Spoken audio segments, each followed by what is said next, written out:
Welcome to Fiction Audiobooks. If you enjoy the content, like and subscribing would be greatly appreciated. If you have any recommendations for novels, comment below.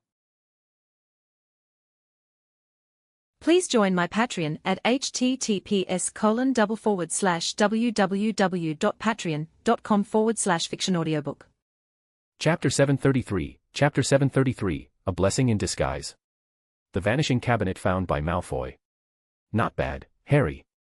In potions class after Halloween, Slughorn examined the cauldron in front of Harry, a hint of surprise flickering across his face.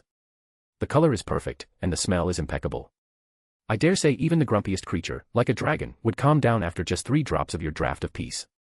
Thank you, sir, Harry said, unable to hide his excitement. So I passed. Passed. Are you joking? Slughorn exclaimed theatrically. This is a perfect potion, no doubt about it. 10 points to Gryffindor. Harry was so thrilled he nearly jumped up. For the first time in 6 years, he had earned extra credit in potions, and for a fleeting moment, Slughorn seemed far more likable. I always knew you must have inherited your mother's exceptional talent for potions. You just never had Severus to help you develop it, Slughorn said with a smile. Keep up the good work, I look forward to seeing what you do next class. Harry nodded eagerly. Beside him, Hermione let out a sharp huff through her nose.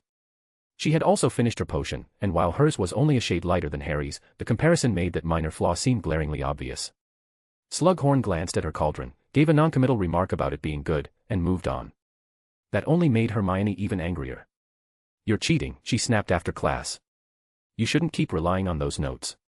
It's just a book of notes, how is that cheating? Harry countered. And it's not like there's anything wrong with the instructions. But you didn't figure it out on your own. You used the textbook too, what's the difference? Ron interjected, siding with Harry. Think about Kana the Potioneer, the youngest member of the most extraordinary society of Potioneers. Even she agrees the notes can't be wrong. But, Hermione started, searching for another argument. Wait, Hermione, you're not jealous of Kyle, are you? Ron's voice rose slightly. Why would I be jealous of him? Hermione retorted, her voice sharp. Oh, come on, you're jealous that his grades are better than yours and that he's discovered all these little tricks you don't know yet, Ron said, growing more confident in his theory. You should give it a try. After all, the book was written by other wizards, and in a few years, these same tips might be included in the updated version. Remember what Kyle said? Advanced potion making hasn't been revised in ages, lots of the procedures are outdated. Hermione took a deep breath, saying nothing.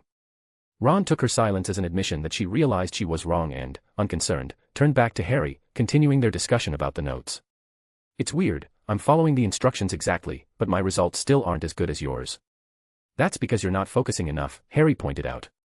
The size of the flame when brewing potions is really important. I remember you added the moonstone powder and then got distracted talking to Seamus, you completely forgot to turn the fire down. Oh, yeah, that does sound right, Ron admitted. But why didn't you remind me? I only just realized it myself. Ah, well, no big deal, Ron laughed. Tell me, if I keep brewing potions according to the notes, do you think Slughorn will invite me to his Christmas party too? Of course he will, Harry said. Though his instincts told him that a couple of good potions grades wouldn't be enough to change Slughorn's opinion of Ron, he decided it was better not to crush his hopes. Encouraged by Harry's response, Ron grew even more excited, his voice rising enthusiastically. Are you pleased with yourself, Weasley? Think getting an invitation from Slughorn makes you famous now.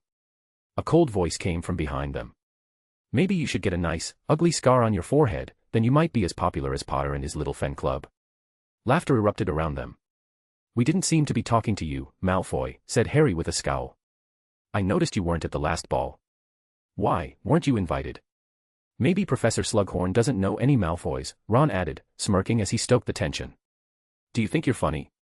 Malfoy's expression turned icy. Even if he had invited me, I wouldn't go to his stupid, boring party. You're just jealous of us, Ron scoffed, leaning back with a grin. You must be mad with envy. Jealous of you? Malfoy snapped, his voice rising as if he'd just been gravely insulted. You probably don't know this, Weasley, but every year at Christmas, my family throws a ball. Oh, that's right, I almost forgot, you wouldn't know anything about that. The guests we invite are all from high society. Pureblood traitors like your family wouldn't even dream of getting an invitation. Then, as if for emphasis, Malfoy turned his sneering gaze to Hermione. And of course, mudbloods wouldn't be allowed in my house either. Shut up, you bastard. Harry's fists clenched, and he lunged forward, ready to swing at Malfoy, but Hermione quickly grabbed him from behind, pulling him back. "Don't do it, Harry. If a professor sees you, you'll be expelled," Hermione pleaded, her voice high with urgency. "I don't care," Harry snarled, fist still swinging as he tried to shake her off. "Let go of me, Hermione, I have to punch him today." But Hermione tightened her grip, refusing to release him. On the other side, Ron was also trying to charge at Malfoy, but a few nearby Gryffindors intervened, grabbing hold of him before he could get across. It wasn't that they feared trouble, they would have happily seen Malfoy get what was coming to him, but they all knew that Crabbe and Goyle were standing right behind Malfoy, towering like overgrown trolls. If Ron went over there, it wouldn't end well for him. Malfoy, seeing their restrained fury, smirked triumphantly. Now flanked by Crabbe, Goyle, and a crowd of Slytherins, he felt invincible. He opened his mouth to throw out another insult, but just then, a balloon filled with liquid came soaring through the air and smashed directly onto his head. With a loud splatter, the dark brown liquid drenched Malfoy's meticulously groomed hair, dripping down his face and clothes. A sharp, sour stench immediately filled the corridor. "It's vinegar," someone murmured, wrinkling their nose as they instinctively stepped back, covering their face. Even Crabbe and Goyle shuffled a step away from the reeking Malfoy. Malfoy stood frozen, utterly stunned, his mouth agape as dark liquid dripped down his chin. "Ho ho ho. Do you like your new haircut, ho ho ho?" A high-pitched cackle echoed through the corridor as Peeves swooped down from above, holding his stomach as he doubled over with laughter. "Well done, Peeves," Harry shouted, grinning up at the poltergeist. The day before, Harry had assumed Peeves had been caught and punished by Slughorn, but clearly, that wasn't the case. Not only had Peeves escaped, but he'd managed to deliver the kind of vengeance Harry hadn't even dared to imagine. Seeing Malfoy drenched in vinegar was far more satisfying than punching him could ever have been. Harry would have clapped if Hermione wasn't still holding his arms down. Malfoy, however, didn't share Harry's amusement. As the sour stench overwhelmed him, his face contorted with rage, his body trembling with fury. "Peeves, I'll kill you." Malfoy roared angrily, but as he shouted, a few drops of vinegar trickled into his mouth, along with his soaked hair, instantly draining the color from his face. He dared not speak further, clenching his lips tightly. Instead, he pulled out his wand, ready to teach Peeves a lesson. Everyone expected Peeves to dart away, just as he usually did, but to their surprise, Peeves seized the moment. Not only did he stay, but he also dropped an even larger vinegar-filled balloon directly onto Malfoy. The balloon burst spectacularly upon impact with Malfoy's outstretched wand, which had punctured it. A massive cloud of vinegar erupted, splashing everywhere. This time, nearly everyone nearby was caught in the fallout. Malfoy, standing closest, bore the worst of it. But the horror wasn't over. This time, the vinegar wasn't just sour, it reeked of something far worse. Whatever Peeves had mixed into it was nauseating. Ugh! Malfoy gagged, clutching his stomach instinctively. Before he could recover, his wand was suddenly snatched out of his hand. "You stop right there, Peeves," he shouted, his anger now overriding any concern about the stench clinging to him. Without hesitation, Malfoy took off after the mischievous poltergeist. The onlookers were stunned. By the time they processed what had happened, Malfoy was already halfway down the corridor, chasing Peeves at full speed. "Draco!" Crabbe and Goyle shouted, stumbling after him, their bulky forms making their pursuit awkward and slow. "Ha ha ha, did you see that, Harry?"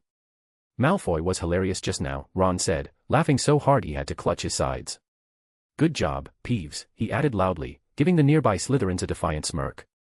The Gryffindors now outnumbered the remaining Slytherins, so Ron, emboldened, stood his ground confidently. "All right, Ron, let's get out of here," Hermione said sharply, wrinkling her nose. "It smells awful." Ron took an absent-minded breath, immediately regretting it as he coughed and gagged. "Peeves must have put a dung bomb in the vinegar," he said with grim certainty. "I didn't think anyone would be that disgusting, well, not since Fred and George left, anyway." Harry laughed, but Hermione was already ushering them down the corridor. "Come on, we need to move. The smell is bound to attract Filch, and if he catches us here, we won't hear the end of it." The three quickened their pace, leaving the lingering stench behind as they headed toward the Gryffindor common room to change before dinner. "Do you think Malfoy will get his wand back?" Harry asked curiously as they climbed the stairs. "I hope not," Ron said. "It'd be brilliant if Peeves hid it somewhere no one could ever find it. Or better yet, snapped it in half." "That's impossible," Hermione interjected. "Don't forget, this is a school. The professors wouldn't let Peeves take a student's wand without stepping in. Peeves is scared of the professors. He wouldn't dare go too far," she added with finality. "Shame," Ron muttered under his breath. Harry couldn't help but agree. Meanwhile, Malfoy had chased Peeves all the way to the second floor. Although he ran as fast as he could, Peeves, being able to fly, effortlessly avoided him. It was unclear whether Peeves was evading him out of genuine effort or just playing with him. Malfoy, however, was too consumed by his anger to notice. His fury blinded him to everything but the burning desire to retrieve his wand and exact revenge on the mischievous poltergeist. From the 6th floor to the 2nd, Malfoy pursued Peeves relentlessly, but the gap between them only grew. "You can't run anymore." "TSK, that's no fun," Peeves jeered, hovering mid-air as he observed Malfoy panting heavily, his energy depleted. Losing interest in the chase, Peeves casually threw the wand aside. "I'll give it back to you," he said dismissively before disappearing around a corner, leaving Malfoy seething. "I'll make sure Professor Snape hears about this. He'll have you expelled from the school." Malfoy shouted after him, his voice trembling with frustration. But there was no response. Peeves was long gone. Still cursing under his breath, Malfoy began scanning the floor for his wand. It didn't take long for him to spot it lying near the door of a store cupboard at the end of the corridor. The door itself was slightly ajar, creaking softly as he reached out to retrieve his wand.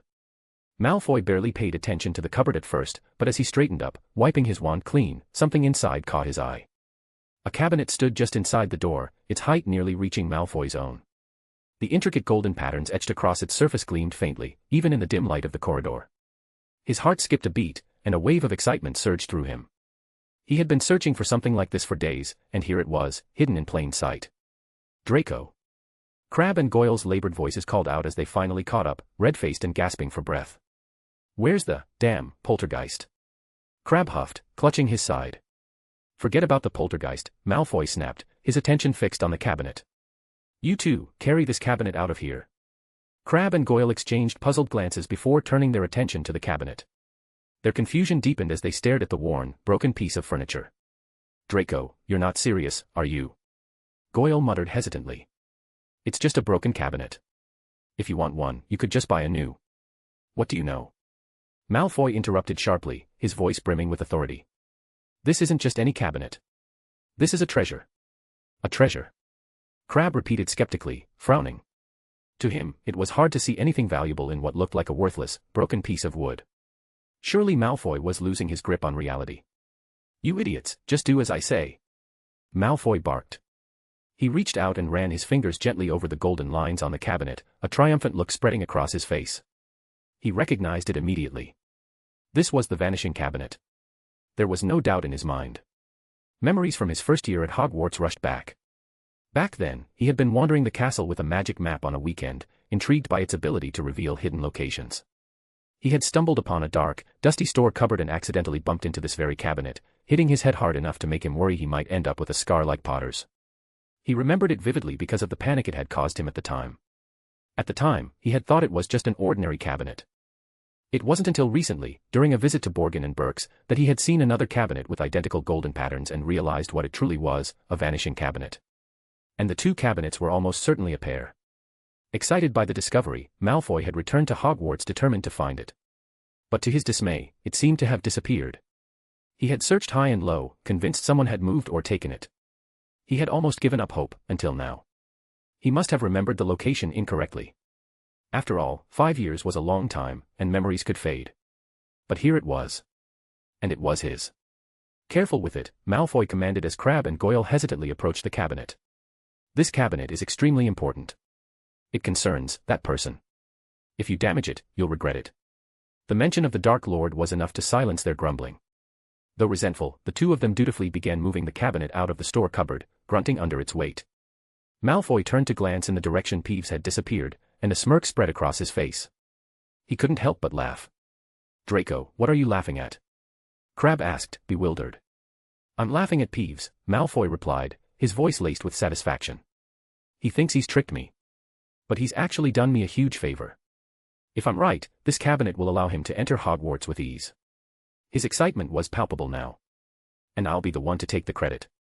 Mark my words, Peeves won't get away with this. I'll find him, and I'll make sure I kill him." Crabbe and Goyle exchanged uneasy glances. A broken cabinet that could let someone into Hogwarts. Killing a poltergeist. They looked at Malfoy, who reeked of vinegar and was speaking with a manic gleam in his eyes. Then they looked at each other. The same thought was written plainly on both their faces. Malfoy's completely lost it. Chapter 734, Chapter 734, Death Eater Handler. "I've done what you asked. Where's the stuff?" Have you brought it? A hoarse, deep voice echoed from an isolated, empty classroom on the 8th floor of Hogwarts, as chilling as a poltergeist's whisper. Don't worry, you'll get your share.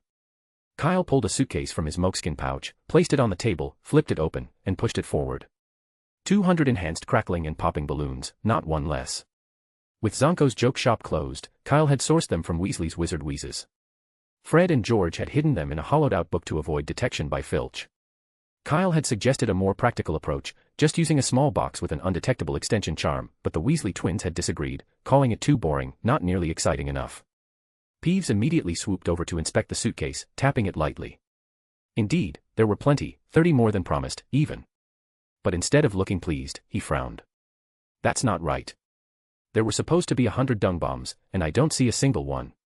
Don't worry, dung bombs can't be transported like balloons. It'll take a few more days, Kyle explained. And this time, they've made some improvements. Improvements. Peeves' eyes gleamed. They've made them bigger. No. Kyle shook his head. They've added some real stuff to them. Peeves' expression shifted immediately. A mix of revulsion and deep admiration flickered in his eyes, two contrasting emotions blending seamlessly. Though he was a poltergeist, Peeves wasn't ignorant. Dung bomb was just a name, the foul stench was typically a concoction of various herbs. But mixing in real stuff. Hogwarts students would lose their minds. This was pure evil. You lot are the real Dark Lords. Silently, Peeves gave Kyle a thumbs up, though suspicion lingered in his gaze. Kyle boy, no, Mr. Kyle, do you have a grudge against Hogwarts? Of course not, Kyle replied smoothly. Don't get me wrong. I was just about to explain, the special dung bombs don't count toward the agreed quantity. They're a bonus. A bonus. Peeves tilted his head. What do you mean? It's hard to explain right now, Kyle mused, but just keep them somewhere safe for now. When the time comes, you'll understand. Peeves scratched his head in irritation. He really disliked vague answers. If it had been anyone else, he'd have pestered them until he got the truth, probably while pelting them with a dozen vinegar-filled balloons. But for now, out of respect for his supplier, he held back. Putting away the suitcase, he eyed Kyle curiously. I still don't get why you had me place the cabinet on the 2nd floor and lure that Slytherin brat over there. If you wanted him to have it, wouldn't it have been easier to just give it to him? If I had given it to him outright, he wouldn't have wanted it, Kyle said simply. So. They took it. Of course. There's nothing I can't do if I set my mind to it, Peeves said smugly. They took the cabinet right away, laughing so hard I could hear them from upstairs. Good. Kyle nodded and turned to leave. Wait. Peeves called after him. You still haven't told me why you're doing this. You'll find out in time, Kyle said with a wave, not bothering to stop. Peeves scowled, scratching his head in midair, but there was nothing he could do. Kyle was his biggest supplier, especially now that Zonko's was closed and prank supplies were running low. He had even thrown out all his stock at the Halloween feast. These days, Kyle was the only one who could get him a large batch of balloons. And Kyle was not someone to be easily offended. Still grumbling, Peeves grabbed a handful of balloons from the suitcase, slammed the door behind him, and zoomed downstairs. He had an appointment outside the Hufflepuff common room. The moment some first-years fumbled the password, he'd seize the opportunity to pelt them with vinegar-filled balloons. The problem was, the Hufflepuff password wasn't particularly difficult. Most students got it right after 2 tries. So, to speed things up, Peeves had his own little trick, causing just enough of a commotion to distract them mid-knock. It never failed with first-years. On the other hand, Kyle, who had left the classroom, didn't head back to the dormitory. Instead, he went straight to the 8th floor, making his way to the principal's office. Acid pops, Kyle said, and the gargoyle guarding the entrance sprang aside, revealing a spiral staircase behind it. Kyle climbed the stairs with ease, and when he reached the oak door at the top, he knocked. There was no response. It seemed that Dumbledore was out again. Still, Kyle didn't leave. Instead, he pulled out his wand and pointed it at the brass knocker on the door. Descendium. The knockers transformed into 2 fire-breathing dragons, which promptly flew off in opposite directions. Kyle then pushed the door open with the ease of someone walking into their own home. As expected, Dumbledore wasn't there. The portraits lining the walls stirred at the sound of movement, their eyes flickering open. It's you again. Phineas Nigellus Black was the first to speak. This is the headmaster's office. How can you just barge in like this? You're only a student. To correct you, Headmaster Black, Kyle said coolly, I didn't break in. I walked in, as if I had a key. Even if that's the case, it doesn't justify. Before Phineas could finish, he suddenly flew out of his frame, landing unceremoniously in the next room on a patch of painted grass. He must be looking for Dumbledore. Don't stir up trouble, interjected Headmaster Dippet, giving Phineas a not-so-gentle shove with his foot. Kyle, however, couldn't help but think Dippet had done it on purpose, taking advantage of the opportunity to give Phineas a good kick. That's right, Kyle nodded. Do you happen to know where Professor Dumbledore is? Oh, I don't know, Dippet replied dismissively. Ha! You liar, of course you don't know. Phineas suddenly reappeared in front of Dippet, raising his arm as if to strike back. But Dippet, clearly anticipating this, turned swiftly, and the two headmasters were soon grappling with one another, entirely ignoring Kyle's presence. The other portraits, evidently accustomed to this behavior, watched with indifference. So, is there something urgent you need to discuss with Dumbledore? Asked a witch with streaks of grey in her hair from a nearby frame. She positioned herself in front of the wrestling pair, shielding Kyle from their antics. It's not particularly urgent, Kyle replied, but I've just thought of a way Voldemort might attack Hogwarts. It can wait until next time. The witch fell silent for a moment. Just a moment, she said at last, turning toward the chaotic scene behind her. Taking a deep breath, she raised a clenched fist and brought it down sharply. What happened next was obscured by the figure of a knight in another frame, but the clanging sounds that followed made the result clear.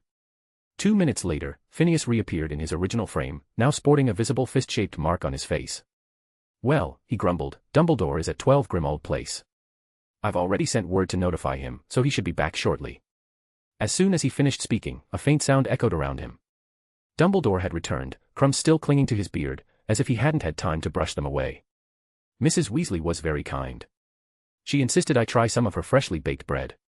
I must say, it was truly delicious. He took a seat at the table and turned his gaze to Kyle. Phineas tells me you have something important to discuss. Sort of, Kyle replied. I think I know how Draco Malfoy plans to help Voldemort get into Hogwarts. What? Dumbledore looked momentarily taken aback before composing himself with a light cough. That is a very serious accusation. If there is no evidence. Then forget the name, Kyle said with a shrug, unconcerned by Dumbledore's hesitance. Instead, he got straight to the point. It's the vanishing cabinets. Dumbledore adjusted his glasses. As a master alchemist, he was well aware of what those particular cabinets could do. They functioned like a physical manifestation of apparition, two cabinets linked together. Step into one, close the door, and you would emerge from the other, regardless of distance. Unlike apparition, they were fixed in place, unaffected by magical restrictions. He had used them in his youth and found them particularly convenient. The only problem was their rarity, far more precious than even the Mirror of Erist. Among the few capable of crafting them, only Nicholas Flamel might still have the skill to do so. You're saying Voldemort managed to acquire 2 vanishing cabinets, and even smuggled one into the school? Dumbledore's expression grew serious. It wasn't Voldemort, Kyle corrected. It was someone else. And it didn't even need to be smuggled in. It was already here. You mean, the vanishing cabinet that Peeves broke? Dumbledore's brow furrowed in thought. But there was only one, he continued. I tried stepping inside it before, but nothing happened. If the other cabinet no longer exists, then it's useless. He had always known about the vanishing cabinet at Hogwarts, but without its counterpart, it was nothing more than an elaborate cupboard. Or it could simply be broken, Kyle suggested. Creating a vanishing cabinet is difficult, but repairing one, that's much easier. I could do it myself. In fact, I already repaired the one Peeves broke. Dumbledore's eye twitched. He had deliberately ignored the cabinet for a reason. As an alchemist, he would never willingly destroy such a rare and valuable artifact, even if it posed a potential risk. Peeves knocking it over had been a convenient accident, one he had chosen not to interfere with. He had not expected Kyle to not only find it but restore it. Kyle, oblivious to Dumbledore's shifting expression, continued, I noticed someone searching for something, so I placed the vanishing cabinet there on purpose. I didn't expect them to actually take it. And, judging by their reaction, they were quite pleased with themselves. Dumbledore sighed, rubbing his forehead. Just say the name. When did you first notice Draco Malfoy? Not many people should be aware of this. After the last Hogsmeade trip, Kyle answered. But Professor Snape insisted on protecting him, and Connor believed he had some kind of plan. So, I left it alone. Mr. Malfoy obtained that cursed necklace to use against you, Dumbledore said, his piercing blue eyes locked onto Kyle's. And because Miss Prince pleaded on his behalf, you let him go. Isn't that reason enough? Kyle shrugged again. Connor trusts Professor Snape as much as I trust her. I wasn't about to put her in a difficult position. Besides, Malfoy abandoned his plan on his own. That counts as repentance, doesn't it? I had no reason to push the matter further. For a moment, Dumbledore was silent. Then, suddenly, he laughed. A warm, genuine laugh, as if Voldemort's entire scheme had suddenly lost its weight. With a wave of his hand, a silver teapot and 2 delicate cups appeared on the table. Would you like something to drink? We can talk about the rest later. If that's okay, Kyle thought for a moment. Could I have a glass of Phoenix Tear's special blend Felix Felici's Golden Mead? I've always wanted to know what that tastes like. Dumbledore's hand paused for a moment. Then, as if he hadn't heard anything, he picked up the tea canister and carefully pinched out a few leaves. Try this one. It's as good as the golden honey mead from the 3 broomsticks, he said, placing the leaves into a cup and pouring in steaming hot water. An old friend gave it to me when I turned 100, and I've never quite been willing to drink it. In my opinion, it's the best gift I've ever received, far more precious than Felix Felici's. Kyle took a skeptical sip. It was good, much better than the black tea he had tasted in the headmaster's office before. But how much better? He couldn't quite tell. Maybe his experience with fine tea was just too limited. He moved his fingers slightly, allowing the tea to cool instantly before taking another sip. Dumbledore's mouth twitched. What a waste. He shouldn't have given Kyle something so precious. Trying to compose himself, Dumbledore asked, "Tell me what you think." "It's quite simple," Kyle said, adding more water to the cup. Malfoy took the vanishing cabinet because he must have found the other one and is confident he can repair it. Then the Death Eaters can use the 2 cabinets to enter Hogwarts from elsewhere. So what do we do? Dumbledore asked. I assume you have an idea, otherwise, there would be no point in giving him the cabinet you just repaired. I have a suggestion, though it's a bit unrefined, Kyle mused, casually picking up the tea canister from the table. Before he could examine it closely, Dumbledore swiftly snatched it back. Just say what you have to say. Don't touch it. Fine, Kyle said indifferently. I was thinking, rather than forcing Malfoy to come up with another plan, why not give him a ready-made solution ourselves? The vanishing cabinet is useful, but it has a major limitation. If the Death Eaters use it to enter the school, they will all emerge from the same spot. At that moment, we just need to place the basilisk directly in front of the cabinet. We won't have to do anything at all, we can capture all the Death Eaters in one go. The headmasters in the portrait stared at Kyle. Place the basilisk in front of the vanishing cabinet. They could already envision the scene. The Death Eaters, full of confidence, stepping out of the cabinet, ready to strike, only to be greeted by a pair of massive, unblinking yellow eyes. It was practically a large-scale Death Eater disposal mechanism. The sheer audacity of it left them momentarily speechless. That a teenage wizard had casually proposed such a plan was almost unbelievable. Dumbledore, however, showed no particular reaction. He even appeared to be considering it seriously. No, he finally shook his head. A basilisk is too obvious. If there were only one Death Eater, this plan might work, but if there are many, someone is bound to escape and alert the others. Besides, not all Death Eaters follow Voldemort willingly. Some fear him, some are under the Imperius curse. We can't use a basilisk against them. Then let's have people guard the cabinet instead, Kyle suggested. The vanishing cabinet isn't that large, only one person can come through at a time. With proper coordination, subduing them the moment they step out wouldn't be difficult. That's a good idea, Dumbledore nodded. But I think it would also be wise to set up some magical traps in advance. It would reduce the need for constant surveillance and make things much easier. Chapter 735, A Reliable Assistant, Fawkes. For Dumbledore, the news Kyle brought was quite a surprise. The Death Eaters were truly terrifying when they lurked in the shadows, but far less so when exposed to the light of day. The vanishing cabinets could allow them to bypass the castle's magical defenses, and if the defenders were unaware, the Death Eaters could indeed use this method to take the initiative and catch them off guard. But now that they knew, the vanishing cabinets, immovable as they were, had become the Death Eaters' greatest vulnerability. Dumbledore was quite confident that he could capture every Death Eater who entered Hogwarts this way. What concerned him now was how to keep Draco Malfoy out of the matter, ensuring Voldemort wouldn't take revenge on his family. If the Death Eaters truly intended to attack Hogwarts, there would undoubtedly be a large force involved. And if that force was wiped out, Voldemort would be furious. By then, the Malfoy family, who had proposed this method, would be doomed. Dumbledore wanted to save them. Lucius and Narcissa Malfoy were of little concern to him, but Draco was different. He was a student at Hogwarts. And as headmaster, Dumbledore bore the responsibility of protecting every student, even those trying to kill him. But he didn't share this thought with Kyle. Not because he didn't trust him, on the contrary, he was certain that if he asked, Kyle wouldn't refuse. But protecting students was his responsibility as headmaster, not Kyle's. Besides, whether this plan would even work remained uncertain. Dumbledore shook his head, pushing the thought aside. Kyle, the most important question right now is, do you know where he's hiding the vanishing cabinet? He asked. If they wanted to use the cabinet to ambush the Death Eaters, they first needed to locate it.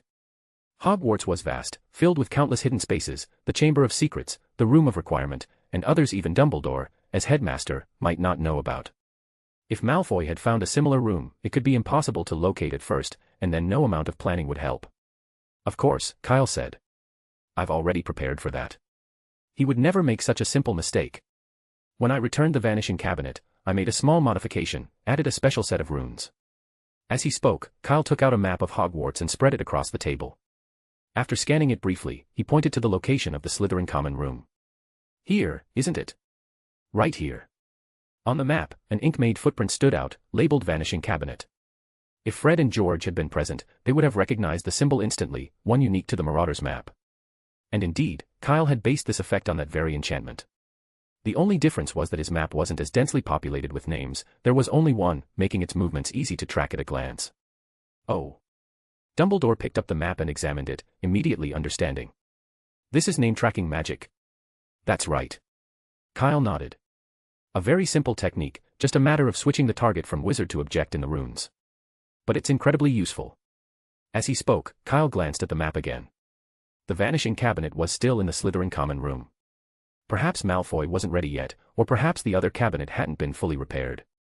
Either way, Malfoy didn't seem prepared to act immediately. After all, the common room was too crowded. And after the events of previous years, additional portraits had been placed at the entrances of every house's common room. There was no way Malfoy would use such a public space as his point of attack. He would definitely move the cabinet to a more concealed location. That was good, it meant they had more time to prepare. Dumbledore took out his wand and waved it. Instantly, the map split into two identical copies. Thanks to his powerful magic, both the map and the enchantment upon it were perfectly preserved. He returned the original to Kyle and kept the duplicate for himself. Professor, do you need a reminder charm? Kyle thought for a moment before suggesting, an alarm or something that goes off whenever the vanishing cabinet's location changes would be useful, so I don't have to keep checking it manually. No need for that, Dumbledore replied. With a wave of his hand, the map on the table floated to a shelf behind him, positioned just within view of the portraits on the wall. They will keep an eye on it for me, he said with a smile. I have quite a lot to do these days, and I can't always carry the map with me. And if it suddenly starts making noise to alert me, it could be quite a nuisance at inconvenient moments. That's true, Kyle nodded. After all, a certain headmaster is idle anyway. Giving him something to do will at least keep him from getting beaten up every day, so that's good. What do you mean? Phineas Nigellus Black demanded indignantly. That's extremely rude. How can you speak that way about Dippet? No, you've misunderstood, Headmaster Black. That's not what I meant, Kyle said dismissively, not even looking up. He didn't bother to explain, because there was no need. Are you really that dense, or just pretending? Headmistress Dippet gave Phineas a sidelong glance. Do you have any idea who the boy is actually talking about? Who else but you? Phineas scoffed. It can't be Spore, though she does have a lot of free time. What did you say? The two witches in the portrait stormed toward Phineas, and without hesitation, launched into a flurry of punches and kicks. Kyle noted that the two witches looked remarkably similar, though one appeared middle-aged while the other seemed much younger. He had never seen her before. Before he could give it much thought, agonized screams filled the headmaster's office. Dumbledore, unfazed by the commotion, simply waved his wand. The screams fell silent. Within the portrait, Phineas was still being soundly beaten, only now, the sound was mercifully muted. Those two are both Phillida Spore, Dumbledore explained. Just portraits from different times in her life. How can one person have two portraits in the headmaster's office? Kyle asked, intrigued. In theory, it's possible. Before Kyle could press for details, Dumbledore smoothly redirected the conversation. All right, let's return to the matter at hand. I may need to leave Hogwarts for a while, and I'd like you to keep an eye on Draco Malfoy. I'm very busy, Professor, Kyle replied promptly. I'm in my 7th year now, and the NEWT exams are in 6 months. If I want a good job after graduation, I need to focus on getting the necessary qualifications. You'd be better off finding someone else for this. Without hesitation, Kyle added, I think Professor Snape would be a better choice. He's the head of Slytherin and has plenty of time to watch Malfoy. Or Harry, for that matter. Harry. Dumbledore raised an eyebrow. I recall their relationship isn't exactly harmonious. That's why he's the right choice, Kyle said matter-of-factly. After 6 years as rivals, no one knows Malfoy better than Harry does. If anything seems off, Harry will be the first to notice. But he's not the best candidate, Dumbledore countered with a shake of his head. Harry's temperament is a bit impulsive. When it comes to certain, delicate situations, he may be prone to overlooking key details. And Kyle, I think you've misunderstood me, he continued. I'm not asking you to keep Malfoy under constant surveillance. I simply need you to remain vigilant, make sure no more dark artifacts find their way into Hogwarts. As you know, Katie Bell is still at St. Mungo's. We can't afford to send another student there. All right, I'll do my best, Kyle agreed. If that was all, it wasn't much of an issue. Unlike Hogsmeade, sneaking dark objects into Hogwarts wasn't easy. Even with Dumbledore gone, the other professors were still present. Both Professor McGonagall and Professor Flitwick were seasoned wizards, causing real trouble under their watchful eyes wouldn't be easy. Malfoy wasn't that reckless. At most, Kyle would be playing a supporting role. Seeing him agree, Dumbledore nodded in satisfaction.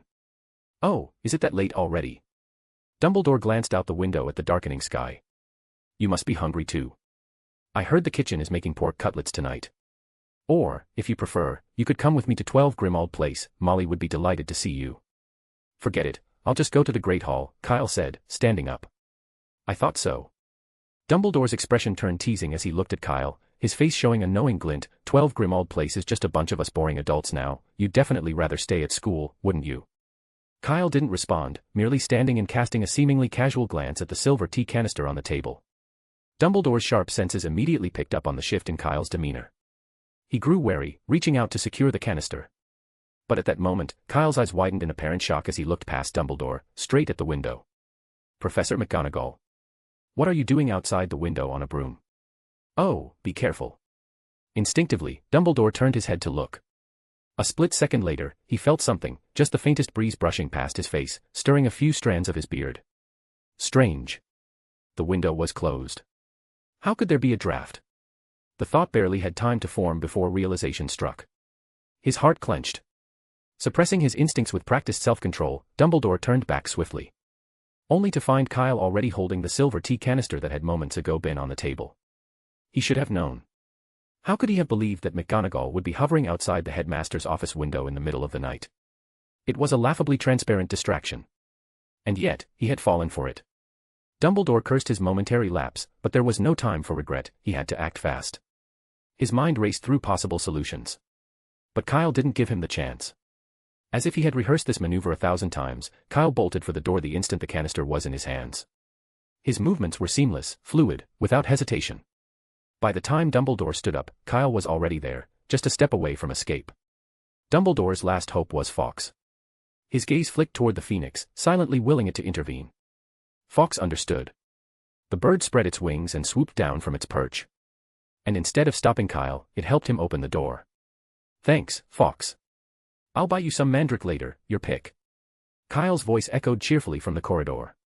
Fawkes let out a contented trill, flapping its wings happily, never once glancing at Dumbledore as it glided after Kyle. In the now eerily silent office, Dumbledore remained seated. Alone. A quiet crack broke the stillness, something fragile giving way under the weight of inevitability. Here, try this. In the Great Hall, Kyle handed Kana a cup of tea with milk and sugar. Kana took a sip, and her eyes immediately lit up. What do you think? Delicious. Kana nodded eagerly and took another big sip. Of course it is. It's the headmaster's treasure, Kyle said, casually waving a silver tea canister in his hand. The canister itself was a remarkable magical item, its function was similar to the enchanted box Nicholas had given him earlier. More importantly, its material was incredibly rare, the same secret pure silver that goblins used to forge the legendary Gryffindor dueling sword. Kyle estimated that crafting a container of this size would require at least 10,000 silver sickles worth of repeated smelting and refinement. It was an item of considerable value. Did the headmaster give this to you? Kana asked, taking another sip. She was always amazed by how Kyle managed to acquire such rare and valuable things from Dumbledore. No, he wouldn't do that, Kyle shook his head, speaking as if it were the most natural thing in the world. I took it. What? You stole it. Kana froze, her hand pausing midair as she stared at Kyle in disbelief. Yes, I stole it, Kyle admitted casually. But don't worry, go ahead and drink. It's fine. I helped him out of a big problem, he had to show his gratitude somehow. He took a sip of tea himself before adding, besides, this is basically his tacit approval. Kyle's reasoning wasn't unfounded. The distance from the 8th floor to the Great Hall wasn't exactly short. If Dumbledore had truly wanted to, he could have caught up to him in an instant. But he hadn't. In fact, he hadn't even stepped out of the headmaster's office. If he'd really intended to retrieve the canister, it would have been back in his possession long ago. After receiving Kyle's assurance, Conna felt much more at ease. Still, as she looked down at the cup in her hands, she found it hard to believe. Kyle was probably the first person bold enough to blatantly steal from Headmaster Dumbledore, and even flaunt it. She shook her head, amazed. Time quickly moved into December, and before they knew it, snowflakes were already drifting down outside. Just as Kyle had expected, Dumbledore never came to reclaim his tea canister. And, as it turned out, Kyle never saw him at Hogwarts either. Perhaps, as Dumbledore had mentioned in the headmaster's office, he really did have a lot to do. Kyle had also been keeping an eye on Draco Malfoy, sometimes deliberately, sometimes just in passing. But Malfoy's behavior was no different from usual. Every day, he attended classes, and every day, he found some way to antagonize Harry, as if the day wasn't complete until they'd had at least one argument. Aside from Malfoy, however, Kyle had another problem to deal with: Slughorn. Somehow, the professor had learned that the Ministry of Magic had cancelled the Floo network between Hogsmeade and Hogwarts. And with that, Kyle's old excuse for skipping dinner parties was no longer valid. Invitations started arriving every other day. Kyle did his best to come up with new excuses, but it was an uphill battle. Slughorn held dinner parties 5 times a week. They called it a dinner party, but in reality, it was just a small group of students sitting around as Slughorn rambled on about his former students, who had achieved what, who had sent him what gifts. And, as always, everyone dutifully gasped at all the right moments. Compared to the endless stories, the meal itself was practically an afterthought. Kyle attended a few times, but every time he returned, he went straight to the kitchen. There was nothing remotely edible at those gatherings. Luckily, being in Hufflepuff, his common room was right next to the kitchen's, so he could always grab something to eat when he wanted. Harry and Hermione, however, weren't as fortunate. By the time Slughorn's gatherings ended, it was nearly curfew, and neither of them had enough time to take the long way around to the kitchens. Fortunately, there was Ron. Every night, he smuggled food from the Great Hall for them. It wasn't fresh, of course, but all they had to do was pop it in the fireplace when they got back. It wasn't ideal, but it was better than nothing. Chapter 736, Christmas Invitation. As December began, the weather grew colder and colder. One morning, people suddenly noticed that a thick layer of ice had formed over the Black Lake. Snowflakes danced outside the window, tapping against the glass with a sharp, cracking sound.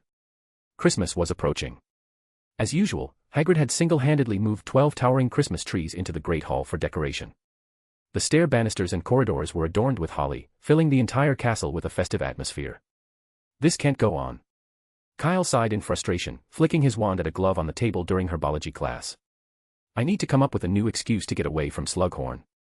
I don't even want to go to that dinner. Is it really as boring as you say? Conna asked curiously. The last ball didn't seem that bad. There were a lot of people at the ball, so we could avoid him. But at the dinner, there'll only be 7 or 8 guests, we'll have to sit there the whole time. Kyle let out another sigh. Some people actually enjoy it, though. Like Daphne Greengrass, Millicent Bulstrode, and Cormac McLagan. They love being part of the Slug Club and probably wish there was a dinner every night. But for me, I'd rather be stuck in detention for half a day with a professor. Then you should ask Professor Snape, Conna suggested. You could say you're being punished with me. Well, I don't like the dinner, but it's not that bad, Kyle declined. I'll think of something else. For him, Snape's detention and Slughorn's dinner party were almost the same, neither was appealing, and it was hard to say which was worse. He needed to find another way. The easiest solution would be to go to the headmaster. If Dumbledore wanted to, he could certainly come up with the perfect excuse to get him out of it. But the problem was that Kyle was currently avoiding Dumbledore as much as possible. How could he possibly go to him now? If Dumbledore wasn't an option, maybe another professor would do. Professor Flitwick, Professor McGonagall. It wouldn't be too hard to talk to one of them and find a reason to be grounded for the evening. But this trick would only work once or twice. If he kept using it, they'd catch on. So what else could he do? He still didn't know who had such a loose tongue, who had gone and told Slughorn that the Floo network between the school and the Ministry of Magic had been shut down. Kyle absent-mindedly stroked his wand, then suddenly shook his head. Never mind, I don't want to think about it. The most important thing right now was finding an excuse to get out of the Christmas dance tonight, everything else could wait. After class, Kyle hurried out of the greenhouse and returned to the castle, determined to find Professor McGonagall and see if she could assign him detention for the afternoon. But the moment he ran up the stairs, he spotted a familiar figure standing in the foyer. A deep purple-red robe, a long silver beard, and a phoenix perched on his shoulder. It was as if Dumbledore had been waiting for him. Kyle didn't hesitate for even a second. He turned on his heel and bolted back toward the castle. But in the next instant, Dumbledore reappeared right in front of him, standing there as calmly as if he had never moved. Kanna, who had been nearby, jumped slightly in surprise. She glanced at the spot where Dumbledore had been standing just a moment ago, her expression puzzled. How had he disapparated and appeared elsewhere in an instant? No need to overthink it, it's apparition, Kyle whispered, explaining. Remember? Twycross said that the headmaster can temporarily lift the castle's restrictions so that we can practice apparition here. Anytime. Kanna asked. Shouldn't the magic that envelopes the entire castle be more complicated than that?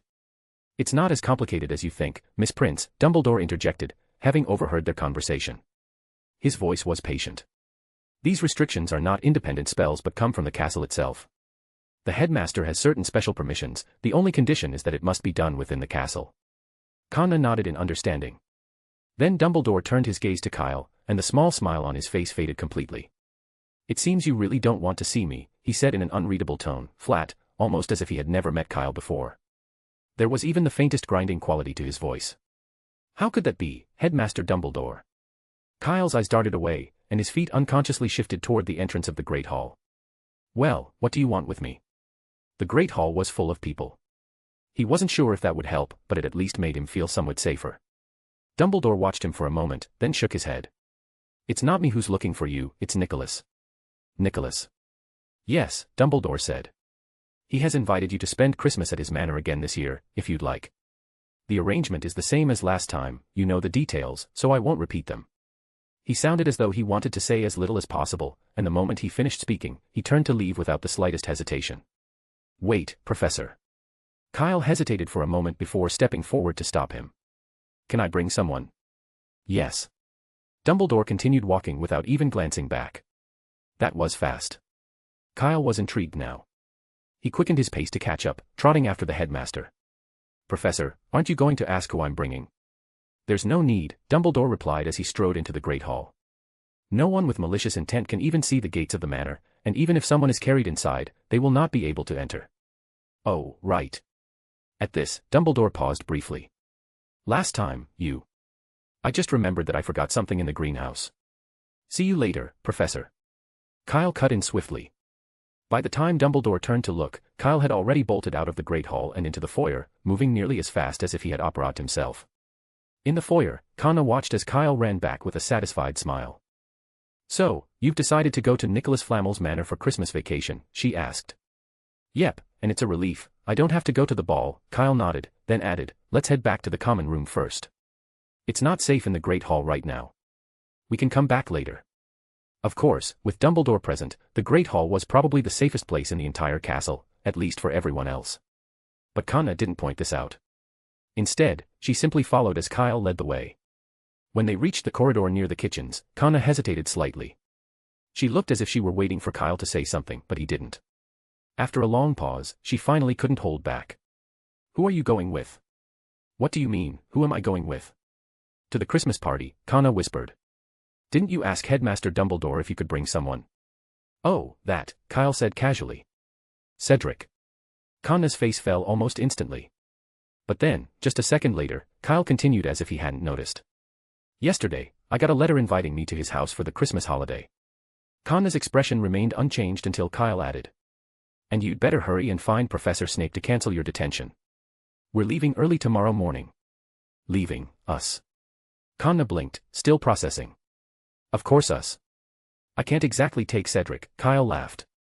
Don't you want to see Nicholas's manor? I'm sure it'll be really interesting. Kanna's face lit up in an instant. Without another word, she turned and dashed off towards Snape's office. Kyle wasn't the least bit worried that Snape would refuse.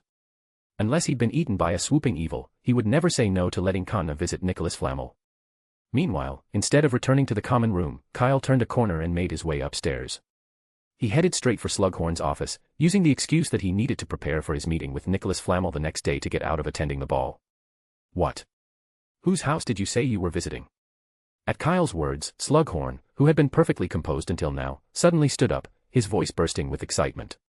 Nicholas Flamel. The famous alchemist who has lived for over 600 years. If there isn't a second alchemist named Nicholas Flamel, then yes, I believe so. Kyle nodded. For a moment, he could see Slughorn trembling with excitement, his eyes slightly reddened. It wasn't surprising.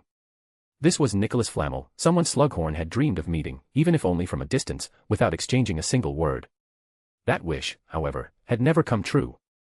Now, hearing that Kyle was about to visit Flamel's manor, how could he not be thrilled? "Oh, can I come with you?" he blurted out. "Sorry, Professor," Kyle shook his head. "I was invited as well, so I can't make that decision." "Ah, yes, of course." Slughorn looked a bit embarrassed, as if he hadn't expected himself to be so forward. "You misunderstand," he stammered. "What I meant was, well, just, please give my regards to Mr. Flamel." "I will," Kyle assured him. "Then, Professor, if there's nothing else, I'll head back to my preparations." Of course, Slughorn said hastily. "That's the most important thing. Even a whole day of preparation wouldn't be enough." "Go on, then." Kyle nodded and turned to leave the office. In the foyer, Kana was already waiting for him. "How did it go?" "You went to see Slughorn?" They spoke at the same time. "Yes," Kyle answered first. "I won't have to attend the Christmas ball after all." "And you?" Professor Snape agreed, Kana said, her voice carrying a hint of excitement. "He seemed reluctant at first, but in the end, he agreed. He even got me a gift from Mr. Flamel." She took out a small bottle, about the same size as a vial of Felix Felicis, but inside was a golden red liquid. "What is this?" Kyle asked curiously. "Phoenix potion," Kana replied, recalling what Snape had told her. Professor Snape said it's made from the ashes of a phoenix after it has been reborn. It took 2 whole years to brew. 2 years. Kyle pursed his lips. Felix Felicis only took half a year to make, but this took 2. He had never heard of this potion before, but considering the brewing time and the ingredients involved, it was obviously something extraordinary. Then, it suddenly hit him, he hadn't prepared a Christmas gift for Nicholas. Not this time, not any of the previous times either. Worse, not only had he failed to bring a present, but he had also added to Nicholas's workload each time. Even if Nicholas seemed to enjoy the work, it still felt a little off, especially when compared to what Snape had prepared. Kyle didn't dwell on it for too long, though. He and Kana made their way to the Great Hall together, where they ran into Harry loitering around the foyer. He didn't want to go to Slughorn's party either but hadn't come up with a decent excuse. Next to him, however, Ron seemed quite eager about it. The Christmas feast was as lavish as ever. Though the Great Hall felt a little emptier than in previous years due to fewer students staying behind, it didn't dampen anyone's spirits. The next day. Due to Voldemort and the Death Eaters, most students had chosen to stay at Hogwarts for the Christmas holiday, with only a small number opting to go home. Draco Malfoy was one of them, and he was by far the most anxious, leaving the castle early in the morning. Harry and the others had been invited back to 12 Grimmauld Place by Mrs. Weasley before the start of the term. Of course, none of this had anything to do with Kyle. While the rest of the students made their way to the Hogsmeade platform, he had already led Kana to a field beside the castle. "How are we getting there?" Kana asked, a hint of nervousness in her voice. "Apparition. Portkey." "Neither," Kyle replied. "Nicholas's manor is just like Hogwarts, apparition is forbidden, and portkeys don't work unless Nicholas himself creates them. And since Professor Dumbledore didn't provide one." He glanced off into the distance. "Oh, Hagrid's here." Kana turned her head, and sure enough, Hagrid was approaching, bundled up in his enormous moleskin coat. He was leading a cart pulled by a thestral. "Hey, Kyle." Hagrid waved from afar, and when he reached them, he handed over the reins. "It's the same thestral as before." "He knows the way," Hagrid whispered. "I was gonna ask if you'd come help me teach Grop over the holidays, he's made loads of progress. But I suppose you'd rather go there, wouldn't you?" Kyle just smiled without answering. Even if Nicholas Flamel hadn't invited him, he would have either gone back with Harry and the others or stayed at the castle with Kana. Meeting Hagrid's giant brother had never been high on his list of holiday plans. Not to mention the smell. The stench surrounding Grop was not something an ordinary person could endure, except, perhaps, for Fluffy. Taking the reins, Kyle waited for Kana to climb into the carriage before hopping in after her. Hagrid leaned down and murmured something to the thestral, and a moment later, the creature flapped its wings and lifted off. "Merry Christmas, then." Hagrid called from below. "Merry Christmas," Kyle replied. The thestral soared higher and higher, and before long, Hagrid's massive form had shrunk into a small, dark speck on the ground. Kyle settled into the carriage as they ascended. Kana, meanwhile, was peering out the window, her face alight with excitement. "I've never flown in a thestral carriage before," she said, her voice filled with wonder. "This is amazing." Below them, the Hogwarts Express chugged along, its thick plumes of steam curling through the cold winter air. Within moments, the Thestral had overtaken it, leaving the train far behind in the blink of an eye. Yet inside the carriage, there wasn't a single jolt or bump, it was as smooth as if they were gliding through still air. Kyle had ridden a Thestral carriage before, so he was far more composed than Kanna. As they passed through the clouds, a thin layer of frost began to form on the windows. The temperature had dropped noticeably. Kanna pulled the window shut before turning to Kyle. "What kind of place is Nicholas's manor?" she asked. Kyle leaned back, thoughtful. "It's fascinating," he mused. "Everything you see there, the walls, the ceiling, the tables and chairs, the fireplace, even the kettle for the flowers, is an alchemical object. They're just like the portraits in Hogwarts. They can talk, and they can move on their own." Kanna's eyes sparkled. "That's incredible." A moment later, her excitement wavered, replaced by uncertainty. "I'm a little nervous," she admitted. Kyle glanced at her. "Why? What kind of person is Mr. Nicholas Flamel?" she asked. "What's he like? He's over 600 years old, will he be very serious? Should I change into something more formal?" Her gaze dropped to her clothes. She had originally planned to wear a simpler dress robe, but before they left, Kyle had insisted she switch into something more casual. "Don't bother," Kyle said dismissively. "Nicholas doesn't care about that. If anything, wearing formal robes will only make him uncomfortable." "But Professor Snape said otherwise." Kanna murmured. "He told me yesterday that the older a wizard is, the more they care about these things." "Snape?" Kyle scoffed. "Has he met Nicholas?" Kanna shook her head. "Exactly," Kyle said with a smirk. "So what does he know?" "That might be true for ordinary wizards, but Nicholas has lived for more than 6 centuries. He's seen everything. He stopped worrying about formalities ages ago. He just does whatever makes him comfortable. He doesn't even care about being addressed formally. He prefers people to just call him Nicholas." Kanna frowned slightly, skeptical.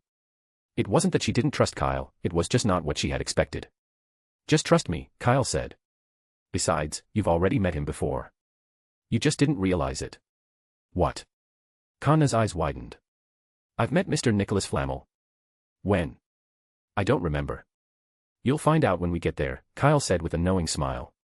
Chapter 737, Phoenix Potion. Devon.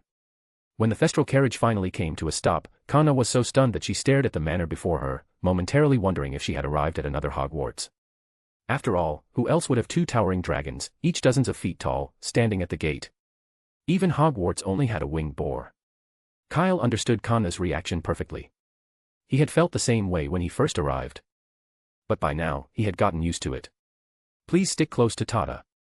Mr. Buzz has been a bit grumpy lately," said Tata, the house elf responsible for guiding them. "Mr. Buzz?" Kanna echoed, puzzled. Wasn't this Nicholas Flamel's manor? Who was this Mr. Buzz that suddenly seemed to be another guest here? The name itself sounded rather odd. "Oh, that's him. You must be very careful." Tata pointed toward the garden. Kanna looked over curiously, but she saw no one there. In fact, aside from the 3 of them, the enormous estate seemed empty. "He's Mr. Buzz," Tata said again, this time pointing at the lawn. Kanna followed his finger carefully, and only then did she notice what he was pointing at, a lawn mower in the middle of the grass, acting like a playful Krupp, making a loud buzzing sound every time it moved on its own. In addition to that, watering cans floated about, dutifully hydrating the flower beds. A pair of gloves picked up fallen leaves as if guided by invisible hands. A long-handled brush twisted itself into an astonishing arc and trotted over to the carriage, eager to help clean the interior. "This is incredible," Kanna whispered in awe. Although Kyle had described this place on the way here, witnessing it firsthand was something else entirely. Her curiosity about Nicholas Flamel only grew. The group stepped inside the manor. "Oh, you've finally arrived," Nicholas called lazily. He was reclining on a folding chair, wearing his usual eye-catching, oversized floral shirt. He waved at them with a smile. "Hurry up and take off those heavy cloaks of yours. Don't you feel hot?" At his words, Kyle realized he did feel a bit warm. He glanced up at the ceiling, surprised to find it clear and blue, in stark contrast to the gloomy sky outside. A gentle, salty breeze drifted through the space. "Where are we?" Kyle asked, frowning slightly. "Hawaii," Nicholas replied easily. "As you can see, English weather isn't exactly kind to someone my age." He knocked lightly on the table beside him, and in an instant, a coconut tree sprouted from the floor. Its wide leaves unfurled just above his head, providing the perfect amount of shade. Kanna blinked, looking back and forth between the ceiling and Nicholas, thoroughly confused. "What's going on?" she asked. "The ceiling," Kyle explained, pointing upward. You know how the Great Hall at Hogwarts reflects the actual weather outside. This one's even better, it can display any place. He pulled out his wand and tapped Kanna's thick winter robes. Instantly, they transformed into a light, summery outfit.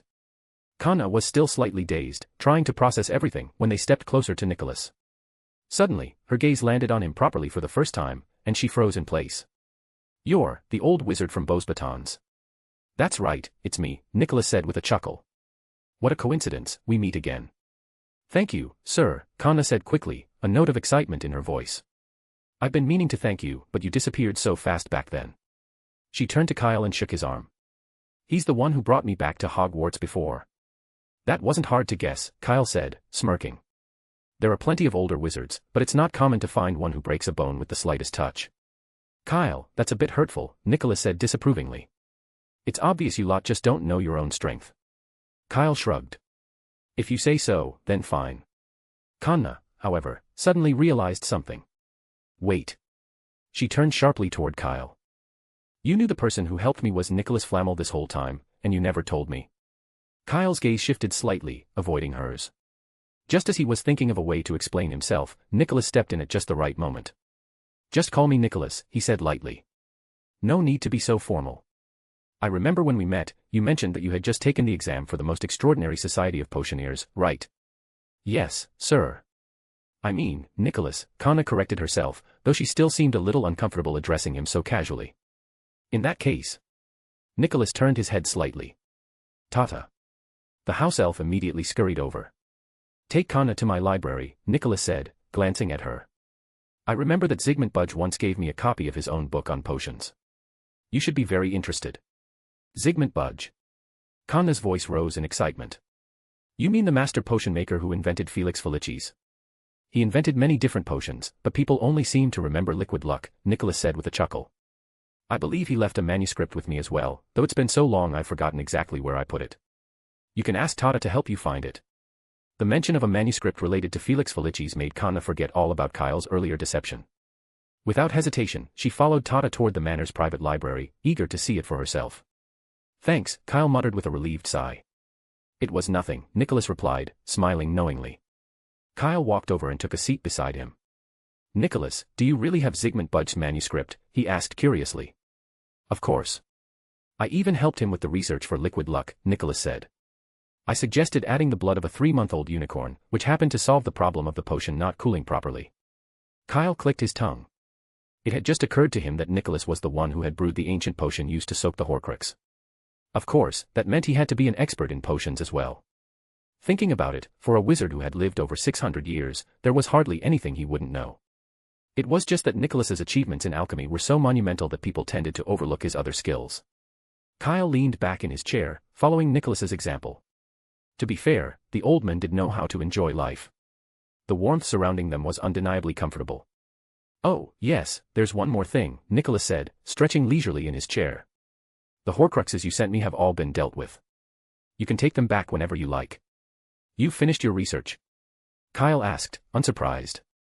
He had already suspected as much when he last spoke with Dumbledore. In fact, Nicholas had probably invited him over precisely because of the Horcruxes. "Why do you say that?" Nicholas raised an eyebrow. "Isn't it obvious?" Kyle turned his head to look at him. If it were just about destroying a few Horcruxes, would it really take this long? Kyle had sent Nicholas a total of 3 Horcruxes. Aside from the diadem, which had been handled first, the remaining 2, the golden cup and the locket, had been here for nearly 2 years. With Nicholas Flamel's abilities, did it really take that long to remove the soul fragments from them? Definitely not. "I was curious about them," Nicholas admitted, sighing. "Or rather, any true alchemist wouldn't be able to resist studying them." Kyle wasn't surprised by that either. "The wisdom of the founders is truly beyond compare," Nicholas murmured before standing up. "Come with me." He took small, unhurried steps toward a nearby door and pushed it open. Inside was a massive laboratory, almost as large as the Great Hall at Hogwarts. Strange, alchemical instruments of every shape and size filled the space. At the center of the room stood a massive crystal ball, nearly 5 feet high, resting on a table. Kyle immediately spotted the golden cup and the locket resting on a shelf against the wall. "Wait a moment," Nicholas said, placing his hand on what appeared to be an ornamental pillar by the door. With a gentle turn of the pillar, the entire room began to shift. The shelves that had been facing away from them rotated smoothly until they were positioned right beside them. Kyle's gaze landed on the two items. Like the diadem, they had finally returned to their original state now that they were no longer Horcruxes.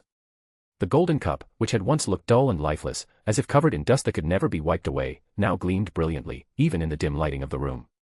It sparkled in a way that demanded attention, no longer something that could be overlooked, even in a cluttered thrift shop. The locket had undergone a similar transformation. The tiny serpent embedded in its surface, made of gleaming gemstones, no longer appeared monotonous in color. Instead, it shimmered in varying shades of light and shadow, almost as if it were alive. I tried to replicate these two objects, but I failed, Nicholas admitted. I have to concede, the founders are truly beyond reach. Even the golden cup. Kyle was momentarily stunned. Didn't you say it just had a charm to magically produce wine? That doesn't sound that complicated. He had made a quill before that could automatically refill itself with ink. It was certainly much simpler than the golden goblet, but the basic principle was the same, right? If he could do it, then Nicholas Flamel should be able to as well. No, Nicholas shook his head. I can make a wine glass with similar properties, but I can't guarantee that its enchantments would remain intact after being tainted by a Horcrux. Kyle understood immediately. A Horcrux altered the fundamental nature of an object. In other words, Voldemort had high standards when choosing his Horcruxes. If he had selected something like a self-writing quill, its magic would have been completely erased along with the destruction of the soul fragment, leaving behind nothing more than an ordinary quill. Then again, if the Horcrux had been a self-writing quill, the entire process of destroying it would have been a lot easier. No need for extensive research, just a simple spell or fire would have done the trick. Of course, Nicholas continued. It's not impossible if you spend a little more time on it, but I don't think it's necessary. I just did it, and even if I had copied it, it wouldn't mean anything. He waved his hand, and the gold cup and locket immediately floated into Kyle's hands. Now, back to their owner. Thank you. Kyle looked at the items in his hands, hesitated for a moment, then asked, Nicholas, do you think they will also carry the memories of Slytherin and Hufflepuff, just like the diadem? I've thought about that too, but I don't think so. Nicholas shook his head. The diadem can carry part of Rowena Ravenclaw's memories, and apart from its own special properties, it must also be assisted by special magic. That magic is extremely complex, and it's likely only Rowena herself knew how to cast it. As for their functions, Nicholas continued, I should have told you before that the locket can store extra magical energy, and the gold cup can continuously conjure wine. The facts are just as I said. Of course, those are only their primary functions. As for any other abilities, you'll have to discover them yourself. I must say, this has been a very interesting process, and if I were to tell you everything, you'd miss out on a lot of the fun. Kyle shrugged noncommittally. While that might be true, it depended on having enough time. And then there was the issue of a certain headmaster. As Nicholas had just mentioned, no alchemist could resist their temptation. And Dumbledore happened to be an alchemist, one who was also the headmaster of Hogwarts. He had every reason to take possession of these artifacts. Previously, he might have been too reserved to do so, or perhaps it wouldn't have been appropriate to blatantly take them. But now. To be honest, Kyle wasn't sure if Dumbledore would even attempt to maintain the dignity of a headmaster in front of him. Afterward, Nicholas showed Kyle around his laboratory, and Kyle took the opportunity to ask about some of the difficulties he had encountered in alchemy. By the time the two left the room, night had already fallen. Tata had prepared a lavish dinner for their rare guest, and Kana was sitting at the table, engrossed in a thick book, with a stack of yellowed parchments beside her. Next to Kana sat Nicholas's wife, Perenelle, a witch in her late 60s. My dear, you can put it aside, Perenelle said gently. They're yours now, a Christmas present from us. You can read them whenever you like. Sorry, Kana murmured, a little embarrassed. I got carried away. That's understandable, Perenelle replied with a warm smile. I've heard Nicholas say that Kyle was just like that when he was little, sitting in the library for days on end. You two really do suit each other. Kana was completely taken aback by her words, and her face flushed. Just then, Kyle and Nicholas walked over. Perenelle. Nicholas glanced at the two at the table and asked, I thought you were going to stay in Paris for Christmas. I just went to get some hydrangea seeds and came back when I found them, Perenelle said. There are already nearly 2,000 hydrangeas at home. She's been obsessed with them lately, Nicholas whispered to Kyle. Then he walked over to the table and sat down. What were you two talking about just now? Perenelle looked at Kana, then at Kyle, her smile widening. Christmas presents, Kana blurted out. Well, that's right, Perenelle said smoothly. Nicholas, I was thinking of giving Kana this book and the parchments as a Christmas present. What do you think? Of course, that's fine with me. I was thinking the same thing. They're not really of much use to me anymore, Nicholas said. Thank you, thank you. Kana quickly took out a small bottle and placed it on the table when she noticed the two of them looking at her again. This is a present I brought. Oh. Nicholas raised an eyebrow, a little surprised. It had been a long time since he had received a gift, mainly because owls couldn't find this place. He hadn't thought much of it at first, but when he saw the bottle, he suddenly froze. Are you sure you want to give this to me? Nicholas asked meaningfully. Yes, Kana nodded. Do you know what this is? Phoenix potion, Kana said. Yes, that's what some people call it, Nicholas nodded. But what if I told you that this little bottle of potion could save a wizard's life once? Save a life? Kyle and Kana both looked up at the same time. Resurrection may not be entirely accurate, Nicholas clarified. Strictly speaking, it cancels out a killing curse once. This kind of potion was originally intended to counteract killing curses, but the process is extraordinarily complex. It must be brewed using the ashes left behind after a phoenix undergoes a natural nirvana, which makes it nearly impossible to obtain. The last time I saw one was probably 300 years ago. And this potion is also extremely useful in alchemy. Runes written with it are nearly immune to external interference. Kyle couldn't help but glance at the small bottle again. He had previously assumed it contained something similar to Felix Felicis, but now he realized just how wrong he had been. It could counteract a killing curse that was as good as resurrection. In other words, as long as someone drank it, they could survive the otherwise unavoidable. So, no one would have to die. So. Nicholas looked at Kana again. Are you really going to give me this precious potion? To be honest, Kyle felt a little torn, but Kana didn't hesitate. Yes. Good, I'll accept it. Nicholas picked up the bottle and asked, Oh. Can you tell me who made this potion? Snape. Severus Snape, Kana said. Chapter 738, Christmas Gift. Severus Snape. Nicholas repeated the name in a low voice, searching his memories but finding nothing. The only living wizard he knew with a deep involvement in potions was Pagasia Sykes, whom he had last seen 60 years ago, or was it 70? It had been so long that he could no longer remember. He's the professor of defense against the dark arts at Hogwarts, Kyle reminded him. Huh. For the second time, Nicholas was taken aback. He couldn't help but ask, is the bar at Hogwarts set so high these days? A professor of defense against the dark arts had actually managed to brew the most complex potion to date. Were all Hogwarts professors this versatile? Wasn't this a bit much? How were the other schools supposed to keep up? No. You've got it all wrong, Kana quickly clarified. Professor Snape has always been in charge of potions. He only started teaching defense against the dark arts this year. Hearing Kana's explanation, Nicholas nodded in understanding. That made much more sense. It seems like he really cares about you, Nicholas remarked to Kana. By the way, I believe he used the ashes of Fawkes that were left behind. Sorry, I don't know, Kana said, turning to Kyle. Yes, Kyle confirmed. I remember Professor Dumbledore mentioning that when Fawkes died, some of the ashes were taken by Professor Snape. No wonder, Nicholas murmured, nodding. He vaguely recalled that when they visited Hogwarts 2 years ago, Dumbledore had also mentioned the name Severus and said that part of the ashes had already been used.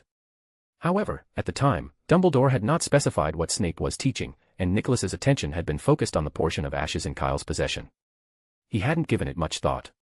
Now, everything made sense. The half of the ashes that Severus Snape had taken back then had been used to brew the Phoenix potion now before him. It's truly remarkable. Nicholas murmured, before turning his head toward Kyle, twisting his lips slightly. TSK. Wizards truly couldn't be compared. To be honest, there weren't many things that piqued Nicholas's interest these days, but Kana, whom he had just met, had given him such a pleasant surprise. And then there was Kyle, who always seemed to find something for him to do whenever they met. And it was always something he couldn't refuse. In the past 2 years, he had done more work than in the previous 30. More importantly, Kyle was always eyeing his opera house. The contrast was obvious. No, I'm not wrong, Kyle muttered. He is now a professor of defense against the dark arts. That's not what I mean, Nicholas said, extending his hand. Come on, take it out. Take what? Kyle asked, momentarily confused. A present, Nicholas replied with a straight face. You came to visit an old man over 600 years old and didn't bring a Christmas gift. Kyle opened his mouth, but his entire body froze. What was this about? Why did Nicholas suddenly care about such a thing?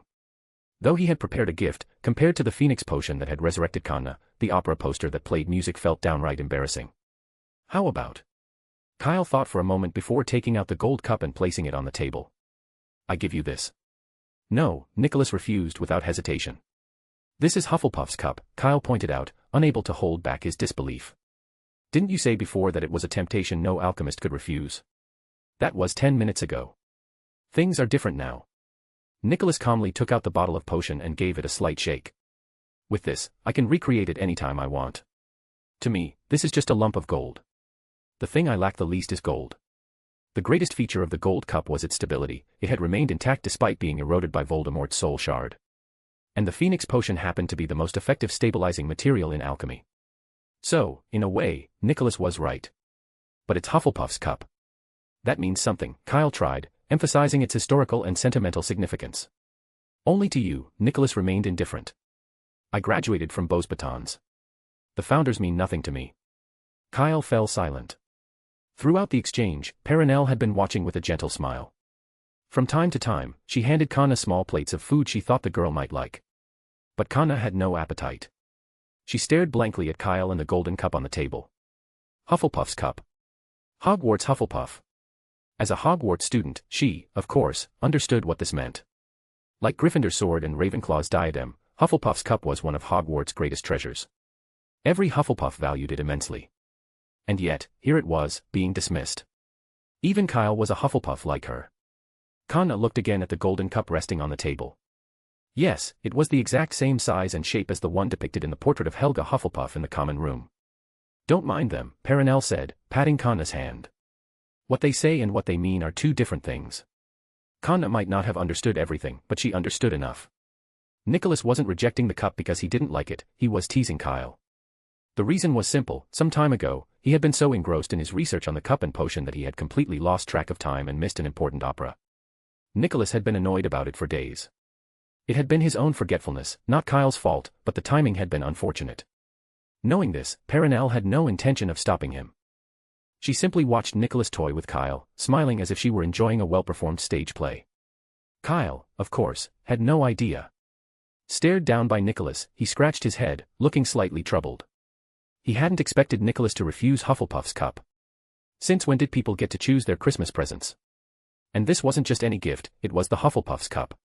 How had it suddenly become just a lump of gold in Nicholas's eyes? Something was off. Kyle's eyes flickered.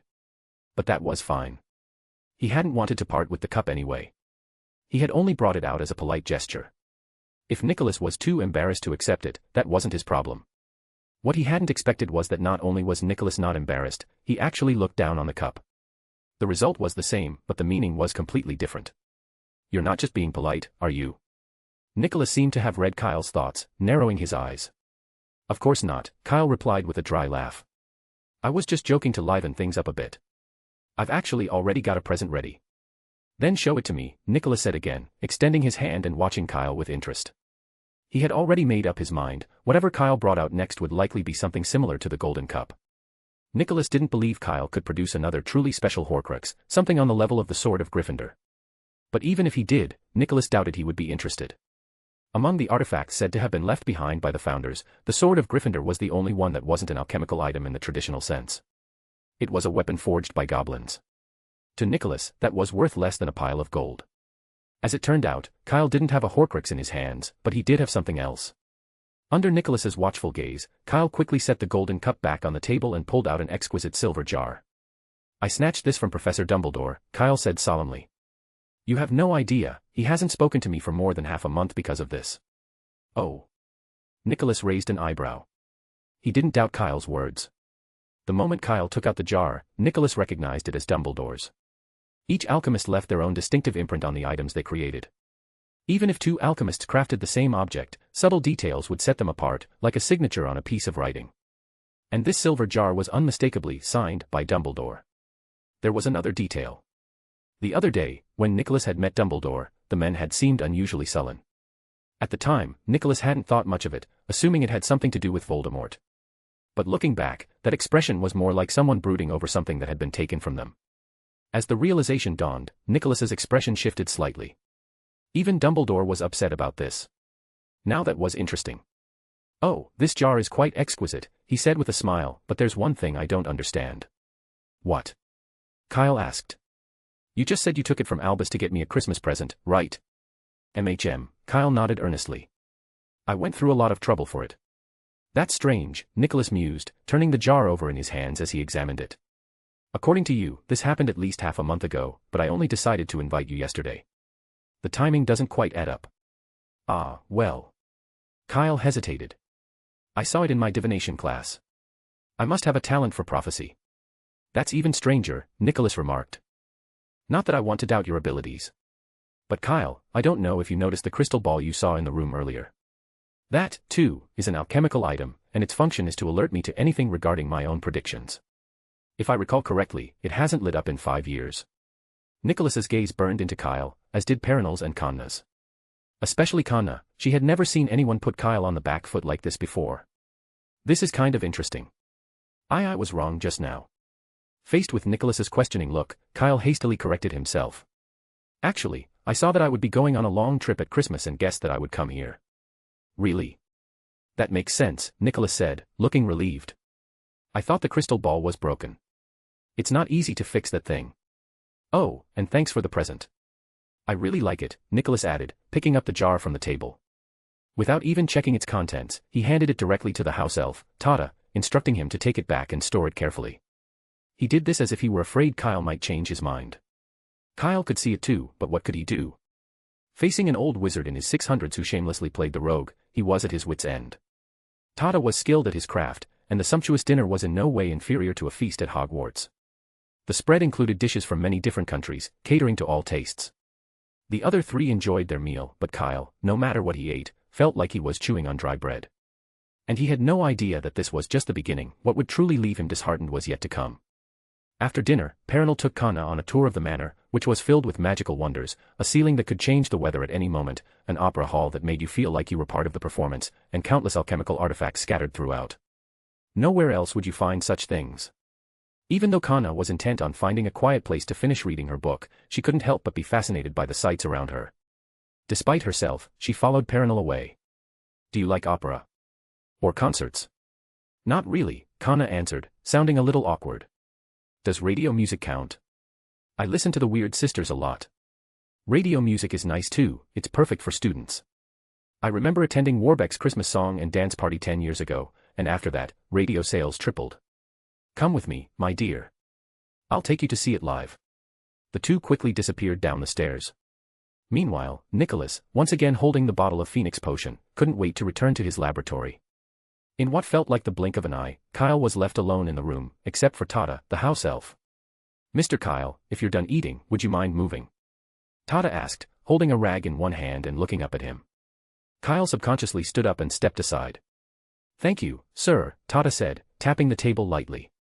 At once, the table started moving, its legs swinging as it scooted away, followed by the chairs, vanishing into a corridor that had suddenly appeared to the left. Tata quickly mopped the floor before following them, and just like that, the corridor disappeared into thin air. Kyle had been watching the whole time. He knew the corridor led to the kitchen, but he had never been there, and Tata had never given him the chance. He had just started to think that, since he had nothing else to do, he might as well take a look in the kitchen, when the hallway disappeared. Now, he was truly the only person left in the house, completely ignored by everyone, as if there had only ever been 3 people here to begin with. Chapter 739, Return to its rightful owner. Kyle and Kanna stayed at Nicholas Manor until the end of the Christmas holiday. During this time, Kanna was exactly like Kyle when he first arrived. Once she stepped into the library, she couldn't bring herself to leave, wanting to stay there from morning until night. The only times she came out were at Perenelle's request for meals, and even then, she never lingered for more than an hour. Kyle, on the other hand, had it much easier. He spent his time wandering around the manor, causing chaos with the alchemical gadgets that caught his interest. To be precise, he took them apart and reassembled them. Over the course of 2 weeks, he had dismantled no fewer than 80 items, leaving behind crime scenes scattered throughout the entire manor. From the garden to the attic, in every accessible room, Kyle's busy figure had been seen at work. Of course, most of these alchemical items were eventually restored to their original state, most of them. A few exceptions remained. For instance, on the 9th day, the room on the 2nd floor where Kyle had once watched an opera developed a small malfunction. If someone had entered to watch a performance, they would have noticed that a corner on the left side of the room flickered intermittently, like a faulty light bulb struggling to maintain contact. Fortunately, no one other than Kyle had entered the room in the following days. And so, the days passed until the last morning of the holiday. Early that day, Kyle and Kanna went outside to the garden, preparing to return to Hogwarts on the Thestral. It's really rare, Nicholas remarked, watching with a smile as the two of them secured the carriage. Yes, it hasn't been this lively here for a long time, Perenelle agreed. And both Kyle and Kana are such wonderful children. I can always feel the energy and enthusiasm of young wizards in them. Spending time with them makes me feel younger, by at least 100 years. No, Perenelle, that's not what I meant, Nicholas shook his head. I mean, it's rare that Kyle hasn't found me extra work to do. Since when had Kyle's visits become synonymous with disrupting his peaceful, laid-back life? The first time, Kyle had brought him Ravenclaw's diadem, forcing him to abandon all his plans and spend months locked away in his laboratory. Before that, he hadn't even opened the lab door in 10 years. Then, the next time they met, Kyle had brought him Hufflepuff's cup and Slytherin's locket, keeping him occupied for another long stretch, long enough to make him miss an important opera performance. Oh, and there was also that time-consuming, painstakingly intricate time-turner from 1,000 years ago. That, too, had been Kyle's doing. Yet, despite all this, Nicholas had done it willingly. As he had said before, no true alchemist could remain indifferent to Ravenclaw's diadem, or to the golden cup and the locket. Unless, of course, they had never laid eyes on them to begin with. If only he had never seen those things. It was a contradiction, but it was exactly how he felt. Luckily, after today, things would be different. Kyle hadn't caused any trouble this time, and once they returned to Hogwarts, Nicholas could go back to his quiet life, indulging in beautiful operas without interruption. He was already looking forward to it. By now, Kyle and Kana had finished fastening the carriage cover onto the Thestral. We'd better hurry up and leave. You haven't forgotten anything, have you? Kyle said. No, Kana shook her head, but don't we need to say goodbye to Nicholas and the others? They're all old friends, there's no need, Kyle replied. No, Kyle, even if they are old friends, it's rude to leave without saying goodbye, Kana frowned. Besides, I feel like you're acting a little strange, like you want to get out of here quickly. No, it must be your imagination, Kyle said. I want to get back to Hogwarts before dinner. He couldn't tell Kana that he had dismantled Nicholas's precious room on a whim. If Nicholas found out, Kyle doubted he'd be able to leave today. It was best to escape while no one had noticed. But it's still morning, we have plenty of time, Kana looked at him suspiciously. Her intuition told her that Kyle was definitely hiding something from her. Are you guys ready? Just as Kyle was trying to think of an excuse, Nicholas approached with small, quick steps. Yes, Nicholas, Kana said quickly. Thank you for inviting us this time. You're welcome, Nicholas waved his hand. By the way, this is my Christmas present to you, a bit late, but still on time. He took out 2 boxes, one red and one gold, handing the red one to Kana and the gold one to Kyle. Christmas present? Kana asked doubtfully. But I already received one, the book and the manuscript. This is the other part, Nicholas said with a smile. People would laugh if they knew I traded a book for a precious bottle of Phoenix potion. Especially that McPhail guy, he'd spread the word all over town. But don't refuse, child, just accept it. Kana wanted to say something else, but Nicholas interrupted her. He shook his head and said, you should learn from Kyle on this one. Kana instinctively turned her head, only to see Kyle already stowing away the golden box naturally, as if receiving such a gift was nothing out of the ordinary. Well, okay, Kana nodded after a moment's hesitation, accepting the box just as Kyle had done. That's right, Nicholas said with a smile. But remember, it's important that you open it yourself. Okay, I understand, Kana nodded. Nicholas then took 2 steps back, standing beside Perenelle as they watched the two board the carriage. Goodbye. Perenelle waved. I remember you'll be graduating next year, so feel free to visit again then. Kyle and Kana leaned out of the carriage window, waving back to them. Then the Thestral spread its wings, lowering itself slightly before taking off with a sharp ascent. The carriage soared into the sky at a steep angle, heading toward Hogwarts. Looking down, there was no trace of the manor, only an empty field covered in stones. This is the Fidelius charm, one of Nicholas Manor's strongest defensive spells, Kyle explained. If we don't have someone to guide us, we wouldn't be able to find the entrance again, even if we turned back now. I've heard of this before, Kana said. Kyle had told her about the powerful magical protection surrounding Nicholas Manor, and after witnessing the magic inside, she wasn't surprised at all. Not to mention, the private library alone was enough to make countless wizards desperate to visit. If its location were exposed, trouble would surely come knocking. Under such circumstances, strong protective magic was a necessity. But right now, neither of them was in the mood to discuss it. Their eyes fell on the 2 boxes Nicholas had just given them. What do you think is in here? Kana asked, looking at the box in her hands. The box was quite ordinary, just common gift packaging, tied with a simple red ribbon, with nothing particularly special about it. If it were placed in a pile of gifts, Kyle was certain he wouldn't have given it a second glance. I don't know, he said, shaking his head. If you want to know, just open it and take a look, right? Can I open it now? Kana asked, a little nervous. Why not? Kyle replied. Nicholas didn't say you had to wait until you got back to Hogwarts to open it. Thinking about it, Kana realized he was right. Nicholas hadn't mentioned any such condition. The journey back to Hogwarts was still long, and curiosity was starting to get the better of her. After only a moment's hesitation, she untied the ribbon on the box. For a brief moment, the carriage fell into an eerie silence. Even Kyle unconsciously slowed his breathing as he watched Kana slowly lift the lid.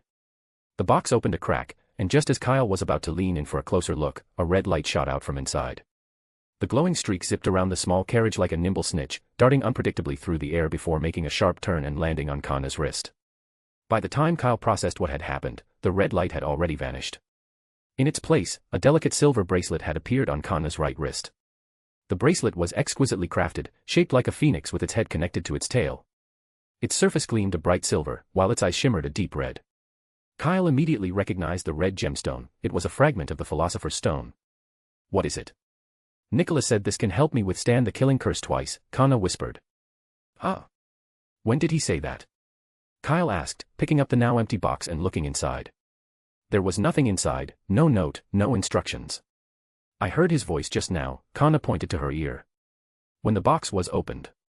Okay, Kyle said, unfazed, before adding thoughtfully, it looks like he returned the Phoenix potion to you, just in a different form. He paused for a moment, considering the implications. There was still a key difference between the two.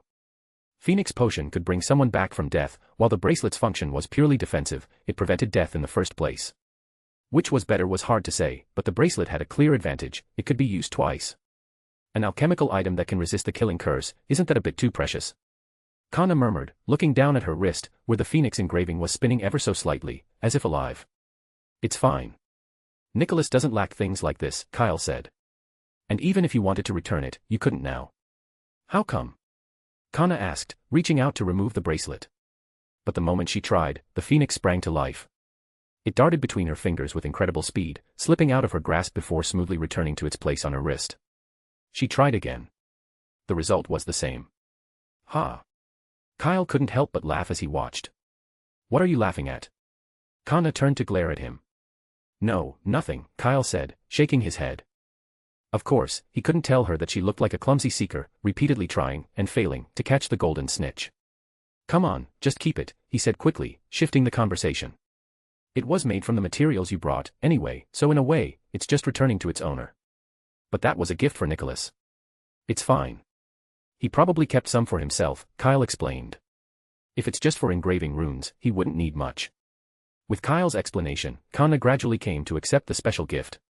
She opened the window slightly, letting the sunlight stream in. The light fell onto the phoenix, and in an instant, the bright silver took on a golden-red hue, glowing like a real phoenix in flight. It's so beautiful. Kana murmured, mesmerized. Regardless of its ability to resist the killing curse, its appearance alone was enough to captivate any witch who laid eyes on it. Kyle, I remember you also learned alchemy from Nicholas, Kana asked curiously. Can you also make such amazing things? Of course I can, Kyle nodded, but there was a hint of guilt in his voice. Kana had so much faith in him, and while Kyle was pleased about that, he had to admit, she believed in him a little too much. He had only been studying alchemy for a few years at most, and alchemy was different from school subjects. It was more like a narrow bottle. The further in one delved, the more vast and unknown the field became. At this stage, it was far too presumptuous for him to compare himself to Nicholas. He even doubted whether Dumbledore himself could craft something like this. But in front of Kana, he couldn't admit that. After all, they were the only ones here, and Kyle wasn't worried in the slightest about being exposed. Kana studied the bracelet for a while, then suddenly thought of something. By the way, Kyle, what about your present? Open it and take a look, maybe it's the same as mine. The moment she said that, Kyle's heart tensed. Could it be that Nicholas had given him something that could resist the killing curse? Kyle wasn't sure. He took out the golden box and, taking a deep breath, untied the string with anticipation.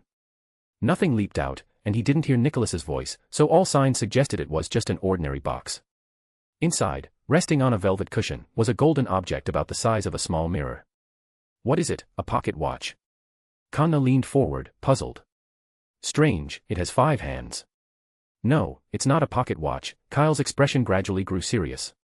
It's a time turner. Time turner. That's right, Kyle said in a low voice.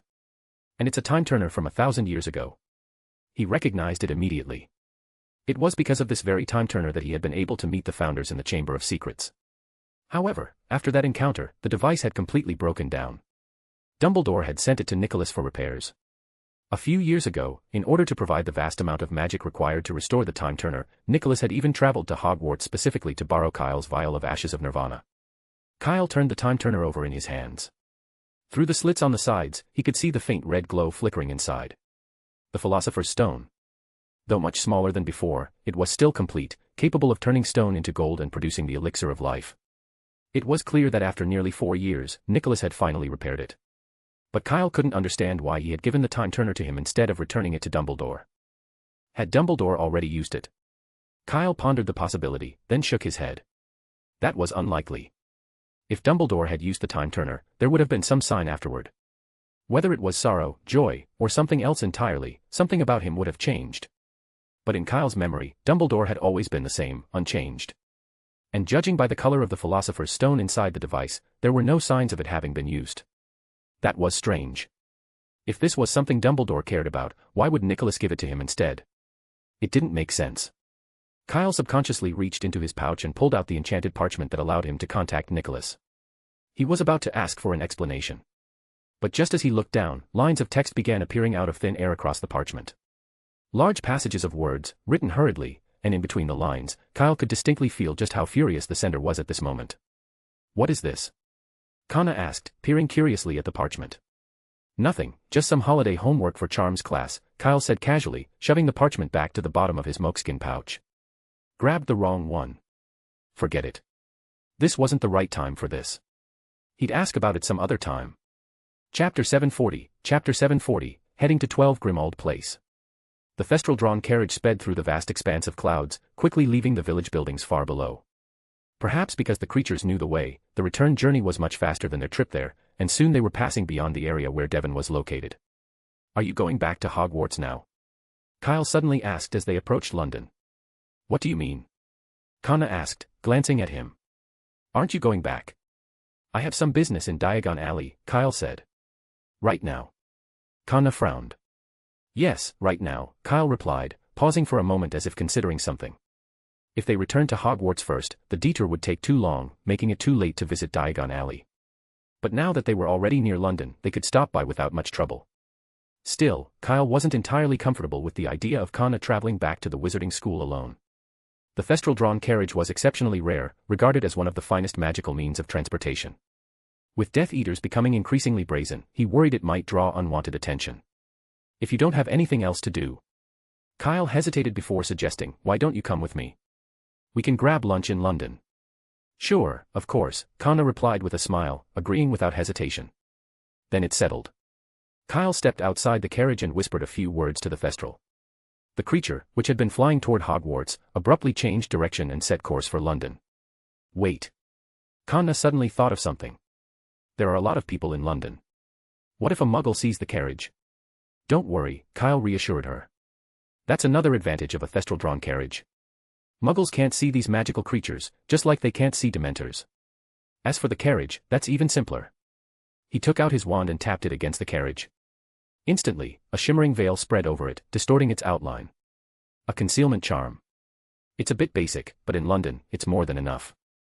The carriage drifted through the grey clouds over the city, reaching its destination in less than half an hour. They landed in a square that looked a bit dated. Get ready, Kyle told Kana. This place is also protected by the Fidelius charm. Kana nodded, looking slightly nervous. As the carriage came to a stop, before either of them could step down, an indifferent voice called out from outside. Who's there? Show yourselves. No wands. The voice sounded familiar. Don't worry, Charlie, it's me. Kyle stuck his hand out of the carriage first to show he wasn't holding a wand, then leaned forward so they could see him properly. Kyle. Charlie said in surprise. He hurried over but kept his wand at the ready. I should have known. This carriage is straight from Hogwarts. They haven't changed it in decades. Then why did you point your wand at us? Kyle asked. I had to, it's my job. Gotta be sure, Charlie said with a grin. But there's still one more question, where are you headed? 12 Grimmauld Place, Kyle answered. That should be proof enough that I'm not someone under Polyjuice Potion. The Death Eaters don't know that address, Charlie said, finally lowering his wand before pulling Kyle into a brief hug. At that moment, Connor stepped out of the carriage. Charlie froze for a moment before narrowing his eyes. He didn't say anything, but the look he shot at Kyle was unmistakably teasing. "We just happened to be passing by," Kyle said smoothly, pretending not to notice Charlie's expression. Then, getting straight to the point, he asked, "Are Fred and George here?" "They got back about half an hour ago," Charlie confirmed, though he hesitated slightly before pulling Kyle aside and lowering his voice. "Not to be a spoilsport, Kyle, but this is the headquarters of the Order of the Phoenix. Does Headmaster Dumbledore know you've brought this girl here?" "I haven't had a chance to tell him yet," Kyle admitted, "but I can assure you, Kanna is on our side." Dumbledore had already made his stance clear when he approved Kanna's visit to Nicholas's manor. Even if she hadn't officially joined the Order, her connection with Snape granted her the right to be in the know. "Okay, I have no doubt about that," Charlie agreed after only a moment's hesitation. "Come with me," he said, waving to Kanna before taking the lead. "Mum will be so happy to see you." To Kanna's shock, a house suddenly appeared out of thin air, forcing the buildings on either side, numbered 11 and 13, to shift aside as if making room for it. "Come on, hurry up," Charlie urged, climbing the stone steps and pushing open the door. Without hesitation, he called out inside, "Mum, look who's here." "Keep your voice down, Charlie." Mrs. Weasley emerged from one of the rooms, frowning. "Shouldn't you be outside on guard duty? What are you doing back here? It's still a while before lunch." "No, Mum, it's Kyle," Charlie explained. "Kyle?" Mrs. Weasley looked momentarily surprised before her eyes flicked past Charlie, searching. "Oh, Kyle, dear, what a surprise." She quickly walked over, glancing at Charlie first, and after receiving a confirming nod, immediately pulled Kyle into a warm hug. "What are you doing here at this time of year?" she asked. "I asked Dumbledore before, and he said you had other things to do over the holidays and couldn't come." "That's right. We were on our way back to Hogwarts and happened to be in London, so we thought we'd stop by," Kyle said. "We." Mrs. Weasley's gaze shifted past him, finally noticing the girl standing behind him. To be honest, for a moment, she was even more excited to see Kanna than Kyle. "This. I suppose you must be Kanna. Kyle has mentioned you quite a bit." "Yes." Kanna turned her head slightly toward Kyle, who was acting as though nothing unusual was happening, then looked back at Mrs. Weasley. "Kanna Prince." "Welcome, dear," Mrs. Weasley said warmly, pulling her into a hug. "I'm so glad to have someone new here." "New?" Kanna was slightly puzzled. Truthfully, she still hadn't figured out what was going on or where exactly she was. The Weasley family? No, that couldn't be it. She distinctly remembered that the Weasleys, Kyle, and Cedric all lived in St. Catchpole Village. Seemingly reading her thoughts, Mrs. Weasley asked, "My dear, didn't Kyle tell you where this was?" Kanna shook her head. Mrs. Weasley immediately shot Kyle a disapproving look, but before she could explain, two excited voices interrupted from behind her. "Kanna, what are you doing here?" Fred and George came bounding into the hallway, nearly knocking Ron over as he stepped out to investigate the commotion. "You know each other too?" Mrs. Weasley asked in surprise. "Mum, we've all known each other for 6 years," Fred said quickly. "And it's not just us, Dad, Charlie, and Bill know her too." He was referring to the last Quidditch World Cup when Kanna had spent time with them. Mrs. Weasley, however, hadn't attended, so she had never met her. "She's Kanna, the one we were telling you about," George added eagerly. "And one of our best friends. But she and Kyle obviously have a better relationship," Fred finished. The twins exchanged knowing looks before their expressions twisted into identical mischievous grins, one so exaggeratedly suggestive that even Mrs. Weasley couldn't stand to witness them. Without hesitation, she twisted their ears and shoved them back toward the other room. "Sorry, dear, please ignore those two impure-minded troublemakers," Mrs. Weasley said calmly, turning back to Kanna as if nothing had happened. "Now, where were we?" "Oh, yes, the Order of the Phoenix." "Order of the Phoenix?" Kanna blinked. "That's right," Mrs. Weasley confirmed. "It's an organization Dumbledore set up to fight the Death Eaters, and this is its headquarters." She clapped her hands lightly, as if dismissing the matter. "All right, enough standing around in the doorway. Come with me, I've made beef stew for lunch. It'll be ready in a little while." Then she turned back to Charlie. "Charlie, you're still on duty. Bill will come and relieve you at lunchtime." "Okay, Mum." Charlie, who had been about to step inside, let out an exasperated sigh but obeyed, stepping back out and closing the door behind him. "This way, dear," Mrs. Weasley said, leading Kanna and Kyle toward the kitchen. As they moved through the house, Kyle suddenly became aware of several heads peeking out from the direction of the stairs. From top to bottom, he spotted Harry, Hermione, Ginny, and, standing right next to them, Ron. "Why are you still here?" Kyle asked, a little puzzled. Today is the last day of the holiday, don't you need to take the train to school? The Hogwarts Express had departed early in the morning, so they shouldn't still be here under normal circumstances. We were, Harry explained, but Mr. Weasley said that Professor Dumbledore arranged a one-time Flo network connection, so we'll be able to return to school in just a second. I see, that's quite convenient, Kyle said. Yes, Harry nodded. But Kyle, why are you here, and at this time of day? I just said, I was passing by, Kyle replied. His words seemed to satisfy Mrs. Weasley and Harry, but Fred and George weren't so easily fooled. As Mrs. Weasley led Connor into the dining room, the twins moved in unison, each grabbing one of Kyle's arms and dragging him into another room. Fess up. What the hell do you want? Fred and George flanked Kyle, one on either side. Don't even think about saying you were just passing by. We're not buying that lame excuse. I wasn't going to say that, Kyle shrugged. I came here because I wanted to go to Nocturne Alley. Remember what I wrote to you guys earlier? Nocturne Alley. Fred thought for a moment. You mean that thing about watching Draco Malfoy? Exactly, Kyle confirmed. So, what do you think? Did he go to Nocturne Alley during the holidays? The Weasley twins' shop wasn't far from the entrance to Nocturne Alley. Even from inside, they had a clear view of the alleyway through their shop window. When Kyle had written to them before, he had mentioned this in passing. We're not sure, George admitted, shaking his head.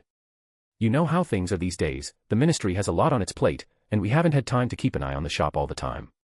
But we left it to the house elves, Fred added. They've got an almost unnatural enthusiasm for their work, so they're the right ones to keep watch. Fair enough, Kyle said, patting both of them on the shoulder. So why am I even telling you this? With that, he turned to leave the room. Hey, wait.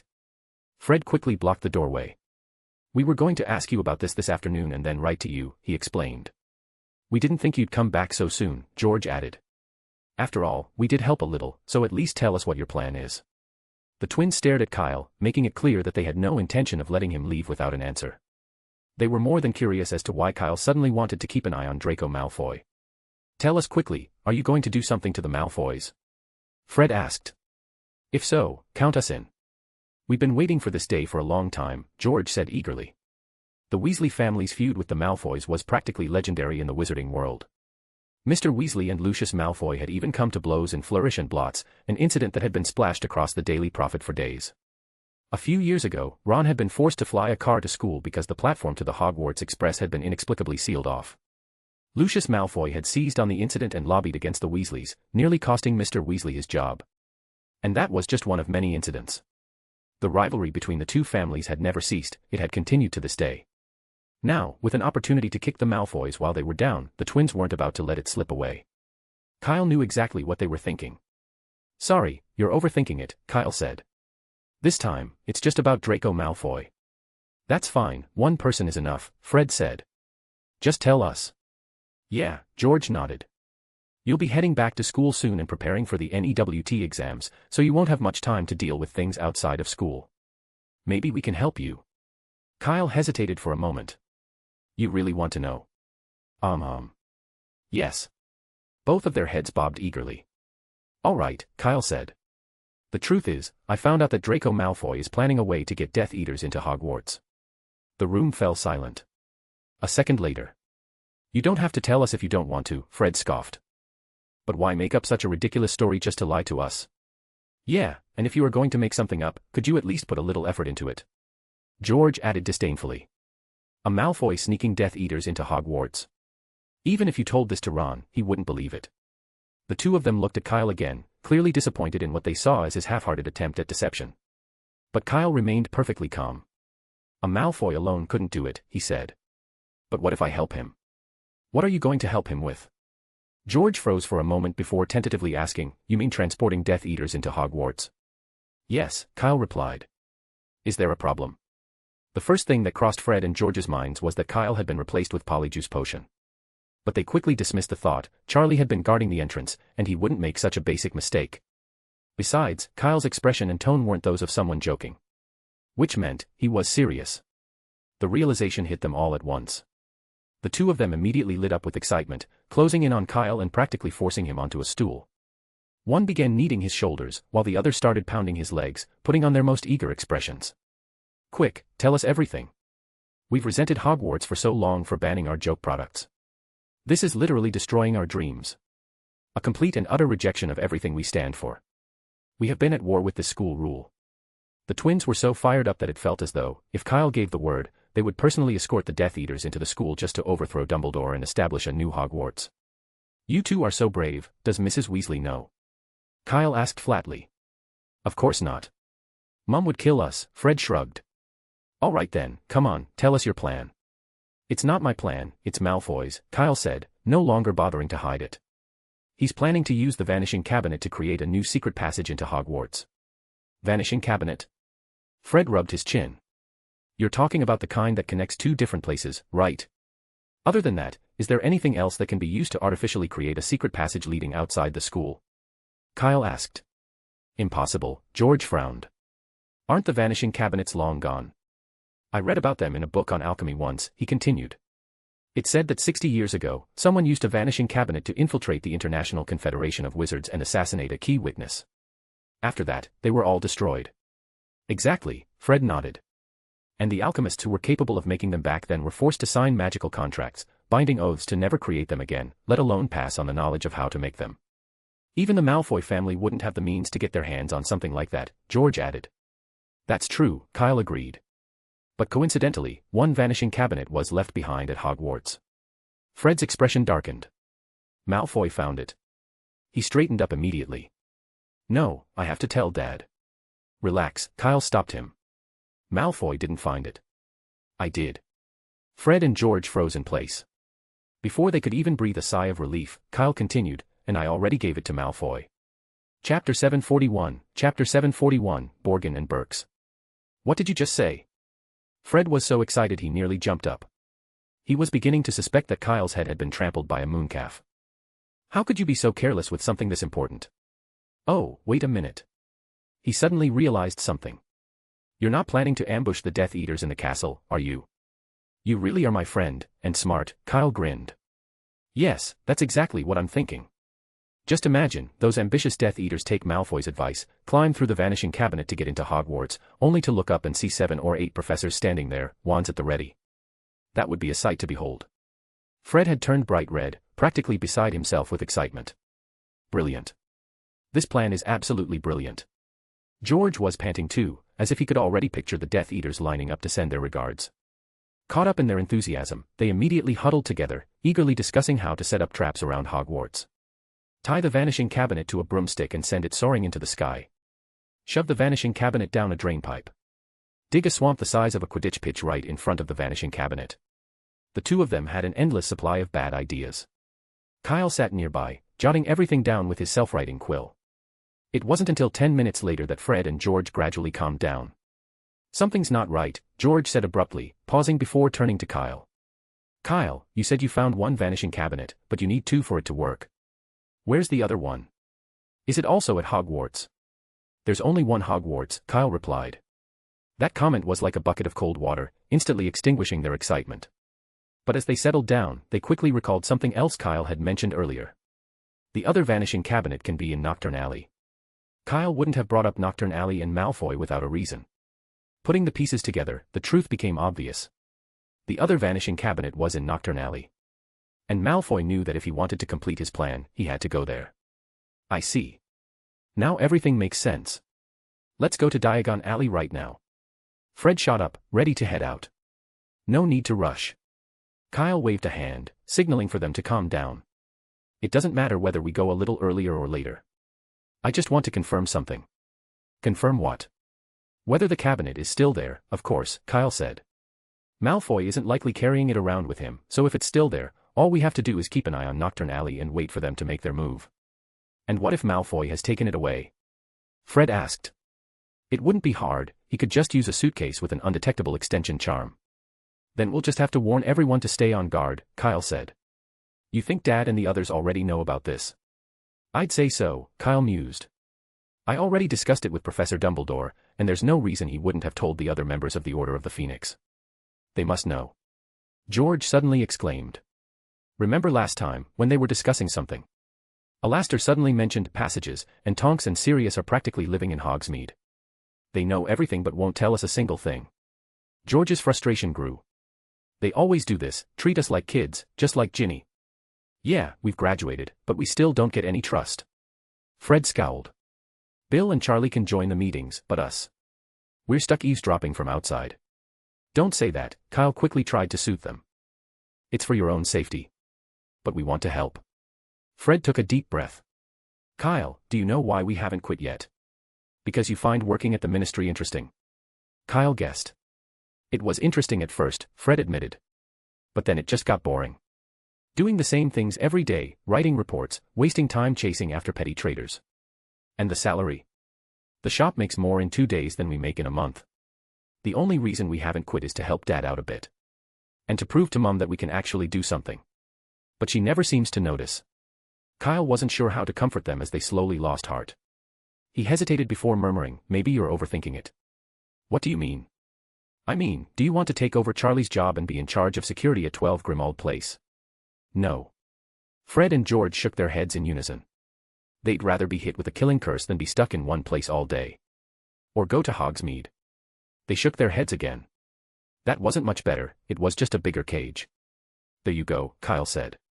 If you don't actually want to do anything, why complain so much? Mrs. Weasley's already taken good care of you, hasn't she? Fred and George exchanged glances, and the tense, frustrated atmosphere that had been building up instantly vanished. There was even a flicker of embarrassment. Why don't I go talk to her and see if you two can take over for Tonks and Sirius? Kyle suggested. Or I could just go speak to Dumbledore. Forget it. No need. We were just joking, why do you have to take it so seriously? 10 minutes later, Ron came knocking and told them it was time for lunch.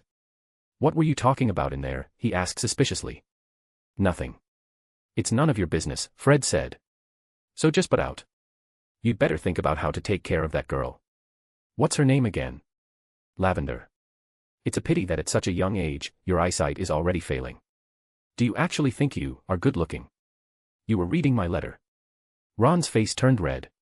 Don't get us wrong, we don't have a thing for that, George said primly, but you talk in your sleep. And you do it really loudly. You can ask Harry if you don't believe us. You didn't happen to memorize the whole thing, did you? And then, with great expression, they began to recite it aloud. 1-1, why is this vacation so long? 1-1. Fred and George had a natural flair for it, and Kyle felt a shiver run down his spine every time they opened their mouths. Ron, blushing furiously, shouted, that's enough, you two. Shut up. He grabbed whatever he could from his pockets and hurled them at the twins, a candy, a tool, 2 sickles. But with a lazy flick of his wand, Fred turned them all into paper airplanes. Well, except for the sickles, those, he handed one to George and kept the other for himself. That was all my pocket money. Ron shouted angrily. You threw it at us yourself. We figured you didn't want it anymore. This is all your fault. Ron snapped. Just you wait until I turn 17. I'm sure you'll dazzle us with some magic no one's ever thought of before, Fred said with a wave of his hand. Come on, George, Kyle. They pushed past Ron and made their way to the dining room. Lunch was beef stew and mashed potatoes, and Mrs. Weasley kept piling food onto Conna's plate as if afraid she wouldn't get enough to eat. You can head back to school with Harry and the others this afternoon at 5, Mrs. Weasley said after lunch. Until then, you can chat or play in the house for a while. No, Kyle shook his head. We need to buy something in Diagon Alley. Diagon Alley? Mrs. Weasley frowned. But with everything going on, I can't let you go alone. It's too dangerous. It's fine, we'll go, Fred said immediately, standing up. We were heading to the shop anyway, so we can take them. You. Mrs. Weasley still looked uncertain, but there wasn't really anyone else more suitable. All right, she relented. How will you get there? Apparition. No, by carriage, Kyle said. I met Mr. Malfoy just 10 days ago, Creature said as they approached the front door of the joke shop. Are you sure it was him? Kyle asked. Creature saw him very clearly, Master Kyle, the house elf replied. That settles it, Fred said as the group stepped outside. Malfoy really does know where the other vanishing cabinet is, George added. I need to go to Nocturne Alley to make sure the item is still there, Kyle said. No, that's too dangerous, George frowned. Mum told us to protect you, so we're going with you. Protect. Kyle cut through their excuses. You're just interested. Besides, have you ever seen anyone go shopping at a dark magic store in pairs? I'll be less of a target on my own. He cast a quick glance at Conna, who was still inside the shop, then with a flick of his wand, his clothes shifted into a large hooded cloak. Ignoring Fred and George's protests, he moved swiftly, disappearing into the shadows and reappearing at the entrance to Nocturne Alley. Diagon Alley was much quieter these days, and Nocturne Alley was even more deserted. The street was empty, and the stalls that had once been filled with poisons and all kinds of strange objects had all vanished. They must have moved elsewhere. After all, in these dangerous and suspicious times, no one would risk being targeted by an aura just to buy dark magic products. Not far from the entrance, a ragged man sat hunched over, also wearing a hood, making it impossible to see his face. As Kyle walked past, a faint, metallic scent reached his nose, a light, bloody smell. His intuition screamed that this person was dangerous. Turning back now would be the same as admitting defeat. He kept walking as calmly as possible, though his hand inside his sleeve gripped his wand tightly. As he passed the men, the figure raised his head slightly, revealing a pair of strange brown eyes. There was a quiet, almost deliberate swallowing sound. But fortunately, he didn't seem to be looking for trouble. After a mere glance, he lowered his head again. Kyle didn't let his guard down, though. He kept a firm grip on his wand as he walked forward, only relaxing slightly once he reached the entrance of the largest shop in the middle of the street. Borgin and Burke's. The infamous dark magic shop was empty, the shelves lined with strange and sinister objects. Behind the counter, the shopkeeper, Borgin, sat dozing listlessly. Kyle adjusted his hood to make sure his face was fully concealed before stepping inside. The bell above the door jingled, stirring Borgin from his half-sleep. "Welcome, guest," he said, though his tone was far from welcoming. Kyle said nothing, moving past a cabinet cluttered with skulls and old bottles. As he walked, his foot bumped against a wooden box, sending it skidding across the floor. "I must warn you, sir," Borgin said coldly. "In here, meddling with things comes at a price." "Price?" Kyle sneered, his voice rasping slightly. "You can't mean that box just now." "Transformation curse, child's play." "Oh." Borgin's voice finally showed a hint of interest. "Please forgive my impertinence, guest. What can I do for you?" Kyle didn't answer. Instead, he wandered slowly through the shop, his gaze passing over the various dark artifacts before stopping at a withered hand. "How much is this?" 2,000 galleons, Borgin replied smoothly. "TSK. The hand of glory isn't worth that," Kyle said indifferently. "I'll look elsewhere." "With all due respect, you won't find it anywhere else," Borgin said, still composed, though his tone quickened slightly. "As you can see, not many dare to sell such quality items anymore. I'm taking a risk, so naturally, I must charge a little extra." Kyle paused as if considering this, then continued his slow circuit of the shop, inspecting the items on display with thinly veiled disdain. Cursed boiling blood, only effective on muggles. Rubbish. Corrosive poison, the worst of the worst. Look at this, outdated 100 years ago, is this some kind of thrift shop? Borgin's expression darkened, but he couldn't find a valid reason to take offense. The man in front of him wasn't exactly wrong, just impossibly rude. "Sir, if you're here simply to cause trouble, Oh, now this one's not bad." Kyle stopped abruptly, pointing toward a shadowed corner beside the counter. "How much for that?" "The cursed tapestry," Borgin said coldly. "For only 150 galleons, you can take it with you." No. "I'm not interested in that sort of thing," Kyle said, shaking his head. "I'm talking about the item under the tapestry." It was a cabinet, almost entirely covered by the heavy fabric, only a small corner peeking out, as if it had been deliberately concealed. "What?" Borgin narrowed his eyes. But before he could react further, Kyle flicked his finger slightly, and the tapestry flew aside, revealing the object beneath it.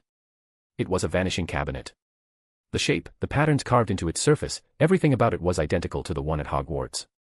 "Wow, I didn't think I'd ever see another one of these," Kyle said, eyeing the vanishing cabinet. "How much?" "I'll take it." 5,000 galleons, Borgin replied, his greedy intent laid bare. If there were 2 vanishing cabinets, the price would have been reasonable, but for just one, it was steep. Borgin's real goal was to make it difficult for the buyer to walk away, forcing them into negotiation. But something felt off, this customer wasn't hesitating at all. "I'll take it," Kyle said without a second thought. He placed a suitcase on the counter and flipped it open. The case had been prepared in advance by Kyle and the Weasley brothers, filled to the brim with gleaming gold galleons. It was as if the dimly lit shop had suddenly been set ablaze. Borgin's eyes widened, the golden glow reflecting in his pupils. Any lingering wariness evaporated in an instant. It wasn't until Kyle casually stepped forward and opened the vanishing cabinet himself that Borgin finally snapped out of his trance. "Wait a minute, sir," Borgin said, tearing his gaze away from the gold. "You can't take it." Kyle continued poking and prodding the inside of the cabinet, as if inspecting it. "Why?" he asked indifferently. "Did I not pay enough?" Of course not, Borgin said, though his eyes darted to the galleons again, his throat bobbing. Then it's settled, Kyle said flatly. It's mine now. Why wouldn't I be able to take it? It's just rather unwieldy to carry around, Kyle added, pulling out his wand and pointing it at the cabinet. Oh, wait. Borgin sprang in front of him with surprising agility. Kyle's gaze darkened slightly. What's the meaning of this? His voice held a trace of displeasure. You're not thinking of demanding extra money at the last minute, are you? Of course not, sir, Borgin said hastily. Borgin and Burke's has the best reputation in Nocturne Alley. Kyle said nothing, waiting. It's just that, this vanishing cabinet, it's broken. Broken. Yes. Borgin thumped the side of the cabinet for emphasis. How about this, I'll repair it, and you can come back to collect it later. How long will that take? 6 months, no, 3 months. 3 months should be enough. That's too long. Kyle shook his head. Forget it. I'll fix it myself. He reached for the cabinet again. No, sir, Borgin interrupted. We can't sell you something that's broken. That's the shop's policy. Really? Kyle snapped the suitcase shut. For a brief moment, Borgin hesitated. 5,000 galleons was the largest sale he'd had in a decade. But then, the weight of another consideration settled in. This cabinet was tied to someone else's plans. His greed warred with his caution, but in the end, self-preservation won. No sale, Borgin said firmly. However, to compensate you for the inconvenience, I'm willing to offer a generous discount. Just 3,000 galleons, how about it? Borgin had calculated everything. Compared to offending that person, the customer in front of him was insignificant. As long as he got the money now, what happened 3 months later wouldn't be his problem. The cabinet would be long gone, likely in the hands of the Death Eaters. And with a discount of 2,000 galleons, who could possibly refuse? Only 3,000 galleons. That's a bargain, Kyle murmured. But he turned away. Bargains are never good. I'll pass. Borgin barely had time to process what was happening before Kyle had already picked up his suitcase and walked out of the shop. By the time he came to his senses and rushed after him, Kyle had already vanished into the darkened street, leaving no trace behind. Chapter 742, Living Next Door to Snape. What do you think? The stuff is still there. As soon as Kyle returned to Diagon Alley, he slipped into the Weasley twins' shop. Before anyone else could notice him, he changed back into his own clothes and said, I saw it. The vanishing cabinet is in Borgin and Burke's. Excellent, Fred said excitedly. In that case, if we keep watch at the entrance to Nocturne Alley, we'll be able to track the Death Eaters' movements. Or we could just take control of Borgin and Burke's, George suggested. It just so happens that our job now is dealing with dark magic items, so we could go in and inspect them under that pretense. I advise against that, Kyle cautioned. It would only alert the enemy. Borgin is a crafty old fox. If he senses anything suspicious and reports it to the Death Eaters, all our previous planning will be wasted. We need to maintain the status quo. He hesitated briefly before adding, and I also saw a werewolf's tracks in Nocturne Alley. A werewolf. Fred was startled. Their shop was less than 100 feet from the entrance to Nocturne Alley. If there really was a werewolf lurking nearby, this location wasn't exactly safe. Yes. I assume he was hiding in Nocturne Alley before, then joined you-know-who and was sent to keep an eye on Borgin and Burke's, Kyle said. No way, Fred muttered. I remember Lupin mentioning that the werewolves in Nocturne Alley were all banished by Fenrir Greyback and were pathetically weak. I doubt they'd be of any use to you-know-who, even if they wanted to be. Then he must have snuck in, Kyle replied. At the very least, I sensed danger when I walked past him. He has to be a strong werewolf. And how do you know he's connected to you-know-who? I'm just guessing, Kyle admitted. But back in the shop, Borgin refused to sell me the vanishing cabinet no matter how much I offered. I named a price that should have been impossible to refuse under normal circumstances, yet he still wouldn't budge. He seemed to have some reservations, probably because there was a werewolf stationed right outside. An impossible price to refuse.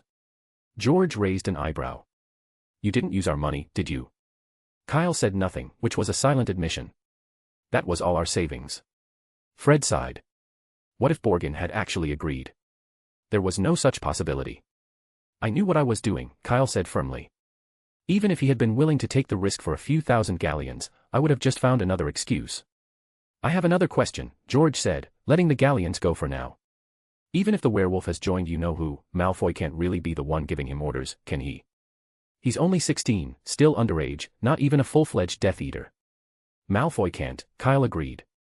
But there are others. Did they really think he was handling something this big alone? He would definitely need help. It wouldn't be difficult for a Death Eater to send a werewolf over with just a few words. But that means we won't just have to monitor the Death Eaters, we'll also need to make sure the werewolves don't go feral when the full moon comes around. This is Diagon Alley, after all. If a transformed werewolf suddenly breaks loose, we'll have a real problem. Don't worry, leave that to us, Fred and George said, thumping their chests. We've just made a map of Diagon Alley, a simplified version of the Marauders map. George pointed to what looked like an ordinary piece of parchment displayed in the shop window. We'll just make a few modifications to the map, and we'll always know what's happening at the entrance to Nocturne Alley. That's a great idea, Kyle said calmly. But I still don't think it's reliable. You should tell Creature that. Actually, I'll do it myself. Hey, what's that supposed to mean? Fred said indignantly. Are you saying we're worth less to you than a house elf? Kyle gave him a once-over, then nodded firmly. Yes, that was exactly what he meant. What are you talking about? Just as Fred and George were about to give Kyle a piece of their minds, Kana emerged from behind one of the shop shelves. Kyle, have you finished? We need to get back to school quickly. Ah, yes, Kyle replied. Good, Kana said, placing a few interesting gadgets from the shelf to the side. Mr. Weasley, how much are these? Just take them, Fred said with a wave of his hand. It's on the house, a special offer for your first visit to our store. No way, you can't take something without paying for it, Kana shook her head. Just tell me the price, or I won't take them. Yeah, we can't take advantage of you like that, Kyle added. He then took out a heavy suitcase and placed it on the counter with an air of generosity. Forget it, you can have all this, no need to look for change. The suitcase landed with a dull thud, its weight suggesting it was filled with gold galleons. However, Fred and George did not look pleased. Hey, this is our money, okay. Paying with our money and not needing change, how could you say that? Shame on you. Kyle, unfazed by their complaints, simply pretended not to hear them. Instead, he calmly found Creature, whispered a few instructions, and then left the shop with Kana, heading toward the leaky cauldron. A while later, Fred and George caught up from behind. Why are you going back so early? We can just use the Flu network with Ron and the others later, right? We'd like to, Kyle said, but what about the carriage? We can't just shove it down the fireplace, can we? Carriage. Oh, how could I forget? You came here in a thestral-drawn carriage, Fred said, slapping his forehead. But how did you get it out? We tried before, but the thestral refused to budge from the school gates. When we pressed it, it gave a shrill shriek. Luckily, we were quick, or Hagrid would have caught us. It was no surprise that Fred and George, McGonagall's most troublesome students, were the ones who came up with the idea of taking a thestral-drawn carriage. No need to speculate, Kyle shot them a look. Professor Dumbledore gave his permission. Hearing that the carriage had been obtained through proper channels, the twins immediately lost interest. They walked together to the entrance of Diagon Alley, slipped through the hidden archway behind the leaky cauldron, and then disapparated, reappearing in a secluded alley near Grimmauld Place. A muggle nearby widened his eyes at the sudden appearance of several people out of thin air, rubbing them in disbelief. With a casual flick of his wand, Kyle erased the man's awareness of the event. His expression went blank, and he strolled away as if nothing had happened. You're pretty good with that memory charm, George remarked. Just a little talent, Kyle said with a shrug.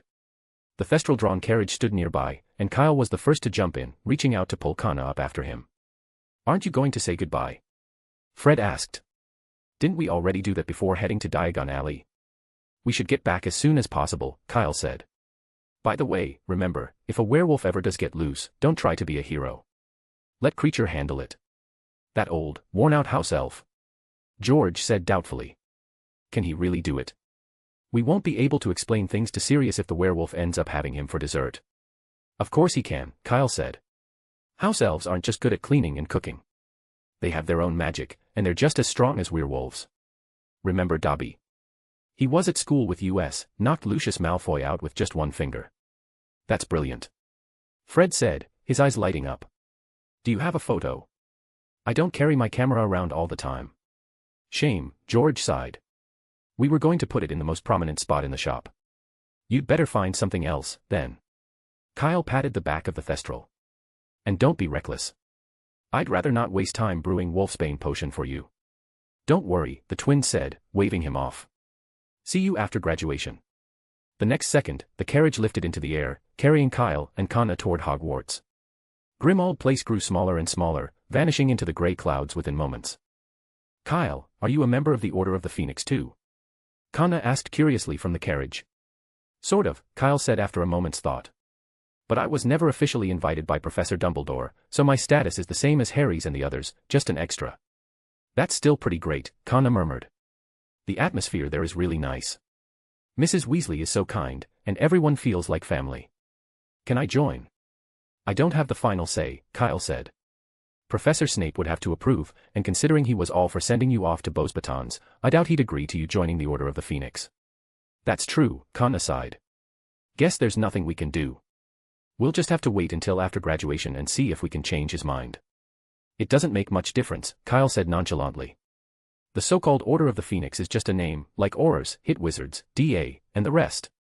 If you like that kind of camaraderie, you could always move to St. Catchpole Village. There's plenty of empty land near my house and the burrow. It wouldn't be hard to build another manor. Conna tilted her head. So, are you planning to become neighbors with Professor Snape? If he agrees, Kyle said with a grin. They chatted idly, watching the landscape roll by beneath them. When they grew bored, they passed the time reading the Daily Prophet, which they'd brought from Diagon Alley. As the sky darkened, they finally caught up with the bright red Hogwarts Express, arriving at school just ahead of schedule. You've worked hard, Kyle said, stroking the wing of the Thestral-drawn carriage and feeding it a fresh leg of warthog. With the increasing number of magical creatures around, Kyle had made a habit of keeping such supplies in his suitcase. They weren't expensive, and buying in bulk came with discounts. Luckily, I went to Nicholas's manor for the holidays, Kyle said with some relief as they climbed the steps outside the castle. Why do you say that all of a sudden? Conna asked, puzzled. Look at this. Kyle handed her the newspaper he was holding. The Ministry of Magic had failed to achieve any meaningful progress regarding the Death Eaters, and Fudge's reputation had been deteriorating. In an attempt to salvage the situation, he had visited Hogwarts multiple times during the holidays, seemingly trying to recreate the illusion of being closely allied with Dumbledore. Unfortunately for him, Dumbledore hadn't been at the school this holiday either, and his visits had been entirely fruitless. His image dominated the front page, with several pictures showing him wandering around the castle grounds. Rita Skeeter, ever the professional opportunist, had exposed his intentions with cutting precision. She knew exactly what people enjoyed reading most, ministers being scolded for their incompetence. The article made it clear that the ministry had accomplished nothing of significance since September. Kyle could easily imagine what would have happened had he stayed at school instead of visiting Nicholas. With Dumbledore absent, Fudge would have inevitably come looking for him, dragging him into unnecessary distractions. Honestly, Kyle would much rather have been lounging in a deck chair, basking in the sun, than wasting his time on the tedious task of saving Fudge's reputation. They climbed the last steps and reached the great oak doors of the castle. As expected, Filch was already there, his dark detector in hand. He circled Kyle and Conna multiple times before finally giving the all-clear and allowing them inside. Fred was right, this inspection is useless, Conna said, pulling a small box from her pocket. It held all the gadgets she had bought from Weasley's Wizard Wheezes. Yet when the detector had scanned her earlier, it hadn't reacted at all. Don't say that, you just didn't have any dark magic items on you, Kyle remarked, casting a glance behind them. And not everyone can manage the undetectable extension charm. The two of them made their way to the common room. Though the train hadn't arrived yet, the common room was still lively, with most students having chosen to stay at school. Kyle and Conna walked over to an empty table and sat down. Kyle, how was your Christmas? Ryan asked, looking up from his game of wizard chess. It was okay, Kyle said. And you? Did anything happen at school? Does drinking a vat of 500-year-old wine by the fat lady count? Ryan said. She and her friend, Violet, I think her name is, they drank all the wine from the portraits of the drunk monks in the Charms corridor. That was a disaster. Mikkel muttered, still shaken. They kept going back and forth between portraits, howling and singing until 2 in the morning. The whole school couldn't sleep because of the noise. I hope those drunken monks have hidden their wine better this time, and that it's never found again. At the mention of the incident, the group immediately launched into complaints, one after another, clearly still suffering from the torment. It was no secret that the fat lady enjoyed a drink.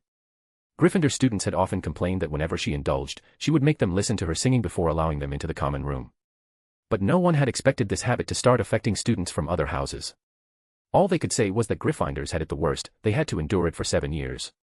However, there were rumors that Professor McGonagall had already stepped in, warning the fat lady, and that Gryffindor's password had been changed overnight to abstinence. No one knew if that was true or not. After all, no one was about to make a trip to the 8th floor just to test it. Apart from that fiasco, there wasn't much else to note. There was still some time before the school dinner, so Conna decided to get some more reading done, while Kyle made his way to the headmaster's office. He wanted to ask Dumbledore about the time turner. When he reached the 8th floor, however, he found that Dumbledore had gone out again and wasn't at the school. The only ones in the headmaster's office were the former heads of Hogwarts, pretending to sleep in their frames. "What do you want?" one of them asked, as though accustomed to Kyle's sudden appearances. "Dumbledore is at the Ministry of Magic at the moment. If it's urgent, I can go and fetch him for you." "Thank you, Headmaster Everard, but no," Kyle said. "It's nothing urgent. I can wait until the professor returns." "Very well." Kyle nodded and left the headmaster's office. Chapter 743, Hagrid's Request. After the start of term feast, Dumbledore returned for Harry's weekly memory lesson. By the time Kyle arrived after receiving news from the portrait, the lesson had already ended, and Dumbledore had left the school again. Harry, still dazed from recalling something, remained in the office, lost in thought. "Kyle, are you here to see Professor Dumbledore too?" Harry asked. He just got a message through the fireplace about the dark mark appearing somewhere, and then he rushed off. "Ah, that's fine," Kyle replied. "I didn't have anything urgent to ask him anyway. I'll just wait until another time." After making 2 fruitless trips, Kyle was far less eager than before. With the time turner in his possession, he figured that if Dumbledore needed him, he would come to him instead. The two left the headmaster's office together. As they walked down the corridor, Harry glanced at Kyle and hesitated, his mouth twitching slightly. "Kyle, you..." But he suddenly stopped himself. "What?" Kyle asked, puzzled. "No, it's nothing," Harry shook his head. Since Dumbledore had left abruptly due to the emergency, Harry was left with lingering questions, and he needed someone to talk to. Kyle would have been a good choice. He was intelligent, well-informed, and had even been involved in several secret plans. But for that very reason, Harry found it difficult to see Kyle as a peer. He preferred to talk about these matters with Ron or Hermione. Quickly changing the subject to avoid raising suspicion, Harry asked, "I just wanted to ask, how hard is apparition to learn? We're starting lessons on Saturday. Sirius was supposed to teach us, but he left school not long after term began, and he hasn't had the time since." "It's not too difficult," Kyle said, giving Harry a knowing look. "There's a trick to it, though. It's much easier if you've seen someone else do it before you try." "In that case, Professor Dumbledore did show me once, well, through the Patronus," Harry said. "It was the night I went to see Professor Slughorn, but it wasn't exactly pleasant. I felt like a stuffed toy being tossed in a washing machine." "That's normal. It gets easier with practice," Kyle reassured him. "Besides, if you've had a more thrilling experience, you'll find that being a stuffed toy isn't so bad." "A more thrilling experience?" Harry frowned. "What do you mean? Doesn't apparition work the same way for everyone?" "Not a person, a phoenix," Kyle muttered, glancing behind him with a slight shudder. He was certain that anyone who had learned apparition while being carried by a phoenix would find mastering the spell much easier afterward. But not many people got that opportunity. Harry, never having experienced it, couldn't quite grasp what Kyle meant. Their conversation dwindled into silence, but by then, they had reached the entrance to the Gryffindor common room. Harry looked at the large portrait of the fat lady and exhaled in relief. "See you tomorrow, Kyle." "See you tomorrow." After Harry entered, Kyle turned and headed downstairs in the opposite direction. The day after the holidays, Hogwarts was blanketed in heavy snowfall, and overnight, a thick layer of nearly 5 inches had settled over the grounds. A group of first-year students trudged through the snow on their way to the greenhouse for herbology. Those heading to care of magical creatures faced the same struggle. Hagrid, looking unusually distracted, moved through the empty pumpkin patch near the Forbidden Forest, gathering a group of mooncalves. Their unique appearance immediately captivated the students, who crowded around them in fascination. "I can't believe it," Kana whispered. "Hagrid is actually showing mooncalves to a 7th-year class instead of some other creature with fangs and claws." "Yeah," Kyle nodded in agreement. It was no secret at Hogwarts that Hagrid had a fondness for creatures that weren't exactly friendly-looking. For students below 5th year, this wasn't much of a problem, since he was limited to teaching about magical creatures ranked below XXX. But it was a different story for 6th and 7th years. The NEWT curriculum had a much broader scope, with far fewer restrictions on course content. Recently, Care of Magical Creatures had started to feel more like a comprehensive guide to fierce magical creatures. The last time, it had been a manticore, the time before that, a graphorn. To be honest, even Kyle was curious about where Hagrid kept finding these things and couldn't help but marvel at the sheer variety of species lurking in the Forbidden Forest. Now that Hagrid had suddenly brought in something as harmless as a mooncalf, Kyle couldn't help but feel a little thrown off.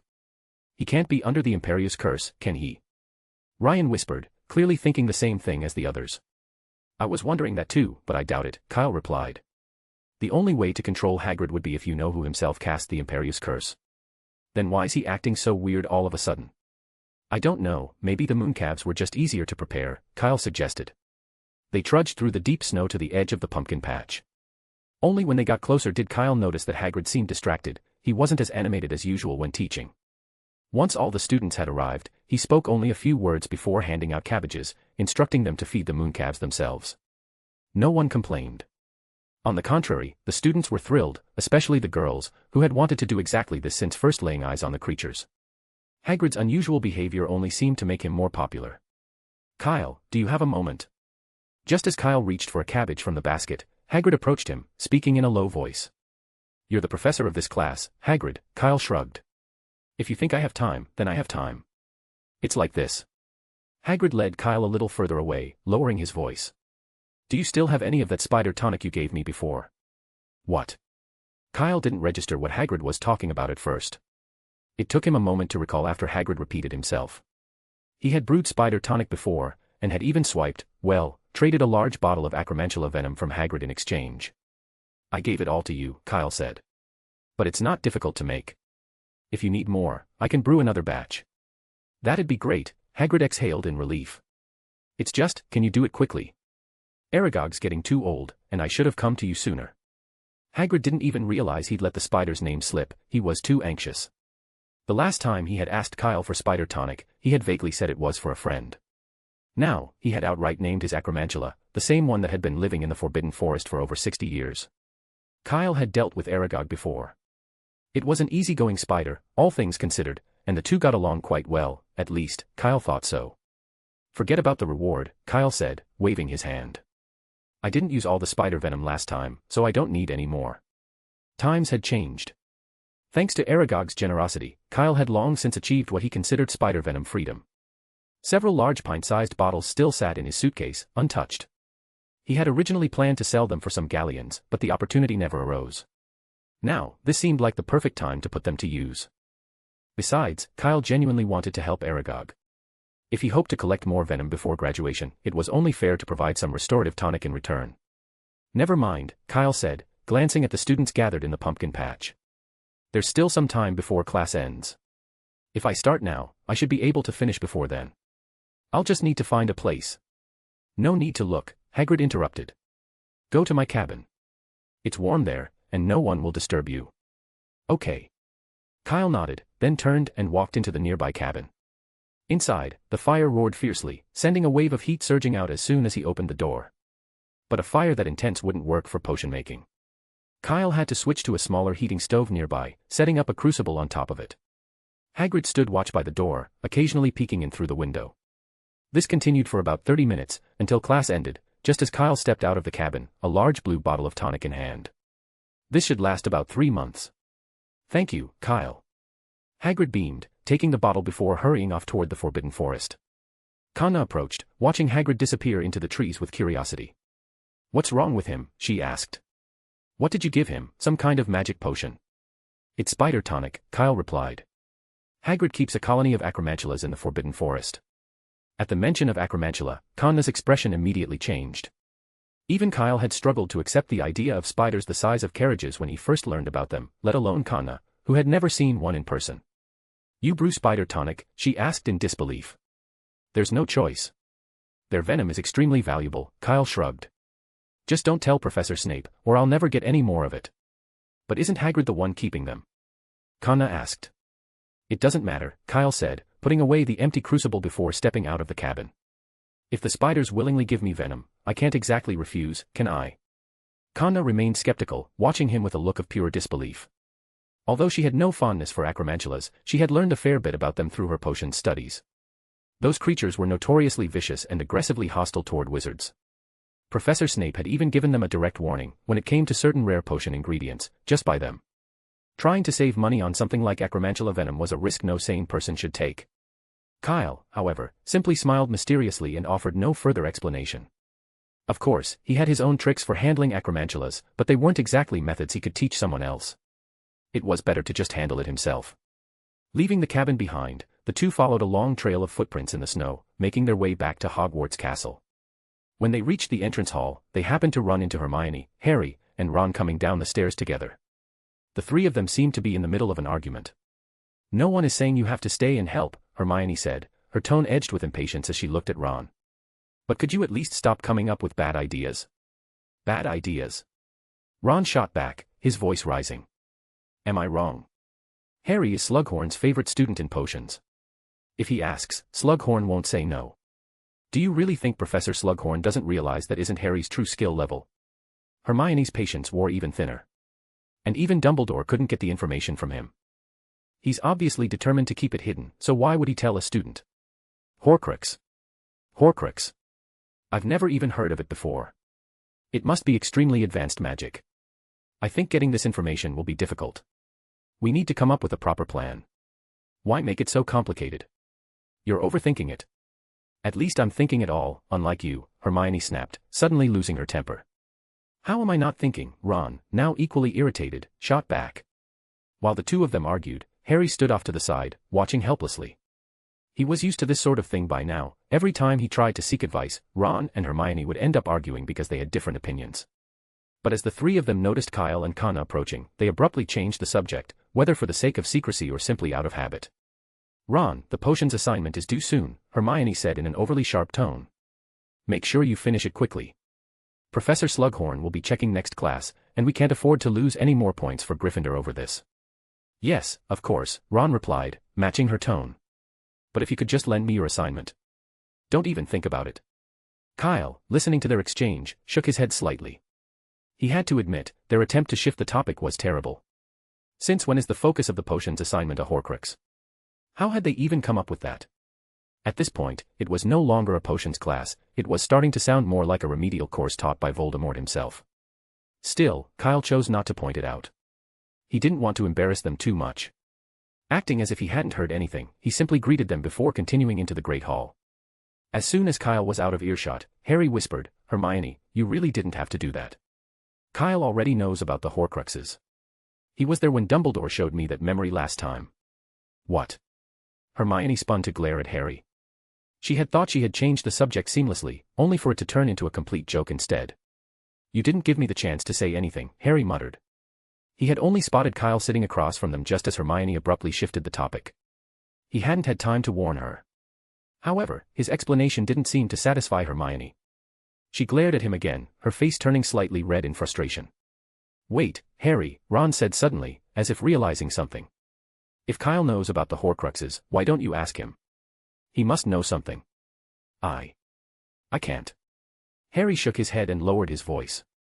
I don't really know why, but whenever I'm around Kyle, it feels like I'm talking to a professor. Of course, it's just a feeling. Really? Ron blinked. I don't feel that way. Maybe it's because I've seen him more often in the headmaster's office. Harry thought for a moment. You know, very few students even go there, right? But Kyle has been there loads of times. Even the previous headmasters know him. Well, that just makes it even easier, Ron said. You don't have to ask yourself, just bring Kyle with you when you ask about Slughorn's Horcrux memory. That way, you'll have a much better chance. Harry just shook his head and said nothing. His logic told him Ron was right. If Kyle helped, he wouldn't have to worry about it anymore. Kyle would almost certainly find a way to get Slughorn's real memories. But deep down, Harry didn't want to ask for his help. He couldn't quite explain why, but maybe it was because this was the first time Dumbledore had personally given him a task, and he wanted to complete it on his own. He might as well try Ron's method first. Harry thought to himself. Maybe he should just ask Slughorn directly after the next potions lesson. It might actually work. After all, he couldn't think of a better plan. Chapter 744, 2 bottles of Amortentia. Kyle, you must come to the party tomorrow, said Slughorn, stopping Kyle as he was leaving the potions classroom after the lesson. It's to celebrate Mr. Zabini Blaze's 17th birthday. You will come, won't you? He looked almost giddy, as if it were his own birthday being celebrated. Kyle, who had been called over, simply nodded and said, Of course, Professor Slughorn, I'll be there. I knew it, Slughorn laughed even more heartily. A wizard's coming of age is a big day, and a lot of people will be there. You definitely don't want to miss it. Then I'll go prepare the drinks for the party. I hope the 3 broomstick still has a good vintage. Slughorn fastened the gold clasp on his dragonhide briefcase and was about to leave. Wait, Professor, I want to ask a question, Kyle suddenly called out. Then ask quickly, my boy, ask quickly. Slughorn turned back, his tone warm and affectionate. Professor, do you know Horcruxes? Slughorn froze, his hand hovering in midair, his round face seeming to sink in. It was strange. Just moments ago, he had been full of energy, but now he looked as if he had suddenly wilted, as though he hadn't slept in days. He licked his lips and asked hoarsely, "What did you say?" "Horcrux, Professor," Kyle repeated. "I read about it in a book and was curious." "Dumbledore sent you?" Slughorn asked in a low, certain voice.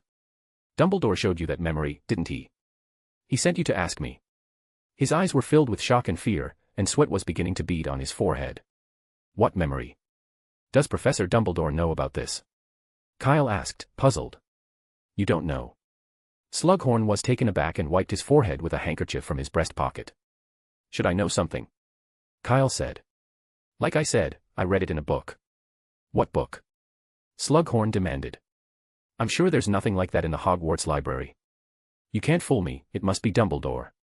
"No, Professor, I read it in Nicholas Flamel's library," Kyle interrupted. "I found a book called Secrets of the Darkest Art in his private collection. It's really interesting. There are just some parts that are too vague for me to understand, like Horcruxes." "I have no comment," said Slughorn softly, wiping his forehead again. "You've got the wrong person, Kyle. I know nothing about Horcruxes, nothing." Slughorn repeated the last word with emphasis, as if trying to convince himself as much as Kyle. Then he grabbed his dragonhide briefcase, shoved the handkerchief carelessly into his pocket, and turned toward the door. But just as he reached it, he suddenly stopped. As if something had struck him, he took a deep breath and turned back to look at Kyle. It was so similar. At that moment, Slughorn felt as though he were seeing two figures overlap. Both were brilliant in a way that made others at Hogwarts seem dull by comparison. Both seemed out of place in the castle, their presence larger than their surroundings. And just like that person, Kyle had also taken an interest in Horcruxes. "I advise you not to waste your time on that, Kyle." "That's not for you to know," Slughorn said seriously. "You should focus on something else, like, well, Quidditch would be good. I remember you were a good chaser. If you like, I can recommend you to the Holyhead Harpies. You could certainly become a famous professional Quidditch player." Slughorn didn't give Kyle the chance to respond. He didn't even seem to care what Kyle's answer would be. As soon as he finished speaking, he turned and slammed the door behind him, leaving the classroom without looking back. Kyle and Kana were left standing alone in the room. "What did you ask him?" Kana asked doubtfully. She had never seen someone change their expression so quickly before. Just moments ago, Slughorn had been beaming with excitement, and now he had practically fled in fear. "Nothing, just some old memories he doesn't want to talk about," Kyle shrugged and followed Kana out of the dungeon. "You didn't do that on purpose, did you?" Kana looked at Kyle suspiciously. "To get out of the party?" "The effect was remarkable, wasn't it?" Kyle smiled. "After that, I won't have to worry about him inviting me to any more parties for a long time. He didn't even want to see me." As Kyle had predicted, Slughorn didn't say a word to him for the next 2 weeks. Even in potions class, he kept his distance as much as possible, deliberately ignoring Kyle when checking homework, as if he were invisible. Even Kana, who sat next to Kyle, enjoyed a rare few days of peace. Slughorn seemed determined to distance himself not only from Kyle but also from anyone around him. But that was exactly what Kyle wanted, and Kana felt the same.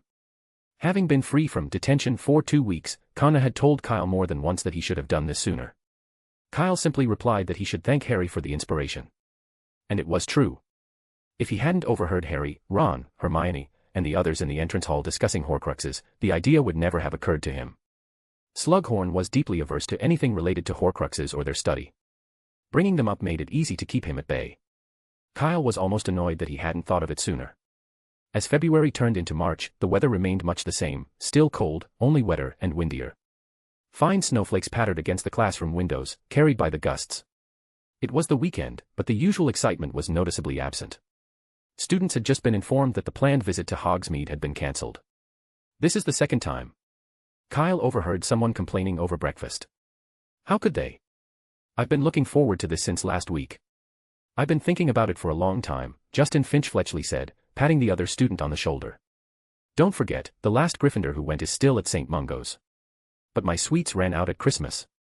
I was hoping to stock up. I bought quite a lot last time," Macmillan admitted, "but now I'm down to just the mixed beans and the tooth-splintering strong mints." "Just great," Kyle muttered as he walked past them. "If I'd known, I would have spent another galleon on something, too." He wasn't surprised that the visit had been cancelled.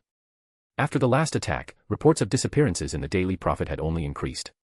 Some of the missing were even relatives of Hogwarts students. Under those circumstances, it was no wonder the school wasn't allowing students to leave so easily. Kyle and Connor sat down beside an empty seat and began their breakfast. Kyle, do you have anything planned for today? Connor asked while spreading jam on her bread. No, why? I want to try a new potion, she said. But it requires some preparation and is a bit troublesome to handle. If you're not busy, can you help me? No problem, Kyle nodded. When? How about after breakfast? We can go to the dungeons. I think it'd be better to use the room of requirement, Kyle said after considering it. If we go to the dungeons, we might run into Slughorn. I heard he's been holding fewer of his little parties lately. It'd be a shame to scare him again. The room of requirement also has pretty much everything we need, and the environment is better than the dungeon, Kyle said. That's fine, Connor nodded. After breakfast, the two of them made their way to the 8th floor together, where they unexpectedly ran into Harry and Ron. However, something was definitely off about the two of them. Let go of me, Harry. I'm going to Remilde Vane, don't stop me. Harry was gripping Ron's arm, dragging him along, while Ron, like a fish tossed onto the shore, kept wriggling and struggling against him. Yes, I'll take you to her right now, Harry said without looking back. She's in Slughorn's office, and we're going there right now. Why is she there? Maybe she's having a potions lesson. Harry said casually. Maybe I can apply to take it with her. Ron said, his face lighting up with delight. Yes, you can. Oh, don't drool on my sleeve. Connor leaned over to Kyle and whispered, what's going on? Look at Harry's eyes, has someone blackened them? And why does Ron seem a little off? Kyle glanced over. Sure enough, there was a faint bruise forming around Harry's left eye, about the size of a fist. Combined with Ron's love-struck expression, he quickly pieced it together. Harry. Kyle called out. Do you think Ron has taken a love potion? The only thing that could make Ron voluntarily give up his weekend for extra lessons, aside from the Imperious curse, was a love potion. I think so, Harry admitted, now noticing them as well. He ate the chocolate cauldrons Remilde Vane gave me for Christmas. That would explain it, Connor said thoughtfully. Remember when I said someone had smuggled love potions into Hogwarts? Vane was one of them, but I thought I confiscated hers. Apparently, she bought another bottle, Kyle shrugged. Stop talking about it, Harry said impatiently. Do you have any ideas? Kyle stepped forward and tapped Ron on the forehead with his wand. Amor expello. Hey, what are you doing? Ron shoved Kyle angrily before turning back to Harry. Let go of me. I'm going to find my dear Remilde. It didn't work. Harry looked at Kyle in disbelief. Obviously, Kyle said, putting away his wand. Remilde used Amortentia, not the joke product from Weasley's Wizard Wheezes. This kind of situation requires an antidote. Can you make one? Harry asked. Kyle didn't answer but simply looked at Connor. Half an hour, Connor said. The antidote for Amortentia requires a mixture of ingredients, but I'm missing the most basic sedative. If you don't want to wait, you could go to the hospital wing or see Professor Slughorn, Kyle suggested, looking at Harry again. They should have a ready-made potion there. I'll go see Professor Slughorn, Harry decided. But can you guys help me? He keeps kicking me, it's really painful. Does a love potion also increase strength? Normally, it doesn't, Kyle said with a smirk. But since you're standing in the way of Ron's pursuit of his beloved, he has no choice but to fight you. Connor couldn't hold back her laughter. The way Harry was looking at Ron now, it really did resemble the expression of a villain trying to break up a couple. Harry's face immediately fell. If he had any other choice, he would have taken it. But there was no other way. He couldn't just let Ron go running off to find Remilde. Forget it, there's no rush with the potion. Let's help him first, Connor said. Since you put it that way, fine, Kyle replied, taking out his wand again. Stupefy. A red flash of light shot out, and Ron immediately collapsed into Harry's arms. That's much easier, Kyle remarked, and with a wandless charm, he levitated the unconscious Ron, leading him and Harry towards Slughorn's office. The door was ajar, and Harry gave it a light knock. The door creaked open. Sorry, Professor Slughorn, Ron is. Oh, my God. Harry, who had just stepped inside, suddenly let out a scream. Kyle looked up in alarm, just in time to see Slughorn, looking like an enraged bull, shoving Harry aside and charging recklessly down the corridor. At the same time, he kept repeating, out of my way. Rosmerta, my dear. I want to see her now. Air. Harry sat on the floor, rubbing his back, looking dazed. So, Slughorn liked Madame Rosmerta from the Three Broomsticks. Somehow, this scene looked oddly familiar, as if he'd seen it happen before. Meanwhile, Kyle had swiftly thrown Ron to the side and pointed his wand at Slughorn. Stupefy. The next second, Slughorn collapsed motionless onto the ground. Kyle had just used the stunning spell on a professor. Harry was momentarily stunned before realization struck him. No, it was the love potion. He remembered that Slughorn had been acting exactly like Ron after eating the chocolate cauldrons. Harry quickly looked into the office. There were no chocolate cauldrons in sight, only a plate of steaming steaks, presumably his breakfast, a bag of crystallized pineapple, and half a glass of honey wine. What's going on? Harry was confused. Madame Rosmerta giving Slughorn a love potion. That didn't seem necessary. To be honest, Kyle didn't think it was necessary either. Madame Rosmerta was very popular in Hogsmeade, and Slughorn, he went to the Three Broomsticks at least twice a week, and once more whenever there was a party. But he hadn't been lying when he shouted it out. They had all heard him. Anyway, let's get them all to the hospital wing first. When Slughorn wakes up, he'll figure out what happened, Kyle said, rubbing his forehead. Harry, you know the locomotor charm, never mind, you go and tell Professor McGonagall. Slughorn is different from Ron.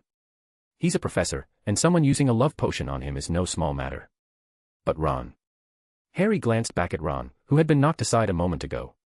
We're not leaving him behind, Kyle said. Kanna, you take Ron. He'll be easier. Kanna nodded and pulled out her wand, pointing it at Ron. Mobilicorpus. Ron immediately floated limply in the air as Kanna guided him away. Harry let out a sigh of relief, got up from the floor, and immediately ran off toward Professor McGonagall's office. Kyle used the same method to levitate Slughorn. Their unusual procession instantly attracted attention. It wasn't every day that a professor was seen floating unconscious through the castle, and curiosity spread among the students. The atmosphere was tense. Kyle and Kanna, however, had no idea what to say. They couldn't just tell everyone that Slughorn had drunk a love potion. That wouldn't be good for his reputation. So they simply walked through the castle in silence, ignoring the strange stares that followed them all the way to the hospital wing. Kyle, maybe I should go find Professor McGonagall, Kanna said worriedly. If Madame Pomfrey asks, Harry will know more. Don't worry, Madame Pomfrey won't ask, Kyle shook his head. And Harry doesn't know the Mobilicorpus charm, so we can't let him carry Ron. Chapter 745, The Real Aged Mead. The hospital wing. As Kyle had predicted, Madame Pomfrey did not ask what had happened, perhaps because she was too shocked to form a question at first. What could she say? Even at Hogwarts, it was rare for students to bring a comatose professor to the hospital wing. It wasn't until Kyle explained the situation that Madame Pomfrey let out a relieved sigh. Once she calmed down, she confirmed that Slughorn and Ron were indeed just unconscious, as Kyle had assured her. Dumbledore is always like this, the professors he hires are becoming more and more unreliable. Madame Pomfrey muttered, unable to suppress her complaint. He's a potions professor, and yet he still managed to ingest something laced with amortentia. Kyle merely shrugged, offering no argument. Madame Pomfrey had a point. While amortentia itself was tasteless, it altered the color of food, making it appear unnaturally bright and glossy, as if coated in wax. A careful observer would certainly notice. And for a wizard well-versed in potions, recognizing it should have been second nature. Kyle couldn't speak for everyone, but he was certain that Snape, at least, would never make such a careless mistake. So in some ways, Madame Pomfrey wasn't wrong to call Slughorn unreliable. After venting her frustration, she instructed Kyle to place Ron and Slughorn in separate beds. The antidote to a love potion wasn't particularly difficult to make. Madame Pomfrey retrieved a few bottles from the shelf and poured their contents into 2 glasses. Oh no, there's not enough Baraffio's brain elixir, she realized with a frown. Glancing at the 2 unconscious figures, she corrected herself mid-thought. One of you, go find Slughorn, she caught herself again and quickly amended, well, go find Professor Snape. He should have some. No need, Kanna said promptly. If it's Baraffio's brain elixir, I have some here. She pulled out a sealed potion bottle and handed it to Madame Pomfrey. Is this all right? Perfect, Madame Pomfrey replied. After a quick inspection, she uncorked the bottle and added the elixir to one of the glasses.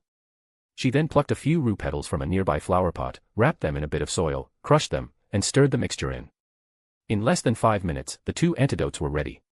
Just then, Harry burst into the hospital wing, breathless, with Professor McGonagall hurrying in behind him. By Merlin. Will someone please tell me what's going on? Her face turned pale at the sight of the 2 motionless figures in the hospital beds, and she nearly stumbled. Fortunately, Kanna stepped forward just in time to steady her.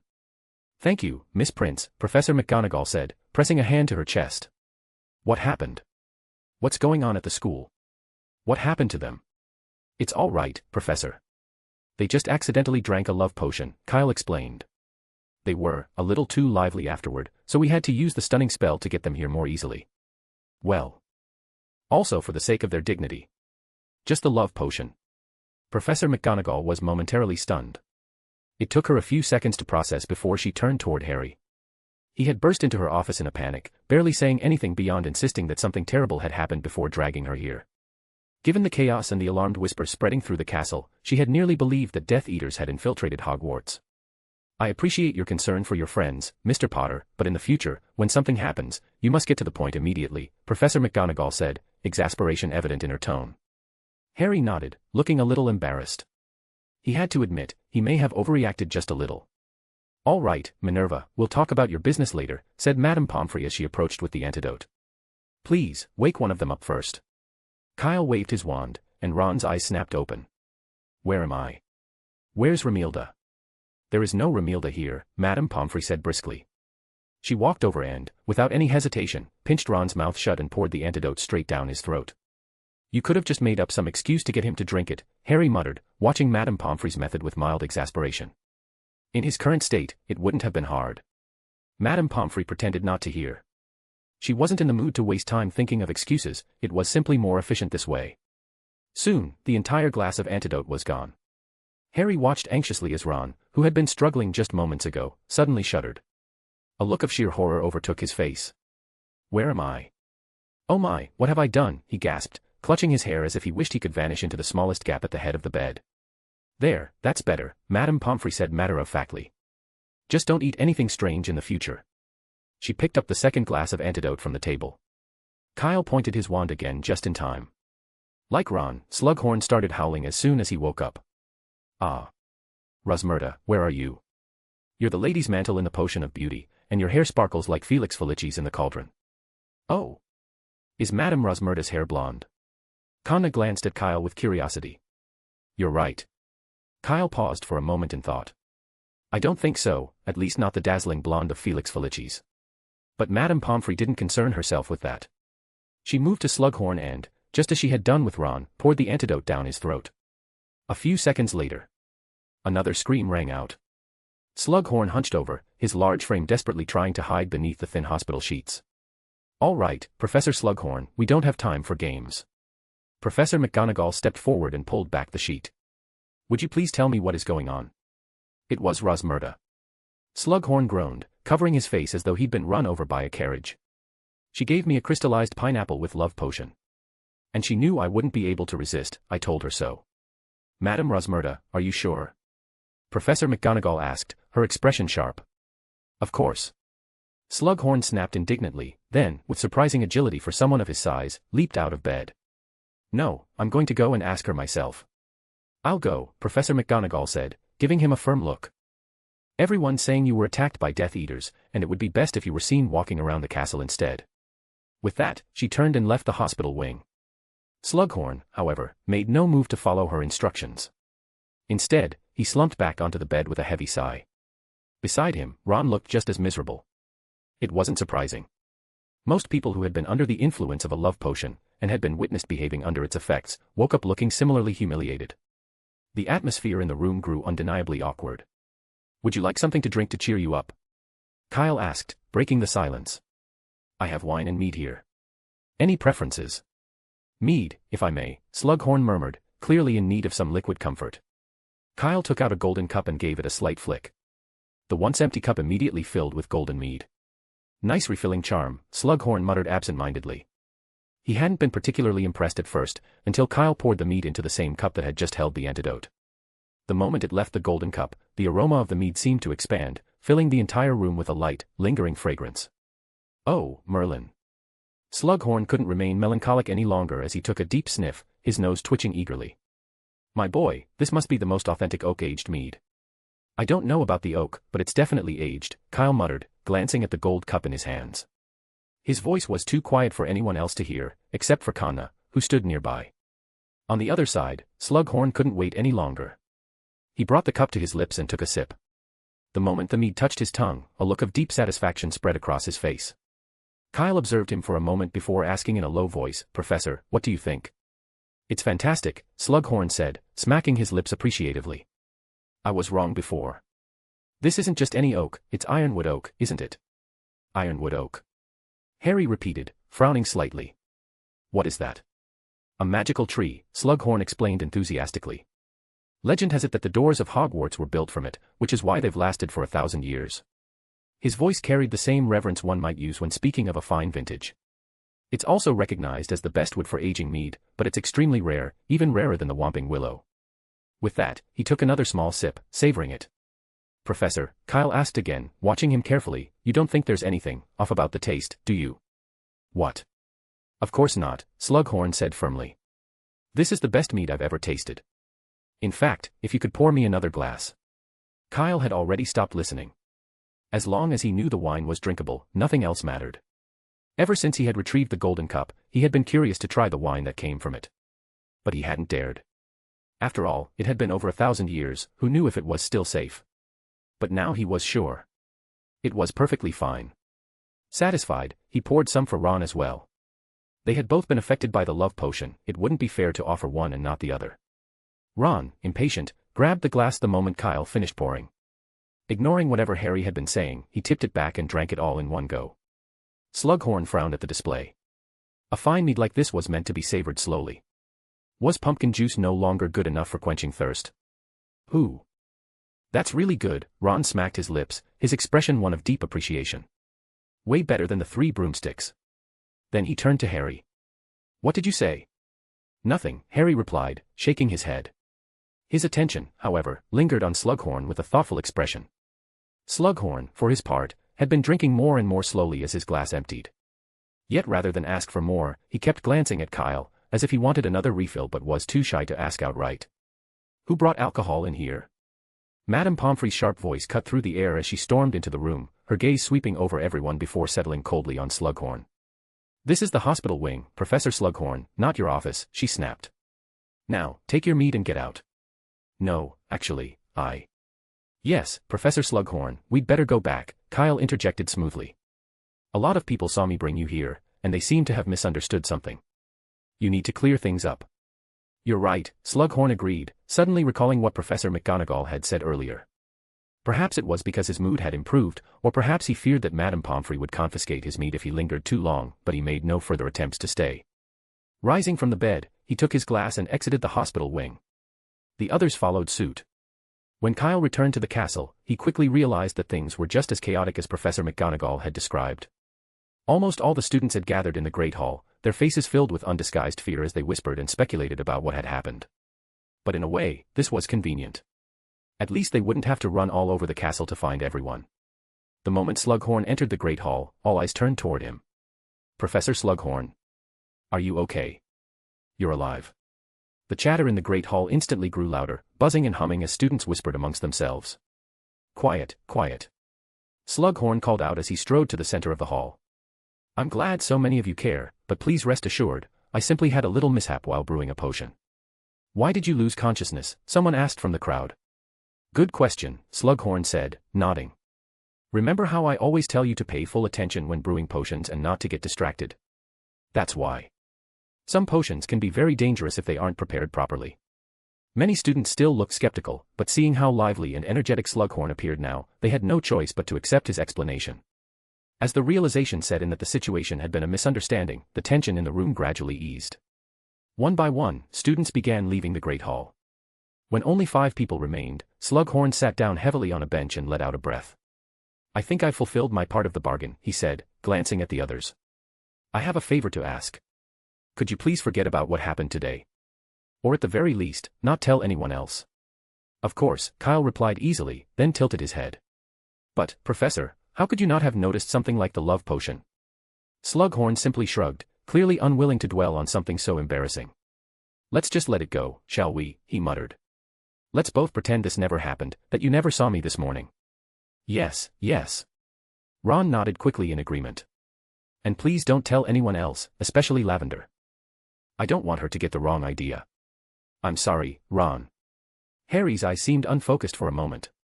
But, you actually did see Lavender when I took you out of the common room. Ron's expression froze. She came to give you your birthday present, Harry continued carefully. But you told her to go away, because you wanted to find Romilda. Don't you remember? Ron's face went stark white. His mouth opened, but only a shaky, disbelieving sob escaped his throat. Damn it. He groaned, burying his head in his hands. Why would Romilda Vane give me a love potion when I don't even know her? I think I was the intended target, Harry whispered. The chocolate cauldrons were a Christmas present to me, but after Hermione warned me that she'd bought a love potion, I threw them under my bed. Then why did you give them to me? Ron snapped, frustration and mortification thick in his voice. I didn't give them to you, Harry said quickly. Remember this morning? When you got out of bed, you accidentally kicked some of my presents under your bed. Harry's words triggered something in Ron's memory. He had, in fact, found the chocolate cauldrons while tidying up his gifts. Since the packaging had remained intact, he hadn't given them a second thought and had simply mixed them in with his own presents. And after weeks without chocolate, thanks to the ban on students visiting Hogsmeade, he hadn't been able to resist taking a bite. Sorry. Ron mumbled, lowering his head. But you really should have just thrown it away. I mean, with a cleaning charm, not just left it under your bed. I forgot, Harry admitted quietly. Ron, is today your birthday?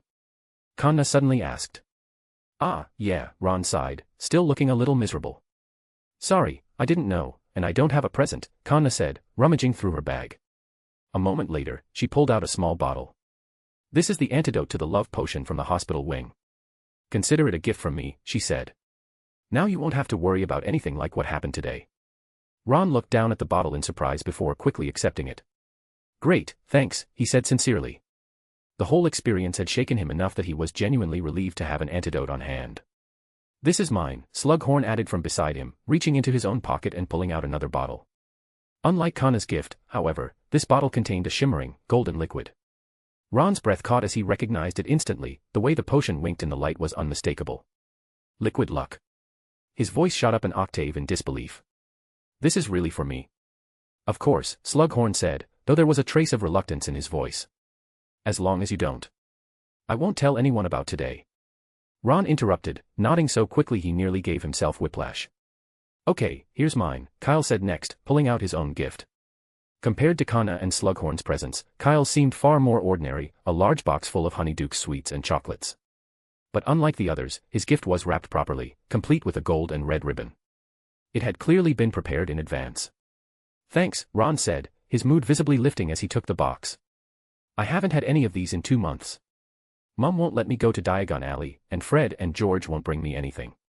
Receiving 3 gifts in a row, including an incredibly rare bottle of Felix Felicis, had improved his mood significantly.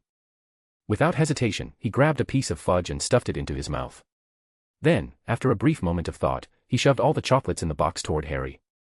He didn't even need to say anything. He simply didn't want to see another piece of chocolate for a long, long time. Chapter 746, The Imperious Curse. Slughorn wanted to bury the events of the day and pretend nothing had happened, but that was clearly impossible. In some ways, the effects of a love potion were not much different from the Imperious Curse, both could make a person act against their will. The only difference was that the love potion had an antidote and was therefore not illegal. But Slughorn was a professor at Hogwarts. If he had been manipulated into doing something under its influence, the consequences could have been unimaginable. So when Professor McGonagall sent word of what had happened, Dumbledore returned to the school without delay. Meanwhile, Kyle and Kanna were summoned to the hospital wing again. As they crossed the courtyard, they ran into Harry and Ron, who had just come down the stairs. What a coincidence, Harry remarked. Did Dumbledore call you too?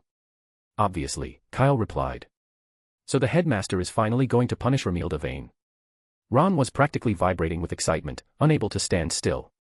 I went to see her today, but instead of apologizing, she accused me of stealing food. His frustration was evident as he waved his arms, yanked a handful of branches from the nearby bushes, and flung them back as if each one represented Romilda Vane herself. Kyle glanced at him, and after a moment's thought, he realized that Romilda wasn't entirely wrong. Her original target had been Harry, after all, and Ron had inadvertently ruined her plan. Something about that felt a little off. But there wasn't time to dwell on it. The group soon arrived at the hospital wing. The atmosphere inside was heavy. Dumbledore stood in silence, his expression unreadable. Professor McGonagall and Snape were there as well, assisting Madame Pomfrey in examining the unconscious figure lying on the hospital bed. Madame Rosmerta. Like Ron and Slughorn earlier that day, she too was in a coma. But unlike them, Kyle wasn't sure whether her state was the result of a stunning spell. Harry and Ron both stiffened at the sight, taken aback by the seriousness of the situation. Seeing that no one else was speaking, they remained silent and stood to the side. Not long after, the doors opened again. Slughorn had arrived, his voice preceding him before he had even entered the room. Albus. His words slurred slightly, the remnants of alcohol still affecting him. I already told you, it was Rosmerta who gave me the love potion. If you have questions, just ask her. He stepped inside and came to an abrupt halt. His gaze fell on Madame Rosmerta lying motionless in the bed, and for a moment, his tongue failed him. What's going on? His voice wavered slightly. She must know she can't escape punishment. She's just pretending. So you're saying she used the Imperius curse on herself to avoid consequences? Snape said slowly and deliberately as he straightened up. With all due respect, that would be a far worse punishment than simply using Amortentia. Slughorn flinched, his face paling slightly. His drunken haze seemed to lift in an instant. What did you say? His throat tightened. Imperius curse? Yes, Snape confirmed, his expression as cold as ever. And from our prior examinations, she has been under its influence for at least 3 months. 3 months. Slughorn echoed, his confusion evident. What is going on? That, Dumbledore finally spoke, his voice calm but firm, is what we would very much like to find out. He turned slightly, not toward Slughorn, but toward Ron. His piercing blue eyes settled on him as though he had just noticed his presence. Oh, Mr. Weasley, I hadn't realized you were here. Ron straightened, suddenly feeling like he was under a spotlight. Yes, sir, he muttered. Just as well, Dumbledore said, his gaze steady. Can you recount what happened this morning? I'd like every detail, without omission. Ron hesitated for a moment, then took a breath, trying to recall everything as clearly as possible. It was like this. I was picking up my presents, and I accidentally mixed up a box that had rolled under Harry's bed. He frowned slightly as he pieced it together. It was a box of chocolate cauldrons, Romilda Vane's Christmas gift for Harry. But I thought it was meant for me. No, I thought Harry had given it to me as a present. His face twisted slightly at the realization. So I opened it and took a bite. And it had love potion in it. And then Harry brought me here. That blasted Romilda Vane. No, Ron, we went to Professor Slughorn's office first, Harry corrected from the side. Oh, right, Ron said quickly, nodding. That's right. Ron spoke intermittently, with Harry filling in the gaps. Dumbledore listened attentively until they finished, then gave a small nod and turned to Kyle and Kanna. Is that right? You met on the 8th floor. That's right, Kyle confirmed. We were looking for a quiet place to brew the potion. Why didn't you brew it in the dungeon? Snape interjected suddenly, narrowing his eyes at Kyle with obvious suspicion. There's a magical room there, much better than the gloomy atmosphere of the dungeon, Kyle shrugged. Dumbledore should know. Kyle wasn't sure if it was just his imagination, but he had the distinct feeling that Snape's expression had grown even more unpleasant. Yes, Dumbledore acknowledged at the right moment. That is remarkable. I'd wager that 90% of the students don't even know about it. I'm surprised you found it. Snape seemed to accept this explanation and stepped aside without another word. Well, that settles it, doesn't it? Dumbledore concluded. Mr. Weasley's incident was just a misunderstanding, and Madame Rosmerta had no involvement. If anything, she was experiencing the same thing as Horace at the same time. You may go back, Dumbledore added with a warm smile. The kitchen is preparing peppered pork cutlets today, you wouldn't want to miss them. Ron immediately moved toward the door. The atmosphere here was too stifling, and he had been eager to leave for some time. Kyle, stay a moment, Dumbledore suddenly said, stopping Kyle just as he was about to follow the others. I have a few more questions for you. With nothing else to do, Kyle could only shrug at Kanna before stepping back into the room. Dumbledore, however, had already turned his attention to Slughorn. Horace, can you tell us now? What do you want to know? Slughorn asked, settling onto the nearest bed. First of all, I must say, I had no idea she was under the Imperius curse, nor did I know what she was planning to do. I don't believe it was Madame Rosmerta herself who wanted to harm you, Dumbledore said, but rather, whoever was controlling her. Have you noticed anything different about her lately? Different? Slughorn frowned, considering. I can't say I noticed anything unusual, but if I had to point out something, she did seem overly eager. Eager? Yes, Slughorn nodded. I remember, this was the day before Christmas, I had run out of drinks and needed to get more. Even though the shop was packed, she kept talking to me. She had never been that persistent before. But I didn't think much of it at the time. I assumed she was interested in the ball I was hosting. After all, quite a few people were attending that night, including the Minister for Magic. It only made sense that she would be curious, wouldn't it? Cornelius Fudge. Dumbledore frowned. I don't recall him seeking me out on Christmas Day. Not you, Kyle, Slughorn corrected. I had previously announced that Kyle would be attending the ball. However, plans changed, and once Fudge learned that Kyle wouldn't be there, he left rather quickly. With everyone's attention shifting to him, Kyle simply shrugged. I don't know anything about that. At that time, he had already been at Nicholas's manor and had no idea Fudge had come to the school looking for him. But Dumbledore didn't seem concerned about that. So, what did you and Madame Rosmerta discuss? Not much, Slughorn mused. Just the guest list for the ball. Oh, yes, before I left, she asked me what gift I was planning to give you and strongly recommended the aged honey mead from her shop.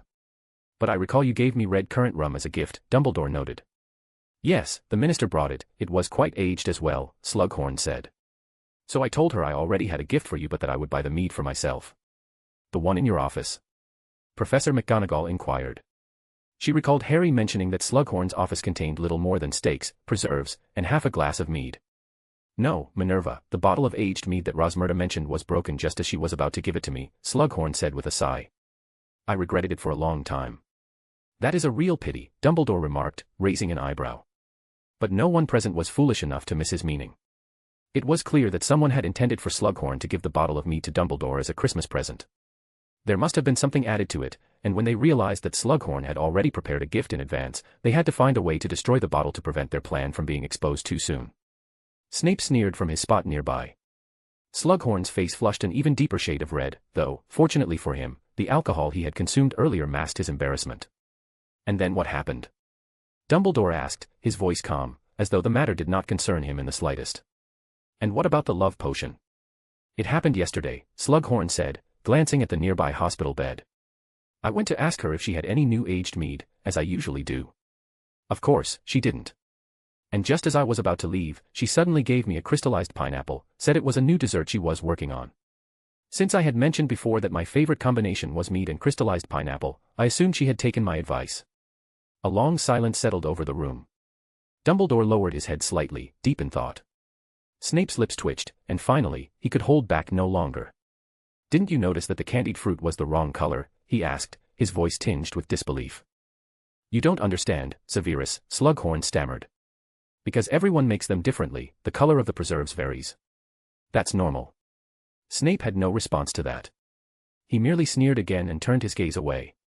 Outside, the sky had darkened, and rain had begun to fall, the rhythmic sound of raindrops tapping against the window filling the silence. Albus, do you know who did this?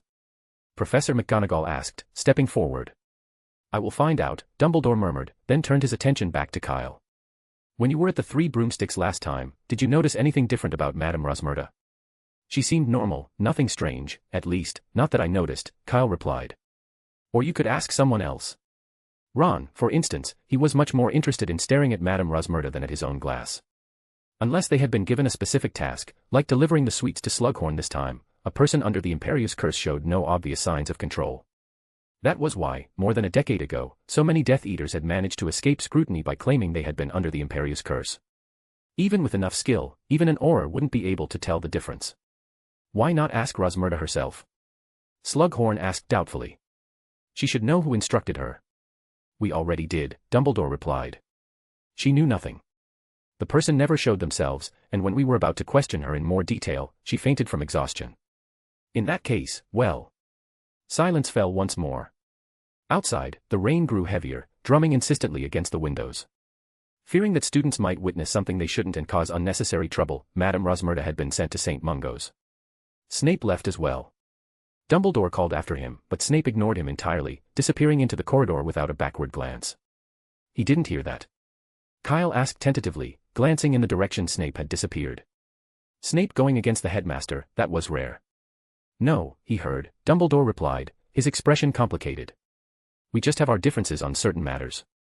If this weren't such a serious issue, he wouldn't even show his face in my presence. Differences. Kyle muttered, but wisely refrained from pressing further when he noticed Dumbledore's increasingly complex expression. The two returned to the headmaster's office. Dumbledore waved his hand, and a steaming pork chop, some toast, and a bowl of corn soup appeared on the table, clearly meant for Kyle. Without hesitation, Kyle sat down and took a bite of the pork chop before looking up. Malfoy was the one who used the Imperius Curse on Madame Rosmerta, wasn't he? I believe so, Dumbledore said. And only a Hogwarts student could have lulled the owners into such a state of complacency. So he's turned his attention to you this time. I'm glad he did, Dumbledore said lightly, as if being targeted for assassination didn't bother him in the slightest. But Mr. Malfoy seems to have made a miscalculation, he continued. Horace wouldn't just give away a bottle of aged honey mead to anyone. And the reason he gave me the red currant rum was simply because he didn't like it himself. That's true, Kyle nodded, continuing to eat his pork schnitzel while thinking over everything that had happened. Based on the available information, it wasn't hard to deduce that Malfoy's initial plan had been to target Dumbledore. He had used the Imperius curse to control Madame Rosmerta, instructing her to sell a particular bottle of mead to Slughorn, who would then pass it along to Dumbledore as a gift. It was a well-planned scheme, one that would arouse no suspicion. The only problem was that Malfoy hadn't expected Slughorn to have already prepared a gift in advance. The bottle of red currant rum Fudge had sent turned out to be the perfect alternative, and with that, the plan had failed before it could even begin. When things didn't go as intended, Malfoy had to come up with another approach. Which led to what happened this morning. He probably wants Horace to assassinate me within the castle, Dumbledore said calmly. As a professor and an old colleague of mine, Horace still has plenty of opportunities to do so, if he truly wished to. Kyle glanced at Dumbledore, not entirely convinced. Dumbledore had barely been at school lately. Seeing him was difficult enough, let alone killing him. If anyone was an easier target, it would be himself. Kyle narrowed his eyes. The thought wasn't entirely impossible. Perhaps in Mr. Malfoy's eyes, you are a far greater threat than I am, Dumbledore remarked suddenly, pulling Kyle back to the present. Dumbledore poured himself a cup of black tea. But I must say, he has made a mistake. Letting Slughorn drink the love potion at school. Kyle asked. No, Dumbledore shook his head. He chose the wrong person. Horace is not skilled in combat, but he is a master of potions. The love potion's effects may work for a short time, but it cannot control him for long, an hour at most. Dumbledore was being conservative with his estimate. Kyle had no reason to doubt him. What are we going to do next, he asked. We can't let him keep doing this forever. Dumbledore didn't answer right away. Instead, he looked up at one of the portraits on the wall. So far, the map has not changed, one of the witches in the portrait reported. We've been keeping watch. It seems he is not planning to act immediately, Dumbledore said in a low voice. Could it be that he has yet to locate the other vanishing cabinet? No, he's already found it, Kyle replied. Over Christmas break, the house elves who help out at Weasley's Wizard Wheezes saw Malfoy go into Knockturn Alley. I stopped by on my way back from Nicholas's estate and checked Borgin and Burke's. The cabinet there is identical to the one at school, right down to the size and markings. Dumbledore's eyes lit up. That is truly wonderful news, he said, rising to his feet. You never cease to amaze me. But why did you wait so long to tell me? Professor, did you forget that I came to see you after the holidays? Kyle said slowly. Twice. Dumbledore looked momentarily sheepish. There's no way around it, there are always emergencies. He quickly changed the subject. All right, Kyle, you may go back for now. I need to think this over carefully.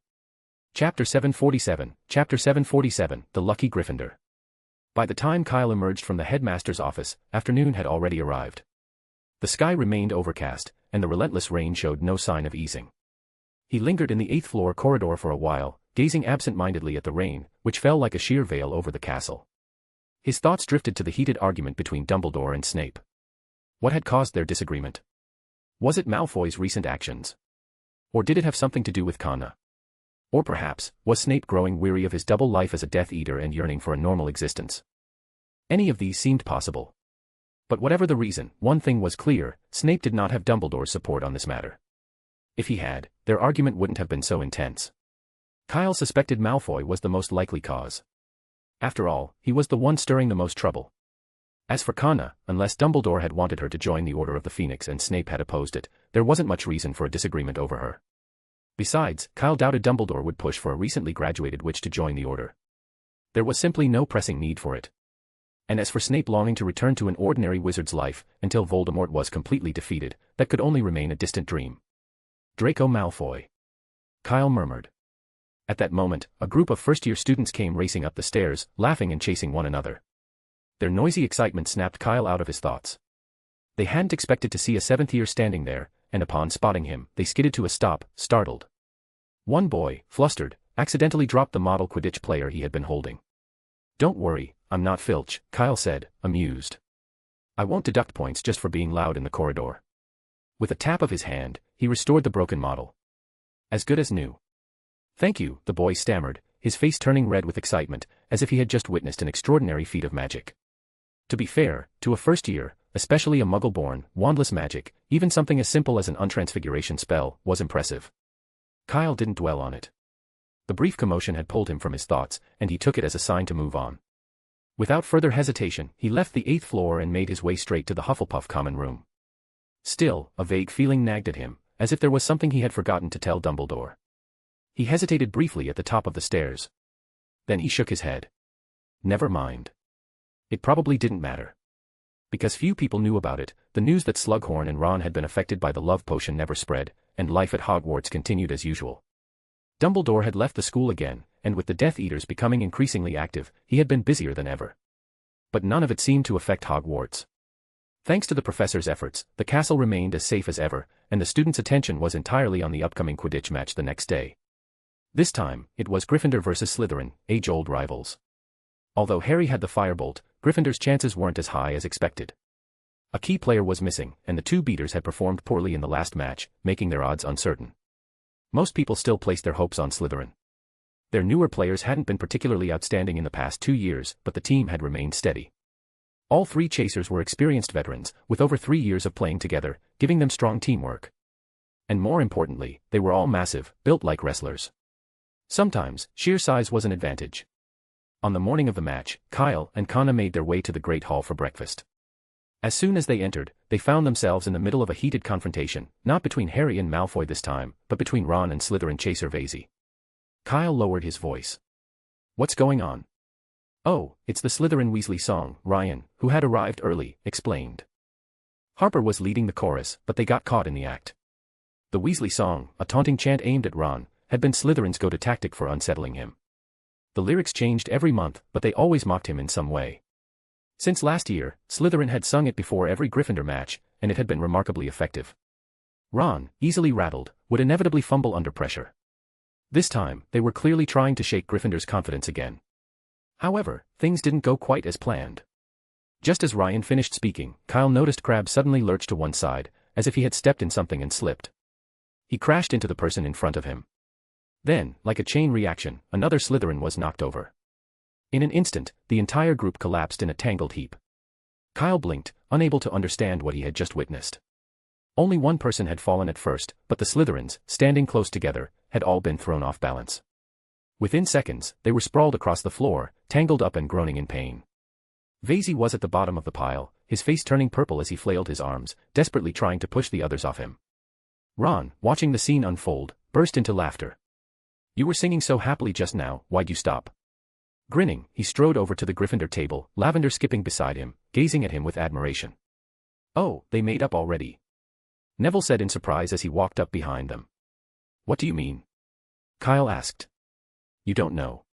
Neville replied. Just now, Ron and Lavender had a huge fight in the common room, something about Remilde Vane. Lavender was furious, and Ron just kept saying it was a misunderstanding, but he didn't explain himself. "I thought they'd keep fighting, but somehow, they made up in less than 20 minutes. It's kind of amazing." He shook his head, at a loss for words. Kyle found it surprising as well, but he didn't think too much about it. Maybe Ron had told her the truth. Anyone who had been under the influence of a love potion knew how uncontrollable the feelings were. Nothing should be surprising after experiencing something like that. Without dwelling on it further, he and Kanna went to sit down at the Hufflepuff table. "Who do you think will win this game?" Kanna asked. "Gryffindor, I guess," Kyle said. "If Harry plays normally." By now, Vasey had been pulled out of the pile, but it looked like he had broken his arm and would definitely be unable to play. With that, both Slytherin and Gryffindor had lost a key player, bringing the situation back to square one. The two continued chatting as they ate breakfast. Soon, the morning post arrived. A large group of owls swooped into the Great Hall, delivering letters and packages to the students below. Amid the usual flurry of feathers and parcels, one delivery stood out, a trio of owls flying in unison, gripping a single string, with a particularly large package dangling beneath them as they headed straight for the Hufflepuff table. With a heavy thud, the round package landed in the middle of the table, rolling forward twice and knocking over several plates and a jug of pumpkin juice in the process. "Oh, these owls are definitely not postal couriers," Mikkel muttered, wiping pumpkin juice off his face.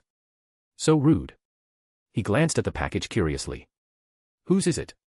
"There's a letter too." "Let's see who it's addressed to," Ryan said, leaning over. "Hogwarts Great Hall, Hufflepuff table, Miss Kanna Prince." Kanna, what did you buy? Huh. Hearing Ryan's words, Kanna, who had also been curious about the package, suddenly froze. For me. Of course. It has your name on it. Ryan handed her the letter. You didn't know? No, and I didn't buy anything either. Kanna took the letter, her expression skeptical. A single glance was enough for her to understand what was going on. It's from the most extraordinary society of potioneers. In an instant, excitement flashed across her face, and she grabbed Kyle's arm in exhilaration. They said I passed. I'd become a full member of the most extraordinary society of potioneers. A collective gasp spread through the students around them. Instinctively, everyone turned to look. Some of the younger students had never heard of the society before, but judging by the stunned expressions of the older students, it was clearly something remarkable. Congratulations, Kyle said with a smile. But didn't you already know? Slughorn let it slip during the first potions lesson. That's different, Kanna said solemnly. Until the official results come out, everything else is just speculation. She reread the letter, then reached inside the envelope to pull out the other item enclosed, a finely crafted blue badge, embossed with a smoking cauldron, the official insignia of the most extraordinary society of potioneers. It was the same badge Slughorn always wore on his robe at every gathering. That's impressive, Ryan remarked. You must be the youngest member. I think that's what Professor Slughorn said. For now, I guess, Kanna nodded. Kyle, however, remained silent. Kanna glanced at him, then tilted her head. I get the feeling you're a little disappointed. A bit, Kyle admitted. I thought they'd be more formal about it. I didn't expect it to be delivered by Owl. Did you think this was an Order of Merlin medal? Kanna asked dryly. Kyle simply shrugged. Kanna said nothing more. This was an incredible achievement, even if there was no grand ceremony. Having Slughorn himself deliver the news would have been enough. If anything, this was the kind of event that could earn Hufflepuff a perfect 10 out of 10 in attention. Wait a minute, didn't you guys forget a package? Justin suddenly said. Kanna blinked, realizing that there was indeed a package along with the letter. By now, the commotion had drawn even more attention, and several students were watching with curiosity. What's inside? Cho asked as she walked over. I don't know, it doesn't say in the letter, Kanna shook her head. Can we open it? Mikkel asked eagerly. Of course, Kanna said. I'm curious too. With her permission, Mikkel wasted no time tearing into the package. However, as he removed the final layer of brown wrapping and saw what was inside, his expression immediately fell. What a cheapskate, Mikkel muttered. Kanna, you're probably going to be disappointed. They only sent you an old crucible. He clicked his tongue in disappointment. A crucible is fine and all, but couldn't they at least send a new one? That can't be. Kyle glanced over instinctively.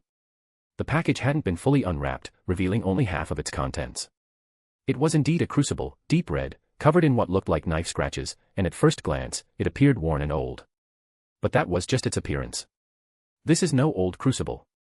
Kyle reached out and touched it. The moment his fingers brushed the surface, he felt a distinct warmth, as if touching the stones beside a fireplace.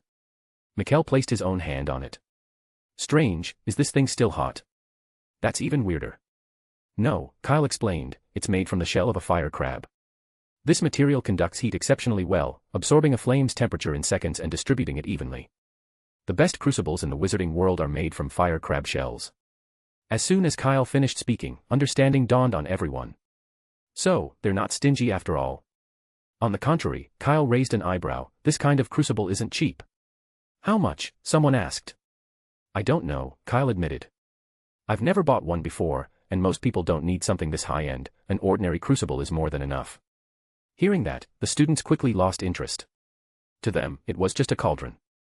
It wasn't made of gold, so no matter how expensive it was, it couldn't be that expensive. I take back what I just said. Mikkel muttered, still examining the crucible. Kyle turned to Kanna with a small smile. Even something like this gets delivered by Owl.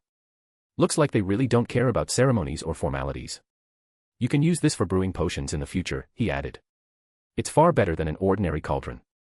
Forget it, Kanna shook her head. If I get used to it, I won't be able to go back to using a regular cauldron. Besides, Professor Snape and Slughorn are also members of the most extraordinary society of potioneers, and they still use ordinary cauldrons, don't they? It's different, Kyle said quietly. I can't say for sure about everyone else, but when Snape brewed the Phoenix potion, he definitely used a fire crab cauldron. You'll need it too, so it's better to start getting used to it now. A thought seemed to cross his mind, and he smirked slightly. Actually, I was planning to give you a fire crab cauldron for your birthday, he said. but I guess now I'll have to think of something else. Thanks to the word of mouth spread among the Hufflepuff students, news of Connor becoming a full member of the most extraordinary society of potioneers quickly became the hottest topic in the Great Hall. For a short while, it even overshadowed the excitement of the upcoming Quidditch match. However, since so few people were familiar with the most extraordinary society of potioneers, the conversation naturally lost momentum. Like a passing breeze, interest in the topic faded, and soon enough, discussions returned to Quidditch. As everyone was preparing to head to the Quidditch pitch, Connor suddenly spoke up. "You go ahead. I need to tell Professor Snape the good news. He'll be very happy." "Ah, yeah." Kyle responded half-heartedly, waving his hand dismissively. There was no helping it. Even though he understood why she wanted to share the news, the idea of Snape being happy about anything put him in a sour mood. And he was fairly certain Snape felt the same way. But Connor was set on going, so Kyle had no choice but to go to the stadium with Ryan, McGonagall, and the others. They made sure to reserve a front-row seat for her. As the teams entered the stadium, McGonagall suddenly pointed toward the field. "Look," he said, "the Slytherin Seeker isn't here either." Kyle noticed it too. Malfoy was absent. In his place was an unfamiliar face, someone much younger, likely a new recruit. Malfoy isn't playing. Almost instinctively, Kyle pulled out the Marauders map. With most people gathered at the pitch, the castle was relatively empty, making it easy to scan for names. He let out a quiet sigh of relief when he spotted Malfoy's name in the library, surrounded by several other students. Good. If he were planning something, the library wouldn't be the place to do it, not with so many people around. Besides, sneaking around under Madame Pance's watchful eye was no easy feat. She had an uncanny ability to detect even the slightest mischief. But what was Malfoy doing in the library? Looking for something. Kyle hesitated for a moment before deciding to close the Marauders map. With both Dumbledore and Snape in the castle, there was no need for him to worry about it. Instead, he turned his attention back to the match. Down on the field, the two captains were shaking hands. Both starting players are absent, including the most important Seeker. Ryan muttered, sounding unimpressed. Gryffindor is really lucky. Chapter 748, 600 Years of Character, is that it? As Ryan had said, Gryffindor was incredibly lucky. Not only were two of Slytherin's starting players unable to participate, but the match was over in just 20 minutes. 260. The staggering score difference left everyone stunned. No one had expected the burly Slytherins to fail to score even a single goal. Ron was like a wall, making brilliant saves, some so precise that the ball barely skimmed his gloves before deflecting off the goalpost and rebounding out. It was almost magical. And while the Slytherin supporters chanted the Weasley song in unison, he had the audacity to orchestrate them from above, his taunting skills in full display. By the time Connor rushed over, the stands were already emptying. That fast? She asked, puzzled. A match usually lasted at least half an hour. Slytherin didn't score once, and their morale collapsed. Kyle shrugged. They were relieved to get it over with. When Harry grabbed the snitch, they barely even resisted. Their beaters looked like they were sleepwalking, McGonagall added. Then, turning to Kyle, he asked, "But if it had been our match today, do you think you could have scored?" "I don't know." Kyle pondered for a moment before shaking his head. There are two possibilities. One, he was in top form today. If that were the case, I might have scored, but not much. We wouldn't have been able to dominate. What about the other possibility? McGonagall asked, frowning. Kyle hesitated for a moment before answering. If it was the other case, then not just me, even if Moran played, I doubt she could score against Gryffindor. Moran was the star chaser for the Montrose Magpies and one of the most renowned professional Quidditch players. She had led the Irish national team to victory over Bulgaria in the last Quidditch World Cup. Kyle said this because Ron's performance today had been too extraordinary, so much so that he couldn't help but think of the birthday gift Slughorn had given him yesterday, that tiny bottle of Felix Felicis. It was just too similar. Suddenly patching things up with Lavender, the Slytherin student he'd been arguing with inexplicably tripping, both of Slytherin's key players withdrawing, and then, a performance on the pitch that could rival The Boy Who Lived. He was like a different person today, as if he had a spotlight shining on him. If all of this was just coincidence, it was an awful lot of coincidences. But then again, would someone really use Felix Felicis just for a Quidditch match? This wasn't even the final, it was just a regular house match. Was it really worth using Felix Felicis for something like this? Kyle didn't think so. Not only would it be a ridiculous waste of money, but it would be outright foolish. Kyle, he probably didn't drink that, Kanna said, considering Felix Felicis as she listened to their discussion. But isn't that illegal? Felix Felicis is banned in official competitions, even school ones. I don't think so. Kyle hesitated, his voice uncertain. Ron's not stupid. Why would he waste Felix Felicis just to win a game? Even as he said it, doubt gnawed at him. There was no getting around it, Ron's performance today really seemed like he had taken Felix Felicis. What are you guys talking about? Ryan asked, catching up from behind. Nothing. Kyle shook his head, deciding not to spread rumors without proof. After all, maybe Ron really had just been lucky. When they returned to the castle, it had turned into a sea of gold and red. The Gryffindors were celebrating their victory over Slytherin, and their excitement rivaled that of Christmas morning. Weasley is our king. He's invincible. Not a single ball gets past him. The song had evolved into a new version, one that truly lived up to its name, Weasley is our king. Ron had become Gryffindor's hero, completely surrounded by ecstatic housemates. If he plays this well next time, we're in trouble, McGonagall said worriedly. Gryffindor's score has already surpassed ours. It's okay, Kyle replied indifferently. We're only a little behind, we can catch up. The Quidditch match was just a passing event, and before long, Kyle stopped thinking about it and headed for the library. He was still a little curious about what Malfoy had been reading earlier. Since most students had just returned from the pitch, the library was relatively empty. Kyle only needed a quick glance around to spot Malfoy sitting near the aisle. Feigning interest in borrowing a book, he walked past nonchalantly, sneaking a glance at Malfoy's desk as he passed. To his disappointment, all he saw was a copy of the Advanced Transfiguration Guide, a standard reference book for transfiguration after OWLS. A stack of parchment sat beside it, making it clear that Malfoy was just doing homework. Kyle never would have guessed that Malfoy would skip a Quidditch match just to catch up on assignments. It was honestly a little surprising. Since when had he become such a bookworm? But there was nothing Kyle could do about it, this was simply what he saw. So, without dwelling on it further, he quickly borrowed a book and left. Kyle didn't go anywhere after that. He spent the afternoon brewing potions with Kana in the room of requirement, and after dinner, he returned to the common room to play a few rounds of wizard chess with McGonagall.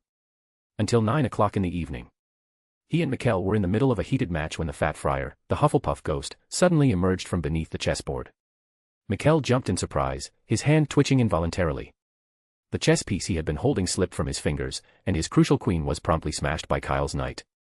Hey, do you even know how to play? The tiny king spun around angrily, scolding McGonagall. How can you just wander under another piece's hoof? Even a troll would do better than you. Can you blame me? McGonagall shot back, equally frustrated.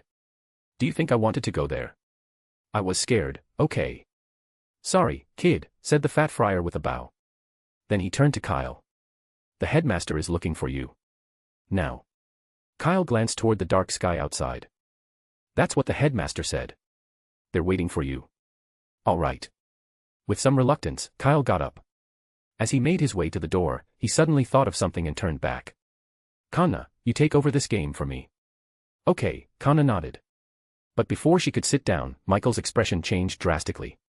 Ryan, I just remembered, we haven't finished our charms homework yet, right? We need to get it done right now. Without waiting for Ryan's response, McGonagall bolted for the dormitory. It wasn't that he was afraid of losing, he just knew how painfully slow Kana was at chess. Having already suffered through one excruciating match against her, he understood all too well that even if he was down a critical piece, this game could easily drag on for another half an hour. And rather than endure that slow torture, McGonagall would rather do his homework. Luckily, Kana remained unaware of his reasoning. Seeing that McGonagall had left, she simply sat back down and resumed reading her book. Kyle, on the other hand, left the common room and made his way up to the 8th floor.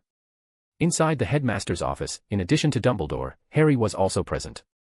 On the table before them sat the familiar pensive, its surface rippling gently as silver memory strands swirled like tiny fish. It looked as if they had just finished reviewing another memory. Professor, is there something you wanted? Kyle asked, absent-mindedly rubbing the feathers on Fawkes's neck by the door.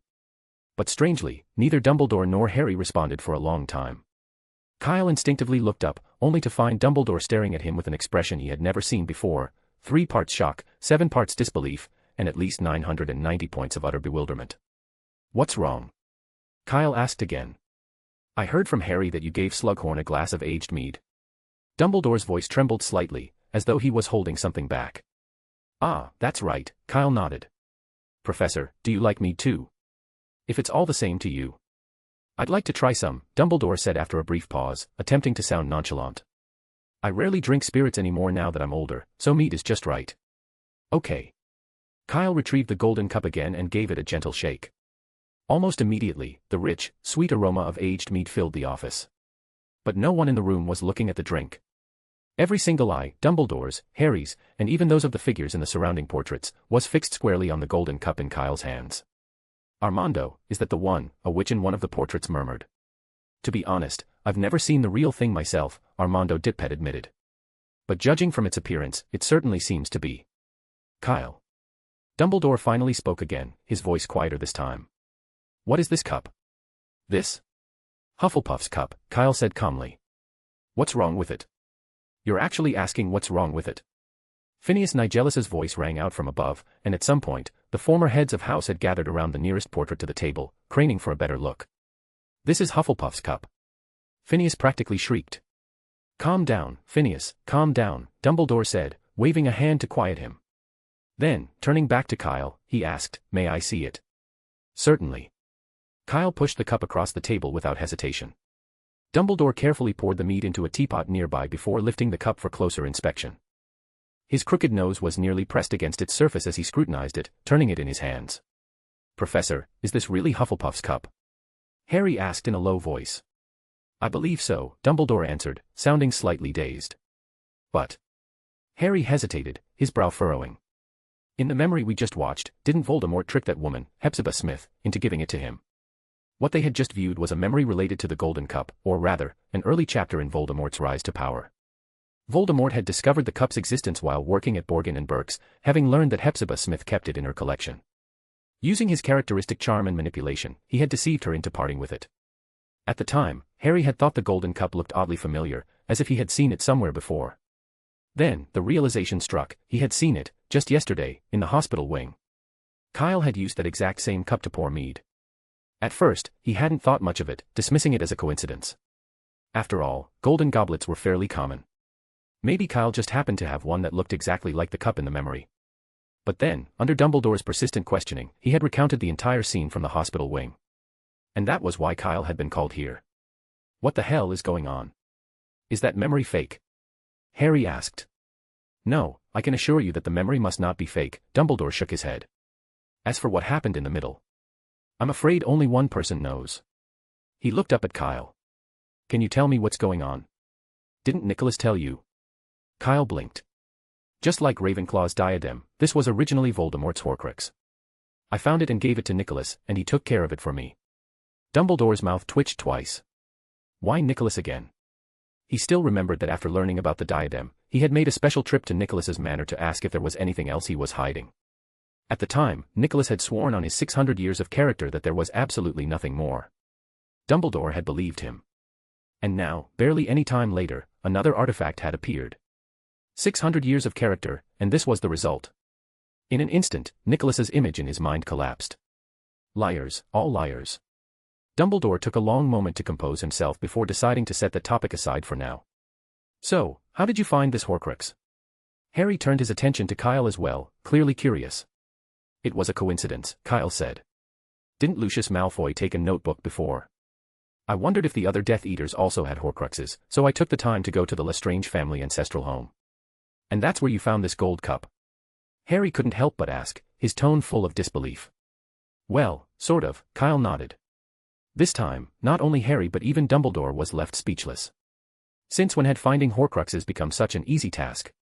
They still had barely any leads on the remaining ones, yet Kyle had just happened to find one in a Death Eater's ancestral home. Dumbledore took a few deep breaths. As unbelievable as it sounded, he accepted it. After all, this wasn't the first time. Kyle had been involved in finding every Horcrux so far.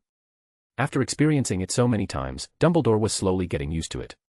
Setting the gold cup down, he looked at Kyle with a serious expression. "Kyle, it is very important that you tell me honestly, are there any more Horcruxes that we don't know about?" He had never imagined that a single person could find so many Horcruxes in just a few years. Even after learning about the diadem, he hadn't considered the possibility. But now, reality had shown him otherwise. Kyle could do it. "No more, I promise," Kyle said. He really didn't have any more. Dumbledore already knew about the diary, the diadem, and the locket. He had also taken one of Voldemort's snakes, but it hadn't been used as a Horcrux. It was currently with Newt. Dumbledore looked into Kyle's eyes for a long time before slowly nodding and sitting back down. "I believe you," he said. "But Kyle, you really shouldn't hide something this important. If I hadn't called you here today, were you planning on telling me?" "If I had thought about it," Harry wouldn't have seen the Hufflepuff's cup at all, Kyle shrugged. And the cup was with Nicholas the whole time. I only got it this Christmas. He wasn't going to take the blame for this. When he had taken the golden cup out of the hospital wing, he hadn't intended to hide it from Dumbledore. If he had wanted to keep it a secret, he wouldn't have used it so openly. He could have used any other cup when asking Slughorn to test the mead. I'm sorry, Kyle, Dumbledore sighed. But as I said, this is important, and we have to take it seriously. I understand. This. Dumbledore glanced at the cup again. Can I keep it for a few more days? Can't you just look at it now? Kyle hesitated. The cup was no longer a Horcrux, so there was no real reason for Dumbledore to keep it, and what if he suddenly remembered that he had taken his black tea? Don't worry, I'll give it back to you in a week at the most, Dumbledore reassured him. Okay then, Kyle nodded after a moment of hesitation. But just to be on the safe side, as he left the headmaster's office, he took Fawkes from the perch with him. Dumbledore's mouth twitched again, but he didn't say anything. Chapter 749, the trio's new mission, searching for Horcruxes. I'm sorry, Kyle. Harry said suddenly as they left the headmaster's office. What? Kyle looked at him in confusion, not quite understanding what he meant. It's about the gold cup. I told Dumbledore that you had it, Harry explained in a low voice. But at first, I really didn't know it was Hufflepuff's cup. I thought it was just an ordinary gold cup. So? Kyle looked at him. You're right. I did have it in my hands, so there's nothing to apologize for. I made you lose the golden cup, Harry said remorsefully. I've seen its memories. It's an incredible magical object, left behind by the founders of Hogwarts. Even Voldemort was fascinated by it. If I hadn't said that unnecessary thing, Professor Dumbledore wouldn't have taken it away. You could have kept it until you graduated. Oh, that, Kyle shook his head dismissively. It's fine. Even if you hadn't said anything, I would have found a chance to tell Dumbledore myself. And didn't you hear just now? He won't keep it forever, he'll give it back to me soon. Hearing Kyle say this, Harry felt a little better.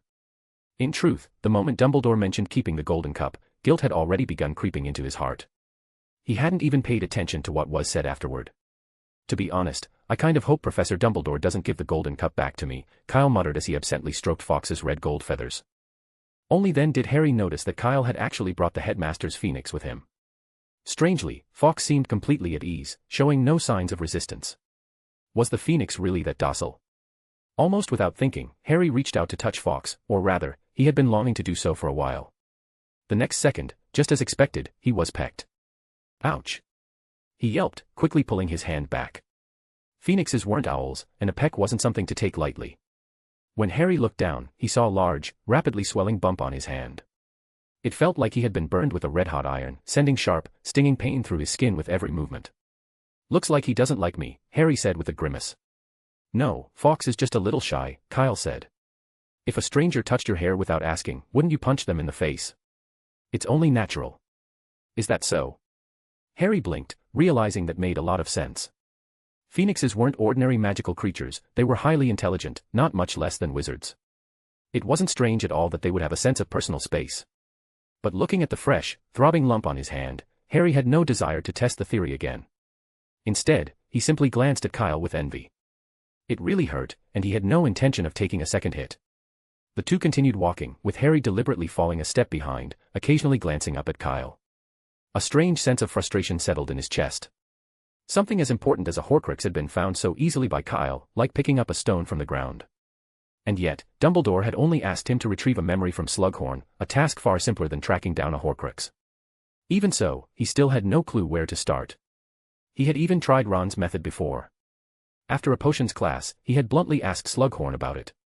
The only result was Slughorn narrowing his eyes and saying, "You two have discussed this, haven't you?" Then he had stormed out of the room, slamming the door behind him. Slughorn hadn't spoken to him for days afterward, and Harry had spent that time searching for an excuse to mend their relationship. That was why he had gone to Slughorn as soon as he found out Ron had been dosed with a love potion. It had been a perfect excuse. And then everything else had followed. Though their relationship had improved somewhat because of that incident, Harry still had no idea how to get the memory. Finally, when they reached the portrait of the fat lady, Harry couldn't hold back any longer. "Kyle, where did you buy that mead you gave Professor Slughorn in the hospital wing?" "The 3 broomsticks." "Oh, that. Of course not." Kyle glanced at Harry. "If I remember correctly, you're not even 17 yet. Just stick to butterbeer." "No, it's not for me," Harry shook his head quickly. He had just been thinking that since Professor Slughorn liked it, maybe buying a bottle could help him with what he was about to do. You can't buy it, though. That mead is conjured through Hufflepuff's cup, Kyle said after a moment of thought. How about this, if you're in a hurry, you can go back now and ask Professor Dumbledore to pour you a bottle. If you're not, you can wait a few days. No hurry, I'm in no hurry. Harry said quickly, not wanting to go back to see Dumbledore. Okay then. As usual, the two of them parted ways at the passage in front of the fat lady's portrait. Kyle, however, didn't head back to the common room right away. He couldn't exactly walk around the castle carrying a phoenix in his arms, even at night. Instead, he randomly found an empty room and placed Fawkes inside the suitcase, leaving him to keep company with Norbert and the others. The next day. Mondays always brought a sluggish mood to the school. Unlike the Great Hall the day before, which had been buzzing with activity, most students seemed unusually tired, yawning their way through lunch. You mean Kyle found a Horcrux, and it's actually the famous Hufflepuff's cup? Hermione asked in a low voice from the corner of the Gryffindor table. Famous? You know about that cup too? Harry asked, stuffing a piece of fried egg into his mouth. He had always thought that only he knew about it because he had seen its memories. Just last night in the dormitory, Ron had thought it was nothing more than a gold trophy. Of course I know, it's the symbol of Hufflepuff, Hermione said casually. And there are 4 of those artifacts, Gryffindor's sword, Ravenclaw's diadem, Hufflepuff's cup, and Slytherin's locket, each representing the 4 founders of the school. It's all clearly written in Hogwarts, a history. I dare say many people know about it. You'd be wrong, Ron said, taking a big gulp of pumpkin juice. Only you would read that 5-inch thick book, most people just skip to the interesting parts. Thanks for the reminder. Now I know that I'm actually interested in so much content, Hermione said sarcastically. Harry watched the two of them, completely calm. Before, he might have tried to change the subject to prevent an argument, but now, to be honest, he was used to it. Anyway, if they were going to bicker again next time, he would just pretend not to see it, as long as they didn't start throwing hexes at each other. Lowering his head, he carefully recalled what Hermione had just said. What was the symbol of Ravenclaw? Ah. Oh, it's a diadem, Hermione replied, refocusing on the conversation. It's said to grant wisdom to the wearer, something everyone craves. Gives wisdom. Ron straightened up, his eyes gleaming. I bet loads of people would want to get their hands on that. I guess so, Hermione said, though she didn't seem particularly interested. She continued eating her breakfast. But I think it's just a legend. Books are the only things that can bring wisdom, not some kind of diadem. But it's Ravenclaw's diadem, Ron pointed out. And she's recognized as the wisest witch of all time. Ravenclaw was the one with the wisdom, not her diadem, Hermione said indifferently. If you're hoping for something like that to make you smarter, you might as well just read more books. But isn't it also written in books that the diadem grants wisdom? Ron shot back. Hermione opened her mouth but didn't say anything. Because Ron was right, it was written in the books. While the two continued talking, Harry kept his head down and remained silent. Harry. Ron nudged him. What are you thinking about? Something I overlooked before. Harry looked up and whispered, when we were in the headmaster's office yesterday, Kyle said something. He mentioned that the golden cup was just like the diadem, both were Voldemort's Horcruxes. And he said he had found them and given them to Mr. Nicholas Flamel. Nicholas Flamel. Ron couldn't help raising his voice. The Nicholas Flamel who owned the Philosopher's Stone. That's probably right, but that's not the point, Harry said seriously. The important part is what he said, like the diadem. That means Ravenclaw's diadem was also made into a Horcrux by Voldemort. Hermione blurted out. Yes. Harry nodded. And Kyle found it, too, before the golden cup. Silence fell over them. Harry didn't know what to say. At first, he had been amazed that Kyle had found a Horcrux, but now he realized that Kyle had found not just one, but 2. In that case, Ron asked, does that mean Kyle has Ravenclaw's headpiece? It's a diadem, not a headpiece, Hermione corrected. If Dumbledore hasn't taken it, like the golden cup, then I think he probably does, said Harry. Neither Kyle nor Dumbledore had spoken much about it, so Harry wasn't sure of the situation and could only speculate. At that moment, Ron seemed to have a thought. Hesitantly, he asked, do you think that Kyle, being so smart, might have something to do with the diadem? Absolutely not. Hermione said decisively. Even if that so-called diadem could really increase intelligence, have you ever seen Kyle wearing it? Okay, no. Ron thought for a moment, then shook his head. Harry, sitting beside him, also shook his head. They really hadn't seen it. And considering Kyle was one of the most popular students in school, someone would have noticed if he suddenly started wearing a diadem. But so far, there hadn't been any talk about it. And there's another important point, Hermione continued. Kyle has been at the top of the class since his first year at Hogwarts, and his grades have always been consistent. It's not like you, who suddenly got better at potions one day. What does that have to do with us? Ron muttered under his breath, pretending not to understand. Thanks to those notes, he had stolen the show in Slughorn's potions class, earning outstanding almost every time, a feeling he had never experienced before. Unfortunately, there was only one copy of those notes. It would have been even better if he could do just as well in other classes. Ron thought about it and then asked in a low voice, "Do you think Kyle would be willing to lend us the diadem, just to take a look?" "I know what you're thinking." Hermione gave him a pointed look. "But I advise you to give up that idea. You can't expect to increase your intelligence just by wearing a diadem." Ron said nothing, but from the way he avoided eye contact, it was clear he didn't agree with Hermione. "Hermione's right," Harry added. Seeing that both of them were against the idea, Ron shrugged and mumbled, "I'm not trying to wear it, I'm just curious. It's something left behind by Ravenclaw. Aren't you curious?" Hermione wanted to say she wasn't, but she couldn't. In the end, she sighed and nodded. "Okay, fine. I do want to see it. But Kyle definitely wouldn't lend the Ravenclaw diadem to anyone," Harry pointed out, looking at Ron. "Would you, if it were yours?" "No," Ron admitted immediately. "Except for you two, of course." "Thanks a lot," Hermione said dryly. "You're welcome." "I have an idea," Harry suddenly said, turning to Hermione. "You said that the founders of each house left behind a magical object, right?" Hermione nodded. "In that case," Harry continued, "has Voldemort also made Horcruxes out of the remaining sword and locket?" Hearing that name, Ron shuddered. Then, after a moment's thought, he realized what Harry was getting at. "You're right," Hermione said, sitting up straighter. "Since the golden cup and the diadem were made into Horcruxes, there's no reason Voldemort would ignore the other two." "Then let's find them," Harry said firmly. "Let's find the sword and the locket. Kyle managed to find two on his own, there are three of us." "You're right." Ron was visibly excited, but then his enthusiasm dimmed. "But how do we find them? Gryffindor's sword isn't in the dormitories, and the locket, can we even get into Slytherin's common room?" "We'll find a way," Harry said. "We won't know until we try." As if he had suddenly been entrusted with a sacred mission, a surge of determination filled him. "I'll go to the library. It should be in Hogwarts, a history." Hermione jumped to her feet, leaving her breakfast unfinished as she strode out of the Great Hall. "I'll help," Harry said, following her. Ron hesitated for a moment, then hurried after them. Kyle arrived for breakfast and nearly collided with the trio at the doorway. He was moving so fast that he almost got knocked over, but fortunately, Conna, walking beside him, pulled him back just in time. "Sorry," Kyle heard Harry say as the three of them rushed past. "That scared me," Kyle muttered, turning his head to watch them go. "What's up with them?" "I don't know. Maybe they forgot something," Conna guessed. "All three of them?" Kyle was a little puzzled but didn't dwell on it. He just thought they were, well, as energetic as ever. "Right, where were we?" Kyle asked. "Horcrux," Conna reminded him. "Here's yours," she said, handing Kyle an elaborate locket. "So that's how you know who was able to come back to life?" "Yes," Kyle confirmed. "He split his soul into multiple pieces, making it much harder to kill him. I remember you asking about Slughorn's knowledge of Horcruxes before. Do you think he taught you know how to make them?" "It's possible," Kyle said. "Professor Dumbledore showed me a memory of Voldemort asking Slughorn about Horcruxes.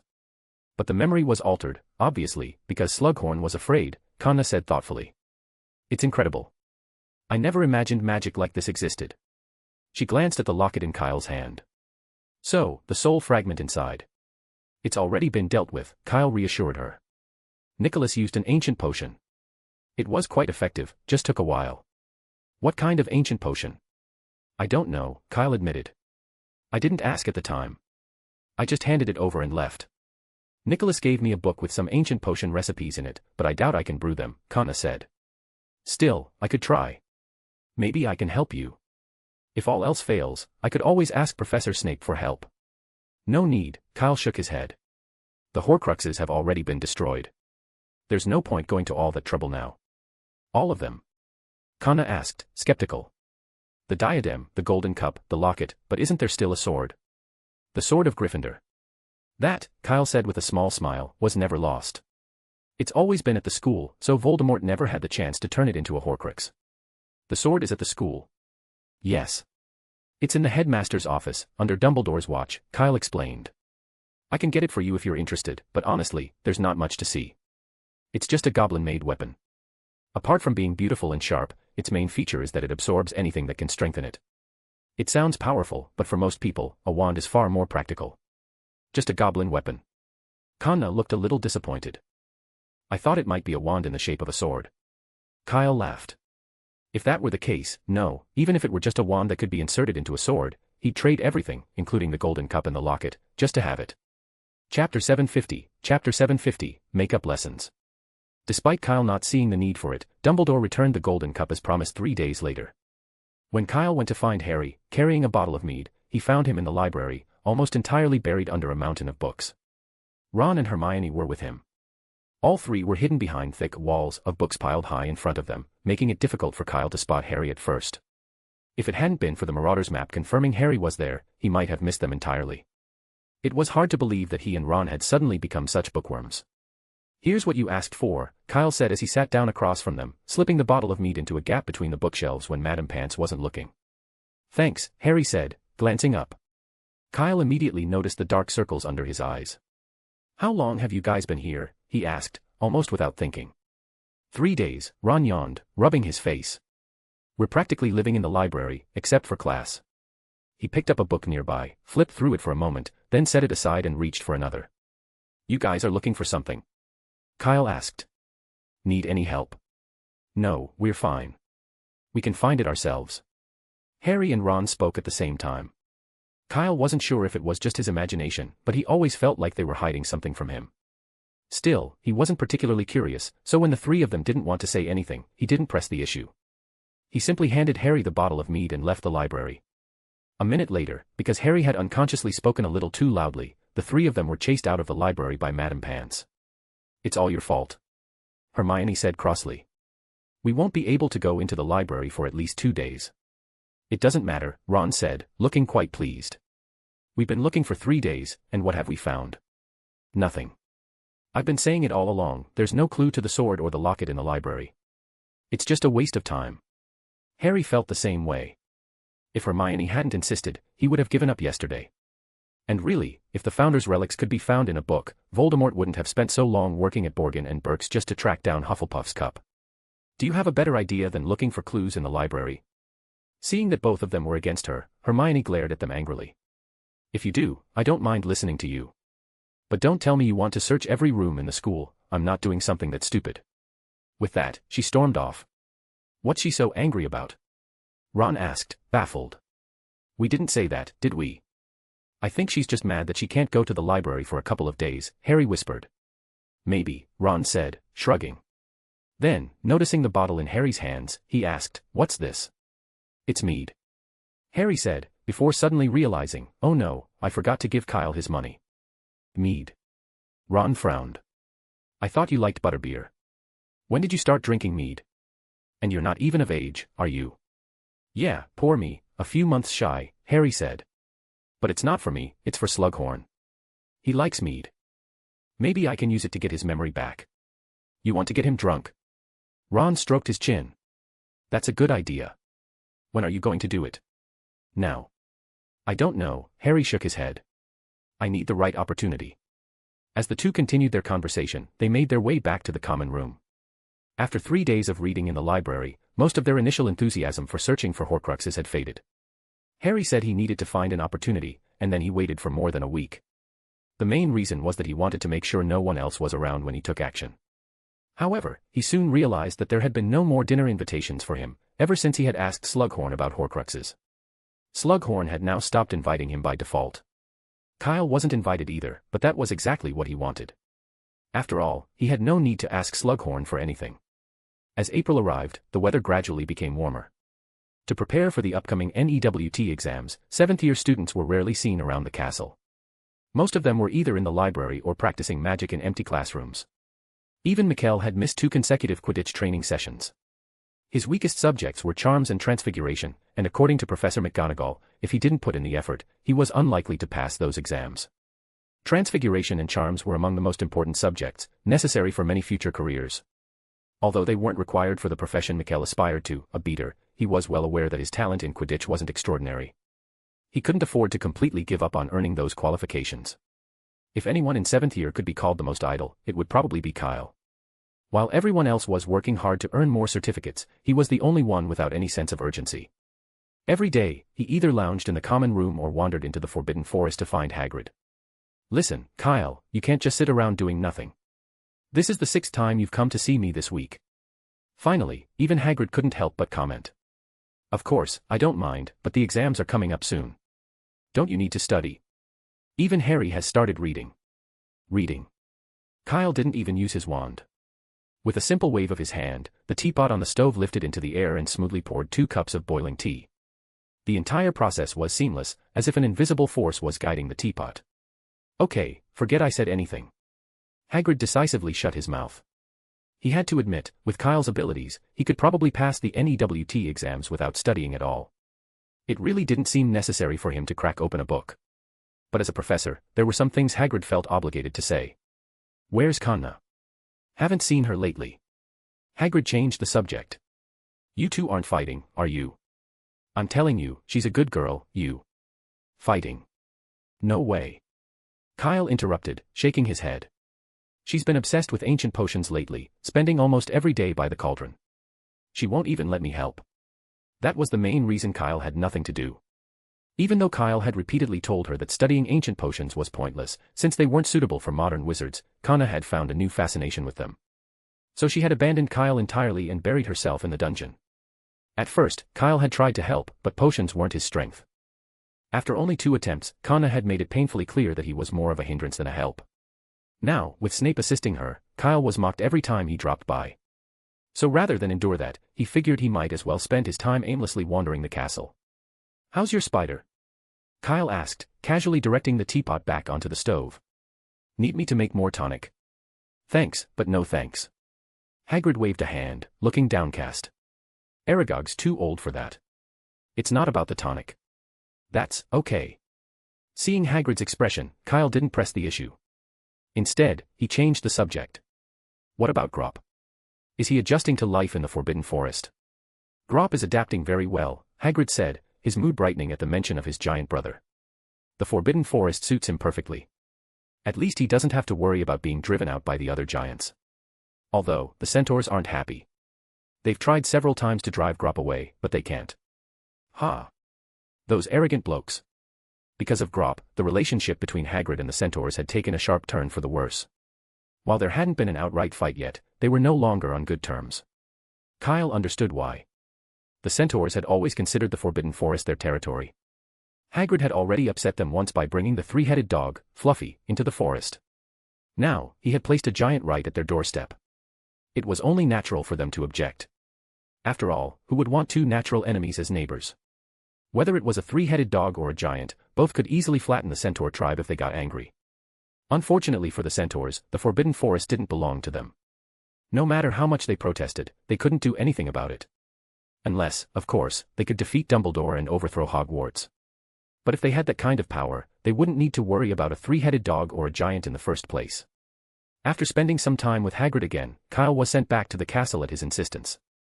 In Hagrid's words, as a professor, he really couldn't stand the sight of Kyle doing nothing, and it would be better to avoid eye contact until Kyle did something productive to affect their relationship. With no other choice, Kyle returned to the castle, searching for another way to pass the time. He wandered aimlessly through the corridors for a while before deciding to check out the dungeons again. As he passed the 2nd floor, however, a voice stopped him. "You seem a little lost," said a familiar voice. Kyle turned his head and saw that it was the portrait of Violet, the witch who was a close friend of the fat lady and often drank with her.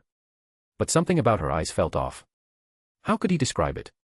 They were too calm, unnervingly so, as if nothing in the world could stir them. It was hard to imagine someone with those eyes sneaking off with the fat lady to steal other people's wine. And more than that, Kyle felt an odd sense of familiarity. He couldn't quite place it, but something told him that the person in the portrait before him was definitely not Violet. "Who are you?" he asked, a little nervously. "It is I," Violet said again, but this time, a silver diadem inlaid with sapphires appeared above her head. In that instant, Kyle recognized her. After all this time, he had almost forgotten that such a presence still existed within the castle. Who else could wear this diadem, if not Rowena Ravenclaw? "Can you control the portraits in the castle?"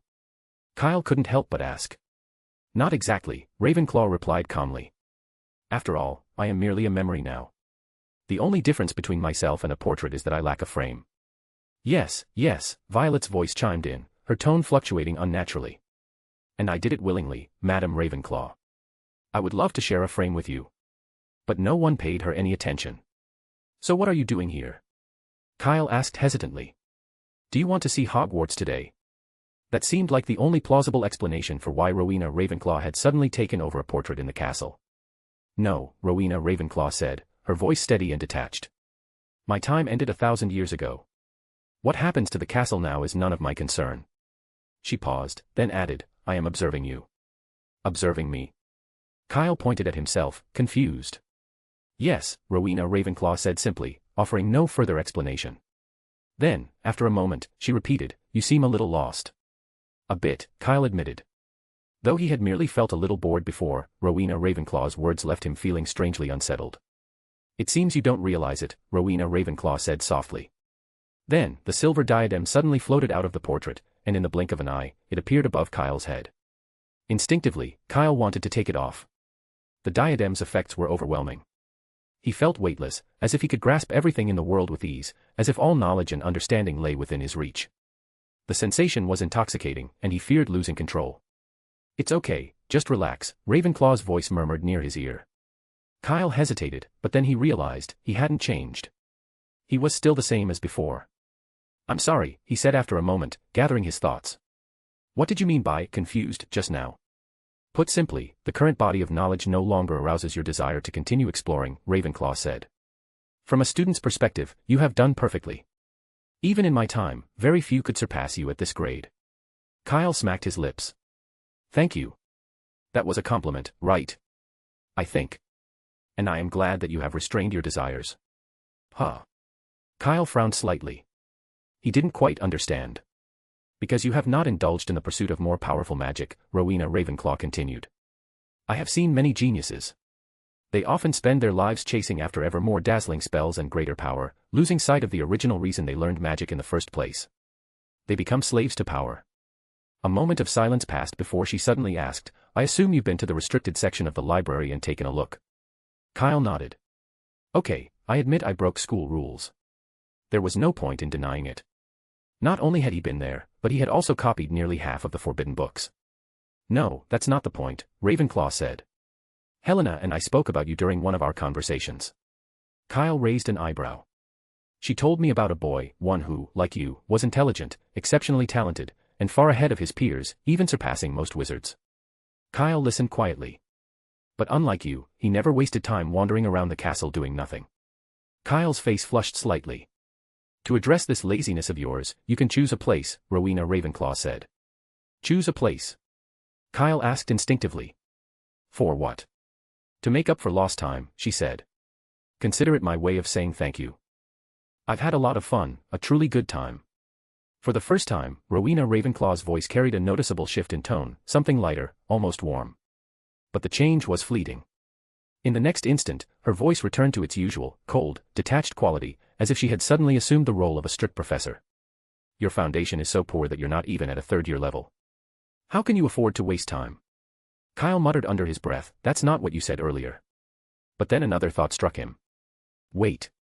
Is she offering me extra lessons? The realization came as such a shock that he almost couldn't believe it. You're really going to give me extra lessons? If you don't want them, I can offer something else in return, Ravenclaw replied evenly. Kyle shook his head hurriedly. No, I want them. Who would refuse extra lessons from Rowena Ravenclaw? I know a place that's quiet and private, Kyle said, his mind immediately turning to the room of requirement. At that moment, Ron, Harry, and Hermione happened to come out of the library. Ron, walking ahead, turned the corner and immediately spotted Kyle standing in front of the portrait. Kyle, what are you doing here? Oh. Before he could finish his sentence, Kyle suddenly took a step forward, and then, in an instant, he was gone. Yes, gone. He had disappeared without a sound. Ron's eyes widened. Did you see that? He blurted, pointing wildly at the portrait of Violet. Harry and Hermione, coming up behind him, exchanged confused looks. Ron, what are you shouting about? Harry asked. Kyle. He was right here. Ron insisted, still pointing. Where? Hermione frowned, glancing down the empty corridor. You're imagining things. No way, he was here. Ron said adamantly. It must have been apparition. That's impossible, Hermione said firmly. You know apparition is forbidden inside the castle. But I saw him. Ron's voice rose in frustration. And he had something silver on his head, it must have been Ravenclaw's diadem. Without hesitation, he ran over to the portrait. You saw it too, didn't you? He demanded. Someone was standing here just now, you must have seen him. Violet, looking thoroughly irritated, gave Ron a sideways glance. Hey, I don't know what you're talking about, she said. I've been here all alone. You didn't see it. Ron's brows furrowed. Why would I lie to you? Violet snapped impatiently. Now get out of here and let me sleep. Ron hesitated, but Hermione had already crossed her arms. You heard her, Ron. Don't be ridiculous. Apparition is forbidden in the castle, and Kyle is no exception.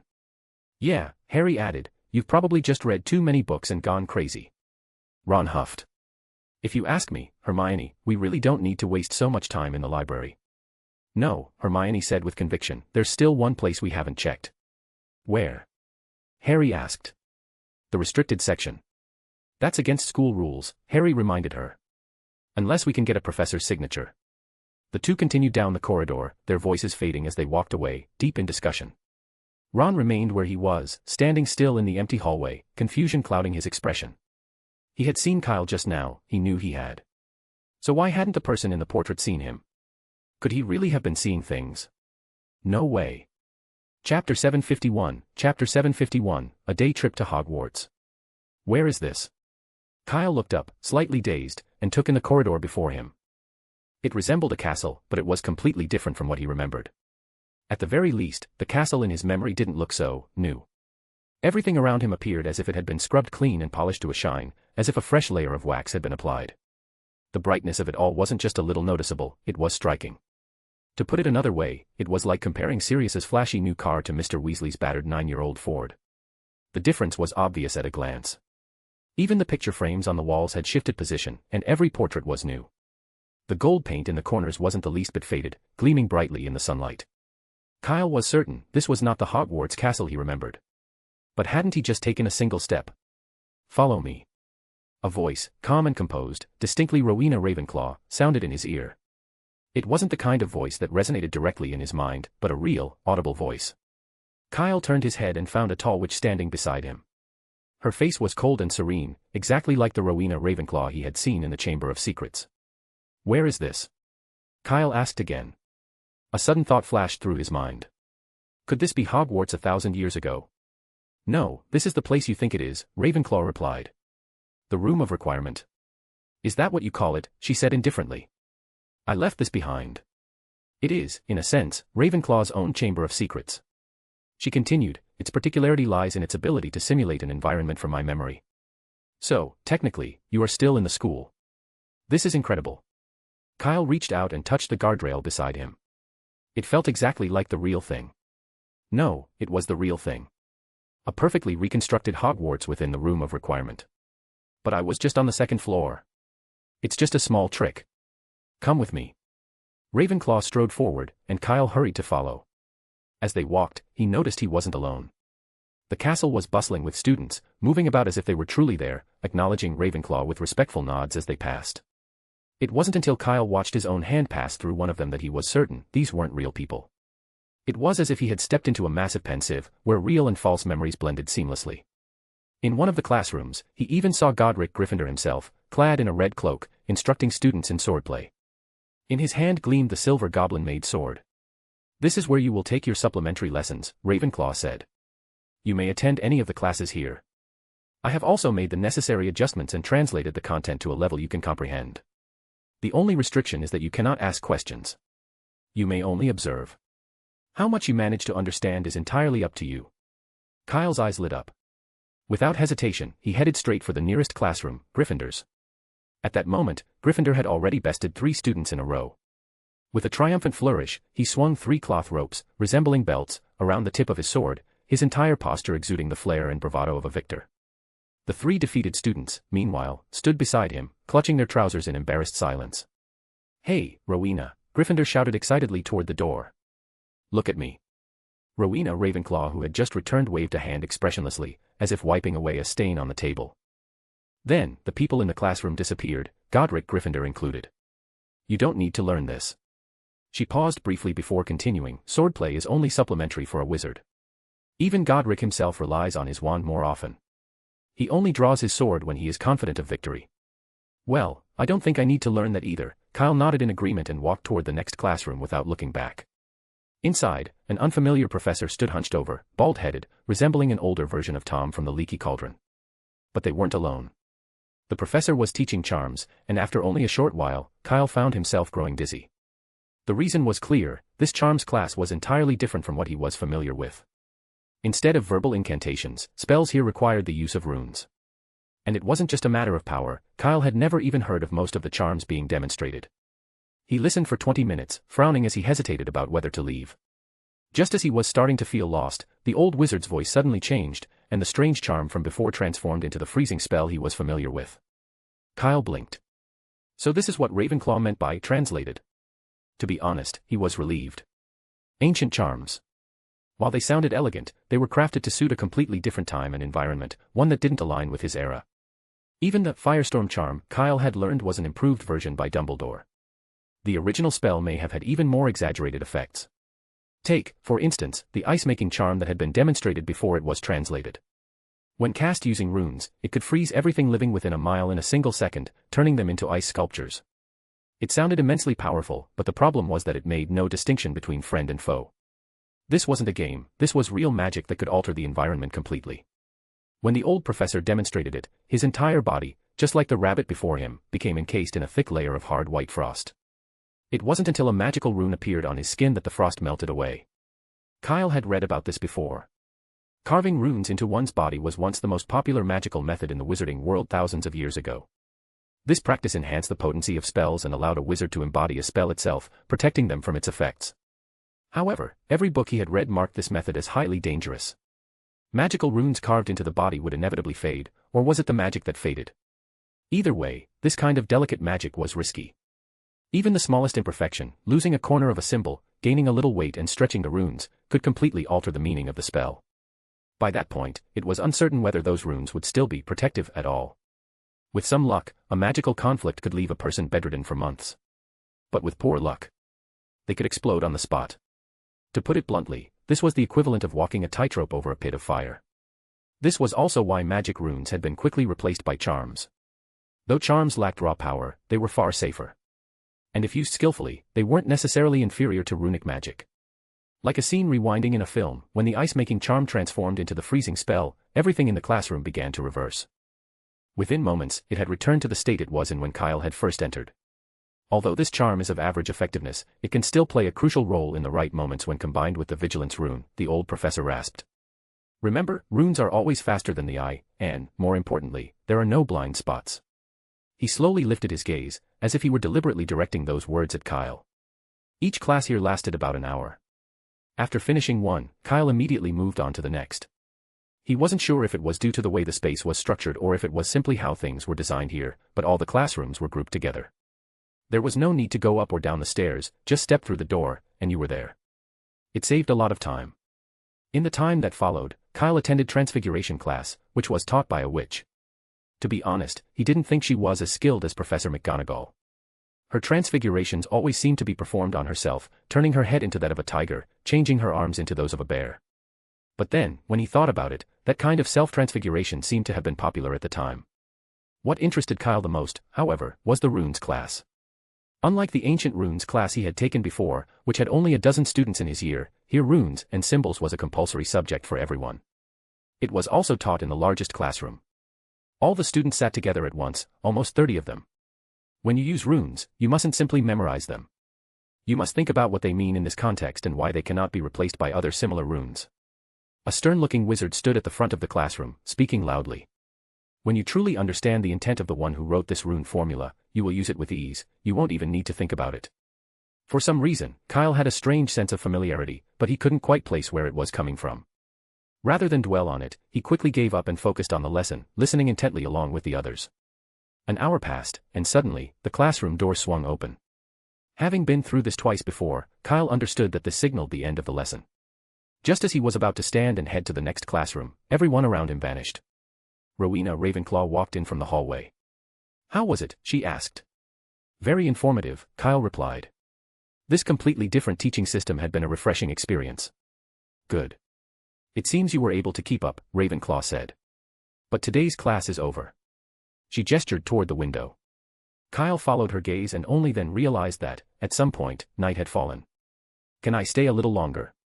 Kyle asked. The house elves in the kitchen should be able to send food to the room of requirement too. No.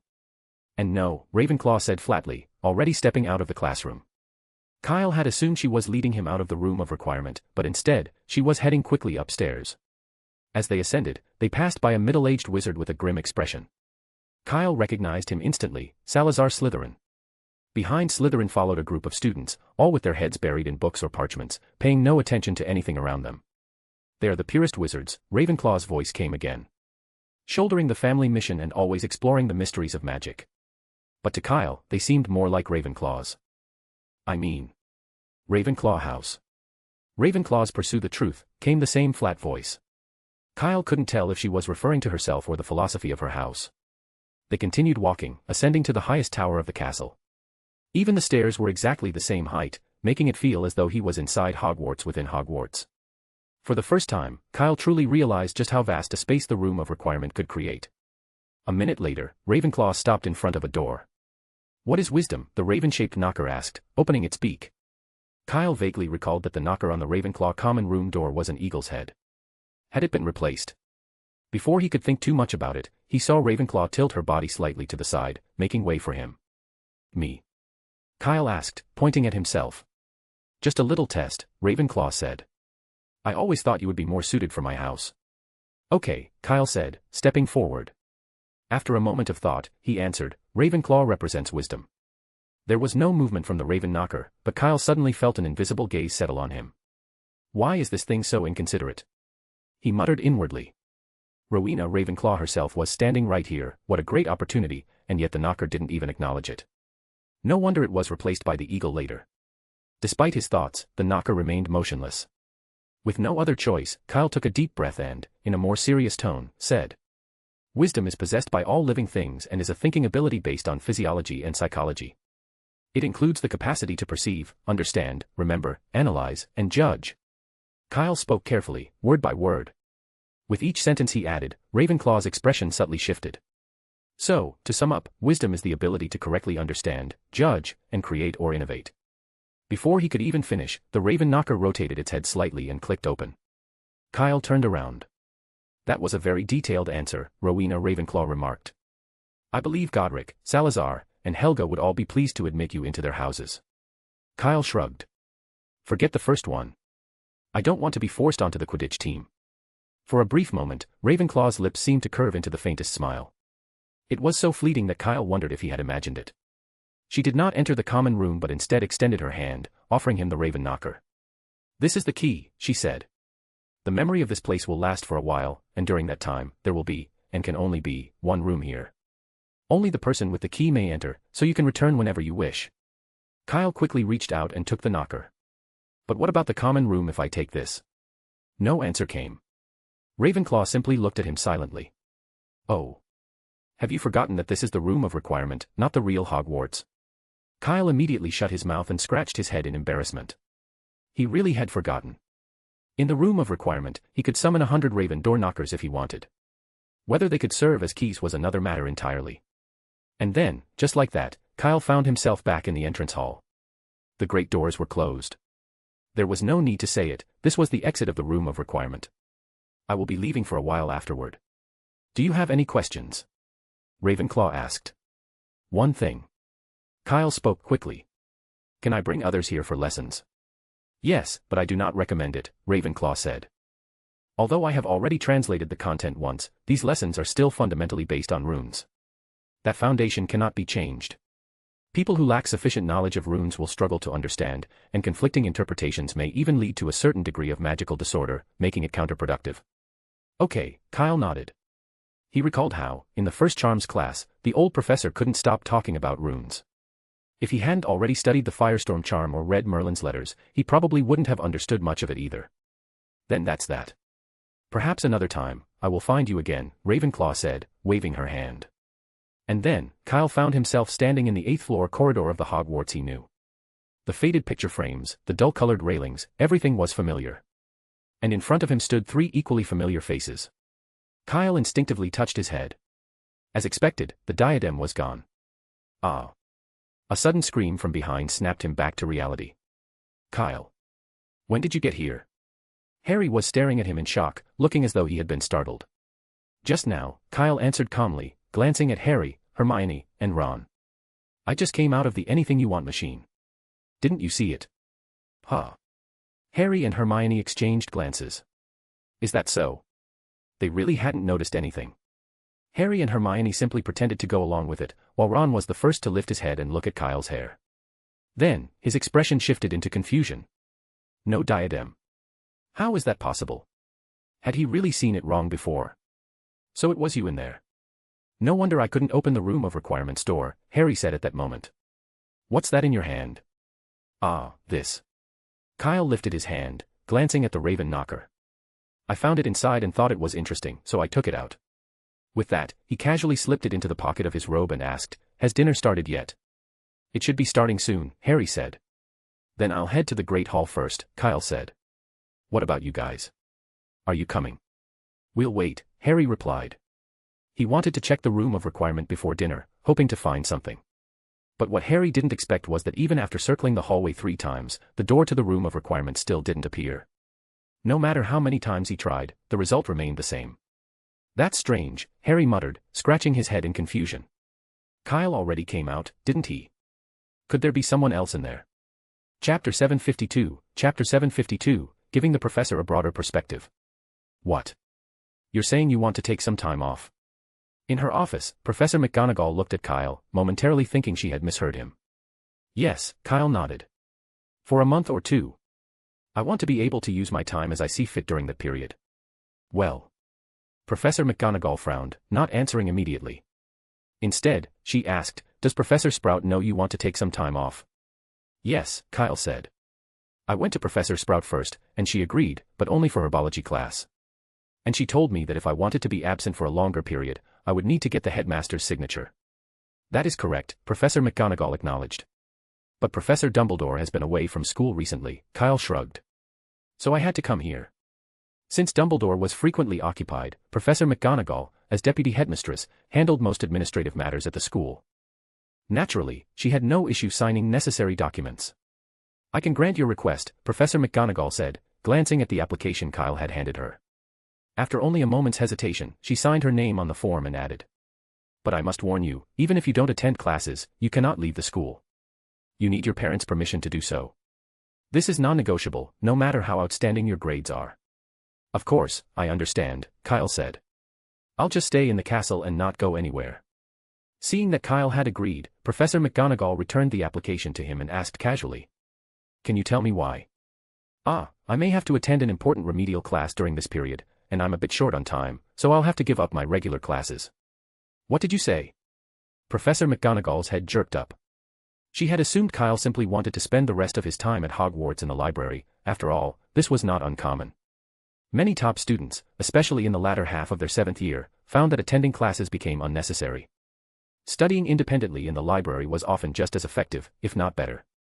Who's going to give you extra lessons? Professor McGonagall asked, her tone almost as if she were expecting him to say Professor Dumbledore. In her mind, only the headmaster was capable of providing Kyle with private lessons. No, it's Rowena Ravenclaw. Kyle's tone was so calm and matter-of-fact that for a moment, Professor McGonagall nearly jumped from her chair. In her sudden shock, the quill in her hand snapped. Who did you say? Rowena Ravenclaw, Kyle repeated. Professor Dumbledore probably mentioned it. Ravenclaw's diadem is in the castle, along with some of her memories. Professor McGonagall nodded stiffly. Dumbledore had mentioned it. In the search for the legendary diadem, several professors had scoured the castle, turning it upside down, but they never found anything. Because of this, there had been a division among the faculty. Some believed Dumbledore, while others were convinced he was simply getting senile. Although Professor McGonagall had never explicitly stated her opinion, she had leaned toward the latter, at least until she saw the diadem. I met her yesterday, Kyle continued. I helped Madame Ravenclaw with a small task, and she arranged this tutorial as a way of thanking me. Professor McGonagall took several deep breaths. For a brief moment, she wondered if Kyle had cast an advanced confundus charm on her. Someone from 1,000 years ago had not only returned but was also giving private lessons. No rational person would say something so utterly absurd. And yet, this was Kyle. And in the story Dumbledore had told, Kyle was the one who had brought Ravenclaw's diadem back to Hogwarts. Professor McGonagall pursed her lips tightly and asked, "Are you serious?" "Of course," Kyle replied. He had no intention of hiding the fact that Ravenclaw had opened a tutoring class in the room of requirement, at least not from the professors at Hogwarts. Everyone ultimately had the same goal, and even Ravenclaw herself had no objections, so there was no reason for him to keep it a secret. Of course, this only applied to the professors, not the students. There were simply too many of them, and the supplementary lessons primarily focused on runes. Kyle estimated that fewer than 50 students in the entire school had taken ancient runes classes. And even among those 50, most could barely manage to translate runes. It would be useless for them to attend, at best, they would just be taking a sightseeing tour of Hogwarts from 1,000 years ago. Ravenclaw had also mentioned that the cram school had a limited duration, and Kyle had no desire to waste time leading tours. Seeing that Professor McGonagall still seemed unconvinced, Kyle spoke plainly. "If you don't believe me, I can take you to the place where I attend the lessons." "Okay," Professor McGonagall said, standing up immediately. But before she could step out of the office, Kyle added, "But not now." "Why?" "Because I don't have the key with me, and I can't get in right now." Kyle shrugged. "If the professor doesn't mind, how about after dinner?" There was nothing Professor McGonagall could do but agree. After Kyle left the office, she turned back to the stack of homework on her desk. But no matter how hard she tried, she couldn't focus. In the end, she simply pushed the work aside, stood up, and walked toward the headmaster's office. Although she knew it was unlikely that Dumbledore had returned, she still wanted to try. More than anything, she needed to process what she had just heard. 1,000 years ago, Rowena Ravenclaw had somehow returned to Hogwarts through her diadem and was now offering to give private lessons to a student. Every piece of information Kyle had revealed challenged 60 years of her understanding of the world, testing the limits of her sanity. Professor McGonagall needed to hear another person's perspective. Dumbledore was the ideal choice, perhaps he already knew something. Unfortunately, the headmaster's office was empty. Dumbledore was still away, engaged in his battle against Voldemort. McGonagall instinctively reached for parchment, intending to write him a letter. But after a moment of hesitation, she put it away. She understood all too well the dangers of dealing with Voldemort. There was no point in troubling Dumbledore over something that had yet to be confirmed. It was just until dinner. She could wait. After leaving the headmaster's office, McGonagall did not return to her own. She was in no state of mind to grade essays. She needed somewhere else to pass the time. After a brief moment of thought, she turned and headed straight for the greenhouse on the school grounds. And just like that, the afternoon quickly drew to a close. Around 3 o'clock, a door suddenly appeared in one of the corridors on the 8th floor of the castle. This strange occurrence startled a certain third-year Gryffindor who happened to be passing by. Without thinking, he turned and ran. 10 minutes later, he returned with a group of classmates, eager to investigate what had happened. But the door had magically vanished. "I knew you were lying, Dennis," one of them scoffed. "I've walked this corridor countless times. Do you think I wouldn't notice if there was a hidden door?" "No, I'm not," Dennis Creevy said anxiously, reaching out and gesturing at the wall. "It was right here. I saw it with my own eyes. There was even a handle on the door." "Give it up," another student said. "You're just trying to get Harry Potter's attention again. But congratulations, you've succeeded, Potter's here." As he spoke, Harry came running toward them, breathless. But it was no use. No matter what he tried, he still couldn't open the door to the room of requirement. Meanwhile, in the field by the Black Lake, Connor returned the raven-shaped door knocker to Kyle. "Why did you come out so quickly?"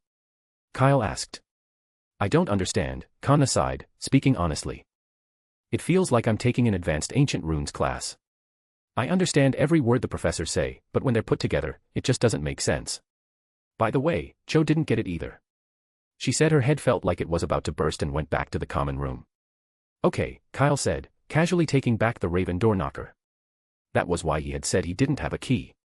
Before going to see Professor McGonagall to request a leave of absence, Kyle had given the key to Kana and told her to go to the room of requirement. Kana had then suggested inviting Cho along.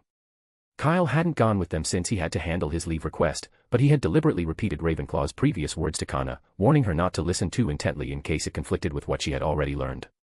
And now, this was the result. Kana hadn't studied runes in depth.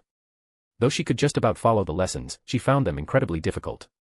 Cho had fared even worse. Kyle recalled that the last time she'd looked so lost was when she first took ancient runes. It only confirmed that those lessons weren't for everyone. After all, Cho was one of the top students in Ravenclaw. And you? Kanna asked. Did Professor McGonagall approve your leave request? Of course, Kyle replied, pulling out the application with McGonagall's signature. Starting next week, I can skip classes until the end of the school year. As they chatted, they spotted Professor McGonagall emerging from the greenhouse with Professor Sprout. The two professors hurried toward the castle, seemingly in a rush. It was only natural, since Dumbledore had washed his hands of school affairs. Professor McGonagall had taken on all the responsibilities. Kyle hesitated, lowering the hand he had just raised to stop them. He had been considering taking McGonagall to the room of requirement, since Kanna had left earlier than expected. But seeing that she was busy, he decided to wait until the evening. Kyle sat back down beside Kanna, enjoying the cool breeze from the Black Lake as she recounted her experiences in the room of requirement. I saw Helga Hufflepuff, she said. She looked exactly like her portrait. And there were so few people there, not even as many as a single-year group nowadays. For some reason, dinner was about half an hour earlier than usual today. By the time Kyle received the message and hurried over from the field, dinner was already halfway through. He and Kanna quickly returned to the table and managed to eat a few bites before the meal ended. After the professors had finished eating, they left the Great Hall one by one. When Kyle stepped outside, he immediately noticed a row of professors standing by the door. Professor McGonagall, Professor Flitwick, and Professor Sprout were all present, except for Snape, who had disappeared since yesterday. All three heads of houses were there. Standing among them was also Bathsheba Babbling, the professor of ancient runes. As soon as Kyle emerged, they all turned to look at him in unison. Kyle pursed his lips and asked, Professor McGonagall, what is this? Everyone is curious, Professor McGonagall admitted, looking somewhat embarrassed. She had only intended to ask someone about the diadem, but in the process, she had inadvertently revealed much more than she had planned. By the time she realized it, nearly all the professors had learned the reason Kyle had requested a leave of absence. Who wouldn't be curious about Rowena Ravenclaw's extra lessons? So now, here they were. Of course, this is also for your safety, Professor Sprout added. Kyle didn't mind. It's okay, just follow me. The professors present were all trustworthy, there were no traitors among them. There was no harm in bringing them along. So, with 4 professors in tow, Kyle led the way toward the 8th floor. Along the way, they attracted quite a bit of attention, and speculation spread quickly about what they were up to. A few students even attempted to follow them discreetly, eager to gather first-hand information. But the moment Professor McGonagall cast a stern glance over her shoulder, her expression utterly unreadable, they quickly abandoned the idea. Upon reaching the 8th floor, Kyle navigated a few familiar turns before stopping at the middle of a corridor. Without hesitation, he placed the raven-shaped door knocker against the wall. Before the astonished gazes of the professors, a door materialized out of thin air. Is there such a place at Hogwarts? Professor Flitwick couldn't help but ask. He had been teaching at the school for decades, yet he had never known of such a location. But no one answered. Kyle had already pulled open the door and stepped inside. Professor McGonagall followed immediately, with Professor Babbling close behind. The moment they stepped through, their expressions shifted to shock once more. Before them was what looked like the entrance hall of Hogwarts. The Great Hall stood to the left, and the familiar staircases stretched ahead. Aside from some minor differences in the decorations, everything was nearly identical, even down to the students moving about. There was another Hogwarts inside Hogwarts. The idea was difficult to grasp, even for the most learned minds. But professors were still professors, people who had seen and studied the extraordinary. They quickly regained their composure and began analyzing their surroundings. It didn't take long for them to recognize the distinctions between this place and their own school. Everything here was pristine, untouched by time. It wasn't just a replica, it was Hogwarts from another era. It's amazing, Professor Babbling murmured, placing a hand against the wall and narrowing her eyes. It's as if this place was constructed with runes, and oh, it's sustained by the magic of the castle itself. This is truly an enormous project. Incredible. She was right. Every day, as students cast spells, practice magic, or simply go about their lives at Hogwarts, a certain amount of excess magical energy is produced. This residual magic is absorbed and redistributed throughout the castle, powering its enchanted elements, the moving staircases, the talking armor, the animated portraits. And, of course, the room of requirement. In other words, if there were no students left at Hogwarts, the room of requirement would eventually cease to exist. That's just the basics. The real magic is on the 2nd floor. With that, Kyle walked up the stairs, leading the professors to the classroom where he had previously attended a lesson. It was only then that the professors truly realized what this so-called makeup class entailed. Inside the classroom, a professor they had never seen before was giving a serious lecture. His posture was upright, his expression strict, and he spoke with the kind of authority expected from a Hogwarts professor. Then, noticing the group standing outside the door, he abruptly turned to them and reprimanded them in a sharp, impatient tone. "What are you still standing outside for? Don't you know that class has already started?" The professors, who had spent decades teaching at Hogwarts, never imagined they would one day be scolded like errant students. The situation was almost surreal, like they were first years caught sneaking into the wrong class. And yet, the most awkward part was that they couldn't even refute him. Professor Flitwick, in particular, found himself instinctively stepping into the room, drawn by an inexplicable familiarity. It didn't take him long to recognize that this was a charms class. Professor McGonagall, watching the scene unfold, turned to Kyle and asked, "Did Rowena Ravenclaw create all of this?" "Yes," Kyle nodded. "This is the school from her memories, Hogwarts as it was 1,000 years ago. I can study here for a while." That explanation was enough to convince McGonagall. To construct an entire world from memories, one that felt real and functional, was an astonishing feat. Even Dumbledore, for all his power, had never accomplished anything like it. Perhaps only the founders could. As she considered this, the three remaining professors exchanged brief glances. Then, without a word, they silently dispersed, moving off in different directions and stepping into various classrooms, clearly beginning to search for something. Kyle, left behind, curled his lips slightly, watching their disappearing figures. "What about my safety?" he muttered under his breath, though he wasn't particularly surprised by their actions. Shrugging, he walked into a classroom at random. What amazed him most was that, despite the delay outside with the professors, the moment he stepped in, the lesson had just begun, nothing had been missed. Chapter 753, Sweet and Refreshing Pudding. "Professor McGonagall, what do you think?" 2 hours later, Kyle and the professors exited the room of requirement just before curfew. "There is no doubt that this is the work of Rowena Ravenclaw," said Professor McGonagall. "I can't think of anyone else who could have done this." "So, do I need to let you know when I come tomorrow?" Kyle asked. After all, there was only one key, and he had no intention of giving it to anyone else. The only way to access the room of requirement now was if everyone entered together. "No need. You can come by yourself." To Kyle's surprise, all 4 professors declined his offer. "Does this seem strange to you?" Professor Babbling asked with a faint smile. "A little," Kyle admitted honestly. Although Ravenclaw's memories were heavily focused on runes, Hogwarts professors were far from incompetent. They could understand the content, at least. Professor Babbling had no trouble with it. Yet, just like Professor McGonagall, she had refused without hesitation. "That's exactly the point," Professor Babbling explained. "We are different from you. Our understanding of magic has been systematically ingrained in us for most of our lives. Changing that understanding is incredibly difficult. And more importantly, this is your remedial class," Professor McGonagall continued. "Madam Rowena Ravenclaw must have deliberately structured and selected the curriculum. Every lesson is tailored specifically to you, suitable for you, but not for us. Not helpful at all." Kyle frowned. He had originally hoped this remedial class could enhance the overall combat effectiveness of Hogwarts. "Of course not. I only meant that the course content isn't suited to us," Professor McGonagall said, her expression growing more serious. "But the unique perspectives on transfiguration, the completely different concepts from modern transfiguration magic, those are still incredibly valuable for reference. I've learned a lot, but I'll need time to process these ideas, sort through them, and attempt to integrate them into my own magic. That's not something that can be accomplished in just a day or two." "The same goes for me," Professor Flitwick added, his voice bright with enthusiasm. "I've been inspired. I might just revisit the paper I wrote 10 years ago on the theory of wandless magic. For some reason, I was never able to put my ideas into practice before, but now I see another possibility." "Thanks to you, Kyle," Professor Flitwick said, giving Kyle a congratulatory pat on the back. That was as high as he could reach. "Is that so?"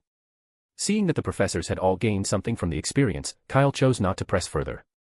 As for Professor Sprout, she had little interest in charms, her passion lay with magical plants. Unfortunately, herbology hadn't been a subject at Hogwarts 1,000 years ago, and she couldn't bring the school's potted plants into the room of requirement with her. That was rather unfortunate. In the end, it seemed the only one who hadn't benefited from the session was Professor Sprout. But she didn't seem to mind in the slightest. And with the professor's permission, Kyle no longer had to worry about anything else. For the next few weeks, he would head to the room of requirement early in the morning and stay there until evening. Sometimes, it was so late that he simply spent the night inside. After all, the room of requirement was a perfect replica of Hogwarts, complete with the school's common rooms. The method of entering the Hufflepuff common room had never changed, so Kyle easily knocked on the wooden door and stepped inside. However, unlike the common room he remembered, there were only 9 dormitories in sight. And perhaps because this area did not exist within Rowena Ravenclaw's memories, the common room was completely empty. It felt a little strange, but it would do for one night.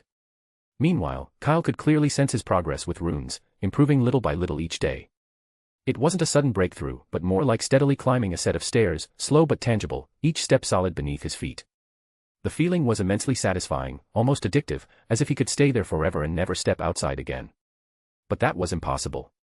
The lock Ravenclaw had placed on the room of requirement didn't just keep out other people, it also barred the house elves. They couldn't bring food inside. If Kyle wanted to eat, he had to leave.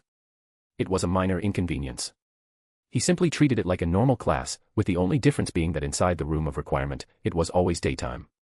Whether it was day or night outside made no difference, he could continue his lessons regardless.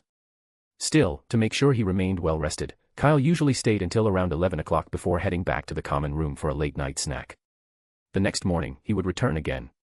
Because he still appeared in the Great Hall regularly, and the professors had provided a reasonable excuse for his absence, there wasn't much gossip about him skipping classes. Most people just assumed he was studying in his own way. After all, by 7th year, students made all kinds of decisions about their education. It wasn't uncommon, especially for top students. Some even spent their entire final year interning at the Ministry of Magic's Aura office, like Nymphadora Tonks, another former Hufflepuff. Everyone had long since grown used to it. Under these circumstances, April quickly passed its halfway mark. The weather grew warmer, and bright blue skies stretched over the castle towers. Yet, despite these signs of summer's approach, Hogwarts was far from cheerful. Many students found their assignments becoming increasingly difficult. At some point, the professors had begun assigning topics that were rarely seen before, ones that often required an hour in the library just to understand what was being asked.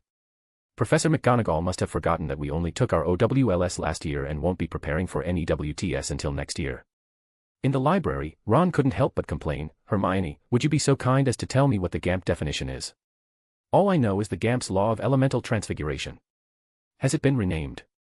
"Of course not," Hermione replied quickly, her head buried in a thick book. The GAMP definition is the theoretical basis for human transformation. It also includes all the possible conditions that can occur during the process. Look for yourself, it's in The Lion and the Witch. "Thanks," Ron said absently, reaching for the brown reference book on transfiguration.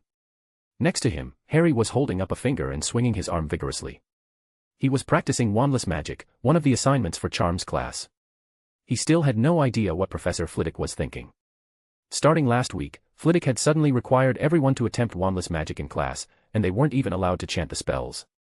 Harry had to admit, it was unbelievably difficult. His arm was aching, yet the parchment on the table barely moved. In fact, he wasn't entirely sure if it had moved at all or if it was just a trick of the wind. Does Professor Flitwick's method really work? He couldn't help but mutter the thought aloud. "It definitely works," Hermione said, glancing up at him. "I managed to do it in class. You just need to calm yourself, recite the incantation in your mind, and, most importantly, not think about anything else." Harry tried again. And again. But the parchment refused to budge. Frustrated, he rubbed his aching arms. "No, this isn't working. The Quidditch match is coming up soon, and this year, Gryffindor has the best chance to win. I can't stop thinking about it."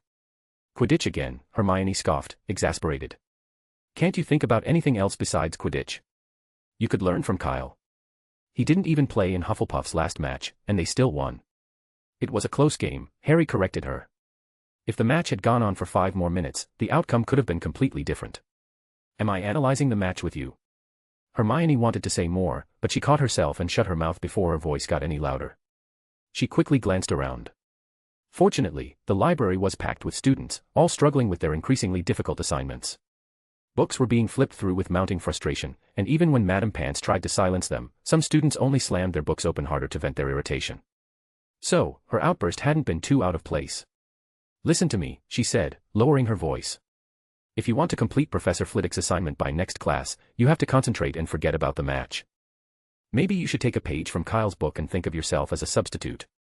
"That's impossible," Ron interjected before Harry could say anything. "Don't forget, Harry's the best seeker. And most importantly, if he doesn't play, we'll definitely lose." "Are you saying Professor Flitwick's homework isn't important?" Hermione shot back, refusing to back down. "There was a wandless magic question in the NEWT exam last year. And 5 years ago, too. Don't you want your certification?" It's just a small question in the whole exam. No need to exaggerate, Ron dismissed her concern. Besides, we still have ages before the NEWTS. Harry didn't say anything, but he agreed with Ron. Giving up Quidditch?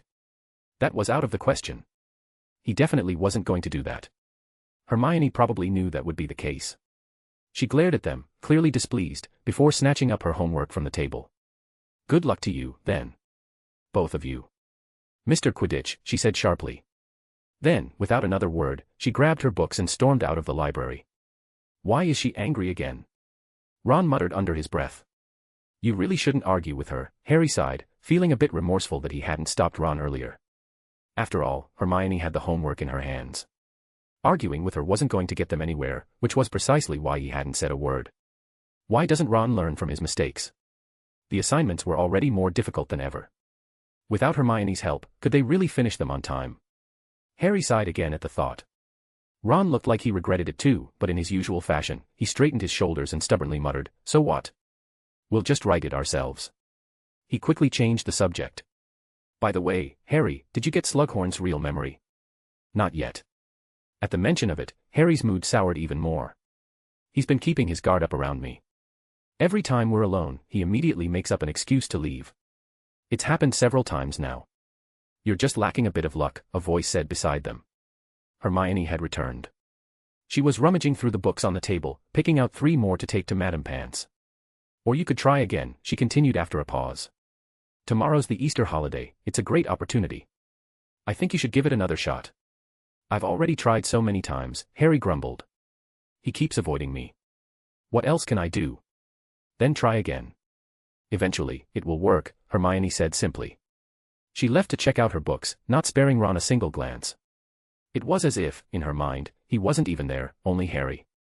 When evening fell, a lavish Easter feast was held in the Great Hall. Though the Easter holiday was just as long as Christmas, not a single student chose to go home this time. Everyone stayed at Hogwarts. Outside, the Death Eaters' activities were becoming more and more frequent. According to the Daily Prophet, they were no longer content to lurk in the shadows. They had begun appearing openly on the streets, spreading fear wherever they went. The battle between the Death Eaters and the Aurors never ceased. Every day, someone went missing. The dark mark, which had not been seen in over a decade, now appeared over a house almost every other day.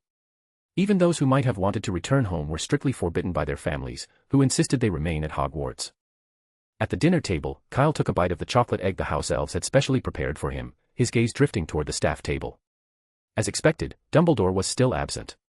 However, this time, Snape had not left. As Kyle glanced over, their eyes happened to meet.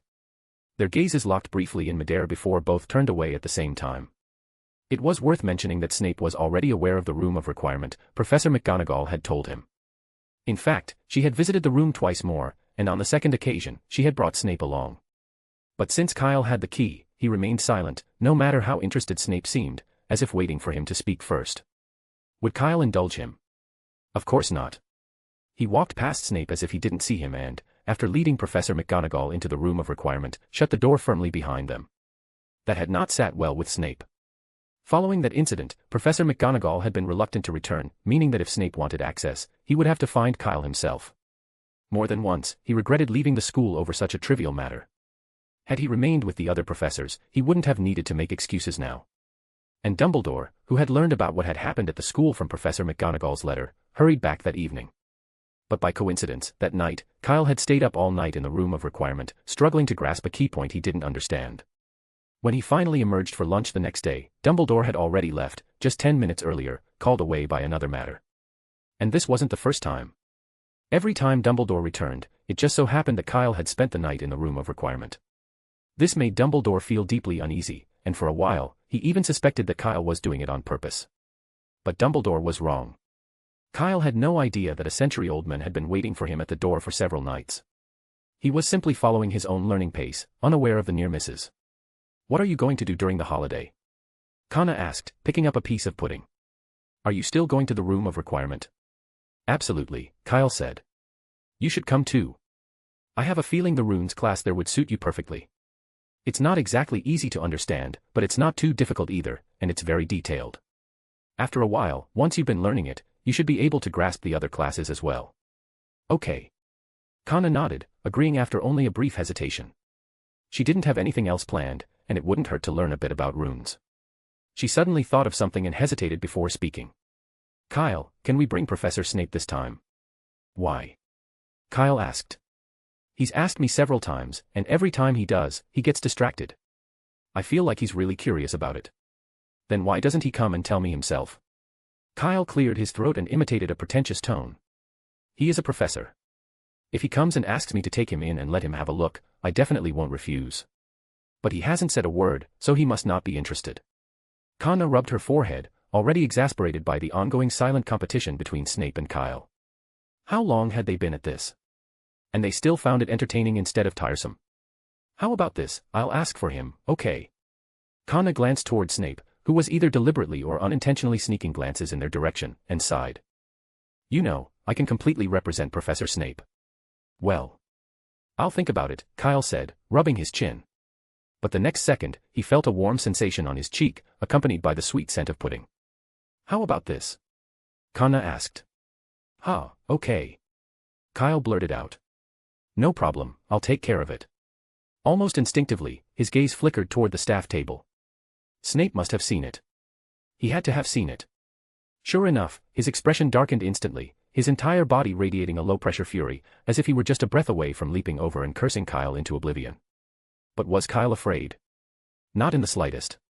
Instead, he even raised an eyebrow at Snape smugly. Snape's grip tightened around the baked potato in his hand, mashing it into pulp before kneading it over and over again, as though imagining Kyle's face in its place. Do you have to provoke him? Kanna watched their ridiculous back and forth and shook her head helplessly. Sorry, it was a reflex. Kyle quickly hid his grin and turned away from Snape. Chapter 754, The Shop and the Professor. As almost everyone knows, Hogwarts' real holidays are only Christmas and the end of the school year. The so-called Easter holidays are just 2 weeks crammed with work that would normally take 2 months. This year was no exception. Not only was the workload heavier than usual, but the assignments were also more difficult. On the first day of the holidays, the library was packed, and the few truly important books were checked out within an hour. Those who arrived later had to rely on friends or classmates who knew the doubling charm to get by. If they didn't know the charm, or if no one from their house had managed to snag the books early enough, they had to wait. This is crazy. Ron muttered, fumbling to get his robes on in the Gryffindor common room. I'm getting up this early just to go to the library. Normally, I don't even wake up until after 9 on weekends, and it's not even 7:30 yet. Will you stop talking? Harry, who was also getting dressed, shot back. Hermione made it very clear on the enchanted coin that the library is filling up fast. If we don't go now, she won't be able to keep saving seats for us. He gave Ron a pointed look. Do you want to do your homework alone in the common room? Hearing that, Ron subconsciously quickened his pace. The assignments were so difficult that if he had to tackle them alone, he wouldn't finish them in 2 weeks, probably not even in 2 months. And neither would Harry. That was why they had to get to the library. With Hermione's help, they at least stood a chance of completing their work before term started again. Mad. Everyone's mad, professors and students alike, Ron grumbled under his breath as he and Harry bolted out of the common room. The corridors were empty. The two of them raced down the stairs. Harry, have you thought about how you're going to handle Slughorn? Ron asked between breaths. Has he invited you to dinner or anything? No, Harry said. He hasn't invited me in a while, but I hear McLaggen goes almost 3 times a week, and Hermione goes twice a week. Why don't you just go? Ron suggested. He likes you so much, he wouldn't say no. No, that would be too obvious. Harry shook his head. I'm not just trying to attend a dinner party. I need to get that memory about Voldemort from Slughorn. If I just show up, he'll know exactly why I'm there. So what do we do? I don't know, Harry admitted with a sigh. Hermione said last night that she'd help, but she didn't say how. I guess she definitely wants to help you. Ron frowned in thought. You just said she goes to the dinner parties twice a week, she'll definitely find a chance. I hope so. Perhaps it was because he was thinking about Dumbledore's mission, or because he was too engrossed in the conversation, but for a moment, Harry wasn't paying attention. He almost collided with someone walking from the opposite direction. Sorry, I didn't mean to, Harry apologized instinctively. He didn't see who it was at first, but he caught sight of a familiar black robe, a color and style he would never forget, even if he lived another 50 years. No way. His heart skipped a beat. Ah, Potter. Has no one ever taught you to watch where you're going when walking up or down stairs? A cold voice drifted toward him. Or do you think the entire castle exists solely to serve you, the, chosen one? There was no mistake. Harry looked up, straight into the sallow face and greasy black hair of the man approaching him. Snape.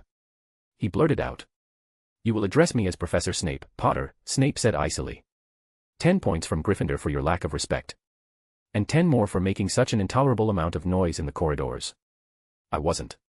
Harry retorted, his voice rising before he could stop himself. I wasn't making any noise. That's not for you to decide, Potter, Snape said, his gaze sharp.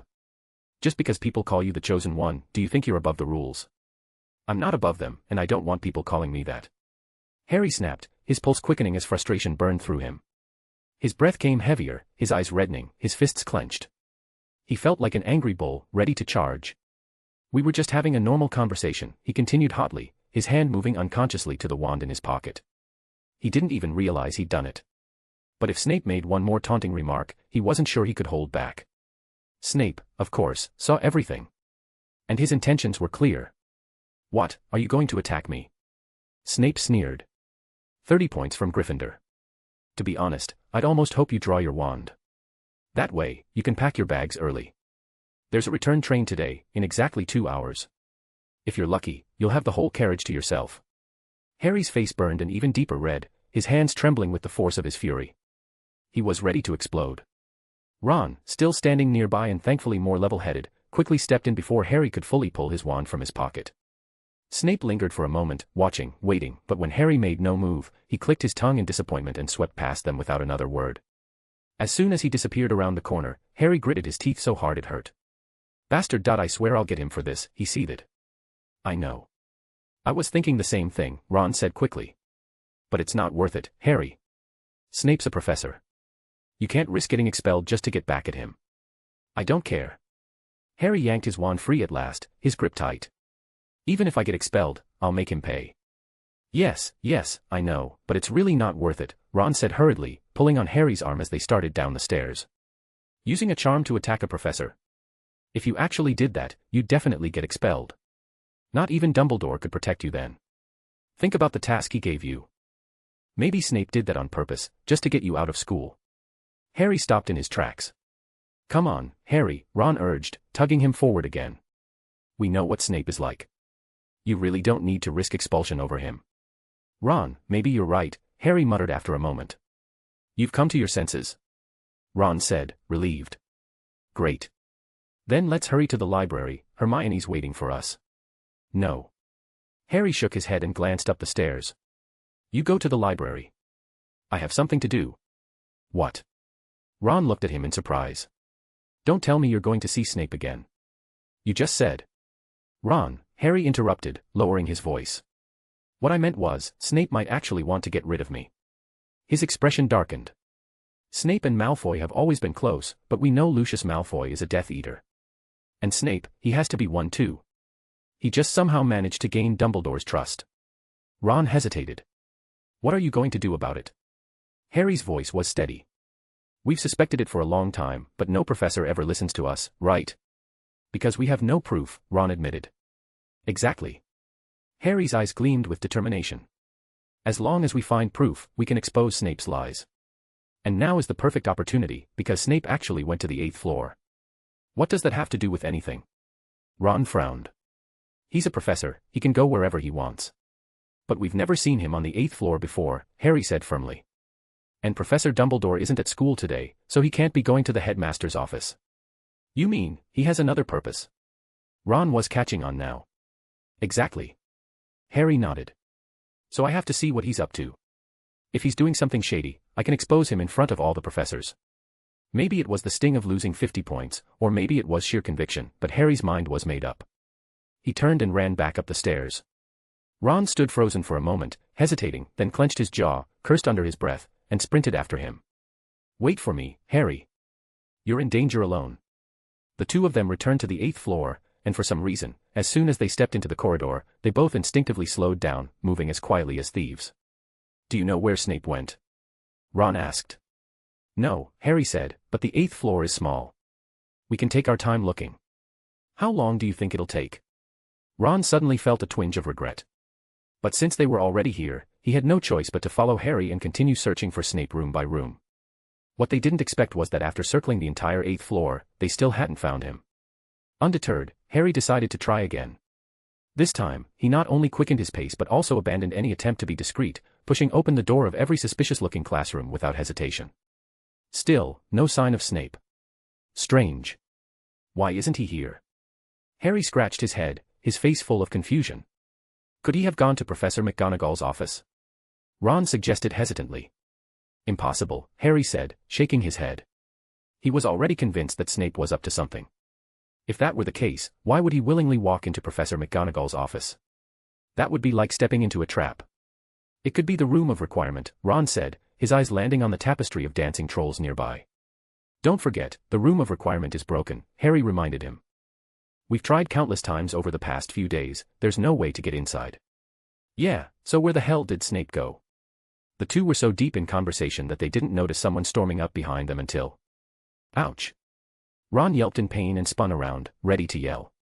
Who threw that at me, Hermione? What are you doing? I should be asking you that.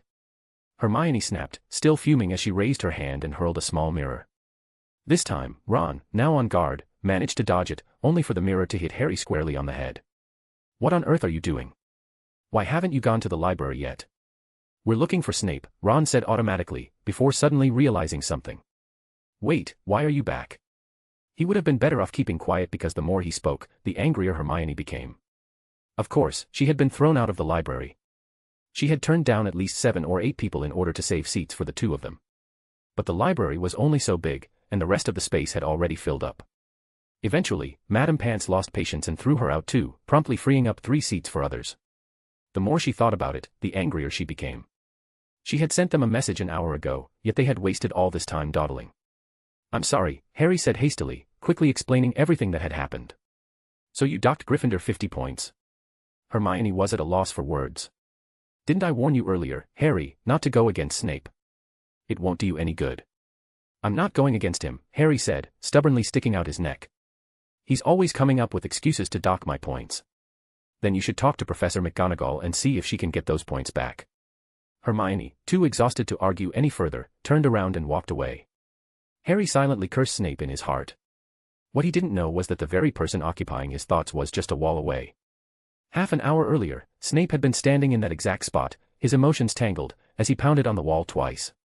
At that moment in the room of requirement, Snape had already finished his rough inspection and returned to the foyer. Where's Kana? He asked coldly, his sharp gaze fixed on Kyle, who stood in front of him. In the runes classroom, Kyle replied. The 3rd classroom on the left on the 2nd floor. If you don't have anything important to do, you'd better not bother her. Don't bother Kana. Snape felt as if he had just heard something utterly absurd. He resisted the urge to draw his wand, his voice cold as he asked, Do you know what you're saying? Of course, Professor, Kyle shrugged nonchalantly. But what's the problem? Learning runes requires concentration, and sometimes the slightest distraction can prevent you from understanding what comes next. You're not thinking of causing trouble, are you? Snape's expression froze. What? Kyle suppressed a laugh. What did you think I meant? Of course that's what I meant. Snape took a deep breath, masking his true thoughts behind a composed exterior. I'm warning you, stay away from her. I can't do that. Kyle met Snape's eyes head-on. Yes, you heard me right. No way. I can't do that. Don't even think about it. Snape immediately bristled, whatever small bit of satisfaction he had gained from docking Gryffindor 50 points vanishing in an instant. But then, as if realizing something, he forced himself to calm down. Then you'd better behave yourself, he said through gritted teeth, his voice slow and deliberate. Don't let me catch you doing anything excessive again, or you will regret it. I promise. Don't worry, Kyle agreed without hesitation this time. That sentence, of course, only meant one thing, he wouldn't let Snape see it. With a polite, almost insincere smile, Kyle said solicitously, Then, Professor, the potions classroom is on the 3rd floor. I'll take you there. Having familiarized himself with the castle over the past few days, he knew exactly which classroom belonged to which subject. Snape didn't say anything else and simply followed Kyle to the 3rd floor. Neither of them spoke along the way, and the atmosphere between them was noticeably tense. It was only when they reached the 3rd floor that Kyle finally broke the silence. Professor, have you ever considered changing jobs? What do you mean? Snape narrowed his eyes. Don't get me wrong, Kyle said, stopping in front of a classroom door. I mean, opening a magic shop or something. I happen to have a shop in Diagon Alley that Sirius gave me. Really? That's very generous of him, Snape said darkly. Thanks. So, what exactly are you getting at? Nothing, Kyle shrugged.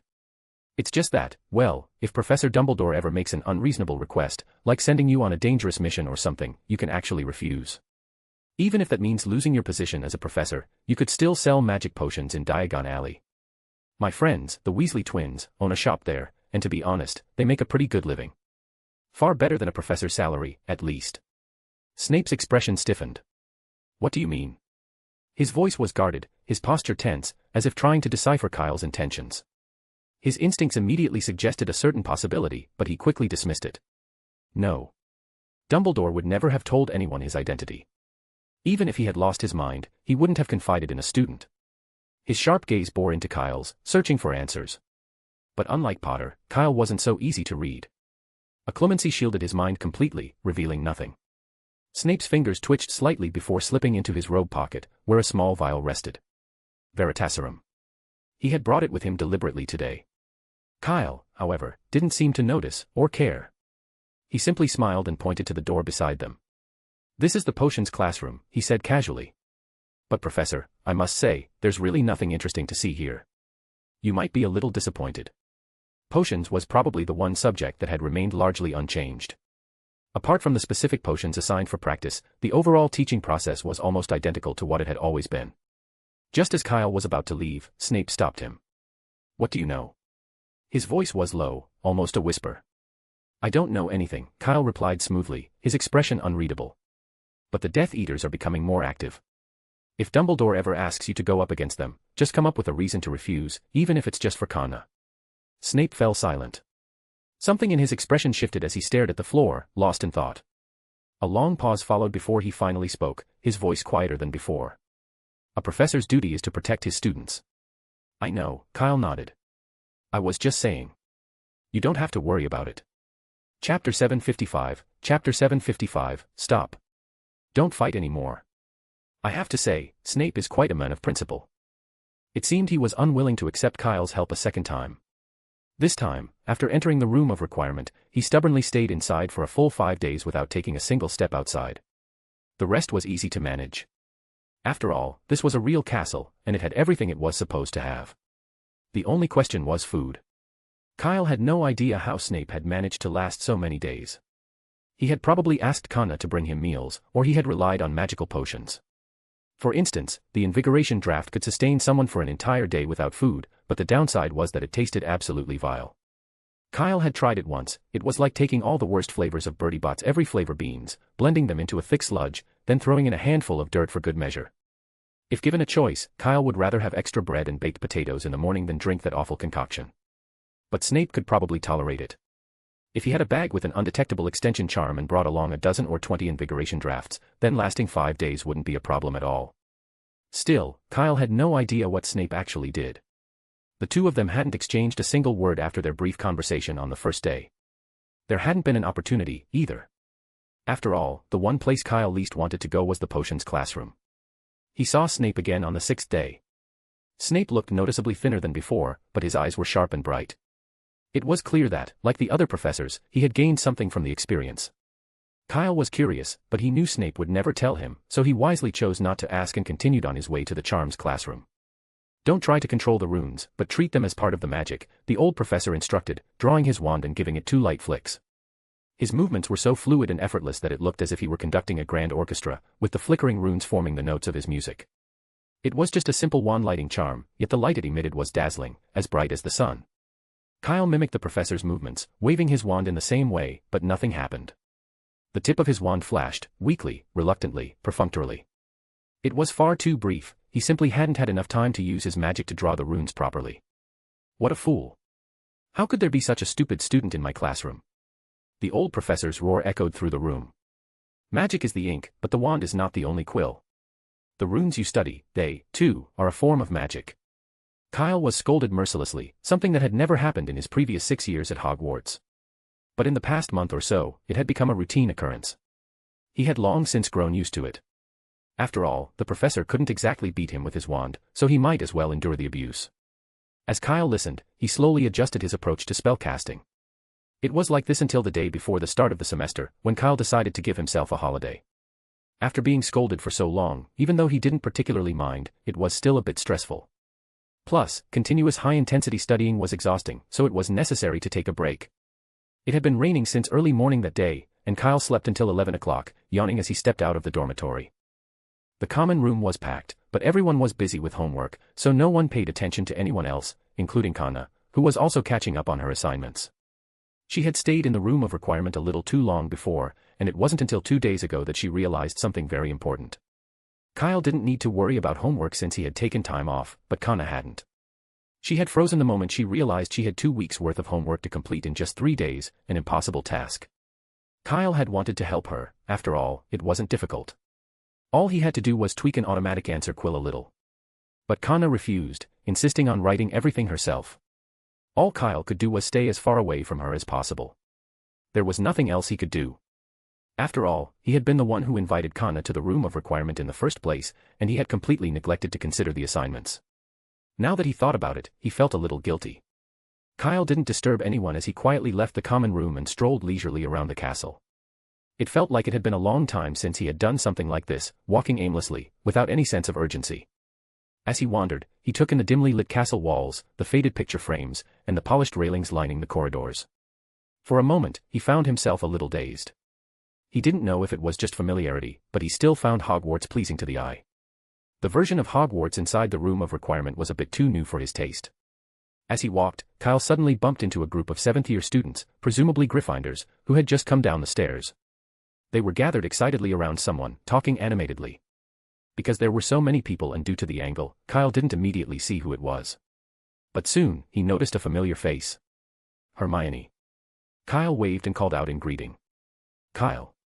Hermione, who was walking at the end of the group carrying several books, jogged up to him. What are you doing here?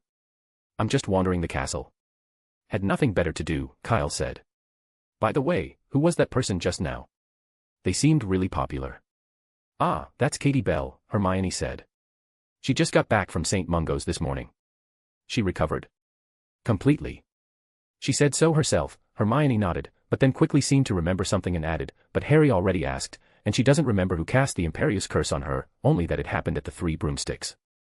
That's okay, Kyle said nonchalantly, as if he hadn't been planning to ask about it anyway. In reality, he already knew exactly who had placed the Imperius Curse on Katie Bell. It had been Madame Rosmerta, something he had found out after the last incident with the love potion. Madame Rosmerta herself had admitted that while she was under the influence of the Imperius Curse, she had also used it on a Hogwarts girl. But it hadn't been her doing, she had been controlled.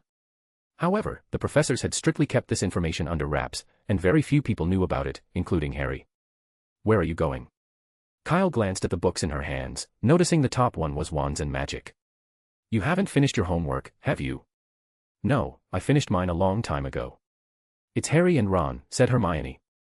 But now they've finished theirs too, so I'm going to return them.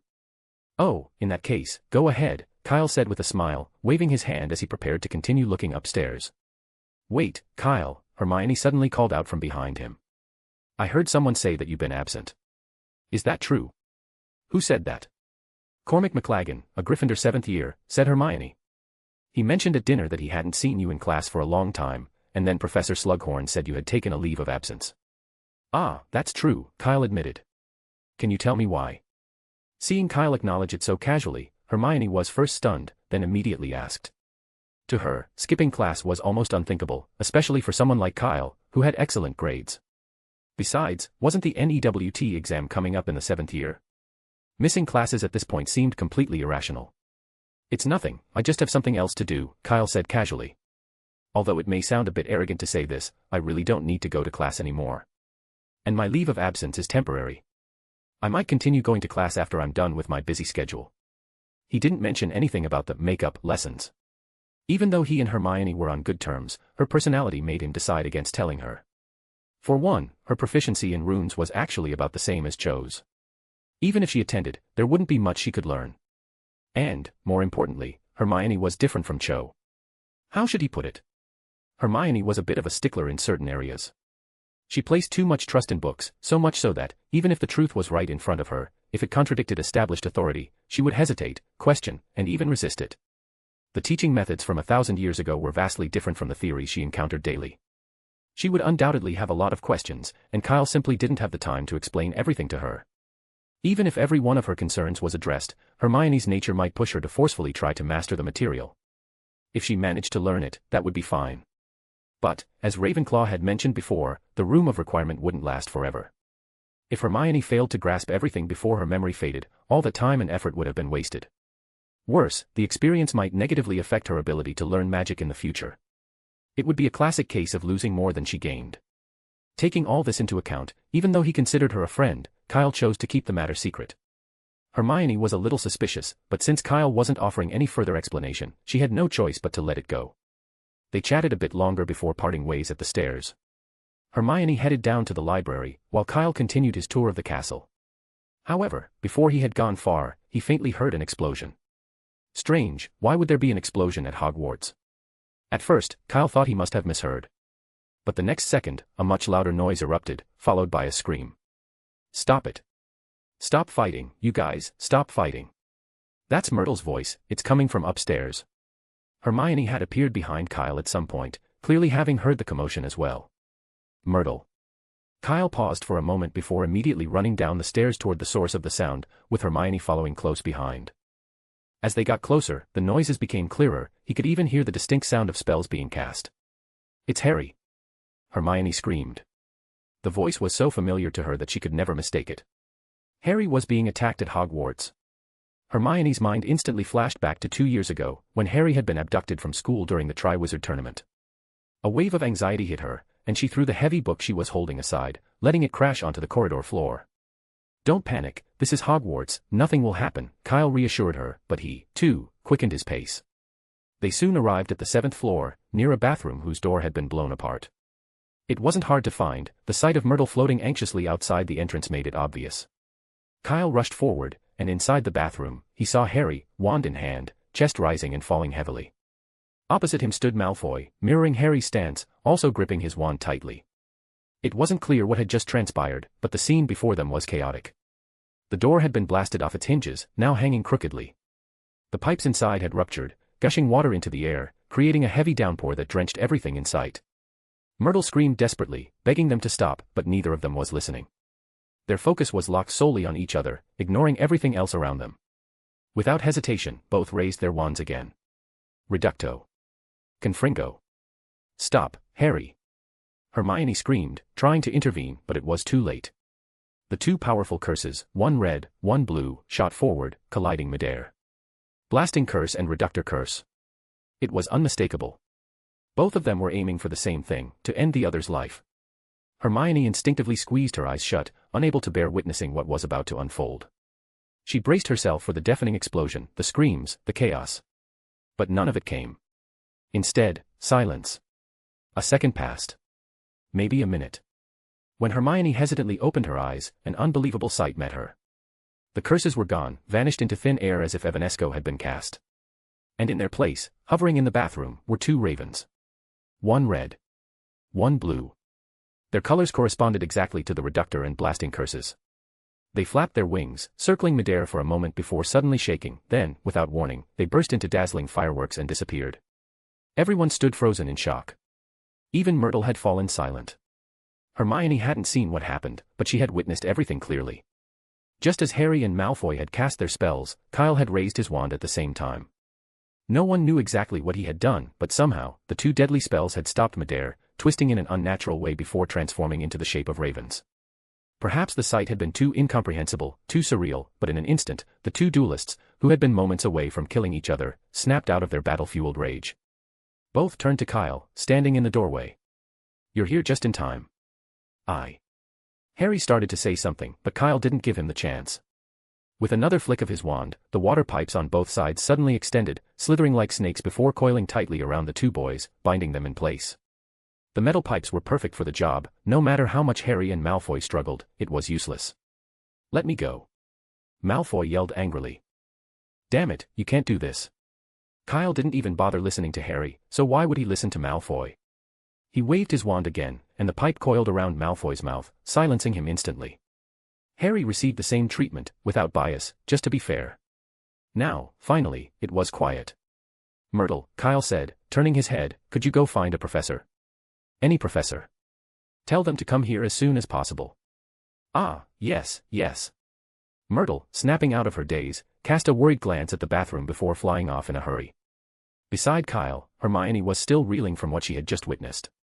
Kyle's mastery of magic was astonishing. How had he managed to separate two people mid-fight so effortlessly?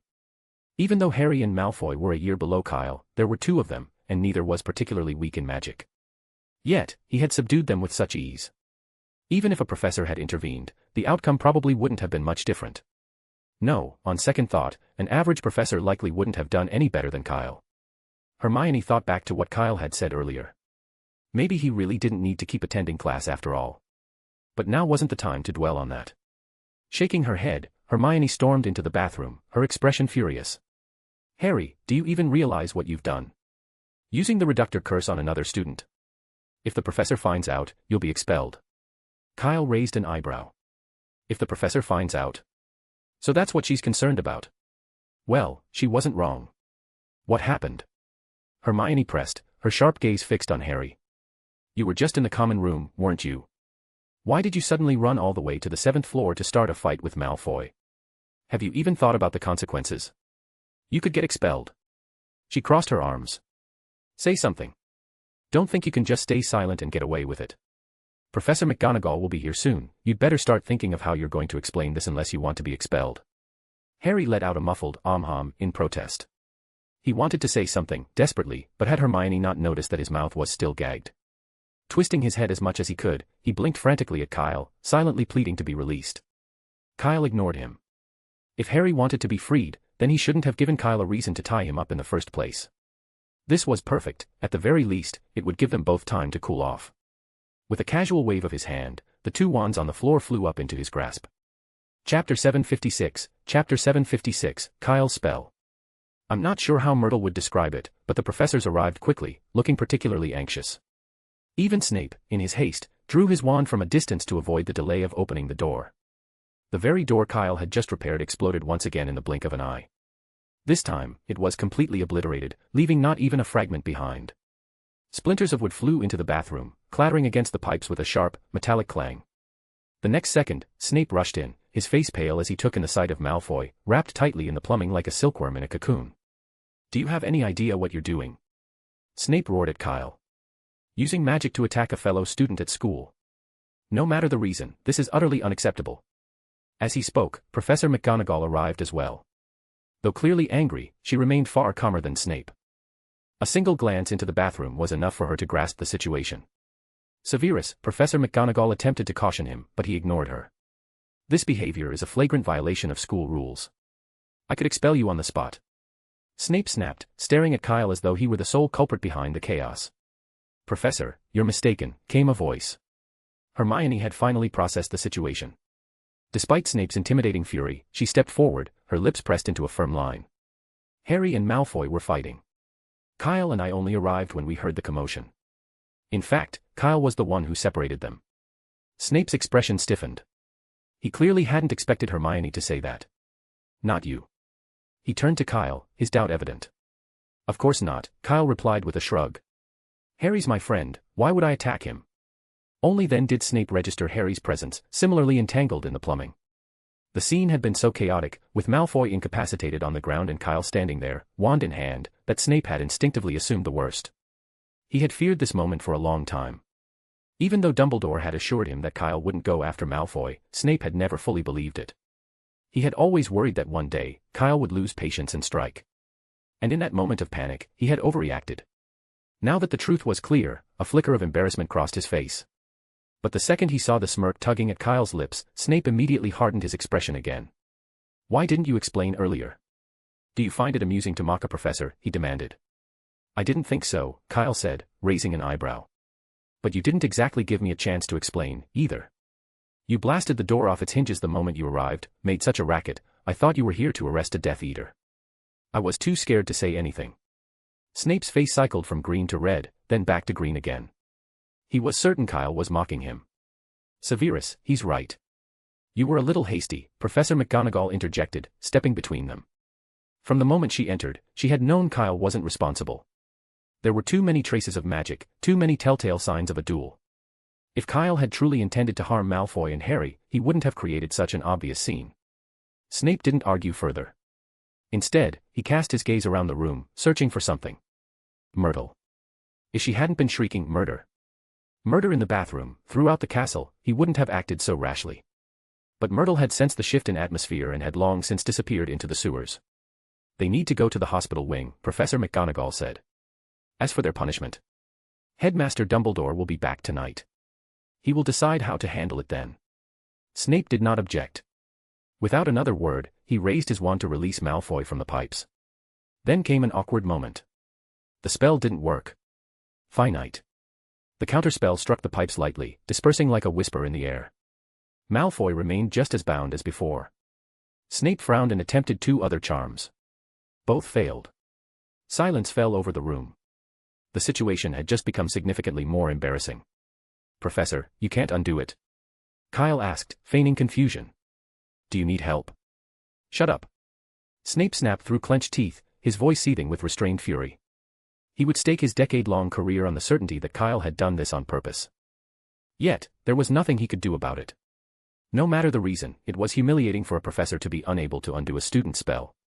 Meanwhile, Professor McGonagall, who was working to free Harry, encountered the same problem. But unlike Snape, she didn't linger on her failure. The moment she realized Finite was ineffective, she swiftly adjusted, moving her wand back and forth over Harry while murmuring a different incantation. This time, the pipes quickly unraveled. Harry collapsed onto the floor, stumbling as he got back to his feet, one hand clutching his arm. Very good, it seems you've learned well, Professor McGonagall remarked, her tone carrying a hint of approval that Harry didn't quite understand. But she wasted no time returning to her usual stern demeanor. Come with me, Potter. We'll deal with your situation later. Hurry up, Severus, what are you waiting for? Snape didn't respond. His frown deepened as he debated whether to resort to brute force and cut through the pipes. Before he could decide, Professor McGonagall, already at the doorway, gave another flick of her wand. Malfoy tumbled to the ground. There was no need for hesitation anymore. Snape shot Kyle a venomous glare before moving to help Malfoy up. As they passed, Malfoy shuddered and instinctively quickened his pace. The experience of being completely bound, powerless, had left him shaken. The realization that his life had been in someone else's hands, even for just a moment, had nearly driven him mad. Even now, free from the pipes, his legs felt like jelly, and he could only walk with Snape's support. Kyle, however, remained utterly unconcerned. He had already given Dumbledore his word that he wouldn't cause Malfoy trouble at school. This incident had been nothing more than a coincidence, a necessary intervention to stop Malfoy and Harry from continuing their fight. Had he not stepped in when he did, both of them would have ended up in the hospital wing, carried there instead of walking. Still, one thing irritated Kyle. He had helped so much, yet hadn't even received a single extra house point. Feeling somewhat cheated, he walked out of the bathroom, ready to return to the common room. You two, come with me. Professor McGonagall's voice rang out behind him. Kyle had no choice but to turn around and follow. As one of the hospital wing's frequent visitors, Harry was a familiar face to Madame Pomfrey. She barely batted an eye at his arrival, efficiently examining both him and Malfoy with practiced ease. What's the verdict? Professor McGonagall asked. Are they hurt? No problem. Just a few minor injuries, Madame Pomfrey replied. Their wounds were insignificant, mostly bruises. Harry's leg was still a little stiff from the leg locker curse, while Malfoy had a bruise on his back, which Kyle guessed had been caused by the knockback jinx slamming him into the wall. But these were trivial issues. Given a little more time, they would have healed on their own. Madame Pomfrey handed them a jar of essence of dittany and instructed them to apply it to their injuries. Meanwhile, Professor McGonagall had learned the full story from Hermione.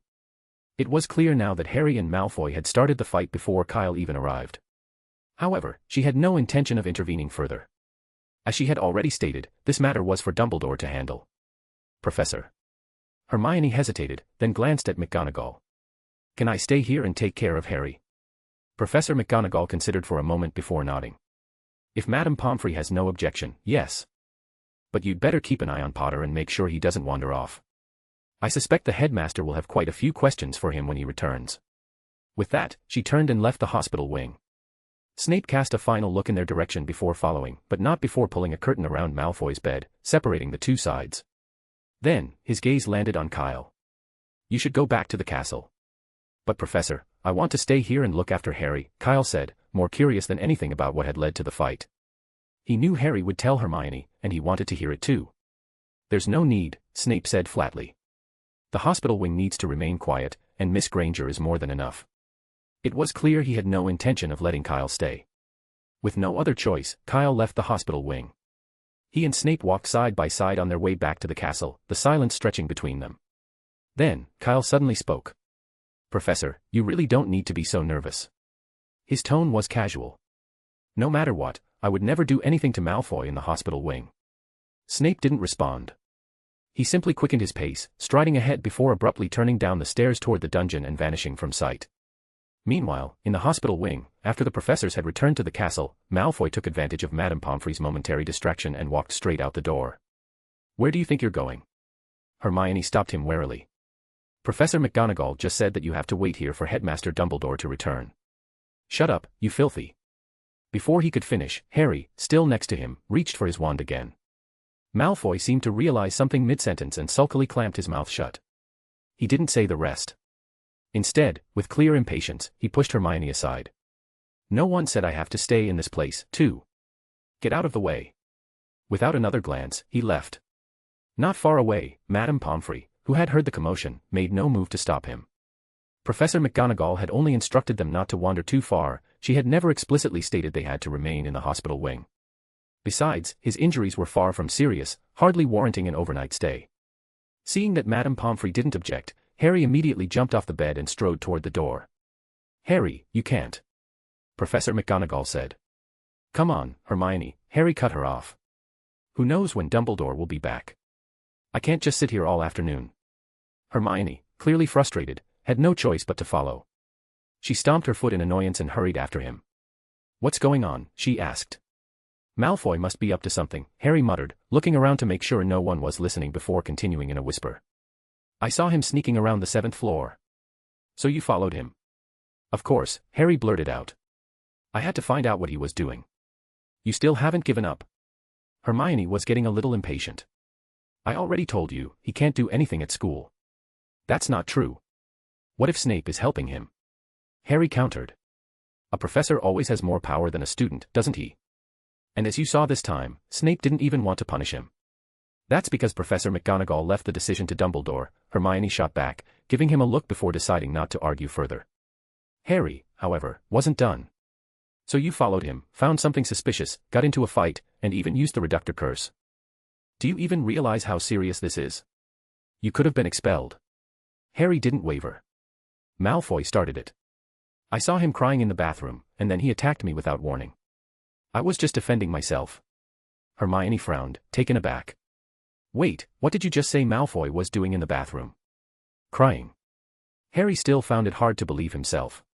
"But it's true. I saw it with my own eyes. Myrtle was there, comforting him. He kept saying that no one could help him, that someone was trying to kill him." Hermione's expression shifted. "Who's trying to kill Malfoy?" "I don't know," Harry admitted, shaking his head. "That's all I heard before he spotted me in the mirror. You probably don't know this, but Malfoy was about to use the Cruciatus curse on me." Hermione stiffened. "That's impossible. The Cruciatus curse was an unforgivable curse, using it on another wizard was a far worse offense than breaking school rules." "I know, but he did," Harry said, recalling the moment. "If I hadn't interrupted him in time with the knockback jinx, I would have been targeted." Then, a thought crossed his mind. "Now that I think about it, I really should have let him finish the spell. As you said, if he had actually used an unforgivable curse, even Snape wouldn't have been able to save him." To Harry, enduring the Cruciatus curse once seemed like a small price to pay if it meant getting Malfoy expelled. Hermione snapped. "What are you talking about? That's an unforgivable curse. Just look at Katie Bell, she was only hit by an imperious curse and spent months in St. Mungo's." Harry quickly backtracked. "Don't be so nervous, Hermione, I was only joking." Hermione, however, remained unconvinced. Seeing that she wasn't going to let it go, Harry decided to change the subject. "By the way, where did you meet Kyle?" "It worked. 6th floor. He was wandering around the castle," Hermione replied. "You should be glad he wasn't far from the 7th floor, so he was able to get there first and separate you from Malfoy. Otherwise, you wouldn't have walked out of the hospital wing." She gave him a pointed look. "Blasting curse and reductor curse, were you two trying to kill each other?" Hermione launched into another lecture, berating him for acting impulsively and insisting that he should have gone to a professor first. This time, Harry didn't argue. In truth, he was relieved, because he knew he wouldn't have been able to avoid Malfoy's blasting curse in time. His mind drifted back to Kyle. That moment when he had effortlessly turned their spells into a raven, Harry had never seen magic like that before. Hermione, do you know what spell Kyle used? Hermione, who had been ranting nonstop, suddenly fell silent. Harry noticed something odd. She looked embarrassed. Or was he imagining it? I don't know, Hermione stammered. The truth was, she had closed her eyes in that moment. She hadn't been able to bear the sight of Harry getting hit, and so she hadn't seen what Kyle had done. But she didn't want him to know that. It must have been some spell Kyle found in the library, she said stiffly. He hasn't been to class for over a month, so he must have been reading. It's not surprising that he's learned some strange magic. Harry's curiosity only grew. Do you know which book it's from? A spell that could counter another with a mere wave of the hand. It was even more impressive than the disarming charm. If he could learn it, he might even have some fun with Malfoy the next time they met. Hermione, however, had had enough. If you want to learn it, go find it in the library yourself. Stop asking me everything. She was getting irritated again. And what you should be focusing on right now isn't some spell, it's how to face Dumbledore without getting expelled. Harry sighed. I already said, Malfoy started it. I wasn't just going to stand there and let him hit me. Hermione still looked frustrated. But Harry just shrugged. If Professor Dumbledore expels me for defending myself, then there's nothing I can do about it. Chapter 757, Punishment and Detention. During dinner, Dumbledore, who had been absent for a long time, appeared punctually in the instructor's seat. He looked like he had been traveling for quite some time. His silver hair and beard were dull and disheveled, and though he tried to conceal it, a closer look revealed the exhaustion on his face. He must have been busy lately, Connor remarked, glancing toward the instructor's seat. Yes, Kyle nodded. Even though he was at Hogwarts, he could tell from the latest issue of the Daily Prophet that much of the morale in the fight against the Death Eaters was due to Dumbledore. To counter their growing threat, Dumbledore had to leave Hogwarts more frequently, making his presence known beyond the castle walls. After all, the entire wizarding world knew that Voldemort feared Dumbledore more than anyone else, and as long as he remained active, people could cling to hope. That was why Dumbledore had been so busy lately. By the way, Conna said suddenly, as she spread jam on her toast. I heard Potter and Malfoy had a fight in the bathroom. Yeah. Kyle nodded absent-mindedly but then froze. Wait, who told you that? He distinctly remembered Conna being in the common room all afternoon, buried in her homework. He hadn't mentioned it to her, so how did she know? It couldn't have been Snape.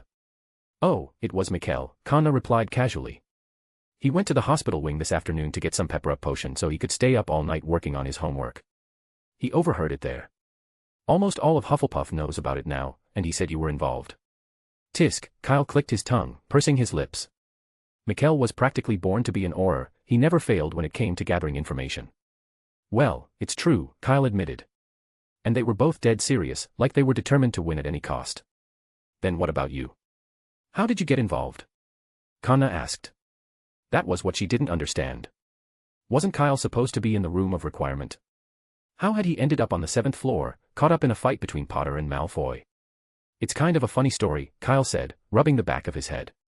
I decided to take the day off, and when this happened, I saw an opportunity to step in. He briefly recounted what had happened, how he had overheard the explosion, rushed to the 7th floor, and intervened just in time to keep Harry and Malfoy from being carried straight to the hospital wing. So you've already learned it, haven't you? Conna's eyes lit up with excitement. The method of changing the nature of magic using runes that Professor Lagord talked about. Lagord was the charms professor in the room of requirement, who looked exactly like old Tom from the Leaky Cauldron. Conna had attended a few of his lessons with Kyle before.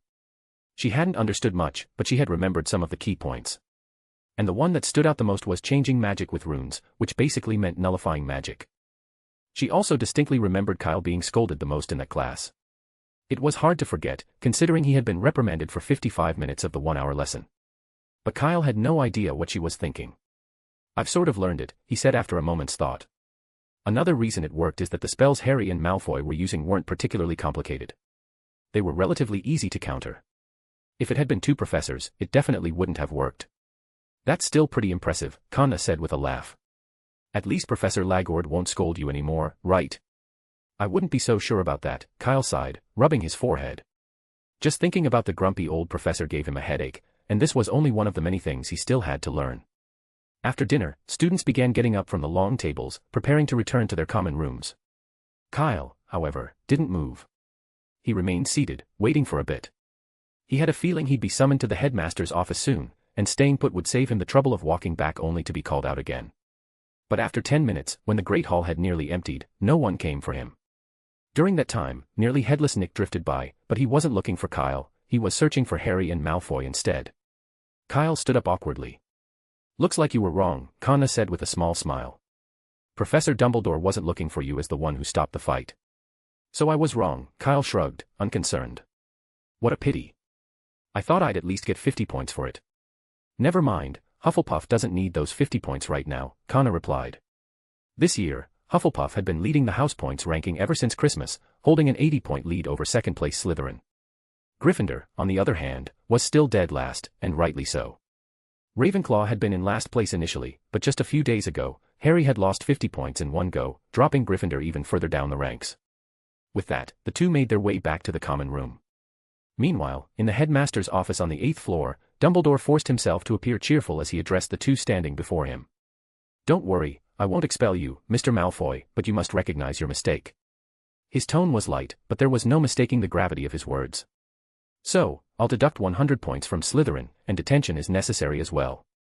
You'll be under Professor Snape's supervision every Saturday from 8 a.m. to 11 a.m. until the end of the school year." Malfoy lifted his head slightly, his eyes flickering as he looked at Dumbledore. But before he could say anything, someone stepped in front of him, blocking his view. It was Snape.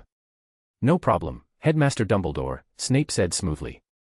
"If there's nothing else, shall we take our leave?"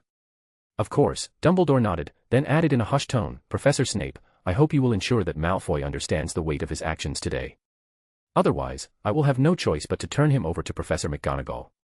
"Don't worry, I will," Snape replied, his voice as controlled as ever. Without warning, he gave Malfoy a firm push forward. Malfoy, caught off guard, stumbled and nearly crashed into the nearby table. His eyes flashed with anger as he turned towards Snape, but with Dumbledore still present, he swallowed whatever retort he had, took a slow breath, and strode toward the door, pushing it open forcefully. Snape followed without another word. The two walked in silence until they reached the hallway outside. Then, Snape's voice sliced through the air, sharp and cold. "Do you realize what you just did?" Malfoy barely had time to react before Snape was beside him, his tone filled with quiet fury. "Staring at Dumbledore like that, what were you thinking? Did you want him to figure you out? If I hadn't stepped in, you would have given yourself away long ago." "Yes, well, that was your problem, wasn't it?" Malfoy shot back, just as coldly. "I suppose you regret it now, agreeing to protect me, a stupid student." "Yes. You are stupid," Snape said flatly. Malfoy's expression darkened. His anger flared, and he kicked the nearest suit of armor with all his strength. "Hey, boy. What do you want? Are you challenging me to a duel?" a knight bellowed from his portrait nearby. Neither Malfoy nor Snape paid him any attention. "You think you're something special, don't you?" Malfoy sneered. "Defending me in front of Dumbledore, should I be grateful now? Should I spill all my plans just because you pretend to be on my side?" "I never expected that," Snape said, frowning. "But let me remind you, when you're in front of Dumbledore, it's best to keep all your thoughts to yourself. Never let your ambitions or intentions slip. Otherwise, he'll see right through you." "None of your business." Malfoy snapped. "Bellatrix taught me a clemency over the holidays. Dumbledore can't see what I'm thinking at all." "Really?" Snape scoffed. "You think a month of rushed clemency practice is enough to deceive Dumbledore? Not only are you overestimating yourself, but you're also underestimating him." Malfoy's defiance remained, but there was a flicker of doubt in his eyes. Snape studied him for a moment before continuing. "Let me put it another way," he said coolly. "Do you think you can hide your secrets from the Dark Lord?" At the mention of the name, Malfoy froze. A tremor ran through him, his body suddenly stiff. Cold sweat gathered at his forehead. "I suppose not," Snape said, his voice edged with mockery. Malfoy said nothing, because Snape was right. He didn't even dare to think of that name in his head. How could he possibly hope to keep his thoughts hidden from him? "In that case," Snape continued, his tone cutting, "what makes you think you can fool Dumbledore?" Malfoy's head snapped up, alarm flashing in his eyes. Snape's words, treasonous as they sounded, were simply the truth. "Don't look at me like that, I was only making an analogy," Snape said. "Anyway, from now on, when you're in Dumbledore's presence, you do well to keep all thoughts to yourself and never make eye contact." "I know." Malfoy muttered after a long pause, continuing down the stairs. Snape walked beside him. "So why?" he asked. Whatever you're planning, you should be keeping a low profile right now. Why go looking for trouble with Potter? That scarhead. Malfoy hissed. He followed me and found out my secret. Secret? Snape frowned. He saw your plan. A long silence followed until they reached the first floor entrance. Finally, Malfoy spoke. No, I caught him. He didn't see much. As he said this, his expression contorted with rage. If it hadn't been for that meddling Kyle, I would have taught him a lesson. You'd better forget about it, Snape said indifferently. What, are you trying to protect Harry Potter? Malfoy narrowed his eyes. No, I was talking about someone else, Snape whispered. That meddlesome Kyle. He does like to interfere, but you do well to forget about it and pretend it never happened. At least until your plan is complete. Don't go looking for trouble with him. After another pause, Malfoy snapped, I know what to do, and I don't need you to tell me. By now, they had reached the entrance to the Slytherin common room. Malfoy muttered the password. Power. The massive serpentine statue slithered to one side, forming an opening. Without hesitation, Malfoy strode inside and slammed the door shut behind him. Immediately, a crowd gathered. Draco, you're back. Are you okay? Pansy asked anxiously. What could possibly be wrong with me? Malfoy responded curtly, brushing past her and heading toward an armchair in the corner. He sank into it, arms crossed. He knew exactly what Snape had meant. Don't go looking for trouble with Kyle. That much was clear. The way Kyle had effortlessly controlled himself, the way he had wielded that strange magic that turned a blasting curse into a raven, Malfoy couldn't afford to provoke him now. Not before his plan was finished. But it was easier said than done. The man had given him a task. Besides dealing with Dumbledore, he was to kill Kyle. No matter how much he wanted to ignore it, he couldn't. And the stronger Kyle became, the more uneasy Malfoy felt. It was already May. If he couldn't complete the task before the summer holidays, he would not let Malfoy off the hook. The pressure was unbearable, almost enough to make him crack. Although he had come up with a plan, the moment he was about to carry it out, he regretted it. His plan would involve too many people. Too many innocent students would be caught in the crossfire. He didn't want that. That was why the pressure was suffocating him, why he had broken down in the bathroom, and why Harry had seen him. Malfoy buried his hands in his hair, gripping tightly, falling once again into silent turmoil.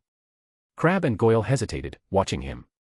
They exchanged glances before quietly walking away, choosing not to disturb him. Meanwhile, back in the headmaster's office, Dumbledore and Harry were now alone. Harry stood stiffly, waiting for his punishment.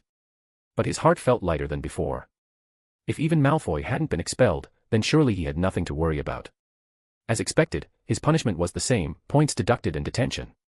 Harry didn't really mind being confined to his room. As long as he didn't have to deal with Snape, he could handle it. The only issue was the upcoming Quidditch match. Professor, is there any way I can change the time? He asked hesitantly. There's a Quidditch match on Saturday morning next month. Could I serve detention with Professor McGonagall in the afternoon instead? I don't mind doubling the time. I'd love to say yes, Harry, but I can't, Dumbledore said, shaking his head. You must recognize what you've done wrong. Missing an activity you enjoy might be a more meaningful punishment than simply being confined. Harry sighed but nodded. Okay, you should go back to bed now, Dumbledore said, rubbing his eyes. Professor, there's one more thing. Harry blurted out. Maybe this can make up for my mistake. Dumbledore looked up. What is it? Harry reached into his robes and pulled out a small glass bottle. I've got Slughorn's memory. Dumbledore's fatigue vanished instantly. His eyes brightened with interest. This is truly exciting news, he said. This is wonderful. I knew you could do it. Hermione helped me a lot, Harry admitted. Oh. Miss Granger. Yeah, Harry nodded. After the first week of holidays, she gave me a glass of pumpkin juice at breakfast and told me to go see Slughorn. After that, it was easy. I went to his office with the bottle, and he was in a good mood, so he drank a lot. Then we got onto the topic of that last love potion. He didn't want to talk about it, but he told me what he thought. He figured someone was trying to manipulate him against someone at Hogwarts, and he guessed it was me. I told him I needed his help. That memory. So Horace gave it to you? Dumbledore asked. Yeah, Harry said with a grin. He did. Dumbledore chuckled softly. It seems you were quite lucky that day, he mused. You have a very good friend, and a generous one at that. It was easy to tell from Harry's words, Dumbledore knew that the pumpkin juice Hermione had given him wasn't ordinary. It had been laced with Felix Felicis. That was why, when the time was right, Slughorn had been in the mood for a drink, and why Harry had managed to get exactly what he needed. But Dumbledore didn't dwell on that thought. There were more pressing matters at hand. As Harry spoke, Dumbledore stood and took the bottle, striding over to the cabinet where the pensieve rested. "Now," Dumbledore said, setting the basin on the table and uncorking the bottle, "we shall finally see the truth of it all. Come, Harry." Chapter 758, Reward. At 10 o'clock in the evening, Hogwarts Castle fell silent. Due to the curfew, the corridors were empty, save for the low murmur of voices from the portraits on the walls. Then, not far away, a sudden flash of light appeared. A door had been opened, and the glow from within spilled out. The quiet sound of stone grinding against the floor followed, accompanied by the footsteps of a lone figure. Harry took a few steps forward but couldn't help glancing back at the gargoyle, which had hopped back into place. He let out a long, melancholy sigh.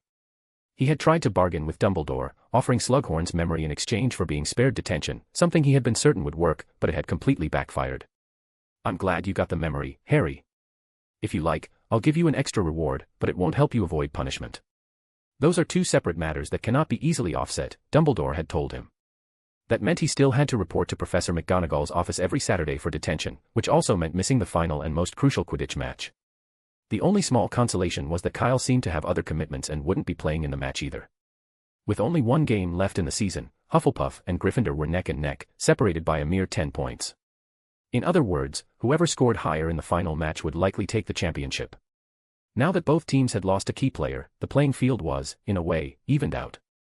"I hope Kyle still doesn't play," Harry sighed, then turned and headed toward the common room. At this hour, there weren't many students left in the common room, but Hermione and Ron were still there, looking as though they had been waiting for him the entire time. "What took you so long?" "So, did Headmaster Dumbledore expel you?" Hermione asked. "No," Harry shook his head. "But he docked me 100 points, and I have to serve detention every Saturday in Professor McGonagall's office." "As long as you're not expelled," Ron said, taking it in stride. "Losing points and getting detention is nothing. Our house is already last in the rankings, another 100 points won't make much of a difference." "It's not about the points," Harry replied. "It's the fact that I have to be in detention every Saturday." "So what?" Wait a minute." Ron suddenly realized something. "You mean every Saturday?" "That's right."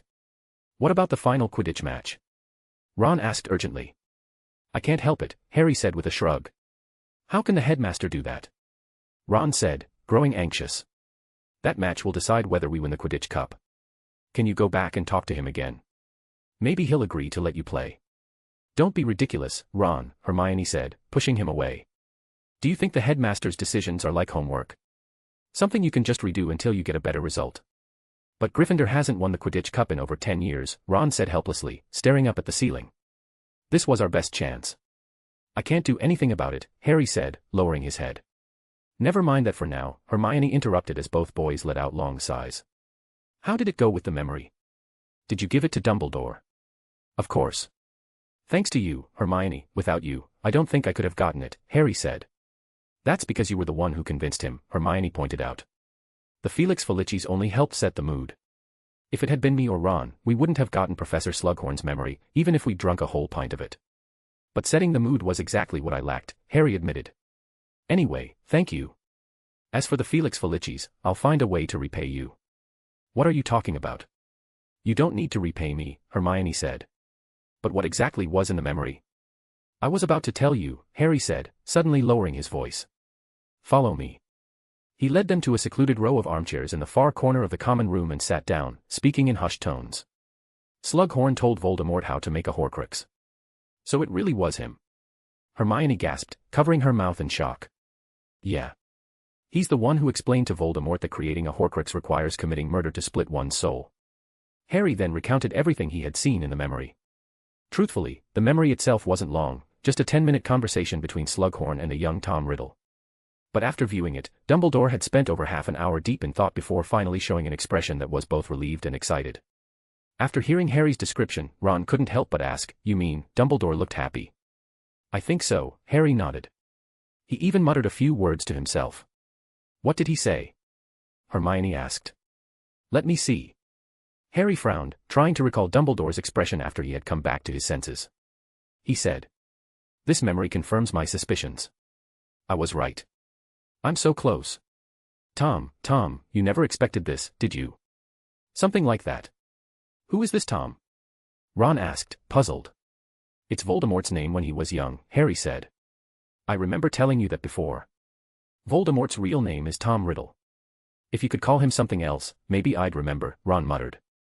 His legs always trembled at the mention of Voldemort, so how could he possibly remember anything Harry had said after that? You can't do that, Ron. Be brave.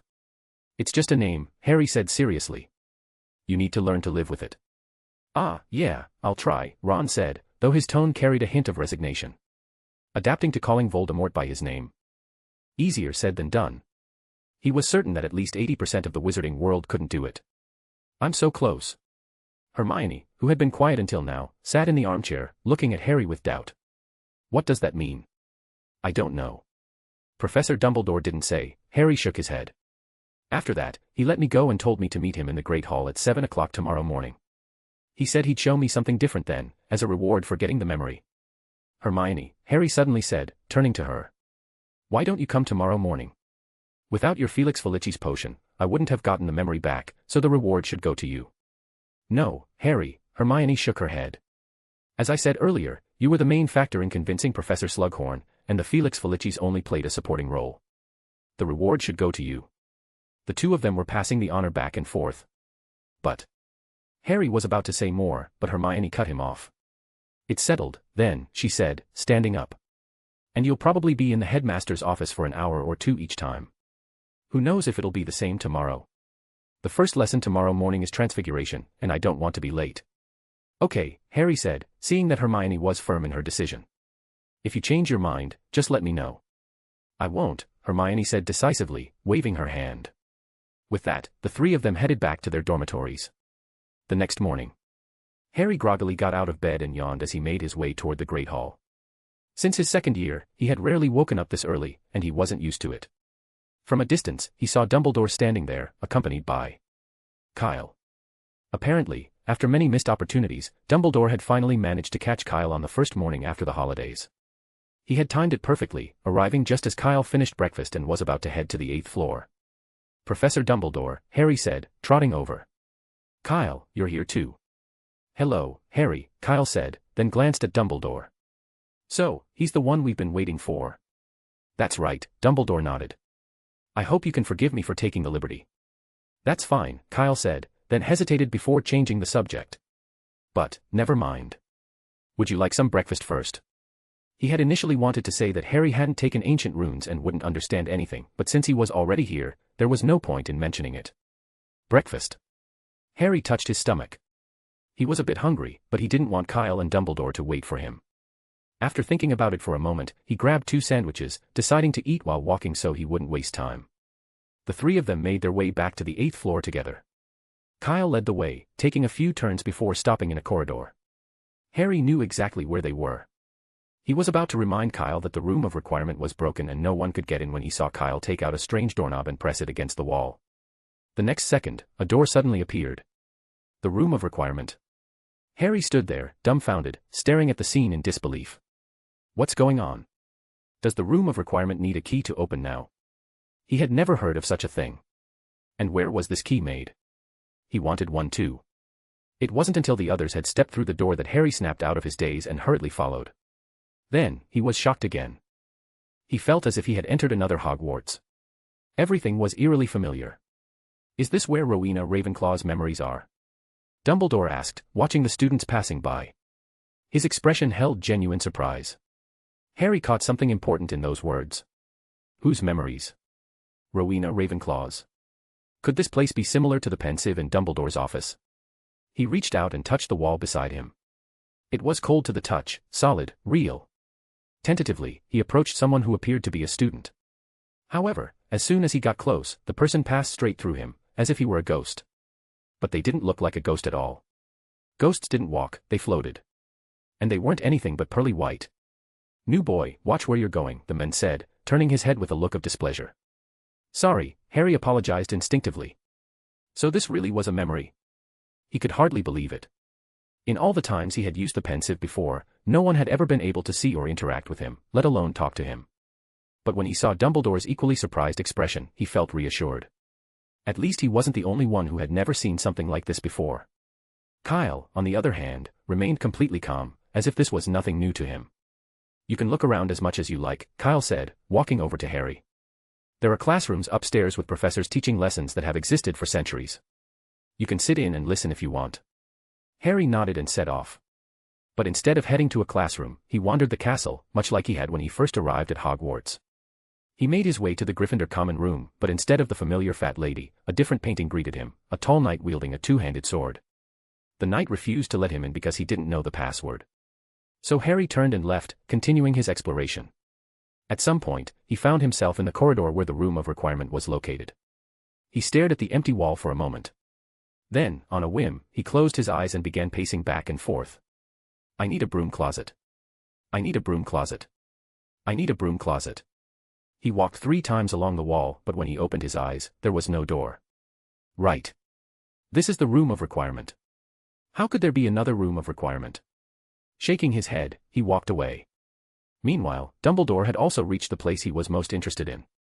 After what felt like 3 hours, or possibly even longer, the 3 of them regrouped in the entrance hall, preparing to leave. Harry, how was it? Could you understand anything? Kyle asked. Harry's face tensed. It's fine, he said, though his voice sounded uncertain. He hadn't even attended the lessons. Well, that wasn't entirely true, he had sat in on one for about 10 minutes, but he hadn't understood a word. Eventually, he had slipped out. That hadn't gone unnoticed. The professor had been furious and had given him an earful for walking out mid-lesson. Harry had never imagined memories could feel so real. He had subconsciously treated this place like a pensive, assuming he could move freely without anyone noticing, leaving whenever he wanted. That illusion shattered when a book, thrown by an angry professor, passed straight through his head. His legs had nearly given out on the spot. After that, he had avoided the classrooms entirely, spending the rest of the morning wandering through the castle instead. Kyle, however, could tell just from Harry's guilty expression what had happened. He didn't press the matter and simply nodded. He then turned to Dumbledore. Very interesting, Dumbledore mused. This has answered a few mysteries that have puzzled me for years, such as how long the portraits have existed in the school. I have always been curious about that. But then, his expression shifted slightly. There is one strange thing, though. What is it? Kyle asked. I saw Slytherin in the Chamber of Secrets and Hufflepuff in the kitchens, Dumbledore said. But I couldn't find Gryffindor anywhere. Dumbledore's gaze sharpened slightly. He doesn't seem to be in this castle. But if I remember correctly, Gryffindor was the most active of the founders. He even served as a professor for a time, teaching students himself. Kyle hesitated. He couldn't exactly tell Dumbledore that Godric Gryffindor had been erased from Ravenclaw's memory due to something dishonorable. Dumbledore is a Gryffindor himself. Would he be able to accept that his house's founder was a man who had been notorious for using his sword to flick at people's belt loops? What had he even been? A pervert? A weirdo? For the sake of the founder's dignity, Kyle chose his words carefully. He's probably not at school right now, he said after a pause. Really? Dumbledore didn't dwell on it. As the 3 of them stepped out of the room of requirement, the door on the wall vanished behind them. I heard from Harry that you once transformed his and Malfoy's magic into some sort of animal, Dumbledore said suddenly, glancing at Kyle. That's how you learned it, isn't it? Harry turned toward them as well. Before, Hermione had said Kyle learned this spell from the library, but now it was clear that wasn't the case. That's right, Kyle nodded. It was in a second-floor charms class. Professor Lagord thought it was a useful trick. It's not a trick, Dumbledore said with a smile. If you face an opponent unfamiliar with runes, any spell they cast could become an advantage to you. Numbers cease to matter. He turned, looking at Harry as if about to explain something further. But then, after a brief pause, he chose to say nothing. Forget it. Some things couldn't be forced. Harry was doing well enough already. At the very least, he was capable of fighting back against most Death Eaters. Chapter 759, The Big Bad Wolf and the Little Lamb. Hermione had always prided herself on making well-thought-out decisions, so she rarely experienced regret. For instance, back in her 3rd year, she had been so overwhelmed with schoolwork that she was on the verge of a nervous breakdown, yet she had never once regretted taking all those subjects. But today was different. Today, she regretted it so much that just thinking about it made her want to bang her head against the table. You really saw Hogwarts from 1,000 years ago, she asked, eyes wide. And you even attended a class? Yeah, Harry replied, directing his words more toward Ron. I only sat through about 10 minutes of it, though. I couldn't understand a word he was saying. Then he continued, you know, the fat lady wasn't there back then. Instead, there was a painting of a knight. Could it have been Sir Cadogan? Ron asked. No, it was someone else, Harry said. He was really tall, but I've never seen that painting anywhere in the castle before. Watching the two of them casually chat about a painting only made Hermione more frustrated. 1,000-year-old wizard, personally teaching a class, such a rare, invaluable opportunity. And Harry had wasted it, just to look at a painting. She simply couldn't understand it. The regret gnawed at her. Why hadn't she said yes when Harry asked her to take his place last night? If she had, she wouldn't just have heard the lesson, she would have seen what the original Hogwarts library looked like. Such an incredible opportunity, and she had let it slip through her fingers. By now, Harry had moved on from discussing the painting and was describing what the founders looked like. Across the table, Hermione sat silently, her eyes slightly red, but he hadn't noticed. The founders? Hermione had never wished for a time-turner so badly, just so she could go back to last night and slap some sense into herself for turning Harry down. Hermione, what's wrong? Ron finally noticed her unusual silence. I'm fine, Hermione said, taking a deep breath before downing another large glass of chilled pumpkin juice. Maybe it was the cold drink snapping her out of it, but suddenly, a thought struck her. Harry, she asked quickly, did you say Kyle took you to the room of requirement? Yeah, Harry replied. He had something like a key, and you can only open the door by pressing it against the wall. Why? Is something wrong? No, Hermione said, shaking her head. She fell silent, her gaze fixed on the plate in front of her as she became lost in thought. Meanwhile, on the 8th floor, Kyle had run into an awkward predicament. He couldn't get out. The room of requirement's door seemed to be blocked from the outside, and no matter how hard he tried, he couldn't open it, not even with the bronze knocker. He called out Ravenclaw's name a few more times, but there was no response. Kyle had no idea why he had suddenly been locked in, but one thing was certain, he was starting to get hungry. Anything you want, anything you need. Unfortunately, food was one of the few things the room of requirement couldn't provide. Gamp's law of elemental transfiguration made sure of that. Not even Rowena Ravenclaw herself could override that limitation. That said, Kyle wasn't too concerned. He could last quite a while. After all, he had plenty of pre-prepared warthog legs stored in his suitcase, along with entire herds of warthogs and common livestock. There were even fish in the lake, something he had arranged with Hagrid ages ago when he got bored. At the time, he had done it just to save himself some hassle. But since the number of magical creatures in his suitcase had multiplied, feeding them had become a major concern. With this setup, Norbert and the others could hunt for themselves, and Kyle wouldn't have to deal with it constantly. So, for now, food wasn't an issue. It might not taste great without seasoning, but it would be enough to keep them fed. As for water, the golden cup and the Aguamenti charm would take care of that. No, I still have to find a way, Kyle frowned. He couldn't stay here forever. Ravenclaw wouldn't have made such a mistake, something must have gone wrong. Kyle couldn't help but think of Dumbledore and Harry. It was too much of a coincidence that the room of requirement had problems as soon as the two of them arrived. If I had known, I wouldn't have let them come, Kyle muttered. But just as he turned around, looking for another solution, his eyes caught something unusual in the Great Hall, an extra, very conspicuous gold plate. Among the surrounding silver cutlery, the gold plate stood out awkwardly. It looked oddly familiar. Judging by its shape and color, it closely resembled the plates that Hogwarts students used in the present day. Kyle subconsciously walked over. On the plate sat 2 ham sandwiches, a fried sausage, and a baked potato. If he added a cup of pumpkin juice, it would be a standard Hogwarts dinner. Tentatively, he reached out and placed his hand on the sandwich. His fingers felt the familiar texture of the bread. Kyle froze for a moment, unable to believe his eyes. Could this really be real? But how could there be real food in Ravenclaw's memories? He picked up the sandwich and took a bite. There was no doubt, the dinner plate was real, not a memory. The taste was unmistakable, something he had eaten for 7 years. The work of the house elves. Kyle grew even more perplexed. How had the house elves managed to deliver food here when he had the key? And more importantly, how had they known to bring him dinner? After all, 10 minutes ago, he hadn't even known he would be stuck here. How had the house elves anticipated it? Kyle ate the sandwich, mulling over the mystery, but found no answer. It couldn't possibly be Rowena Ravenclaw. Even if she could still influence the room of requirement, what would be the point of locking him in here? To force him to study non-stop? That wasn't necessary. He only spent half an hour a day on meals, what difference would it make? Kyle was so deep in thought that he didn't even notice when he finished eating. The only thing left on the plate was a few scattered crumbs. The next second, even the crumbs vanished. The golden plate gleamed once again, as spotless as when he first saw it. Is this the reason? Kyle wondered, picking up the plate and examining it.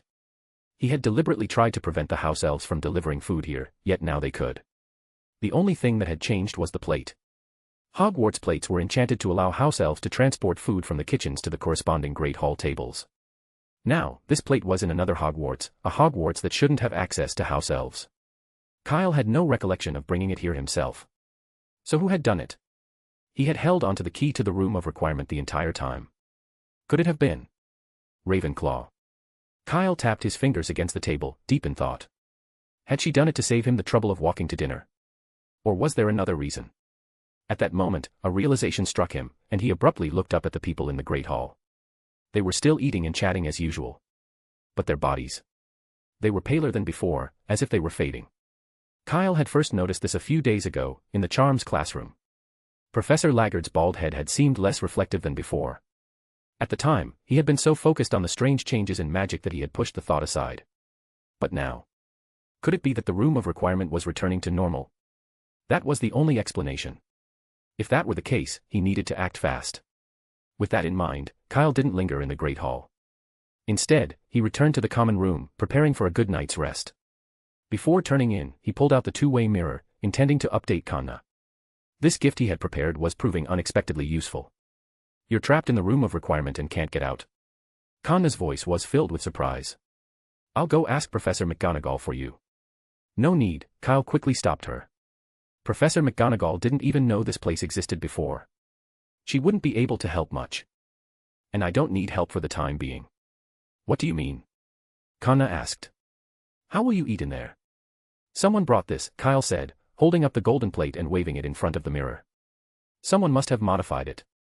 Food from the kitchen can now be delivered directly to it. Seeing Kanna's skepticism, Kyle added, you'll have sandwiches for dinner, fried ham, baked potatoes, and pickled cucumbers in the sandwiches. Kanna blinked. She believed him now. I still don't know what to do, she admitted, frowning slightly.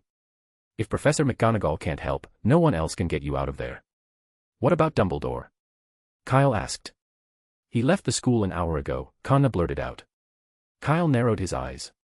How do you know that? You sound awfully sure. Of course, Kanna said. He received a letter during dinner and left in a hurry. Almost everyone saw it, except you, obviously. You don't need to remind me, Kyle said testily. He wasn't sure if he was imagining it, but now that food was no longer a concern, he felt like there was a subtle hint of schadenfreude in Kanna's expression. Not that she would ever admit it. The two of them talked for an hour before Kyle finally set down the two-way mirror.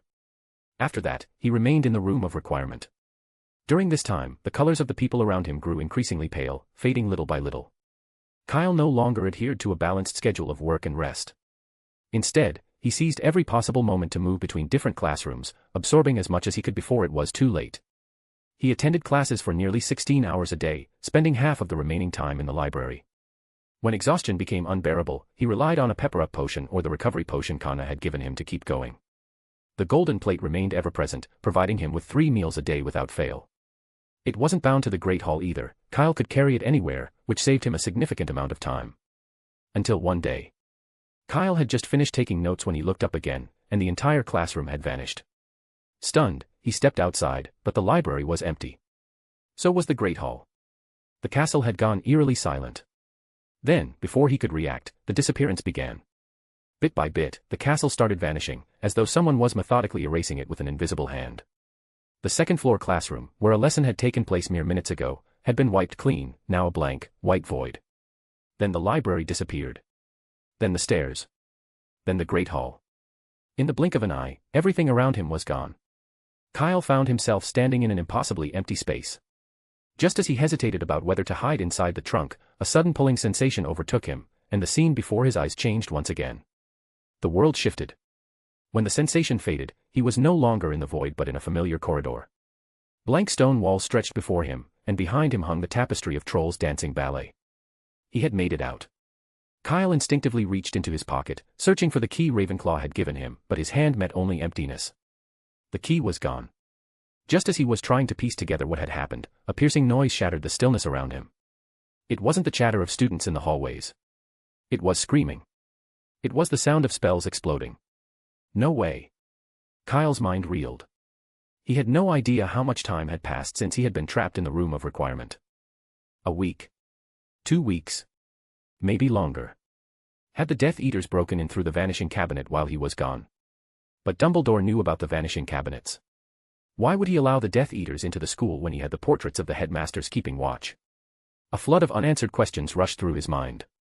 But now was not the time to dwell on them. Kyle didn't hesitate. He turned and ran toward the source of the commotion. As he sprinted through the corridors, he noted with relief that he hadn't encountered any students so far. Everyone must have been inside their common rooms. That was good. Then. You think you can run? A beast-like, hoarse growl sliced through the air. Kyle pushed himself to run faster, rounding a corner into another corridor. Then he saw it. A figure covered in long, matted brown hair had leaped into the air, extending claw-like fingernails, ready to pounce on a person lying helpless on the ground. Kyle didn't stop to think.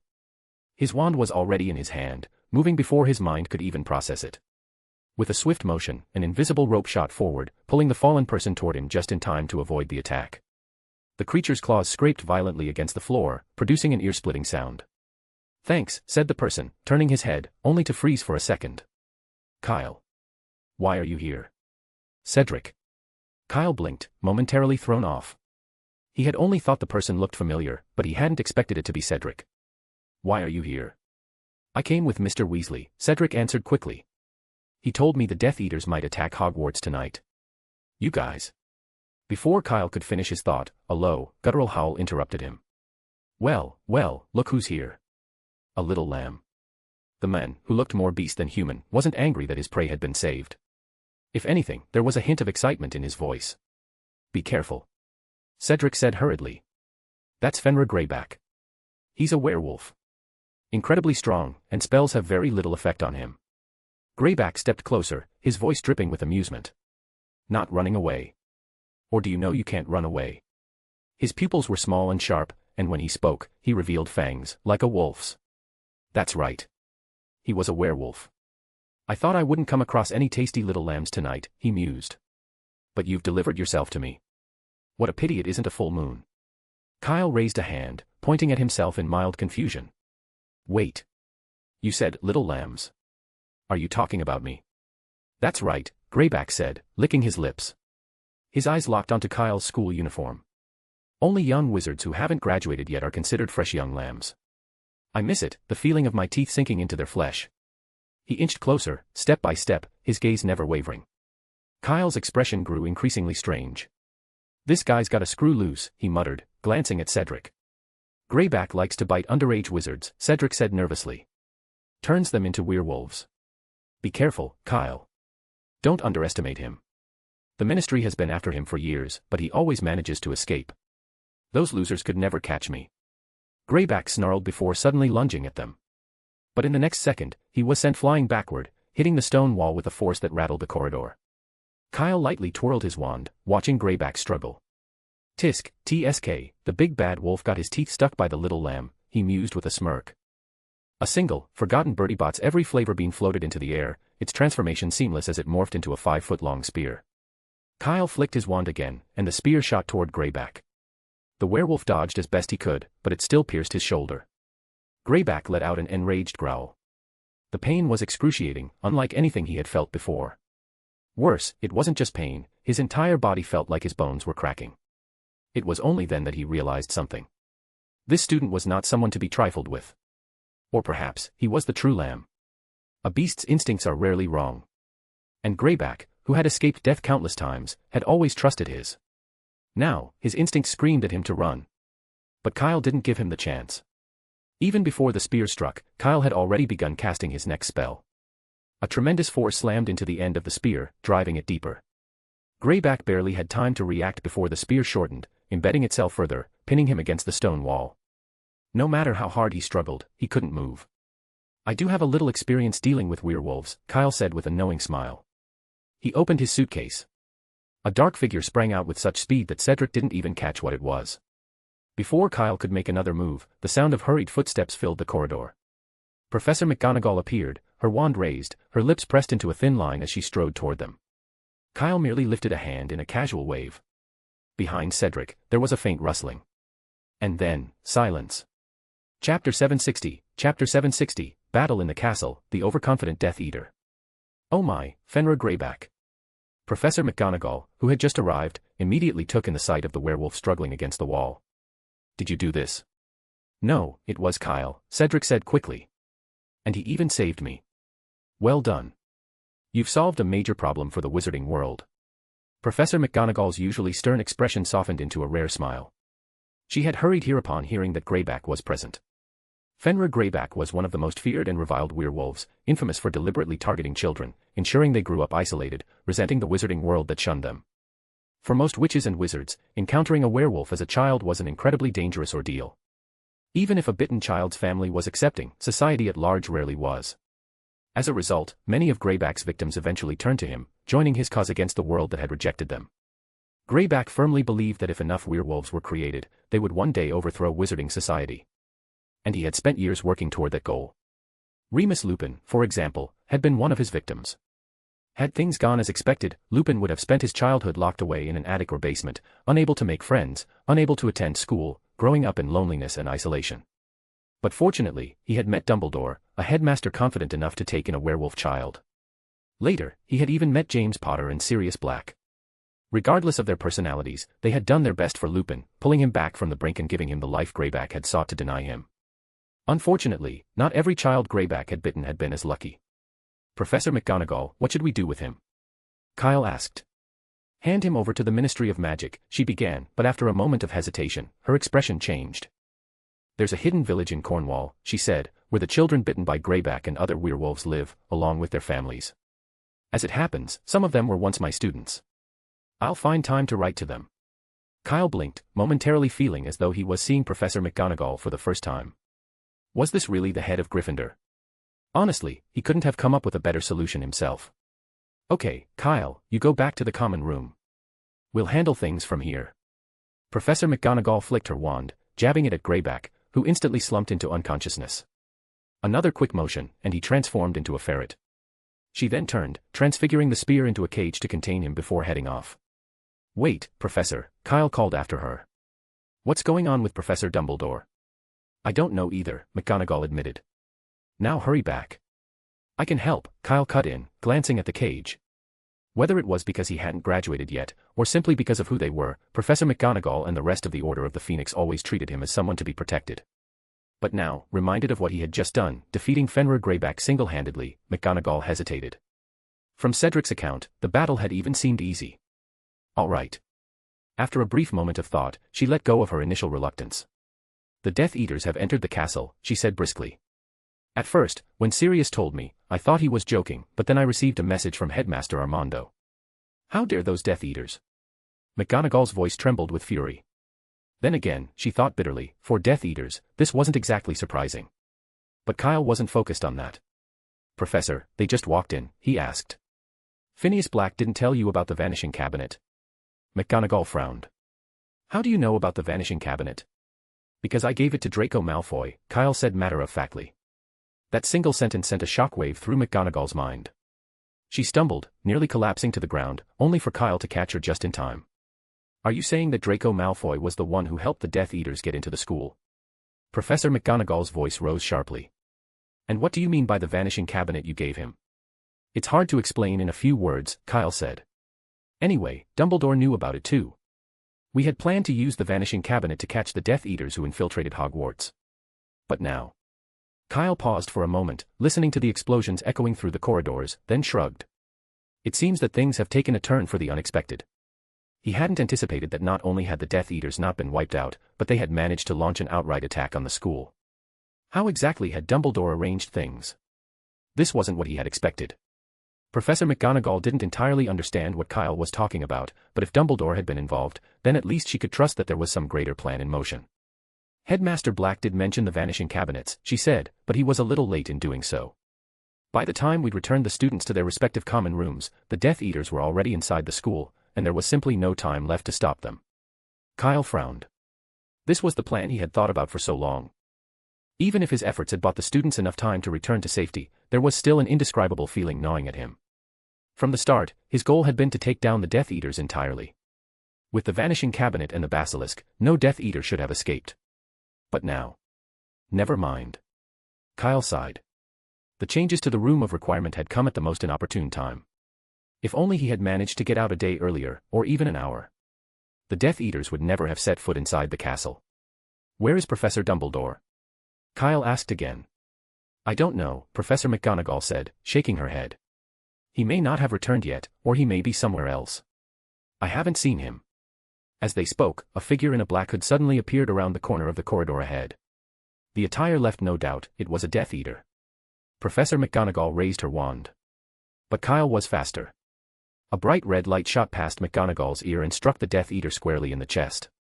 The man didn't even have time to react before he was sent flying backwards, slamming into the wall and collapsing motionless to the floor.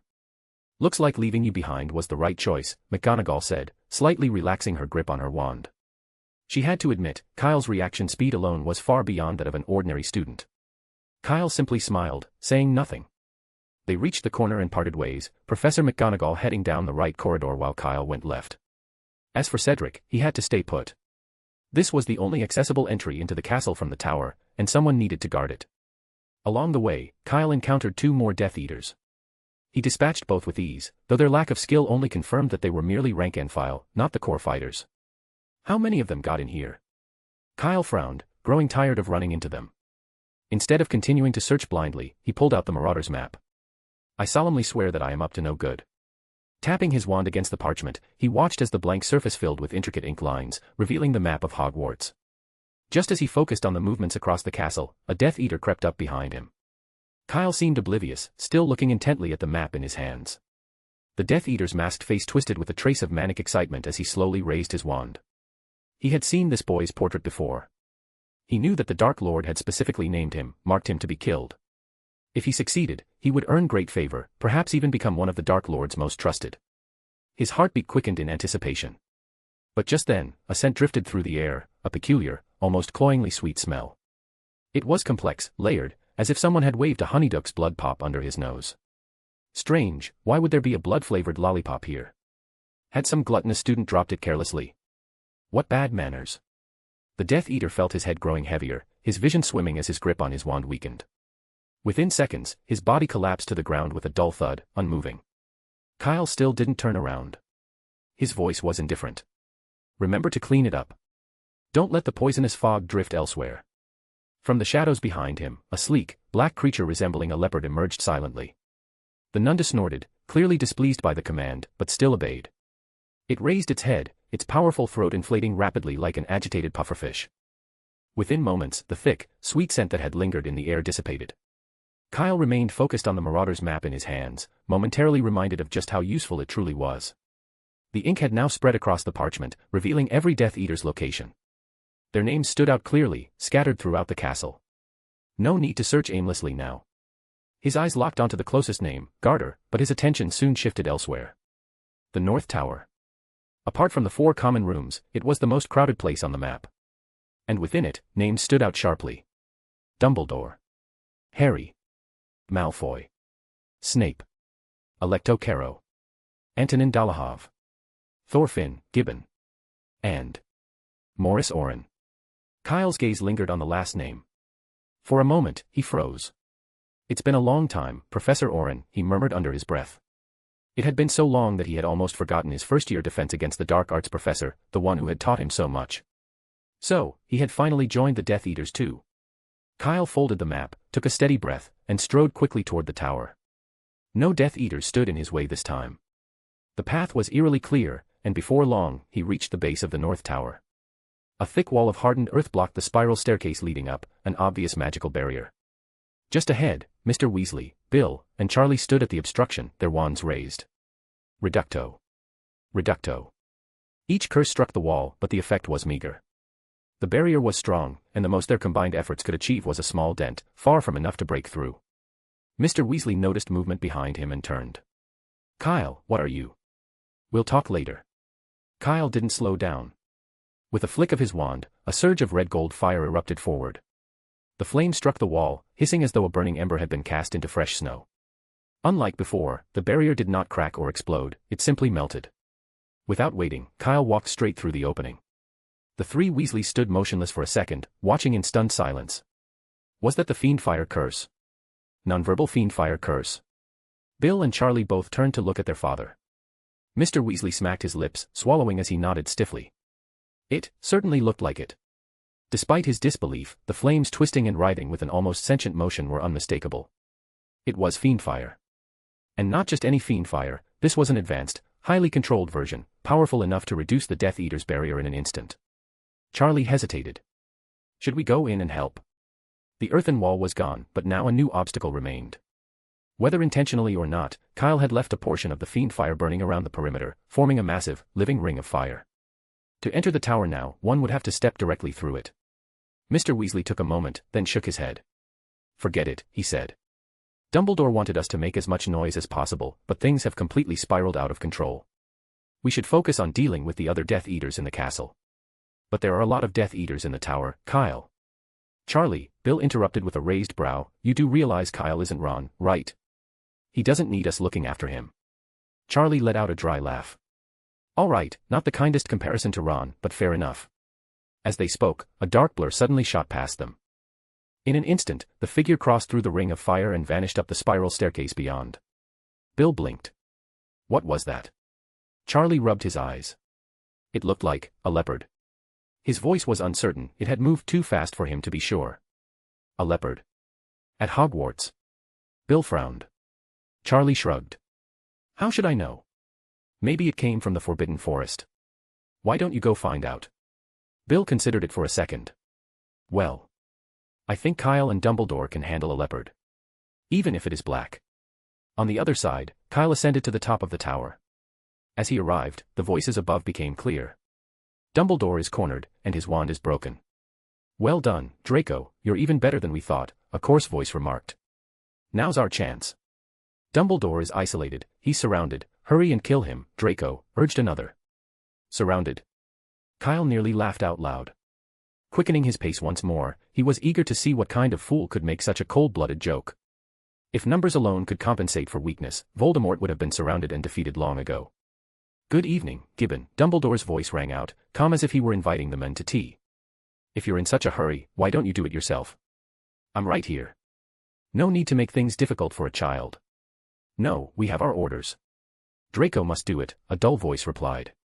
Come on, Draco, hurry up. Think of Lucius and Sissy. They're waiting to hear the good news from you. The threat in those words was unmistakable. Look at you, Dumbledore. You can't even hold your wand steady, the raspy voice sneered. I really don't understand why the Dark Lord cares so much about you. Alas, my strength is failing, and my reflexes are slow, Dumbledore said, his voice carrying a hint of helplessness. I am already over 100 years old, and old age is of little use. But one day, you will also find yourself in this state, Gibbon, if you're lucky. What does that mean? What does that mean? The Death Eater's voice turned sharp. Hurry up and do it, Draco. Kill him. Relax. Take your time. Give the young man some encouragement, a languid voice drawled. By the way, has anyone seen Fenrir? He's probably gone mad in the school, that brainless beast, another Death Eater said with a hint of disgust. Fenrir Greyback. Dumbledore's voice took on a grave tone. Yes, a werewolf, and one who enjoys biting children, the same lazy voice continued. Want to guess how many students will become werewolves after tonight? Unfortunately, Orin, the moon isn't particularly full tonight. Ah, I forgot, Orin said, almost apologetically. But Dumbledore, Greyback is far crueler than you think, he doesn't care whether the moon is full. That's all right. I trust the professors at this school, as much as I once trusted you, Dumbledore responded. Enough with the small talk, a shrill female voice snapped. Just do it, Draco, or get out of the way. Kyle didn't hear Malfoy respond. He also noticed that no one had mentioned Harry. Just moments ago, Harry's name had appeared on the Marauders map. As the boy who lived, Voldemort's sworn enemy, there was no reason the Death Eaters would ignore him. But that no longer mattered. Kyle had reached the top of the tower. Without hesitation, he pushed open the door. Inside, Dumbledore leaned against a wall, while Draco Malfoy, visibly trembling, stood before him. A broken wand lay discarded on the floor between them. Dumbledore was disarmed by someone else. Kyle's lips twitched. Dumbledore's act was starting to seem a little too contrived. He wasn't injured, how could he be disarmed by a student? And yet, these people actually believed it. The sound of the door opening instantly drew everyone's attention. All eyes turned toward him. Dumbledore's widened in disbelief. At the same time, Kyle wasn't sure if it was just his imagination, but he thought he caught a hint of frustration and panic in his expression. The Death Eaters, however, were nearly ecstatic. "It's you," a witch in the crowd hissed, her eyes burning with hatred. "We were just wondering how to find you, and you walked right in." "Yes, I'm here," Kyle said coolly. "So what? He's mine. I want to kill him myself." "No, I'll torture him with the Cruciatus curse." "No, he's mine," Antonin Dolohov countered. The two glared at each other, neither willing to back down. Chapter 761, The Illuminated Tower. Kyle's sudden appearance disrupted the tense situation in the tower. As a result, an unusual scene unfolded. On one side stood a trembling Malfoy and a seemingly frail Dumbledore, while on the other, two Death Eaters were locked in a heated argument over Kyle's ownership, on the verge of breaking into a fight. Kyle, however, paid them no mind. His gaze was fixed on a familiar figure in the crowd. "Long time no see, Professor Oren," he said, extending a hand in greeting as if they were old friends reunited. "Yes," Oren replied evenly. "It has been a long time. I'm surprised you still remember me. So, aren't you going to fight for it?" Kyle asked with a slight smile. "What?" Oren was momentarily caught off guard but quickly grasped Kyle's meaning. His eyes flickered toward the bickering Alecto and Antonin before he gave a casual shrug. "No, I'm new here. I don't have much say," he said lightly. "I'll just let them sort it out. After all, the Dark Lord only ordered Draco to kill Dumbledore. As for you, he didn't give specific instructions. It doesn't matter who carries it out, as long as the job gets done." "Really?" "Of course. Why would I lie to you?" Oren replied smoothly. With that, he strolled over to the window and sat down, making himself comfortable, like a spectator settling in to enjoy the show.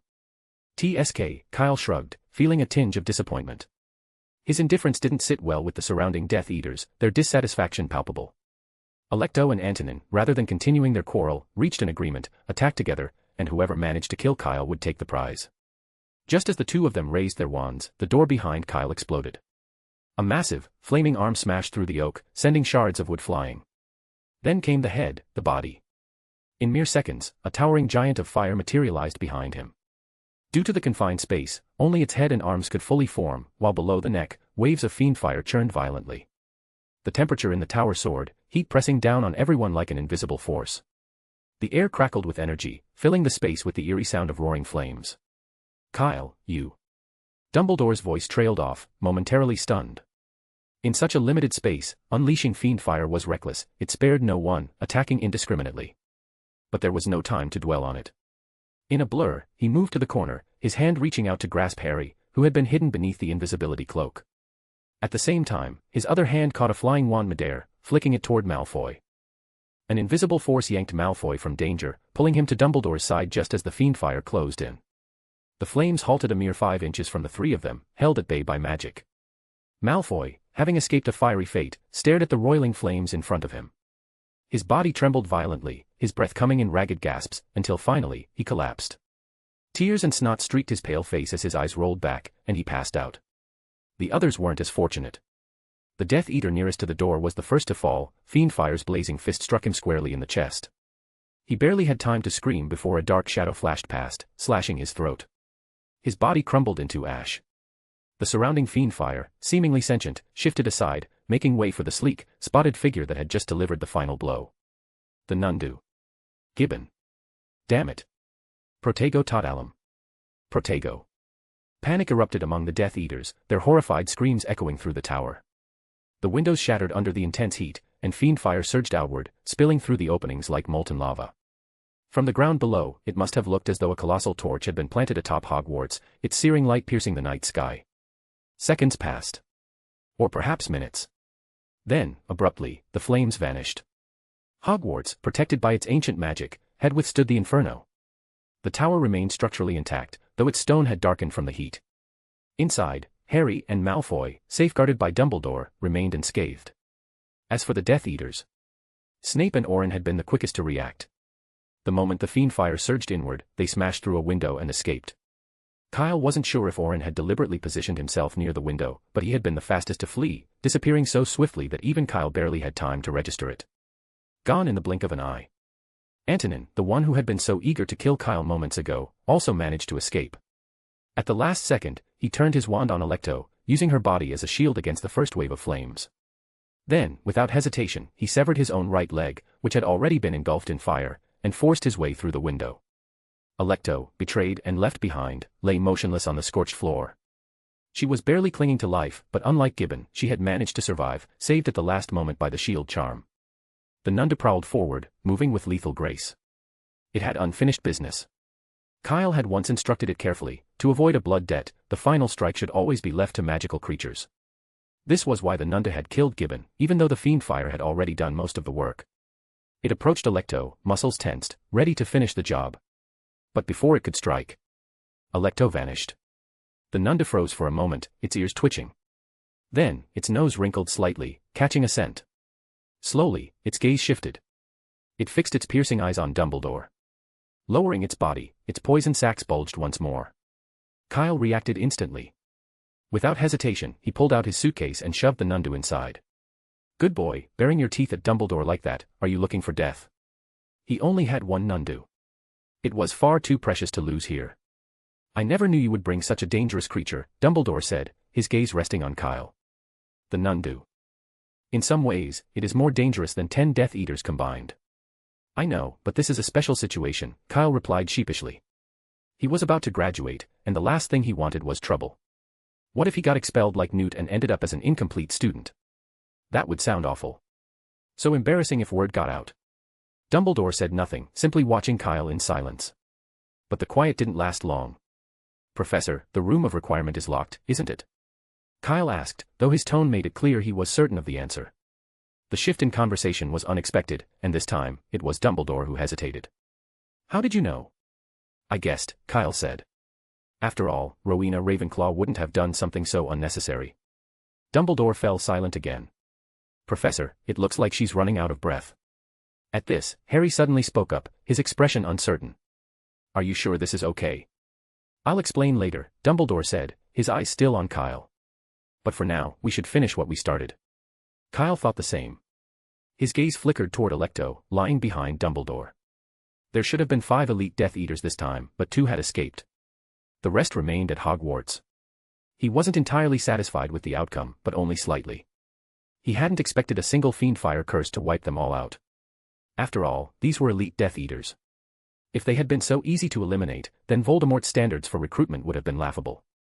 Besides them, the remaining Death Eaters in the castle were just cannon fodder, their presence meant only to bolster numbers and divert the professor's attention. At that moment, Snape returned. He climbed back into the tower through a shattered window, his sharp eyes scanning the darkened walls before settling on Kyle. His expression turned complicated. Did you really have to use the fiend fire curse? His voice was low. That's dark magic. But it's also the most effective, Kyle shrugged. I was facing 4 enemies, well, maybe 6. He whispered the last part, his gaze shifting toward Snape and the unconscious Malfoy nearby. Snape's face darkened, and just as he was about to speak, Kyle continued. Anyway, under these circumstances, I couldn't afford to fight them head-on like an idiot. I had one chance to turn the tables while they were off guard. In a confined space like this, where apparition is impossible, what could be more suitable than the fiend fire curse? What if the fiend fire had gotten out of control? Snape snapped, his voice cold. He had barely avoided it himself. If Dumbledore had been even a fraction slower, Harry and Malfoy wouldn't have stood a chance. They would have been burned alive. I trust Professor Dumbledore, Kyle said coolly. Even though he looked weak and helpless just now, wandless, even, I knew he wouldn't just stand by when his students' lives were at stake. Dumbledore's face twitched slightly, an almost imperceptible hint of embarrassment crossing his features. But he had no rebuttal. He had his own plans, carefully laid out. But he hadn't expected Kyle to suddenly leave the room of requirement. Kyle's interference had completely upended his expected outcome. As they spoke, the sound of hurried footsteps echoed from below. Mr. Weasley had arrived. He stopped at the entrance, taking in the scorched tower and the lingering tension in the air. Lawless. Utterly lawless, he muttered, aghast. These Death Eaters. They actually dared to use the fiend fire curse in a school. But Bill, standing beside him, saw things differently. His eyes drifted to Kyle, standing unharmed, then to Alecto, still unconscious on the floor. He coughed lightly, nudging his father's arm. Mr. Weasley hesitated, his mind racing. Then, he recalled how Kyle had used the fiend fire curse earlier, to burn through the barrier blocking their way downstairs. Could it be? Ahem. Mr. Weasley cleared his throat abruptly and said no more. Instead, he turned to Dumbledore.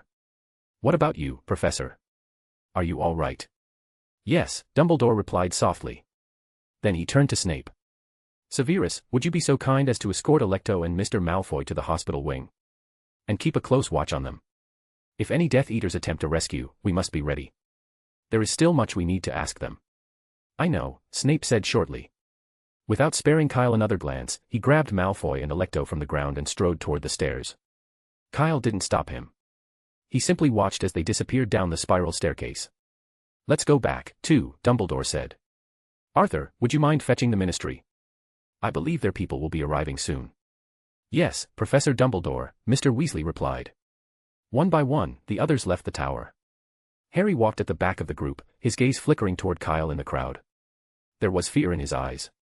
He had witnessed something similar before, but compared to the Triwizard Tournament, the fiendfire Kyle unleashed this time was even darker, almost sinister in appearance.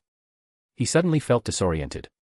An enemy that even Dumbledore had difficulty handling, dealt with just like that. As if reading his thoughts, Dumbledore spoke softly. It was a poor demonstration, Harry. Few would choose to use the fiendfire curse in such a confined space. The Death Eaters likely never expected it. Harry knew that. Not only did he know, but he had seen the consequences before. In his first year, in the fourth-floor storeroom where the Philosopher's Stone had been hidden, Quirrell had resorted to the fiendfire curse in desperation, attempting to take everyone down with him. But he had been the first to fall, consumed by the very flames he had unleashed. Oh, Kyle had been there too. But unlike then, the fiendfire Kyle cast this time seemed almost sentient. Harry had noticed something strange. Despite its uncontrollable nature, the flames never got within a foot of Kyle. The area around him remained untouched, the cleanest spot amidst the chaos. Bill, leading the group, twitched slightly at their conversation. Just as he suspected, Kyle had been the one behind everything. The group exited the tower. The dimly lit corridor was thick with dust, the remnants of destruction evident. A crowd had gathered, waiting. Professor McGonagall, Sirius, Lupin. A few Death Eaters were bound tightly, thrown haphazardly into an empty classroom with a broken door. Charlie stood nearby, keeping watch. Albus. What happened, Dumbledore? The moment they saw him, the others immediately surrounded him with anxious questions. Nothing. It has all been resolved, Dumbledore said, his voice slightly hoarse. His eyes briefly flickered toward Kyle before returning to McGonagall. How is the school? It's all been taken care of, McGonagall answered. There were 6 Death Eaters in total, and we have them all. We also found the vanishing cabinet hidden in the utility room. Pomona has it secured with Devil's Snare, so it can't be opened from the inside. Good, Dumbledore said. And the students? They're safe, McGonagall assured him. Most are in the common rooms with the professors, under protection. Except. Her gaze flickered toward Kyle and Harry. The meaning was clear. Never mind, Dumbledore said. Would you gather the students in the Great Hall, please? I have something to announce. Yes, McGonagall said, hurrying away. Dumbledore led the others toward the foyer. As they descended the stairs, a large figure hurried toward them. Thank goodness, Headmaster Dumbledore, you're here, Hagrid said. Hagrid, what is it? Dumbledore asked. Orin, I saw him, Hagrid growled. That traitor. He was just at the school. I tried to catch him, but the sneaky git slipped away, and he took someone with him. Not took, rescued, Dumbledore corrected, his voice weary. Antonin Dolohov. He is a Death Eater as well. What? A Death Eater? Hagrid blinked in realization. No wonder. When he had chased after Orin earlier, the men had cast a spell at him. Did you catch him? Kyle asked. No, Hagrid shook his head. He was too fast. Yeah, he's really good at running, Kyle sighed. Years ago, Orin had escaped even when surrounded by a group of hit wizards. After all this time, he was still free. Minutes later, students began arriving, their expressions filled with confusion and concern. At the same time, the Ministry of Magic made its entrance. Mr. Weasley led the group, with Fudge and Scrimgeour walking hurriedly through the castle doors. The moment they spotted Dumbledore, they rushed toward him. Meanwhile, Harry edged closer to Hagrid. Hagrid, he asked, lowering his voice, who is this Orin you keep talking about?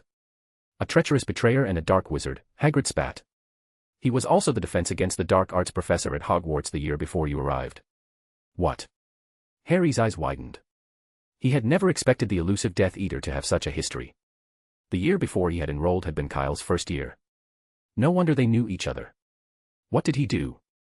Harry asked, his curiosity growing. Hagrid's expression darkened, his anger unmistakable. He tried to steal a unicorn foal from the Forbidden Forest, and he tried to kill Kyle. Among all the defense against the dark arts professors in recent years, Hagrid despised Orin the most. Even Umbridge had to come second. Because no matter what Umbridge had done, she had never tried to kill a student. Harry listened in silence, occasionally glancing back at Kyle. He had never imagined that so much had happened at Hogwarts before he had even arrived. This Orin, he's practically another Quirrell. He couldn't help but think, Dumbledore's track record for hiring defense against the dark arts professors was really not great. Chapter 762, The Rescued Death Eater. Although it was late, at the professor's request, everyone left the common room and headed to the Great Hall. They gathered together, chattering about what had just happened. Even though they had all stayed in their common rooms as instructed and hadn't witnessed the events firsthand, they had certainly been aware of the commotion. For instance, those in Ravenclaw, being closer to the tower, had clearly heard the explosions and screams. Meanwhile, the Gryffindors had seen the bright fire outside through their windows, along with the dark mark floating ominously above the castle. Now, the news was spreading at an incredible speed. With a few well-informed students always in the mix, it took less than 20 minutes for word of the Death Eaters' attack on Hogwarts to circulate throughout the Great Hall. A sense of unprecedented panic gripped everyone. Until now, Hogwarts had always been considered the safest place. No one had ever imagined the Death Eaters would one day breach its walls. The only silver lining was that no one had been harmed. The only incident involved a Gryffindor student who had tripped on the stairs while rushing down, but apart from that, everyone was safe.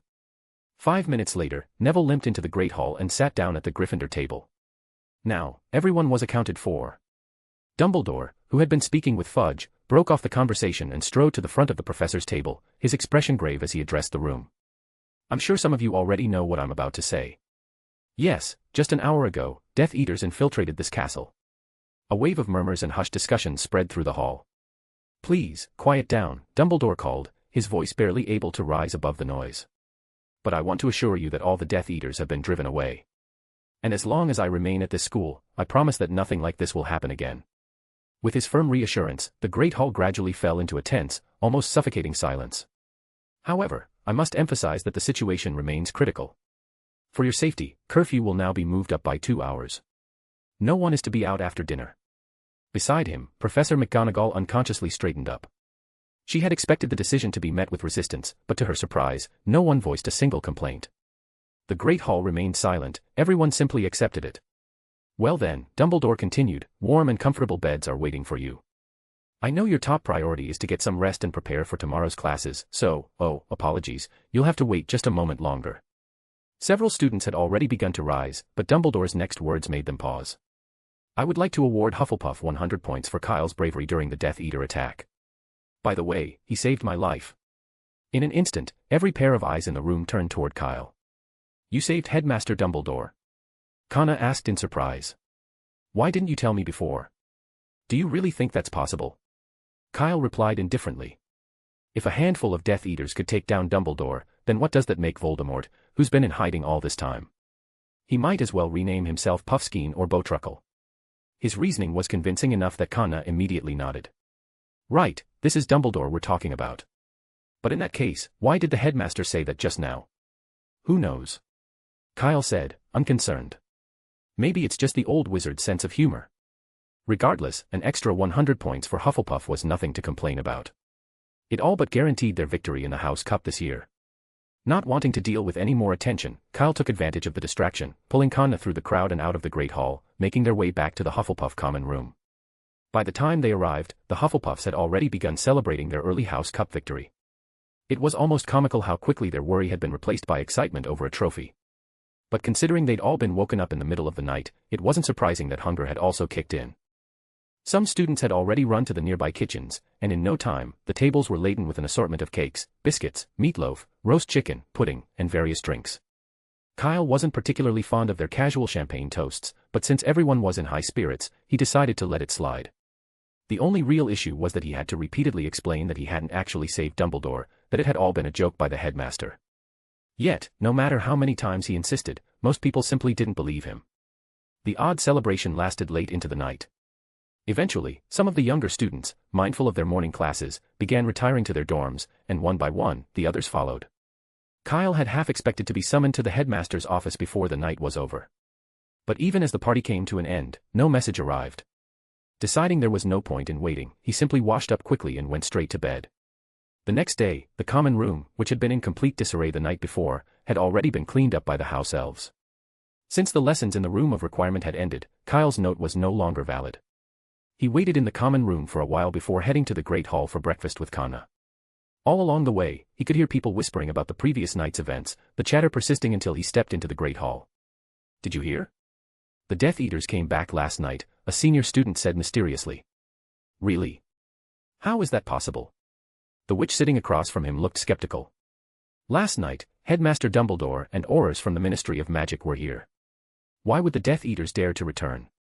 "I'm telling you, it's true," the student insisted. "The Death Eaters came in the early hours of the morning. The headmaster must have been asleep at the time, so he didn't know." "That still doesn't make sense." The witch shook her head. "I heard that the professors were patrolling the castle all night. There's no way no one noticed." "Who said they came to the castle?" "They went to the hospital wing." "The hospital wing?" "Yes," the student said. "I just came from there. Even the headmaster went." "How could it be a lie?" "Headmaster Dumbledore." "What, do you think there's a second headmaster at the school?" "But. Don't but me. If you don't believe me, just wait until class and take a look at Professor Snape. He was injured by the Death Eaters." The two continued their conversation as they walked away, but their words had already caught Kyle's attention. The Death Eaters came back. To be honest, Kyle didn't believe it. Only 2 Death Eaters had escaped the previous night. He wasn't sure about Oren, but Antonin Dolohov definitely wouldn't have dared to return. He was missing a leg, coming back now would be a death sentence. Besides, Dolohov didn't seem like the type to risk himself for his comrades.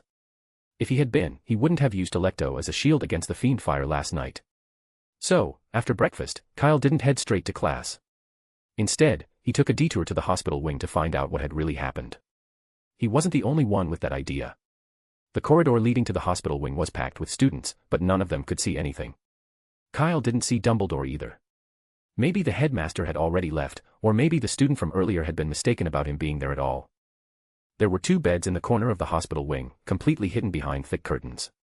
No one could see what lay beyond. 2 beds. Kyle, who had just gone to collect a bottle of pepper-up potion, suddenly stopped in his tracks. If those beds were occupied by Electo and Malfoy, then where was Snape? Where had Snape gone?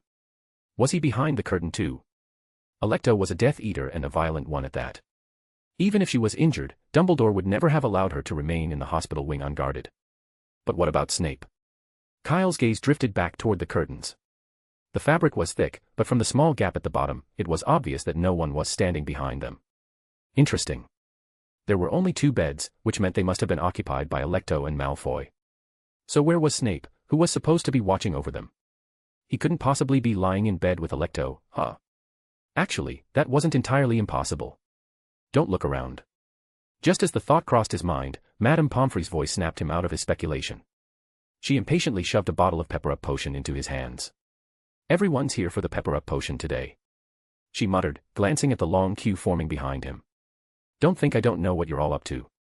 But let me warn you, stifle your curiosity and stop asking questions." It was clear, however, that not many people were listening. The crowd in the corridor only continued to grow. At her wit's end, Madame Pomfrey finally lost her patience. She turned everyone away and even dragged a table outside the hospital wing, blocking entry entirely. Meanwhile, Kyle, now holding the pepper-up potion, had already left the area and was heading back into the castle. From what he had gathered, something had definitely happened in the hospital wing last night. But what exactly, he wasn't sure. "Kyle." A voice interrupted his thoughts. Looking up, he saw Lupin and Tonks. Lupin's arm was wrapped in a bandage, he must have been injured the night before. Tonks was supporting him, though her fussing seemed to make him even more uncomfortable. "Really, Tonks, it's just my arm." "I'm fine," Lupin muttered.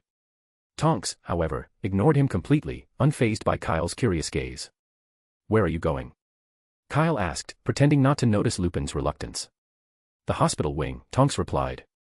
"The minister has decided to transfer Electo to the Ministry of Magic, and we're the Aurors assigned to escort her. We need to check on her first." "All right, then. You two go ahead." "I need to get to class," Kyle said, waving a hand as he passed them. Lupin hesitated, watching Kyle as if he wanted to say something, but in the end, he remained silent. Harry had already told Sirius what had happened in the tower the night before, and Sirius, in turn, had told him. So when Lupin saw Kyle, he had instinctively wanted to ask for details. but when the words reached his lips, he didn't know how to phrase them. A fiend fire giant and a nundu. It was all a bit beyond his imagination. It's okay, Remus, Tonks said beside him. Kyle will definitely join the Order of the Phoenix after graduation. You can ask him then. That's true, Lupin admitted, nodding. With that, the two of them continued toward the hospital wing. When they returned to the castle, Kyle headed to the third floor for his first charms lesson. The moment he stepped into the classroom, everyone turned to look at him in surprise. It was the first time they had seen Kyle in class in 2 months. Professor Flitwick, however, remained unfazed. With a wave of his hand, he signaled for everyone to settle down. The water-making spell, he announced. A very important charm. It's not difficult, but it does test a witch or wizard's overall ability. It is also the most frequently appearing charm in the NEWT exams, so I strongly suggest you all master it. You all remember the incantation, don't you? Aguamenti. Don't forget it. Standing atop a lectern made of books, Professor Flitwick continued explaining the finer details and precautions of the water-making spell. However, few students were paying attention. The spell was part of the 6th-year curriculum, they had learned it long ago. In fact, now that the 7th years were in the second half of the school year, with the NEWT exams approaching, most professors had stopped teaching new material altogether and instead focused on review. While Professor Flitwick spoke, the classroom buzzed with side conversations, students discussing whatever interested them more than the lesson. Did you hear? Draco Malfoy has taken leave. Kyle clearly overheard the two Slytherins sitting behind him. What happened to him? The second Slytherin asked, sounding indifferent. It couldn't have been an attack by Death Eaters. How could that be? Don't forget his father. The first Slytherin suddenly lowered his voice, and Kyle couldn't make out the rest of the sentence. Anyway, he's practically a Death Eater himself. And he's a pureblood. Why would they attack him? Then why did he take leave? No idea. Maybe he was scared. The first one sneered. Don't forget, he's a Malfoy. The most cunning family in the wizarding world. It wouldn't be surprising if he just ran off. But the Quidditch final is coming up soon. Without our main seeker, we're doomed, aren't we? Nothing we can do about it. He's probably already left the school. There's no dragging him back now. Besides, we're trailing by 600 points. Even if he hadn't taken leave, we probably still wouldn't have won. Yeah. The second Slytherin sighed. Why can't we Slytherins have firebolts? The conversation soon shifted to Quidditch, and Kyle lost interest in listening. He wasn't particularly surprised that Malfoy had taken leave. After all, his identity had been exposed in the tower last night. Wait. Kyle's brow furrowed. A sudden thought struck him. Could it be that the Death Eaters had snuck into the hospital wing in the early morning to take Malfoy? A scene played out in his mind's eye. Late at night, a masked wizard broke into the hospital wing, attempting to retrieve Malfoy from his hospital bed. Snape fought back valiantly, but in the end, he was outmatched and injured. The intruder succeeded in taking Malfoy. That would explain why there had only been 2 beds behind the curtain in the hospital wing. As for the identity of the masked wizard, that was a separate question.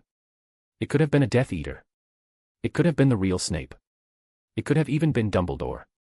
Kyle's fingers tapped lightly against the desk. Malfoy had been exposed. Both Dumbledore and Voldemort knew it. This was the only way to protect him. Even if Dumbledore was magnanimous enough to overlook the fact that Malfoy had let a Death Eater into Hogwarts, Voldemort certainly wouldn't be so forgiving. The Death Eaters had suffered heavy losses. If Malfoy remained at Hogwarts without consequence, the ever-suspicious Voldemort would surely assume that he had betrayed them, tipped off Dumbledore in advance.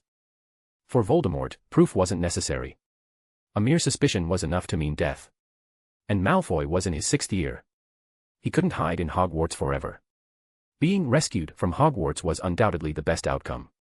And having Snape, a known Death Eater, be the one to do it. It all made perfect sense. More importantly, when Kyle had met Lupin and Tonks earlier, they had only mentioned taking Alecto to the Ministry of Magic. They hadn't said a word about Malfoy. Kyle clicked his tongue. Tisk. Kanna, sitting beside him, gave him a curious look. What's wrong? Nothing, Kyle said, shaking his head. I just think Dumbledore really has his hands full. Agreed. Kanna nodded, though she wasn't particularly convinced. I saw the auras from the Ministry of Magic on my way to class earlier. They looked anxious. I don't think they've had any sleep. That's normal, Kyle replied. With something this big going on, they wouldn't be able to sleep even if they wanted to. Chapter 763, Plans and Changes. During Charms class, Professor Flitwick spent 10 minutes reviewing the key points of several spells before allowing everyone to begin practicing. The classroom quickly filled with the sound of incantations, interspersed with excited chatter.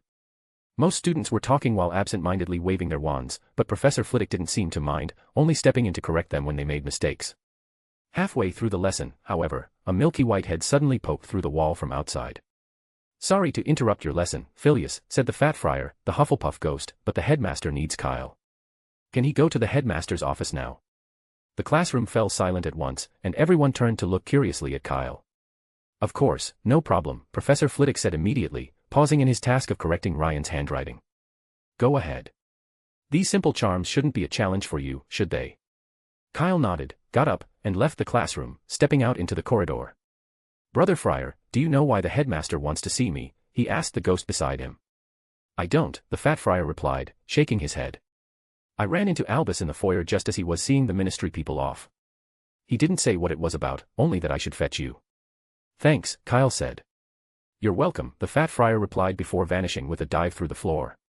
Kyle made his way up to the 8th floor. The door to the headmaster's office was already open, he didn't even need to say the password to enter. The ministry officials had left, and Dumbledore was seated behind his desk. The portraits of past headmasters snored softly in their frames. Just as Kana had said, Dumbledore looked utterly exhausted, his face lined with deep fatigue. "There you are. Sit down," Dumbledore said, gesturing to a chair in front of him. "Would you like some tea?" "No," Kyle said, shaking his head. "All right, but I think I'll have some," Dumbledore mused. "Staying up all night is rather unpleasant at my age." With that, a steaming cup of black tea appeared on the table, accompanied, as usual, by a full plate of sugar. "You must have quite a few questions," he said, taking a sip of tea. "Fortunately, I have a little time right now, so I should be able to clear up some of your confusion. Are you sure you don't want to rest first?" Kyle asked, noting the exhaustion in Dumbledore's face. "I'm in no hurry." "No," Dumbledore said, shaking his head. "I have to go to Grimmauld Place in half an hour. I can rest then." "All right." Kyle nodded and was about to decide where to start when Dumbledore spoke first. "Let's begin with the Room of Requirement." "Yes, as you suspected, I blocked the exit and placed a plate inside that connects to the kitchen." "When?" Kyle asked, puzzled. "I don't remember anything about that." "I only went there once," Dumbledore said. "You were paying attention in class, so I took the opportunity to make the changes." "How did you do it?" Kyle asked. "I didn't think the Room of Requirement could be sealed like that. It's one of the headmaster's privileges," Dumbledore explained. "I happened to find an original Hogwarts map in the library, which marked the location of the Room of Requirement and how to manipulate it. The headmaster can redistribute the castle's magic, shifting it from one place to another. Without magic, the door simply ceases to exist." Kyle suddenly understood. No wonder, the entire Room of Requirement depended on the magic of Hogwarts itself. If Hogwarts were a painting, then Dumbledore's method was akin to slicing out the door with a knife. In that case, Kyle's key would be useless. "Speaking of which, I do have a question," Dumbledore looked up. "How did you get out?" "I just checked, and that place is still charmless." "Because Rowena Ravenclaw's memory ended," Kyle replied. "At that time, the Room of Requirement was constructed based on her memory, so naturally, it disappeared when the memory ended." Just as Dumbledore had stumbled upon the map of Hogwarts by chance, Kyle's departure from the Room of Requirement had also been purely coincidental. Since the Room of Requirement theoretically did not exist without a request, once the room dissolved, Kyle, an unnecessary presence, was naturally expelled. This was a fundamental rule of the Room of Requirement itself and had nothing to do with whether a door was present or not. "Does this happen all the time?" After hearing Kyle's explanation, Dumbledore paused for a moment, as if it was the first time he had heard of such a thing. "Ravenclaw mentioned it the first time she took me there," Kyle explained. "I asked her how long the memory would last, but she didn't give me a definite answer. She only told me to stay as long as I liked and that the Room of Requirement would send me out when the memory faded." Dumbledore's hand, which had been holding his teacup, paused slightly, and he let out a quiet, wry laugh. "What a coincidence. It seems I was needlessly concerned. Can you tell me why?" Kyle couldn't help but feel a little curious. "Going to such trouble just to trap me in the Room of Requirement? I can't see the point." "To prevent you from getting involved in last night's events," Dumbledore said softly. "About 10 days ago, Phineas informed me that Malfoy had taken the Vanishing Cabinet out of the common room, and I knew then that their plan was about to begin. It just so happened that I had devised a plan of my own as well. But I quickly realized that it had a serious flaw, it couldn't be executed if you were there. Just as I was racking my brains for a solution, I came across the map." Dumbledore's voice was calm, almost detached. "After that, everything went smoothly. You were trapped and unable to leave. but I didn't anticipate that Malfoy would hesitate again. He didn't summon his Death Eater allies right away but waited until last night to act. What I didn't expect was that you would come out at that exact moment. Dumbledore let out a heavy sigh, and his weariness seemed to deepen. A plan. Kyle frowned. Don't tell me that letting Malfoy kill you was your plan. No, no, no. Dumbledore shook his head. Although I am quite ready to embark on a new adventure, Malfoy could never kill me. Even if he used the killing curse, it would do nothing more than make me lose a few hairs. Kyle believed him. Aside from the caster's intent, the killing curse was directly tied to magical power. For a 16-year-old student who hadn't even graduated, it was virtually impossible to kill a wizard over 100 years old with the killing curse. It was much like Nicholas Flamel, perhaps the wizard least afraid of the killing curse. After accumulating over 6 centuries of magical power, even Voldemort himself might not be able to kill him with it. Of course, only the killing curse. So what was your plan? Kyle asked. Or rather, what kind of plan requires you to throw away your wand? This time, Dumbledore didn't answer. He simply shook his head in silence. It doesn't matter anymore, he finally said, looking up at the row of portraits above the bookshelves behind him. Everything that has happened up to this point has proven that my plan was wrong, that it was nothing more than a selfish decision on my part. That I was merely deluding myself into believing it could work. Selfish. Deluded. Kyle frowned, unable to grasp what Dumbledore meant. But just as he was about to press for more, it seemed Dumbledore had changed his mind. He no longer wished to discuss it. Anyway, said Dumbledore, it was a mistake to put you in the room of requirement, and I sincerely hope you accept my apology. Ah, it's okay, Kyle waved his hand. Although Dumbledore had indeed acted a bit unceremoniously, on second thought, it seemed that he hadn't really lost anything. In fact, he had even attended several extra classes before the Ravenclaw memory ended, simply because he had been unable to leave. What was Fudge's purpose in coming here? Kyle asked, taking the initiative to change the subject. He seems to be overly concerned about Hogwarts. It was just a Death Eater raid, and though it had taken place at Hogwarts, it wasn't as if Voldemort himself had been personally involved. There had only been about a dozen attackers, including the cannon fodder. Did something like that really warrant an evening of discussion? He wants me to close Hogwarts, Dumbledore said, his tone carrying undisguised disappointment. Close Hogwarts? Kyle was taken aback. What about the younger students?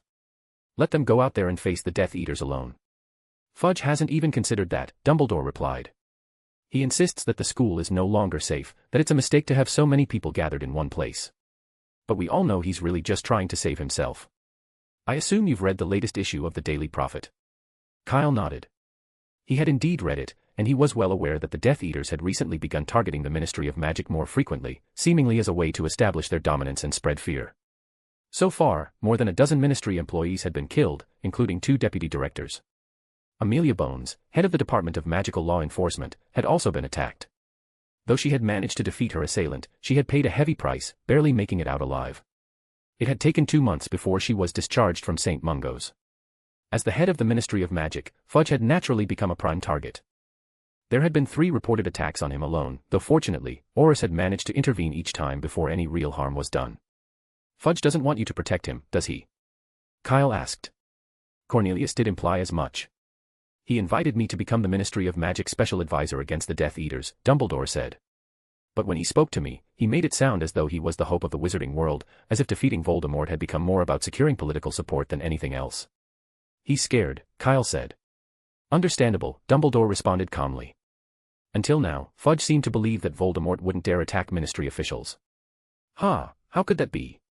Kyle scoffed, mocking Fudge's naive way of thinking. Dare not attack the Ministry? Don't make me laugh.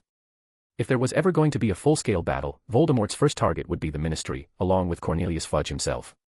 The decision to suspend ministerial rotation during wartime wasn't just about making operations easier to manage, it also ensured that a Minister of Magic couldn't simply flee the battlefield. Though there had never been a historical precedent for such an event, it was better to be cautious. If the Minister fled during a battle, the consequences would be catastrophic. No matter how unlikely, precautions had to be taken. Fudge was probably terrified. So many Ministry employees had already been killed, and he himself had been attacked multiple times. Of course, he wanted to find someone more reliable than an Auror to protect him. Dumbledore was the best choice. With Dumbledore by his side, he would undoubtedly be safe. But the problem now was that Dumbledore had to remain at Hogwarts. He couldn't just abandon the students to serve as some kind of battle consultant. Kyle never would have guessed that Fudge would actually suggest closing the school. It wasn't that such an idea was completely unreasonable, after all, everyone wanted Dumbledore's protection. Kyle was no exception. But no matter how much he thought about it, he couldn't accept the fact that it had come from the Minister for Magic himself. "What did you say to him?" Kyle asked. "Of course, it's impossible," Dumbledore said without hesitation. "The school will only ever go on holiday, it will never be closed." And Fudge agreed. "I believe he still wants to fight for it," Dumbledore said. "Fudge is not someone who changes his mind easily, but the school is my bottom line, and no matter what, it will not be closed. He won't hold us back." Kyle was a little worried.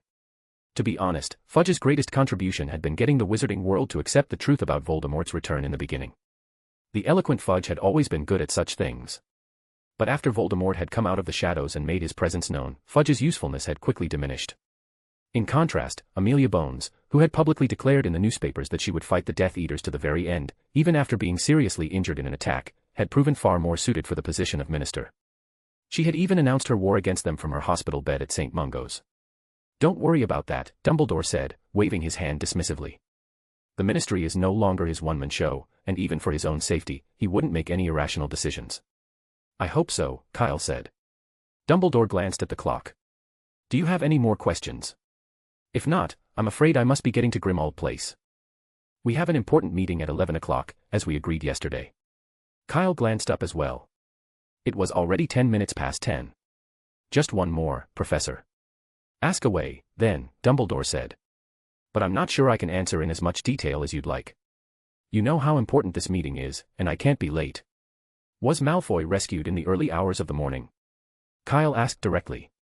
Dumbledore was slightly taken aback, as if he hadn't expected Kyle to ask this. "Where did you hear that?" "There are no secrets at Hogwarts," Kyle shrugged, giving a brief summary of the information and speculations he had picked up. Dumbledore fell silent again, not speaking for nearly a minute before finally saying, "I don't want to lie to you. Yes, Mr. Malfoy was rescued and has now left the school. But Kyle, I must say that he was actually forced into this. Voldemort gave him no choice. If he refused, Lucius and Narcissa would have been killed. As far as I know, he even wept in the school bathroom, overcome with guilt and unease.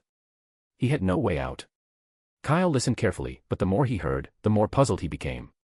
"Wait, Professor," he interrupted, his expression strangely unreadable. "You don't think I was planning to stop him, do you?" "Ahem." Dumbledore coughed dryly. Though he didn't say anything, Kyle could tell that had been exactly what he was thinking, and that everything he had just said had been meant to justify Malfoy's actions.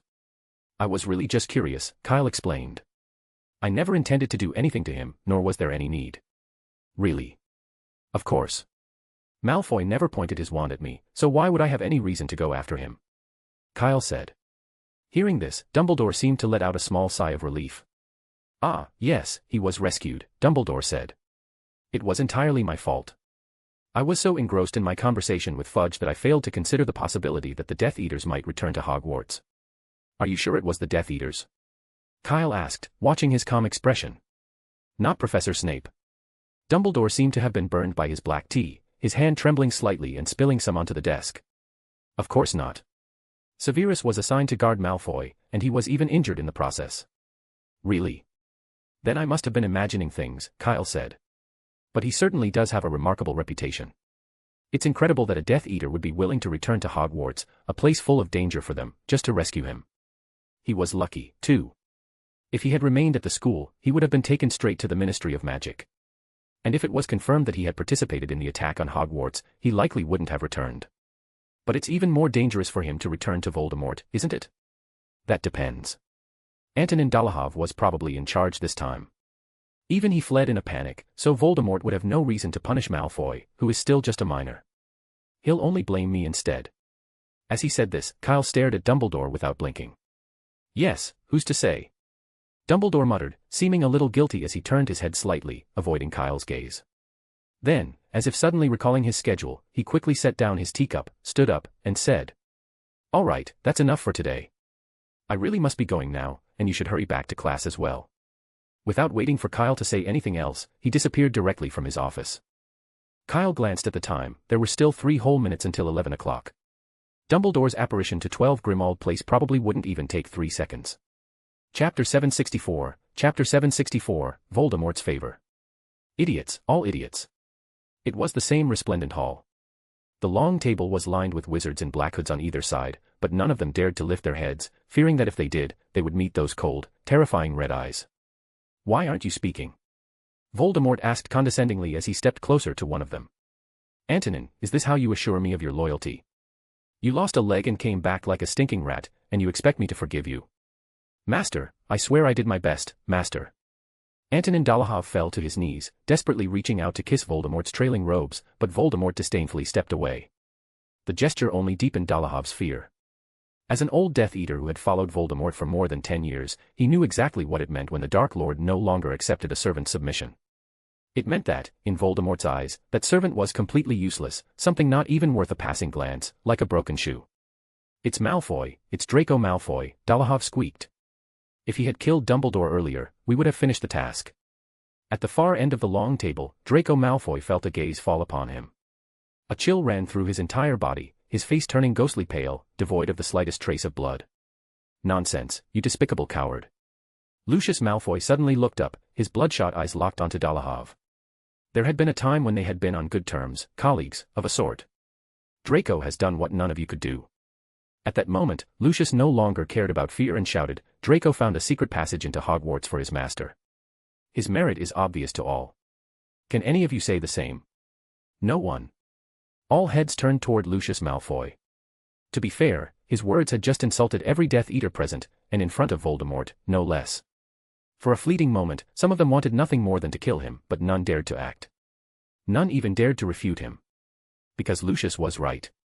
Before this, they hadn't been able to find a way into Hogwarts without triggering alarms. No, it was worse than that, they had even struggled to reach Hogsmeade without being noticed. The school was surrounded by the Order of the Phoenix's watchful eyes. So, in a sense, Draco Malfoy's discovery of the Vanishing Cabinet was a feat beyond all expectations. As Lucius spoke, Voldemort withdrew his gaze from Draco and turned his attention back to Dolohov, who was still kneeling on the ground. He seemed to be waiting for an explanation. Meanwhile, a soft rustling noise began to stir in the shadows, where the light did not reach, something slithering across the floor. The sound grew clearer and clearer. Dolohov was terrified, beads of sweat pooling on the ground beneath his trembling forehead. He wanted to claim that he had only followed Voldemort's orders, that he had refrained from acting because the Dark Lord had commanded Draco Malfoy to kill Dumbledore himself. But he did not dare. He knew that if he said that, he would die immediately. His only hope now was that someone might speak up for him. But among the Death Eaters, there was no tradition of helping one's colleagues. Voldemort slowly raised his wand. "Please, my lord, please forgive." Crucio. The pain was instant and unbearable. Dolohov's entire body twisted, curling in on itself as he writhed in agony. And yet, he was happy. Yes, despite the excruciating pain, Dolohov was relieved. Voldemort had used the Cruciatus curse, not the killing curse. The Dark Lord never bothered to punish a servant twice. That meant he would live. The slithering sound in the shadows gradually receded.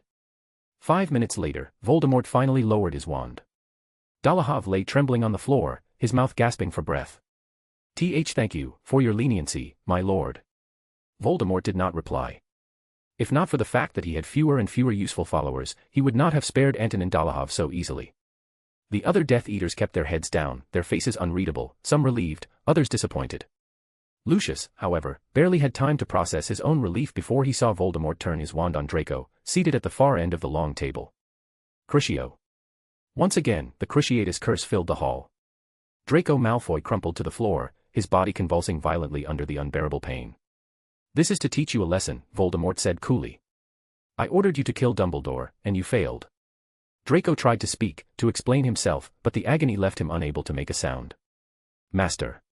Lucius fell to his knees, desperate. "Draco is only 16, I was not addressing you, Lucius." Voldemort held up a single finger to silence him. "Kyle, for example, managed to ruin my plans 3 times when he was 16. If he could do it, why couldn't Draco? Or do you believe that the Dark Lord's servant is no match for Dumbledore's student?" Lucius Malfoy shut his mouth at once. The other Death Eaters bowed their heads even lower, not daring to breathe. However, at that moment, a sudden voice broke the tense silence in the room. "Then why don't you go to Hogwarts yourself?" Instinctively, every Death Eater turned in the direction of the voice, eager to see which fool had just signed their own death warrant. "What did you say?" Voldemort leaned forward, his gaze locking onto Orin with interest. "I said, as the Dark Lord, why didn't you go to Hogwarts?" Oren, as if completely unaware of the wand now pressing against his forehead, continued in the same calm, measured tone, as though he hadn't just committed the ultimate act of defiance. If the battlefield was chosen to be Hogwarts, and the lives of all the students were threatened, or if a few were randomly captured and tied to his body, even Dumbledore wouldn't dare to resist. By then, you could kill him without even breaking a sweat. A sharp intake of breath echoed through the room. All the Death Eaters, even Bellatrix and Barty Crouch Jr., turned to Oren with expressions of shock and something bordering on horror. Tying students to their bodies and forcing Dumbledore into submission, this was beyond ruthless. Even for them, self-proclaimed followers of the darkest wizard in history, such a strategy felt like crossing a line they had never even dared to consider. For a brief moment, some of them even felt a strange sense of inferiority. Even Voldemort himself stared at Oren in stunned silence. It took him several seconds to process what had just been suggested before he finally spoke. You mean to say that I, the heir of Salazar Slytherin, the greatest Dark Lord to date, need to rely on such methods to defeat Dumbledore? His voice was icy, his serpent-like gaze devoid of emotion, his posture perfectly still, yet the entire room felt the weight of the unspoken threat. If Oren said one wrong word, he would die where he stood. You worry too much. That's not what I meant, Oren said, his face as composed as ever. But this is indeed a rare opportunity. I just think it's a bit of a pity. Don't tell me what to do, and don't try to be clever in front of me. The Death Eaters braced themselves for the inevitable punishment. But to their astonishment, Voldemort simply lowered his wand. I have other, more important things to do. As for Dumbledore, I can kill him at any time. As you wish, Oren said with a casual shrug, an almost amused expression of helplessness on his face. Yet, despite his sheer audacity, Oren received no punishment. If there was anyone in this entire operation against Hogwarts who had even slightly met Voldemort's expectations, it was Oren. Not only had he returned unscathed, but he had also retrieved the otherwise useless Antonin Dolohov and had worked with Snape to successfully extract Malfoy from the hospital wing.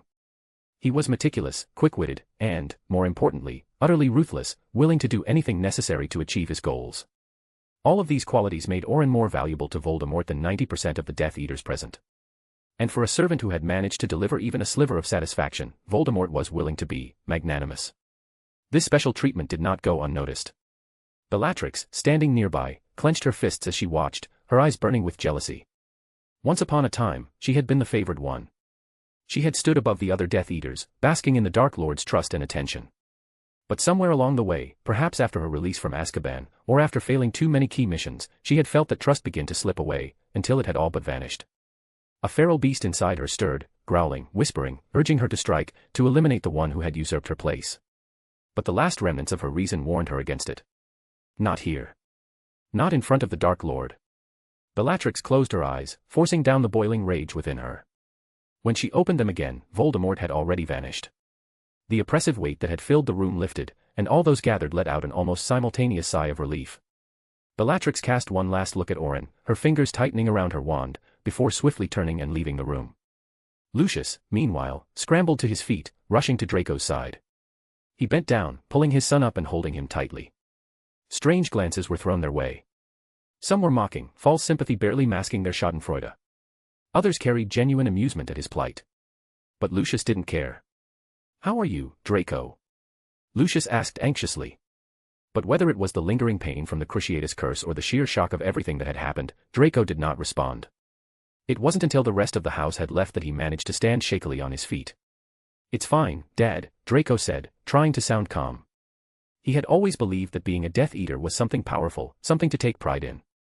But now he realized that was far from the truth. Brushing so close to death had left him with nothing but regret. He didn't want to be a Death Eater anymore. He wanted to go back to Hogwarts, he didn't care if it meant sharing a dormitory with Potter and Weasley. Lucius, as if he could read his son's thoughts, gave him a helpless pat on the shoulder but said nothing. Once Draco's emotions had stabilized somewhat, he stepped forward and approached Oren. "Thank you," Lucius said. He knew full well that if Oren hadn't spoken up and drawn Voldemort's attention elsewhere, the Dark Lord would not have let Draco off so easily. "Don't thank me for anything," Oren said coolly, his expression unreadable. "Of course, you helped get Draco back." Naturally, Lucius didn't dare bring up Voldemort's temper or his momentary mercy, but since Oren had brought Draco back, it wasn't wrong to give credit where it was due. "No need," Oren said, lowering his gaze, not even bothering to look at him. "I just went to the designated place and picked him up. You should be thanking the one who actually saved him." It's all the same," Lucius insisted. At this, Oren seemed to recall something. He glanced up and asked. "But I am curious about one thing, just how much did your son hate his classmates that he sent a werewolf to Hogwarts?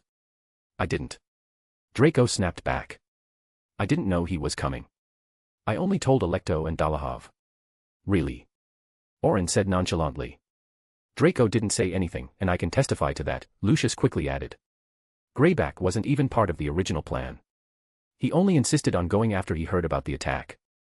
He obviously didn't want to miss the opportunity to be at Hogwarts. Lucius hesitated, then tried to shift the conversation, forcing a more amiable tone. I heard you were also a professor of defense against the dark arts at Hogwarts before. What a pity, if only Draco had enrolled a year earlier. He was making full use of his social skills, trying to steer the discussion toward common ground. Are you sure? Orin raised an eyebrow at him, amusement flickering in his gaze. For some reason, Lucius felt an uneasy chill crawl up his spine. At the same time, memories of certain unsettling rumors about Orin resurfaced in his mind.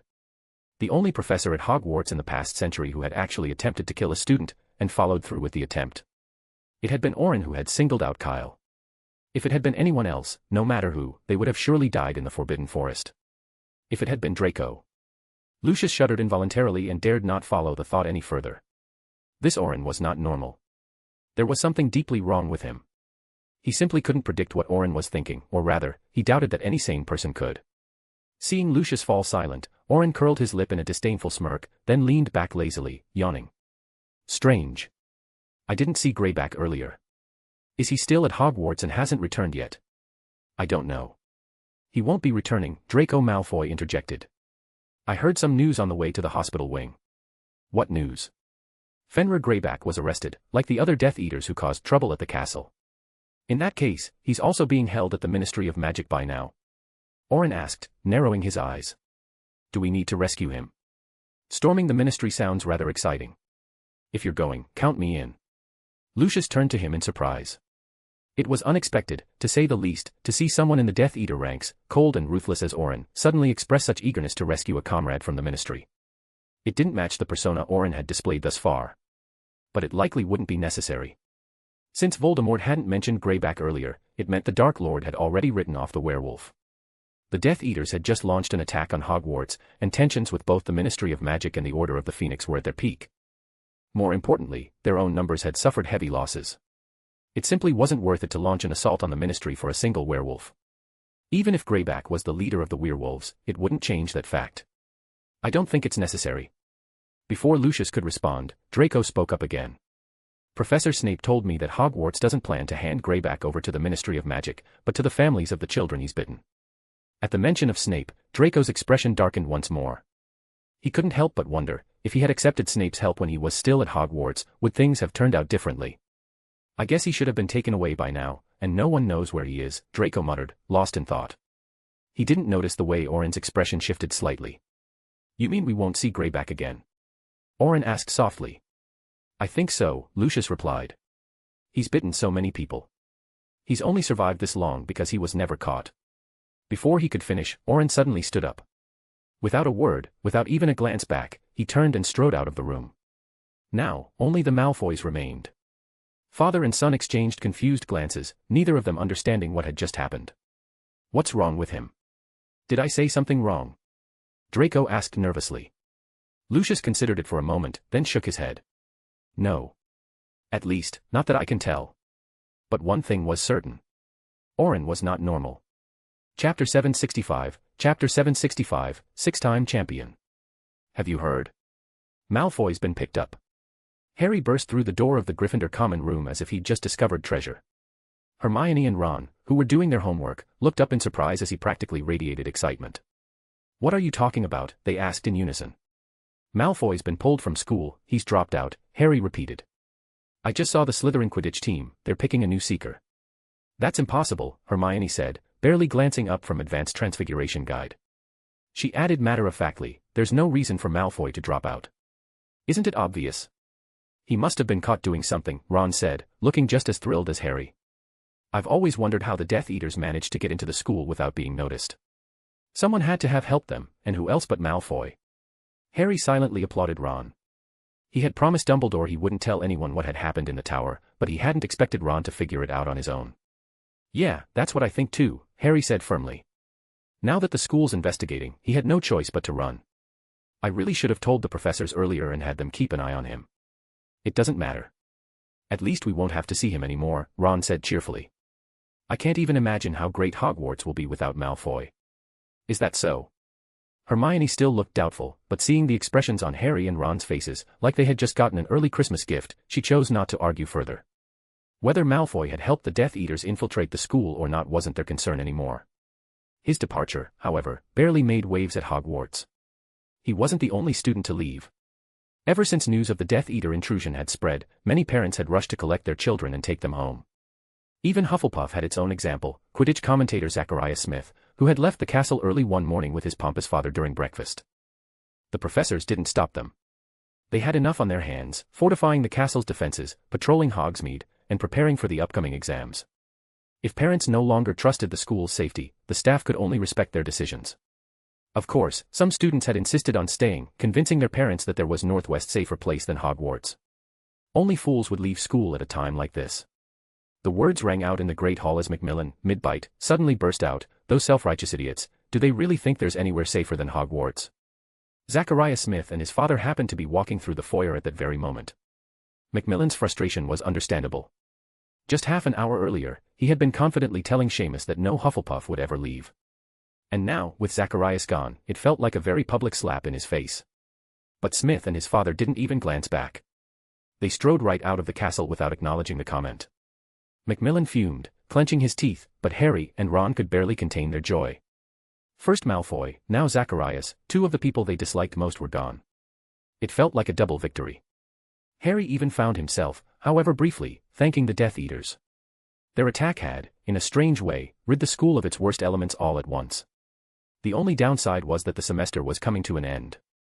If things stay like this next term, that would be perfect, Harry thought vaguely. As if in tune with his mood, the June weather was sunny and beautiful, and even the breeze carried a faint, pleasant fragrance. Harry and Ron would lean against the window whenever they had a free moment, enjoying the fresh air as they flipped through their books in preparation for the upcoming exams. That is, until Hermione casually informed them that the scent was actually from mooncalf manure undergoing fermentation. At that moment, both of them slammed the window shut, their faces pale with disgust. "Hermione, you should have told us earlier," Ron muttered. "If you had paid attention in herbology, you wouldn't need me to remind you," Hermione replied without even looking up. Harry's good mood lasted until the first weekend of June. That day marked the Quidditch final between Hufflepuff and Ravenclaw. Just half a month ago, Gryffindor had played their last match against Ravenclaw. Although Harry was no longer the Seeker, Ginny's outstanding performance had led them to victory, placing them at the top of the leaderboard with a total score of 660 points. Hufflepuff followed in second place with 500 points. In other words, as long as Hufflepuff didn't score 160 points in this match, Gryffindor would secure their first Quidditch Cup in 10 years.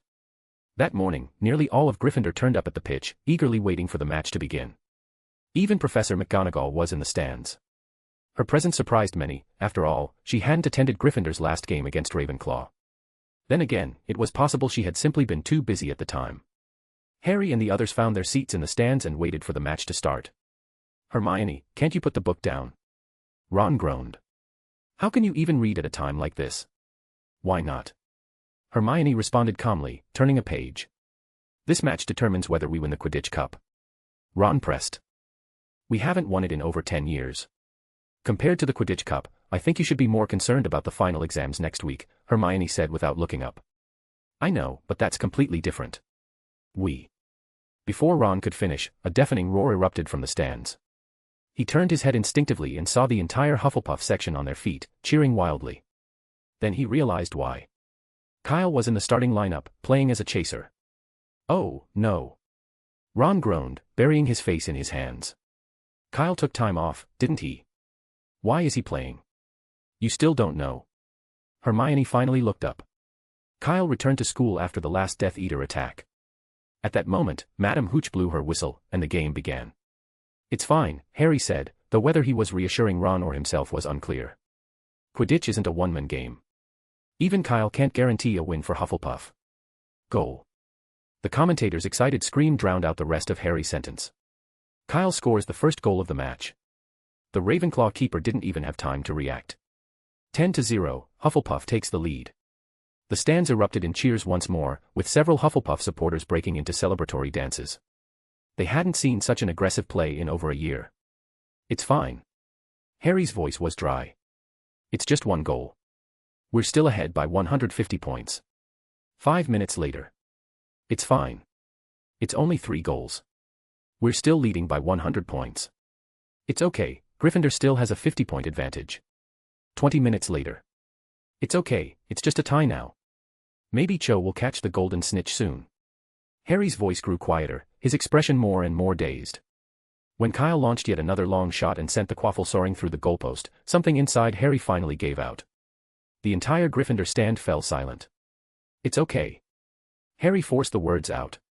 We'll have another chance next year. I mean, Kyle will have graduated by then, won't he? Ron didn't respond. He just sat with his head down, as if all the energy had been drained from him. Hermione shook her head and continued reading. The moment she'd seen Kyle in the lineup, she'd known exactly how this would end. And she had been right. Only Ron and Harry refused to accept it. Half an hour later, the match was over. Cho, with all her experience, had managed to catch the golden snitch by a margin of 2 inches.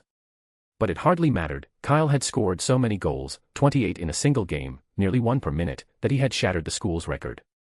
Incidentally, he had also set the previous record. So even though Ravenclaw had gained 150 points, they were still hopelessly behind in the final tally. As the spectators began to file out of the stands, Harry kept his head down, unwilling to meet Professor McGonagall's gaze. Don't dwell on it, Hermione said, setting her book aside for a rare moment and patting him on the shoulder in consolation. Like you said, there's always next year, when Kyle graduates. Somehow, even though Hermione was right, and Harry knew she was, it only made him feel worse. You could try looking at it from a different perspective, Hermione continued. Change my perspective? Harry looked at her warily. What do you mean? The exams are coming up soon, Hermione said softly. I heard Professor McGonagall mention that most people's final grades in 6th year are nearly identical to their NEWT results when they graduate. If you get an acceptable in any subject now, odds are you won't qualify for the certificate later. She paused, letting that sink in. The exams are less than a week away. Are you ready? I thank you, Hermione, Harry said bitterly. Well, compared to the upcoming exams, missing the Quidditch Cup really did seem like a minor setback. After all, his dream was to become an Auror after graduation, and everyone knew that Aurors had stringent academic requirements. He couldn't afford to miss out on certain key qualifications. It's okay. It's what I should do, a friend's obligation, Hermione said with a small smile before heading toward the castle. Meanwhile, the victorious Hufflepuffs had already started celebrating. In their common room, Mikkel was bouncing atop a table, holding a cake-shaped trophy aloft to mark their 6th consecutive Quidditch championship. And, of course, they could also count 7 straight house cups. After all, winning the Quidditch championship had earned them a substantial number of points, and with Kyle's additional 100, they were now more than 200 points ahead of second-place Ravenclaw. Not even Voldemort himself could have dampened their spirits at that moment. The revelry stretched late into the night. Eventually, Kyle managed to break away from the crowd and collapsed into an armchair in the corner, finally taking a moment to breathe. Kanna handed him a bottle of butterbeer. Thanks, Kyle said, taking it and taking a sip. They're crazy, throwing a party that lasts 3 hours. That's understandable, Kanna said with a smile. After all, Hufflepuff has never been this well represented before, and everyone's been pretty down for a while. It's nice to have something to celebrate. Kyle nodded and took another sip of his butterbeer. So, what are your plans next? Waiting for the exams, Kyle said. I meant after graduation. What are you going to do for work? I don't know, Kyle shrugged. For now, I'm going to check out Diagon Alley first, remember? Sirius gave me a shop before, and it wouldn't be good to just leave it empty. You want to open a shop? It's just a temporary idea, Kyle said. But I can't say for sure what I'm going to do yet. After all, there are still Death Eaters and Voldemort out there, and no matter what I do, I have to deal with that first. So, you'll join the Order of the Phoenix. Is that the name? Kyle didn't answer right away. I'm not really sure, he said after a moment's thought. There's something I've been wondering about. Professor Dumbledore hasn't officially invited me yet, and I have no idea what he's thinking. But you took me to their headquarters before, didn't you? That's different, Kyle shook his head. Fred and George told me that before they graduated, they signed a very formal magical contract, which serves as proof of their official membership in the Order of the Phoenix. According to them, that contract allows members of the Order to sense each other's general location, making it easier to provide support when needed. Something like that exists? Kanna asked. She had always assumed Kyle was already a member of the Order. I'm not sure either. I can't rule out the possibility that Fred and George were just messing with me, Kyle said. But Professor Dumbledore never mentioned it to me. By the way, why did you suddenly ask? No, it's nothing, Kana said. I was just a little curious. What about you? What are you going to do after graduation? Professor Snape bought a potion shop in Paris, Kana said softly, and he wants me to go there and set it up. That's great, Kyle said thoughtfully. Potion shops are quite profitable, and if it's in Paris, I know a few people there. So if you run into any problems, I can help sort them out. Kyle was referring to Madame Maxime. As the headmistress of Beauxbatons, she still had considerable influence in France. If they ever ran into trouble, she would definitely be someone they could turn to for help. Is that what you think? Kana asked, looking at Kyle. Kyle met her gaze and nodded. For once, his thoughts happened to align with Snape's. Kana was undeniably capable, one could even say exceptionally so. Her grades were second only to Kyle's and Cedric's in the entire Hufflepuff house. It wasn't that she couldn't have done better, but she took 8 classes and earned outstanding marks in all of them. But their enemy was Voldemort. No matter how outstanding Kana's grades were, she was still only 17. On the day of the final battle, no one could predict what would happen, and the safest place for her was far from the battlefield. France was a good option, not too far away, with plenty of familiar faces. Even if the Death Eater's influence eventually spread there, she would still have people to rely on. Okay then. Without anger or resentment, Kana agreed. Kyle was taken aback. Normally, wouldn't she be upset at being underestimated? Why was she so calm? Too calm. You're not angry, he asked cautiously. Why would I be angry? Kana smiled at him. Or do you think I should storm off in a huff or argue about staying here? If that's what you're expecting, I can accommodate you. As she spoke, she cleared her throat and raised her hand as if she were about to slap the table. No, that's fine, really, Kyle said quickly, stopping her. In any case, it was a relief that Kana wasn't angry. If she had started arguing, that would have been a real problem.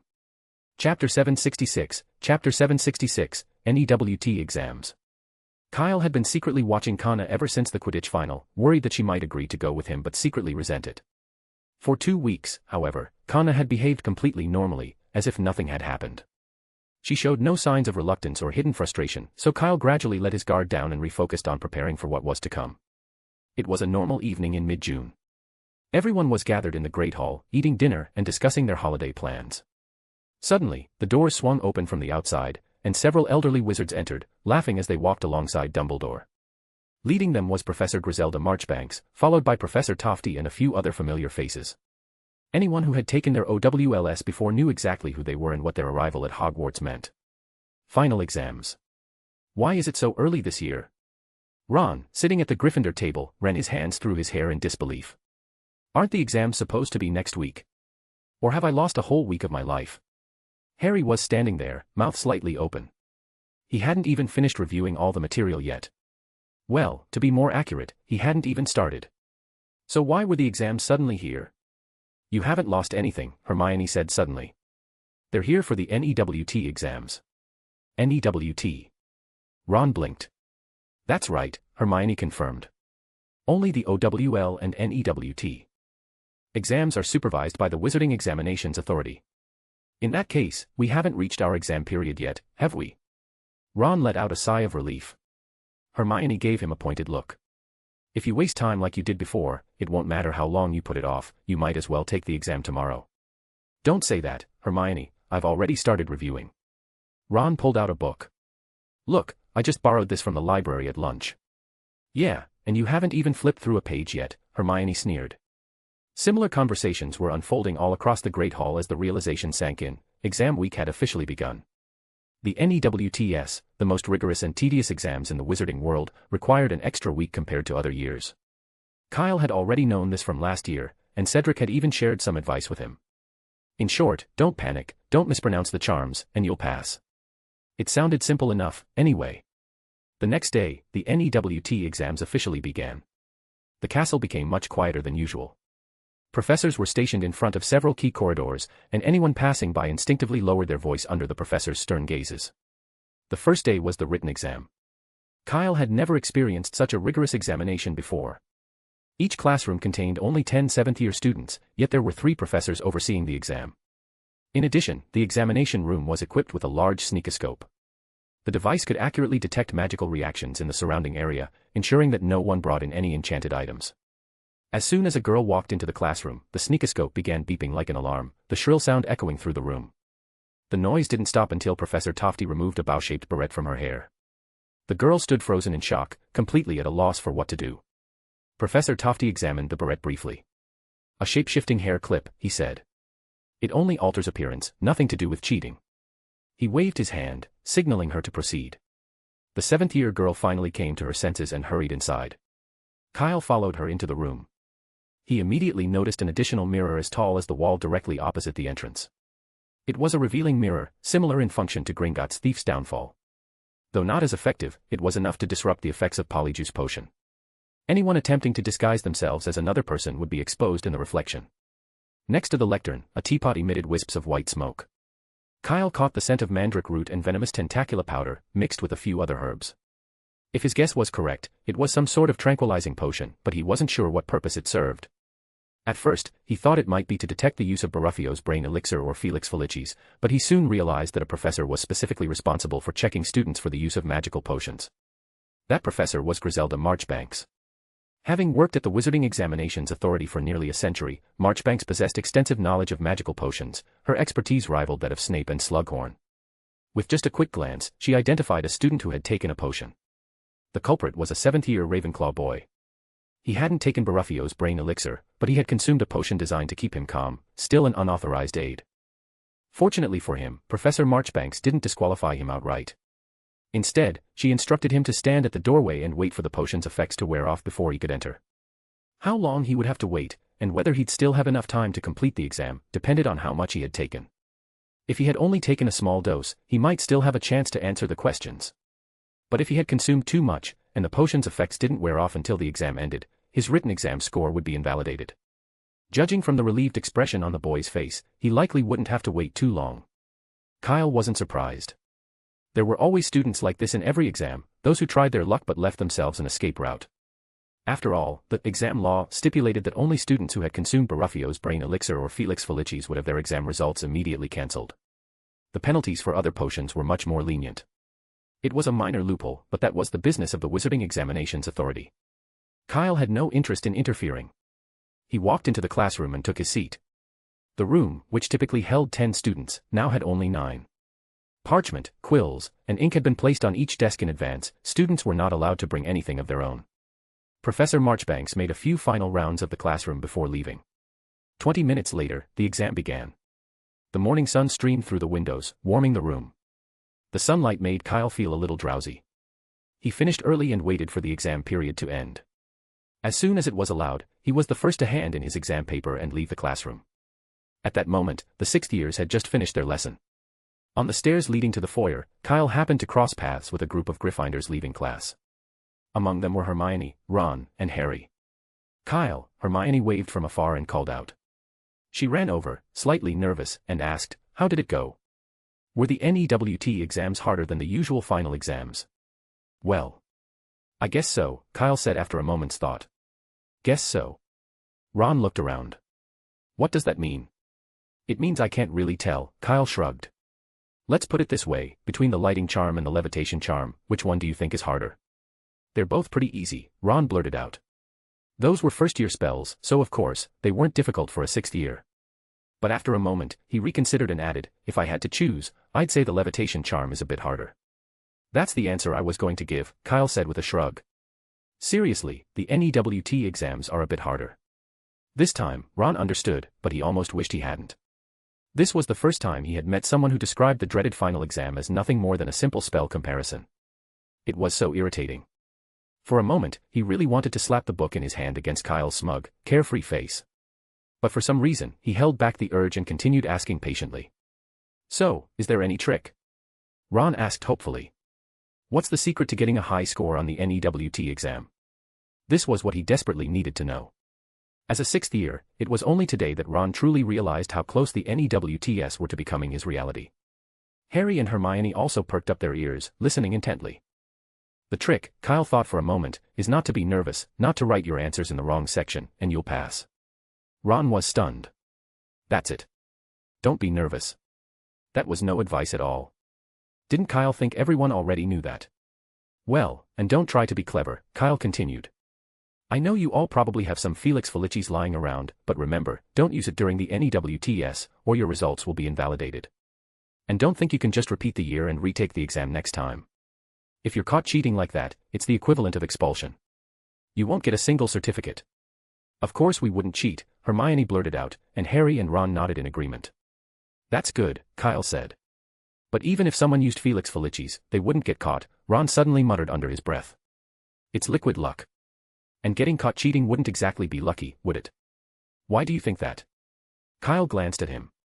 Felix Felicis is just a name. Its real effect is simply to push you toward making better choices, it's not undetectable. Think about it this way, if someone took Felix Felicis before an exam, there's a good chance they'd decide not to take the test at all. After all, missing one exam is still a lot luckier than getting all your results cancelled. Is that so? Ron blinked. Of course, Kyle said. Otherwise, why do you think there's a rule banning Felix Felicis from major sporting events and exams?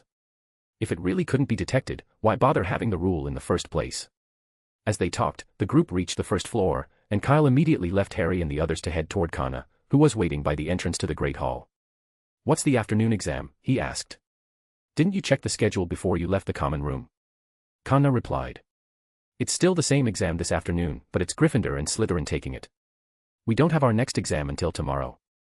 Oh, I forgot, Kyle said, scratching his head. Because of the strict supervision and limited resources, both in terms of professors and examination props, the NEWTS only tested one subject per day. Students were split into different groups based on their houses. Of course, this only applied to subjects with a large number of students. For subjects with fewer participants, like ancient runes, the entire morning was dedicated to the exam. Lunch was excellent, but Kyle noticed that there were fewer students at the Slytherin and Gryffindor tables, all 7th years. It seemed they were eating elsewhere, separated from the students who had already taken the exam, likely to prevent them from leaking any questions. In that case, taking the exam first definitely had its advantages, at least they weren't restricted. After lunch, he and Kana returned to the common room. The tension in the room was palpable. Every 7th-year student was scrambling to review their textbooks, preparing for tomorrow's exam. The atmosphere was so serious that even the younger students unconsciously gave up the best seats, lowering their voices when they spoke or walked through the room. Time always seemed to pass quickly during exams, and before long, a week had flown by. With the final exams for the other grades also wrapping up, the NEWTS entered their second phase, charm application. Don't be nervous, kid. Kyle stood in the empty classroom in front of 3 examiners. Griselda Marchbanks sat in the middle, with a representative from the Wizarding Examinations Authority on her left and Professor McGonagall, representing the school, on her right. Normally, this position would have been filled by Dumbledore, but he was nowhere to be seen. In his absence, Professor McGonagall, as Deputy Headmistress, had taken his place. The Wizarding Examinations Authority understood the situation. Given the current circumstances, it was impossible for Dumbledore to remain at the school for long periods, and Professor McGonagall's presence in his stead was expected. The first question in this charms exam is the freezing spell, Griselda Marchbanks said, pointing to a glass of water in front of her. You need to freeze it as quickly as possible. I don't think that will be a problem for you. Kyle pulled out his wand and gave it a swift wave. In an instant, the water in the glass turned to solid ice. Oh, not bad, Professor Marchbanks said with a smile. I knew you'd handle that just fine. Let's continue. The next task is a combination spell. You need to treat us as enemies and set up a fortification around us to defend against our attacks. The standard time is 5 minutes, but for you, how about 2 minutes?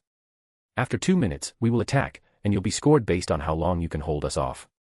No problem, Kyle agreed without hesitation. He had to admit that the task was fitting. After graduation, they would soon be facing Death Eaters directly, and self-preservation would be the most pressing concern. Of course, Kyle had his own preferred methods of survival, but none of those were suitable for this exam. Taking a slow breath, he gripped his wand and moved it with swift precision. The ground beneath the 3 professors immediately softened into a muddy swamp. Then, the terrain began to rise, forming an earthen wall that stretched all the way up to the ceiling. It wasn't the most intricate defense, but it was effective. Professor Marchbanks tested the wall by casting a simple charm at it, but all it managed to do was create a small indentation. Then she conjured a dummy and sent it forward, but the moment it touched the ground, it sank into the swamp. Not bad, she murmured, nodding in satisfaction. The bog restricted movement, and the earthen wall blocked attacks, simple, yet efficient. More importantly, Kyle had performed these tasks swiftly and effortlessly, as if he were merely going through routine coursework. But that was enough. No problem, it's done, Professor Marchbanks declared. The earthen wall crumbled back to the ground, and the swamp solidified into its original state. Not bad. Once Kyle had left the classroom, Professor Marchbanks turned to Professor McGonagall. So what Albus said was true. The boy really did take on Fenrir Greyback and 2 Death Eaters alone. Of course it's true, Professor McGonagall said, her tone light, almost amused. There's no reason for Headmaster Dumbledore to lie about something like that, is there? And I was there when Kyle took down Greyback. That's remarkable, Professor Marchbanks said softly. I've been looking forward to personally supervising this boy's NEWT exams for 6 years now, but it seems the process has been somewhat redundant. She paused for a moment, lost in thought. I still remember Albus during his graduation exams, she mused. He could have performed far beyond expectations, but he deliberately held back, he just wanted to do the bare minimum. Perhaps he felt that was enough, Professor McGonagall offered. In truth, she was quite curious about the details of Dumbledore's exams, but she was too reserved to ask outright. Yes, it was just an exam. There was really no need to make a spectacle of it, Professor Marchbanks said with a smile. She picked up her quill and, without hesitation, wrote a large O beside Kyle's name. Chapter 767, Chapter 767, Deal with the Goblins. The perfect invigoration draft. At least, I can't find anything wrong with it. When Professor Marchbanks made this declaration in the dungeons of Hogwarts, it signaled the end of the 7th-year students' NEWT exams. As the crisp chime of the bell rang out, Kyle left the classroom with the others, descending the stairs to the foyer. The exams were over, and the students' reactions varied. Some were overjoyed, eagerly anticipating graduation. But for many, there was a deep reluctance to leave Hogwarts behind. For years, they had looked forward to the holidays. Now, for the first time, they wished time would slow down, just a little longer. The castle, once so familiar it had become mundane, suddenly felt new again. Every corridor, every painting, even the worn handrails along the staircases seemed oddly fascinating. It was as if they were seeing Hogwarts through fresh eyes, as they had 7 years ago, filled with wonder and curiosity. This feeling was something younger students couldn't quite understand. A few ghosts hovered nearby, watching the students laugh and cry, their expressions betraying an amused familiarity. It was the same every year. They had long since grown used to it. Here we go again, all the weeping and wailing. I really don't understand what they see in this crumbling old castle, said nearly headless Nick, shaking his head. He turned to the fat friar and asked, by the way, when is he due? He should be here soon. Judging by the timing, just about now, replied the fat friar. Oh, here he comes. No sooner had he spoken than a water-filled balloon came hurtling down the staircase, landing squarely in the midst of a group of 7th years. The balloon struck a boy on the head and burst, drenching him in water laced with vinegar. A sharp, sour scent began to fill the foyer. But that was only the beginning. Peeves suddenly cackled with glee, swooping down the staircase and hurling more balloons at the departing 7th years. As much as he delighted in tormenting the first years, he had a special fondness for making an impression on those about to graduate. Every year, he seized the opportunity to cause chaos. The year before, it had been fireworks. The year before that, dung bombs, courtesy of the Weasley twins. Peeves had used up their entire supply, much to Filch's dismay.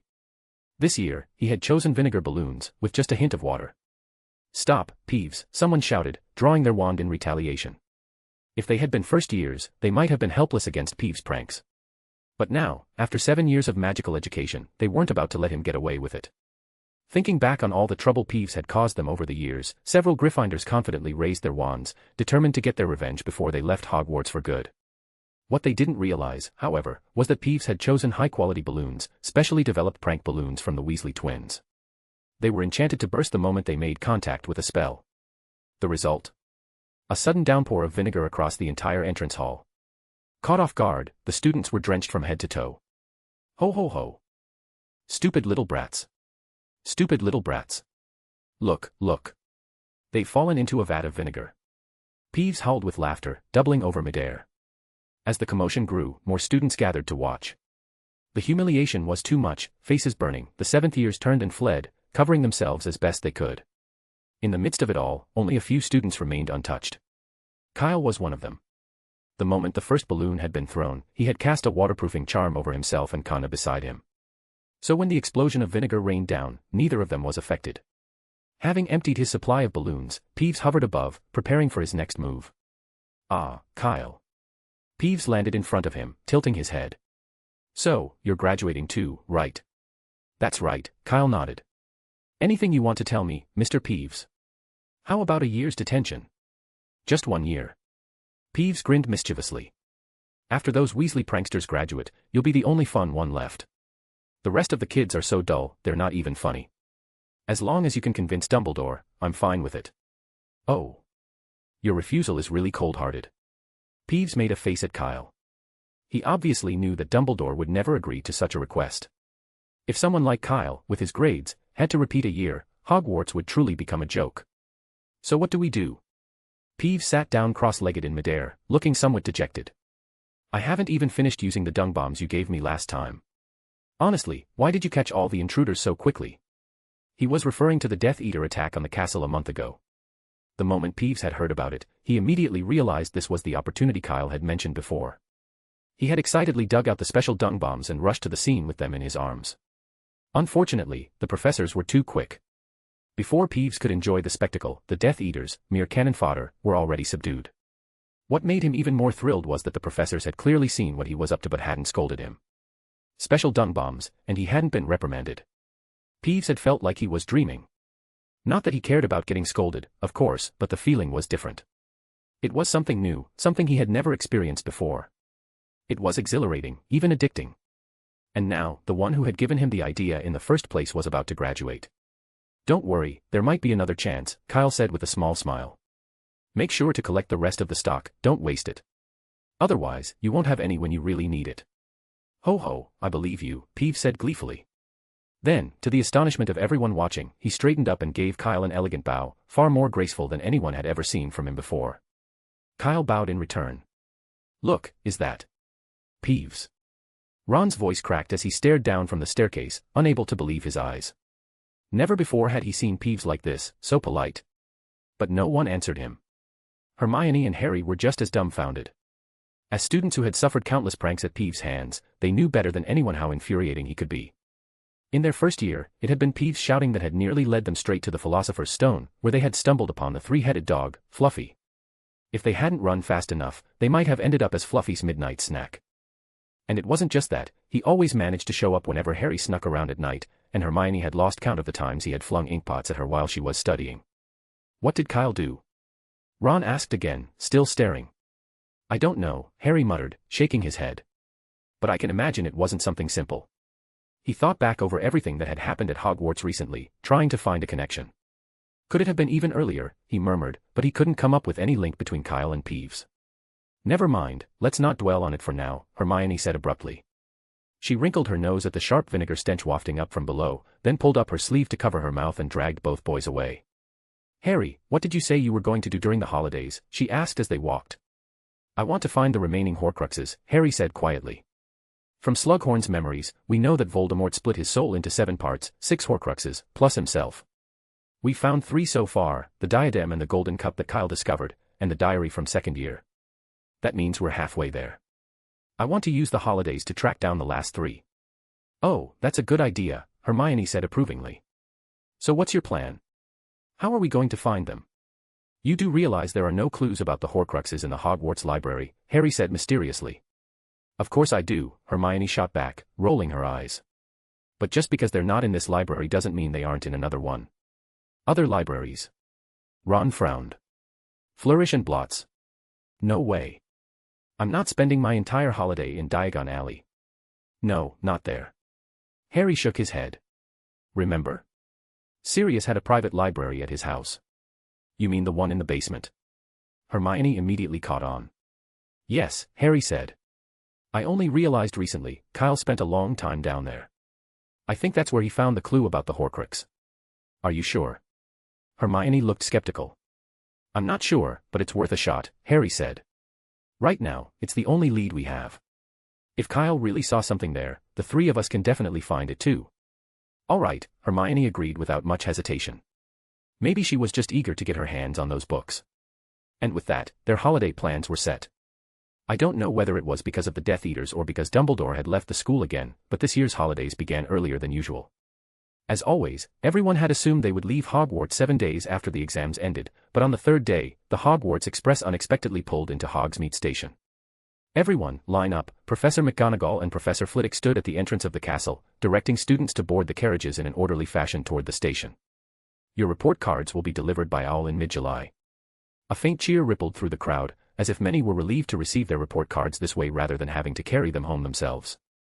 But more students remained silent. If they had the choice, they would have preferred to stay at Hogwarts until the holidays were truly over. Unfortunately, neither Dumbledore nor the other professors seemed to have any intention of keeping students at the school any longer than necessary.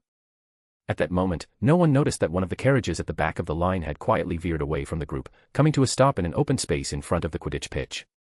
Kyle and Connor stepped out of the carriage, scanning their surroundings. Someone was already waiting there, their golden hair shimmering in the sunlight. "Seriously, Kyle, you should have contacted me earlier." Fleur Delacour strode up to him, her expression clearly displeased. "If you had told me a week ago that Connor was going to France, I would have had enough time to arrange everything properly. But instead, you only told me yesterday afternoon." Morning. Kyle's eyes shifted evasively. "It takes time for an owl to deliver a letter. Does that make a difference?" Fleur's dissatisfaction deepened. "The main thing is that I didn't know the school would be going on holiday early," Kyle shrugged, quickly changing the subject. "But why are you here at Hogwarts?" "Oh, I came with Madame Maxime. She's here to see your headmaster, Dumbledore." As she spoke, another figure approached. "Kyle, I've contacted Gringotts in France," Bill called as he jogged toward them. "Luckily, a goblin I used to work with there has agreed to exchange the gold you provided for potion ingredients at a discount." "Wait," Connor suddenly frowned and turned to Kyle.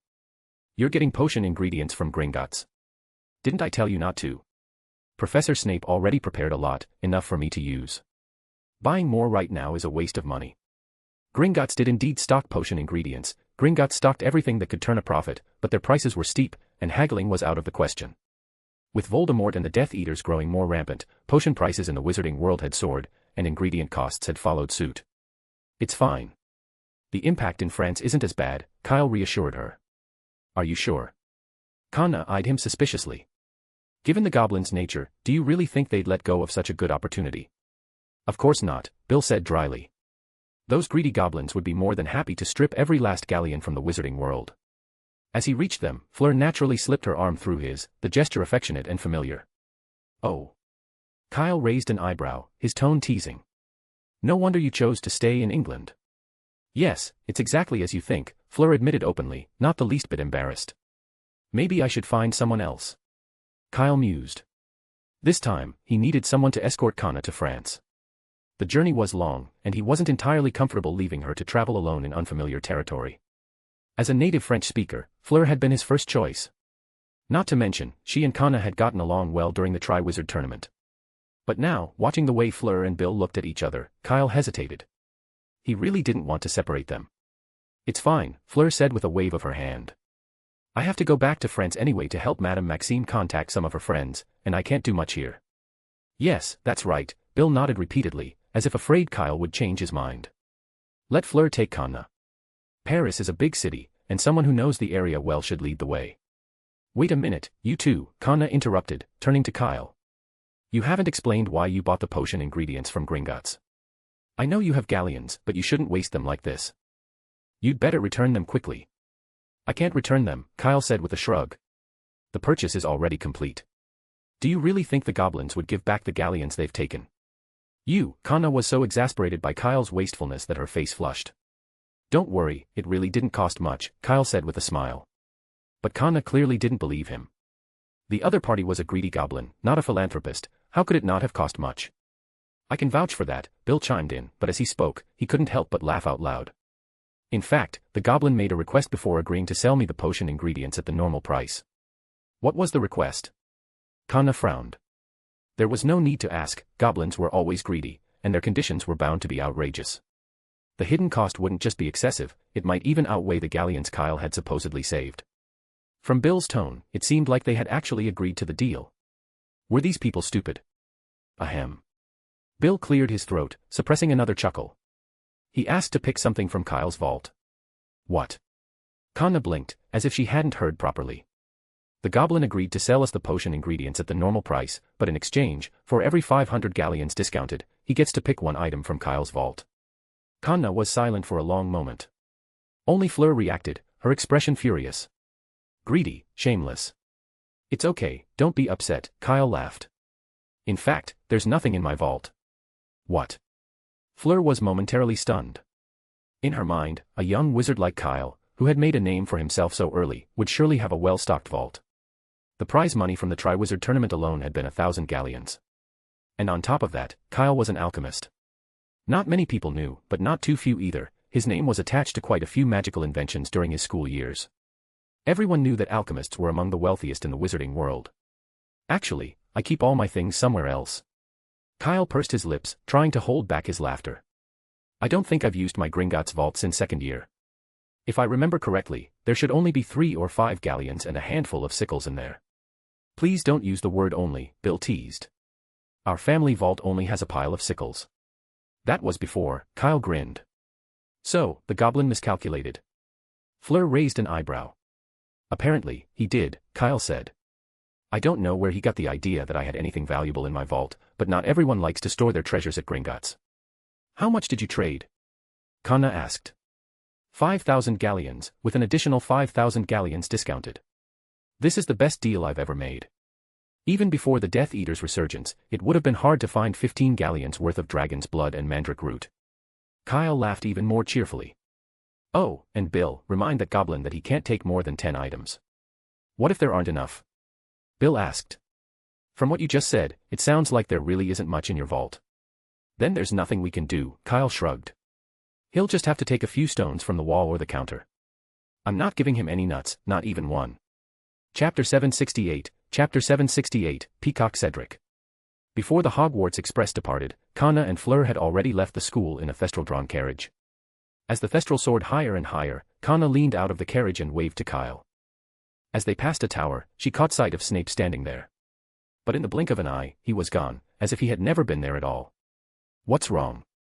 Fleur asked, noticing Kanna staring at the castle. Nothing, Kanna shook her head, a little unsure of what she had just seen. The thestral-drawn carriage was fast, and in less than a minute, it had become a small, blurry dot before vanishing from sight. Kyle let go of her hand and turned to Bill, asking, How are you getting back? Taking the train. You should still be able to make it if you hurry. Though it's nice to revisit the school, I'll choose apparition, Bill shrugged. Trains are far too slow. Ever since graduating, I can't stand wasting half a day on the journey. I'll wait for you at Grimmauld Place, he said with a smile, patting Kyle on the shoulder. Mum's prepared a big dinner to celebrate your graduation, I can't wait. With that, he strode off toward the school gates. Kyle, on the other hand, was hesitant. To be honest, he wanted to just apparate back as well, it was convenient and easy.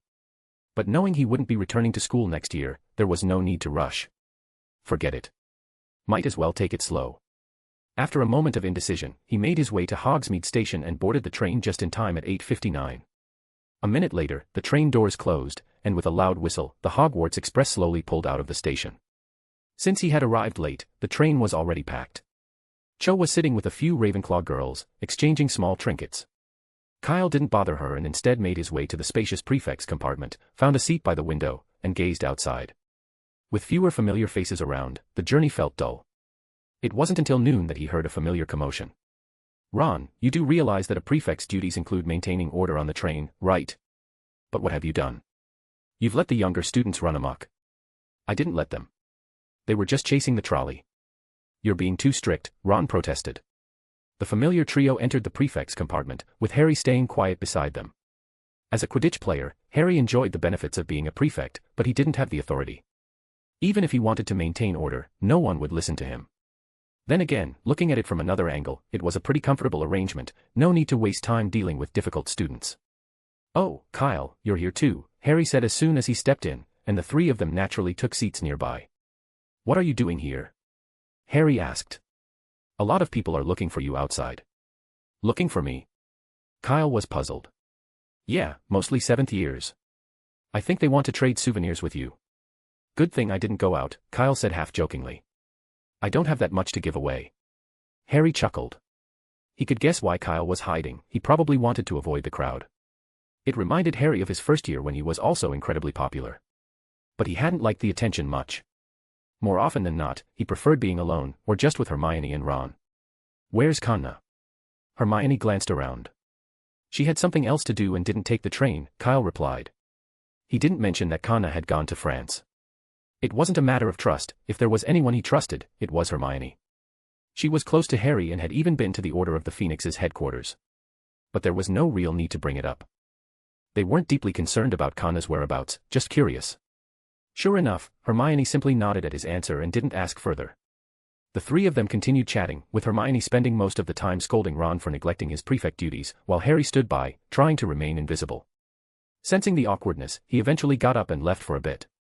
When he returned, he had a large pile of snacks in his hands, which he promptly dumped onto the table. "We just bought cauldron cakes and chocolate frogs," Harry said, glancing at Kyle. "You should have some, too. It's all we have left from the train." Ron had been hungry for a long time and wasted no time grabbing a chocolate frog, stuffing it into his mouth. Hermione took some cauldron cakes as well. Noticing that Kyle hadn't moved, she assumed he was feeling embarrassed and simply handed him the cake in her hand. "Don't be shy, help yourself." "No, you've got it wrong," Kyle shook his head. "I actually brought lunch." "You brought lunch?" Harry and Ron stopped what they were doing at the same time, thinking they had misheard him.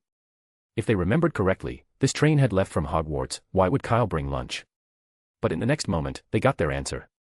They watched as Kyle opened his suitcase and expertly pulled out several bulging brown paper bags. He unfolded one of them, revealing whole roast chickens, pork cutlets, fragrant wheat cakes, baked potatoes, and even seasonings like black pepper and orange marmalade, filling up the other half of the table. Harry suddenly found that the chocolate in his mouth didn't taste quite as appealing anymore. "You got this from the kitchen?" "Yes," Kyle nodded. "After all, you did say there wasn't a proper lunch on the train, so I went to the kitchen before we left. As you probably know, our Hufflepuff common room is very close to the kitchen, so it wasn't hard to get these." "Yes," Harry muttered. He looked at the feast in front of Kyle, then at the pile of snacks in front of him. His throat moved involuntarily. "Let's eat together," Kyle offered. "The house elves were so enthusiastic that they gave me more than I asked for. I definitely can't finish it all by myself. Is that okay?" Harry asked. "Of course." Kyle waved his wand, and the food, which had cooled down, was instantly steaming hot again. The heating charm was a simple spell Kyle had invented, especially useful for keeping warm on winter nights. "Thanks," Harry said, immediately tossing the half-eaten chocolate frog back into the pile. Who would eat that when there were pork chops? "Kyle, what are you going to do after you graduate?" Harry asked, mimicking Kyle by placing a pork chop in a flatbread, sprinkling some black pepper on top, and taking a big bite. He wasn't sure if it was just in his head, but eating like this made the food taste even better. The texture was different, richer. He couldn't resist taking another bite. Needless to say, "Kyle definitely wants to work for the Ministry of Magic," Hermione said, looking at Harry before frowning at his lack of table manners. But when she saw Kyle eating the same way, she decided to say nothing. "Don't forget, Kyle is the senior assistant to the Minister for Magic, so he definitely has to go back to the Ministry, right?" "Well, not necessarily," Kyle said after a moment's thought. At this point, every decision at the Ministry of Magic is basically tied to the hunt for the Death Eaters. So right now, what the Ministry really needs are Aurors and hit wizards, not a senior assistant to the Minister for Magic. "So will you become an Auror?" Harry asked. "I want to be an Auror too, maybe we'll be colleagues next year." "I hadn't planned on it," Kyle shrugged. "Fudge definitely wouldn't let me transfer to the Auror office. If possible, I'd actually like to open a shop in Diagon Alley. At least it wouldn't be as much of a hassle." Kyle's words seemed to take Harry and Hermione by surprise. They both looked at him in disbelief. Ron, on the other hand, wasn't surprised in the slightest. Kyle had been selling maps and other things with Fred and George at school, so it wasn't strange that he'd want to open a shop after graduation. As the train continued on, their conversation expanded, and soon, others joined in. Hermione said she wanted to work for the Ministry of Magic, preferably in the Department of Magical Law Enforcement. Harry, as he had said during career guidance, was determined to become an Auror. Ron, however, was torn between joining the Ministry and pursuing a career as a professional Quidditch keeper. Although Kyle had brought a lot of food, there were many of them eating, and even though they barely managed to get halfway through, with some snacks in between, it was enough to satisfy them. After lunch, Hermione dragged Ron off for an aisle patrol, and after a brief hesitation, Harry followed them, heading towards the regular compartments. The train continued its journey, the villages outside the window passing by in a blur. Finally, the train began to slow down. After a sharp turn, it pulled into the familiar platform 9 3/4. Students filed out of the train one by one, making their way through the barrier and into King's Cross Station. "Over here, Cho, I'm over here." In the station, a particularly irritating idiot was jumping up and down, waving frantically to get someone's attention. From a distance, he looked like a ridiculous peacock in heat. Cedric. Cho, who had just stepped off the train, immediately noticed the commotion on the platform. Dropping her luggage, she ran over and threw herself into the other person's arms. The two embraced in the middle of the platform, completely ignoring everyone around them. Ugh, what a shameless display, Kyle muttered, scowling as he was forced to accept a packed meal. Tisk, isn't that an ugly expression?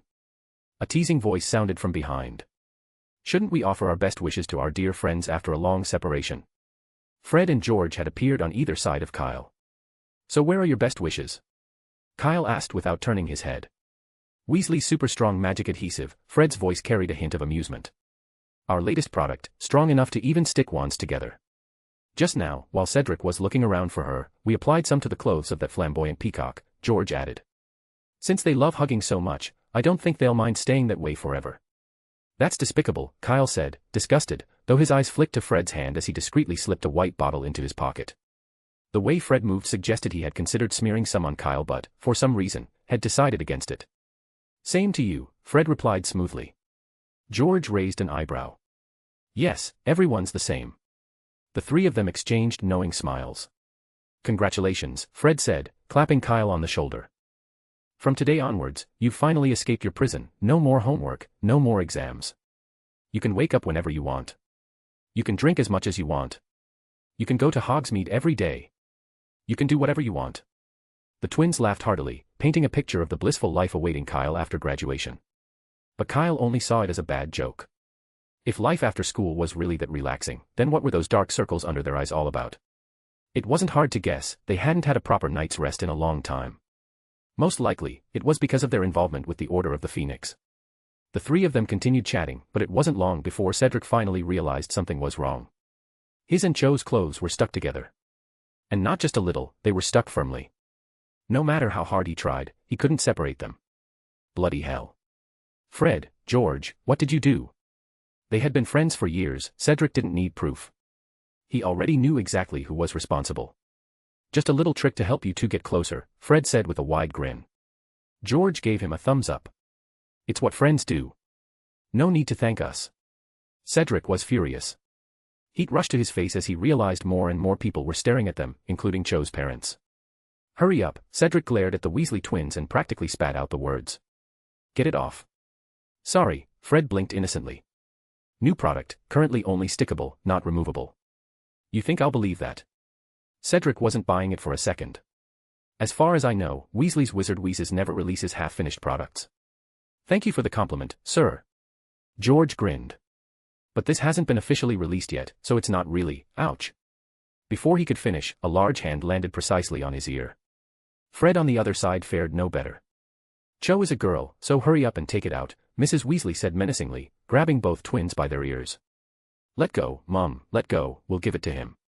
Fred hopped around in pain, quickly pulling out a blue bottle and tossing it over. Cedric caught it and immediately poured the powder inside over the part of their clothes that had been stuck together. Instantly, he and Cho were separated. Hurry up and apologize, Mrs. Weasley ordered, dragging Fred and George toward Cho's parents. Sorry. I'm sorry. Ah, it's okay, Cho's parents said, magnanimously forgiving the two. In truth, they had known Cedric for a long time and were quite satisfied with him. In fact, they had already discussed meeting the Diggories once the threat of Voldemort and the Death Eaters had passed. But Cho's father glanced at Fred. Can I buy a bottle of that glue you used earlier? Our windows have been rattling in the wind lately because they're a bit loose. Of course, no problem. Fred quickly fished the bottle of magical glue from his pocket. It's a gift, no charge. If you ever need anything else, stop by Weasley's Wizard Wheezes in Diagon Alley, we'll give you a 50% discount. That's quite a good discount, Cho's mother said with a smile. Then, they left with Cho. Mrs. Weasley, meanwhile, was still scolding Fred and George. At that moment, Hermione, Harry, and Ron finally emerged from the barrier. She immediately abandoned the twins and rushed over to give each of them a hug. Kyle also noticed that as soon as Harry appeared, several passers-by who had been minding their own business suddenly became tense, their hands unconsciously reaching into their pockets. Judging from Mr. Weasley's composed demeanor, they must have been Ministry of Magic personnel. All right, hurry up and follow me, Mrs. Weasley instructed, leading the group toward the station exit. It's not safe out there right now, we'd best get back quickly. Where's Sirius? Harry looked around but didn't see the person he wanted to find most. He's waiting for you outside, Mr. Weasley said. Remember? The Ministry of Magic issued a wanted notice for Sirius among the Muggles. There are too many people here at the station, so to avoid trouble, it's better for him to stay outside. Hearing this, Harry let out a sigh of relief. Fortunately, that was the only reason. Chapter 769, The Black Forest. In the dense jungle, the moonlight shimmered on the uppermost layer of leaves, casting a silvery sheen over them. However, the thick canopy of branches and foliage blocked most of the light, leaving the tree trunks shrouded in complete darkness. Only scattered, coin-sized patches of light flickered with the breeze. This was where the name Black Forest came from. And it wasn't just at night, the forest remained dark even during the day. That night, however, a sudden rustling disturbed the silence of the Black Forest, as though someone had stepped on a thick bed of fallen leaves and snapped a dry branch underfoot. The abrupt noise startled some of the nocturnal birds and small animals, sending them scurrying to safer hiding places. For a brief moment, the silent Black Forest stirred with fleeting movement and life. "This place is really hard to walk through," Kyle grumbled, pulling his foot out of the soft, sinking layer of fallen leaves. "It always is. Once you get used to it, you won't sink anymore," Newt replied from beside him. He moved with ease, seemingly well acquainted with the Black Forest, stepping only on firm ground and weaving effortlessly between the trees. Unlike Kyle, who sank into the leaves every few steps and nearly crashed into a tree more than once. "I don't like it here." Kyle sighed in frustration. "Most wizards don't," Newt said. "The dense trees interfere with the accuracy of spells. Their effectiveness is significantly reduced, and bringing more people won't help. But that's exactly why this place has become a stronghold for certain dark creatures." "So, there really are werewolves here?" Kyle asked. "Not just werewolves. A lot of them," Newt confirmed. "This forest is safe for them. No one can catch a werewolf here unless a wizard is willing to go through the immense trouble of cutting down all these trees." Over time, the Black Forest became a werewolf sanctuary. As he spoke, Newt stepped on something. He crouched down slowly and picked up a small bone, partially hidden beneath the fallen leaves. It wasn't large, probably from a hare or some kind of bird. Brushing off the dirt, he revealed a series of bite marks on its surface. "Oh, look at this. These are werewolf bite marks," Newt remarked. Kyle leaned in closer, squinting. But the darkness around them was thick, and with Newt forbidding the use of the lighting charm, he could barely make out the marks, just enough to tell they were there. "Are you sure it was a werewolf?" Kyle asked. "Couldn't it have been some other animal?" "No," Newt shook his head. "These are from a werewolf before its transformation. The bite pattern is distinct from any animal's. It seems we've wandered into their hunting grounds." Newt let the bone fall from his fingers and straightened, carefully scanning their surroundings. Kyle immediately felt a rush of excitement. They had been in the Black Forest for almost a week, and finally, they had found something. It had all started about 2 weeks ago. 2 weeks after Kyle returned to Grimmauld Place, they received urgent news: Lupin had been gravely injured and was rushed to St. Mungo's. And the culprit? A werewolf. Everyone knew there were werewolves among the Death Eaters. Ever since Fenrir Greyback had been captured after his disastrous attack at Hogwarts, tensions within the werewolf community had escalated into major divisions. Later, after Lupin's persistent lobbying, some werewolves chose to withdraw from the war, distancing themselves from the conflict. However, the more radical and violent ones banded together, severely injuring Lupin before fleeing, fully siding with Voldemort. Recently, these werewolves had been appearing every full moon, striking both wizarding villages and Muggle streets indiscriminately. They attacked anyone they came across. With their powerful bodies and thick fur, they shrugged off most spells.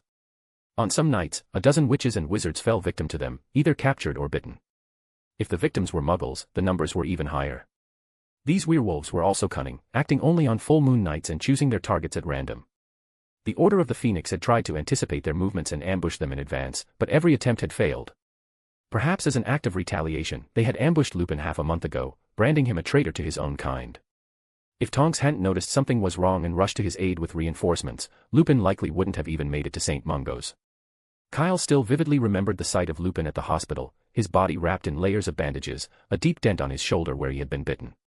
Sirius had been livid. He had shouted and raged, insisting that he would go after the werewolves and take revenge. It had taken everyone working together to stop him. Even though his animagus form was immune to werewolf bites, Sirius was still just one man. He wouldn't stand a chance against their numbers. Not to mention, Animagi can't use spells while transformed. Even Lupin, a true werewolf, couldn't cast magic in his wolf form. Rushing into battle as a dog was downright reckless. While everyone was still arguing and debating how best to avenge Lupin, something completely unexpected happened. Newt arrived. When he slowly pushed open the door to 12 Grimmauld Place, the entire room fell silent in shock. Fortunately, Mrs. Weasley had recognized him from King's Cross Station the year before, preventing any unnecessary confusion. Everyone was curious as to why the legendary wizard, who had been absent from the public eye for so long, had suddenly appeared. It wasn't until he explained his purpose that they understood. He had come to take someone with him to deal with the werewolf problem. Before he could even finish speaking, Sirius was the first to volunteer. He immediately insisted on joining, but Newt politely declined. And it really was polite. Newt wasn't the best at rejecting people. His social awkwardness made it difficult for him, so he could only stammer through an explanation that Sirius wasn't the right fit. Naturally, Sirius wasn't convinced. He argued that his animagus form made him the perfect candidate. Luckily, the others stepped in, one after another, persuading Sirius to stay behind at St. Mungo's to look after Lupin. Anyone with half a brain could guess who Newt had really come for. Apart from Kyle, no one in the Order of the Phoenix knew Newt personally, most had never even met him. And sure enough, Newt had come for Kyle. According to him, after Chris graduated, he had spent his time tracking down and eliminating the werewolf threat. Now that Kyle had also graduated, the responsibility naturally fell to him. In a way, it was a family tradition. And so, Kyle had followed Newt into the Black Forest to search for the werewolves. He had to admit, it was incredibly dull. Are we just going to keep searching? Kyle asked, glancing around. Why don't we make some noise and lure the werewolves out? I've got some cows and goats in my suitcase. They'd definitely be interested. If we stay close by. Cows don't belong in the Black Forest, Kyle, Newt interrupted, shaking his head. Werewolves are still witches and wizards at their core. They're not foolish enough to fall for such an obvious trap. What about rabbits? Kyle persisted. Before I graduated, I went out of my way to gather a bunch of different animals from the Forbidden Forest, including rabbits. The rabbits here are nothing like the ones in the Forbidden Forest, Newt said, still shaking his head. Kyle, you need to be more patient. Due to their environment and instincts, werewolves are far more cautious than ordinary witches and wizards. If they sense anything unusual, all our efforts will have been for nothing. We can't rush this. He glanced at Kyle. Your father was much better at this than you. When we were tracking a group of vampires who had taken refuge with you-know-who, we spent 3 whole months in the Cambrian Mountains. He never lost patience once. Okay, I get it, Kyle sighed. I really don't like it here. The Black Forest was so dense that if you looked down from above, all you would see was an endless sea of leaves. Otherwise, he could have simply flown up on Norbert and scanned the area from the sky. At dragon speed, he could have found the werewolves in a day. But that was definitely not an option. Kyle sighed again, trying to push his frustration aside, and continued walking with Newt. Another few days passed. As Newt had said, this was a job that required patience. But aside from a few more scattered bones, they found nothing, not even a single wolf hair. Kyle was beginning to doubt whether Newt's information was even accurate. He wanted to voice his concerns several times but ultimately held his tongue. Newt, on the other hand, had noticed Kyle's growing frustration but chose to remain silent. Kyle had very few flaws, but if he had to name one, impatience would definitely be among them. It wasn't that Kyle was rash, quite the opposite. He could be incredibly composed when necessary, such as when convincing Fudge that Voldemort had returned. Whether Fudge had truly believed him or not, the Ministry of Magic had still issued a warning before Voldemort gained full strength, ensuring that people were at least somewhat prepared. Newt's definition of impatience, however, referred to something else entirely, specifically, the kind of patience needed in situations like this, searching for the enemy's tracks. Perhaps due to his experiences, or maybe as a bad habit learned from Dumbledore, Kyle preferred to confront his enemies directly. He was more willing to spend time strategizing for battle than to wander aimlessly in search of a target. But in real war, enemies didn't always stand in the open. Many lurked in the shadows, like the werewolves, only emerging at critical moments to wreak havoc. This was also one of the biggest headaches for both the Aurors and the Order of the Phoenix. Tracking such enemies down was an essential task, no matter how frustrating it felt. A large part of the reason Newt had brought Kyle along was to work on this very weakness. There was still time before the next full moon, and Newt saw no need to rush. They continued their search from day to night and night to day, combing through the vast Black Forest. Sunlight filtered through the canopy, streaming down in golden shafts and casting mysterious, shifting patterns on the forest floor. But neither of them was in the mood to admire the scenery. Kyle, growing increasingly irritated, was a stark contrast to the ever-calm Newt. He kicked at a pile of fallen leaves out of habit, about to say something when suddenly, a small creature leapt from a nearby tree onto his shoulder. A bowtruckle. The Black Forest, much like Hogwarts' Forbidden Forest, was home to many magical creatures, so encountering a bowtruckle was hardly surprising. The tiny creature leaned close to Kyle's ear, opening and closing its mouth as if trying to say something. Its voice was so soft that even Newt, who was standing nearby, couldn't hear a thing. Newt turned instinctively, glancing at Kyle, only to see him freeze for a brief moment before his expression turned serious. A cave, footprints, wizards, fire at night, are you sure? The bowtruckle chattered something else, and Kyle's demeanor shifted abruptly. Where is it? Take me there. Then he turned to Newt. A werewolf has been found. Hurry. With that, the bowtruckle darted toward a tree on their left, and Kyle wasted no time in following. To be honest, Newt was still a little skeptical. From Kyle's words, it was clear that the werewolf's hiding place had been discovered. But, by a bowtruckle. The idea felt almost unreal. Still, he followed, though with some suspicion. They wove through the dense trees, and along the way, more bowtruckles appeared. It was as if they had been waiting for Kyle. Each one, upon spotting him, joined the group, trailing after him like a miniature army. The Black Forest was vast, and by the time they finally stopped, half a day had passed. Even from a distance, Kyle could pick up an unusual scent, something burnt. Ahead of them lay a well-concealed cave. The mountainside was draped in thick foliage, with vines covering the entrance so thoroughly that if one weren't looking carefully, they could easily walk right past it. Newt crept up beside Kyle, scanning the area. One glance was enough to confirm that someone had been living there. As for whether it was werewolves, Newt couldn't imagine anyone else willingly setting up camp in a place like this. How did you manage that? He asked, looking at Kyle incredulously. By using tree-protecting bowtruckles, Kyle whispered back. This is their territory. I mean, when did you gather so many of them? Newt muttered, turning to glance behind him. At least 100 bowtruckles were perched along a tree branch, clumped so densely that they almost blended in like a patch of moss. Newt prided himself on being alert, light sleeper, sharp instincts, but somehow, Kyle had managed to assemble a full-fledged network of spies right under his nose. Oh, that. Kyle said casually. A few nights ago, when I was on watch, I was bored and started wondering if I could find something to help us track the werewolves faster. These are all the ones you found back then. Newt gestured at the absurdly large gathering of bowtruckles behind them. Kyle turned his head instinctively, and immediately flinched at the sight. What the hell?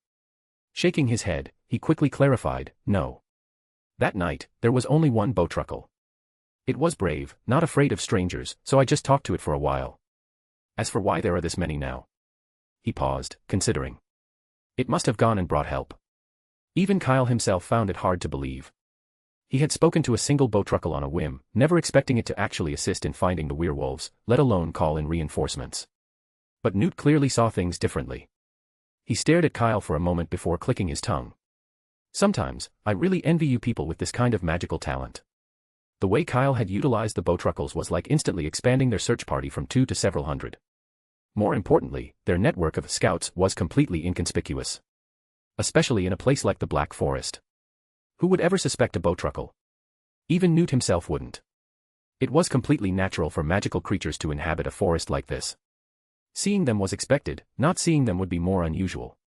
But this strategy was only effective because of Kyle. No one else could communicate with magical creatures the way he could.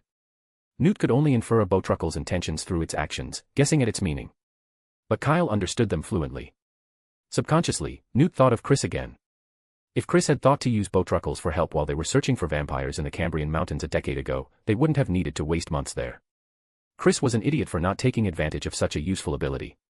And then, as if realizing something, Newt sighed internally. Why had he taken on such a stupid student in the first place? Chapter 770, Kyle's Plant Magic. At 12 Grimmauld Place, a group of people sat around a table in a meeting. Achoo. Chris sneezed suddenly, nearly knocking the glass he was holding onto the ground. Everyone turned to look at him, and Mr. Weasley asked with concern, "Are you coming down with a cold?" "No, I don't think so." Chris shook his head. "I probably just didn't get enough sleep last night." "Never mind, where were we?" "Moving Harry," Mr. Weasley said solemnly. "We have to get him from his aunt's house on his 17th birthday. I really don't understand why we have to go to all this trouble." Sirius said, looking slightly impatient. What was Dumbledore thinking? We should have let Harry stay here when we picked him up in the first place instead of sending him back to those Dursleys. Dumbledore probably had his reasons, said Mrs. Weasley. We should trust him, Sirius. Yes, I know, you've said that a million times, Sirius replied, his voice rising. If I hadn't trusted Dumbledore, I never would have let Harry go in the first place. The room fell silent. No one spoke, because they, too, wondered why Dumbledore had made that decision, why, on the night of Harry's vacation, he had personally sent him back to Little Whinging. Sorry, everyone, don't mind me, Sirius said, attempting to break the silence. So, what's the plan to get Harry back here safely? Isn't it obvious? Mundungus said lazily. Just have Dumbledore send him over, just like he did last time. The shifty wizard was eyeing the shiny silver cutlery on the table, clearly uninterested in the discussion. In his view, the whole thing was unnecessary. With Dumbledore around, who could possibly take Potter away? Did you leave your ears somewhere else last time we met? Mrs. Weasley snapped, her patience with Mundungus wearing thin. Dumbledore made it clear that you know who is not powerless. We must be fully prepared, and that means keeping him out of the plan. Under Mrs. Weasley's sharp gaze, Mundungus fidgeted and stammered, I forgot. You know, I have a lot to do. You mean selling and smuggling cauldrons? Mrs. Weasley said coldly. Or those dodgy objects of unknown origin? Well, I got them all through legal means. Mundungus protested, puffing out his chest. Mrs. Weasley snorted. Ha! If his dealings were really legal, would he be hiding here for a week? Someone was definitely after him. To be honest, she didn't want Ginny and Ron anywhere near someone like Mundungus, but there was little she could do. Dumbledore trusted him, and as a member of the Order of the Phoenix, Mundungus had the right to be here. The atmosphere grew even more uncomfortable. Well, aren't we here to discuss how to safely transfer Harry? Kingsley, the Auror, interjected, breaking the tension. Molly, what are your thoughts? It would be best if Dumbledore were involved, Mrs. Weasley said, shifting focus back to the plan. But we also need to discuss how to ensure Harry's safety in his absence. At the mention of serious business, she stopped paying attention to Mundungus. What about the invisibility spell, she suggested, recalling the car Ron had driven to Hogwarts. Though she had always scolded Mr. Weasley for modifying the car without her permission, she knew it had an invisibility function. If Ron had thought to use it earlier, they might never have been caught. If they built another car with the same features, they could safely pick Harry up from Little Whinging. And they already had everything they needed. Sirius had the car, Mr. Weasley knew how to work on it, and adding flying and invisibility functions wouldn't take more than 3 days. But Moody shook his head. No, he said after a moment's thought. The Death Eaters aren't muggles. There are too many ways to detect an invisible target, sneakoscopes, tracking spells. Then we all go together, Sirius suggested, and fight them head-on. No one responded. There was a brief pause before the conversation continued as if Sirius hadn't spoken, like a dog had just barked in the background. A direct fight. If Sirius was suggesting something like that, it meant his thinking had sunk to the level of Mundungus. If it were that simple, they wouldn't even be sitting here discussing plans. The goal was to extract Harry safely, not hand him over to Voldemort on a silver platter. Seeing that no one was paying him any attention, Sirius scowled and fell silent. What if we connected the house in Little Whinging to the Fleur network? Mr. Weasley suggested.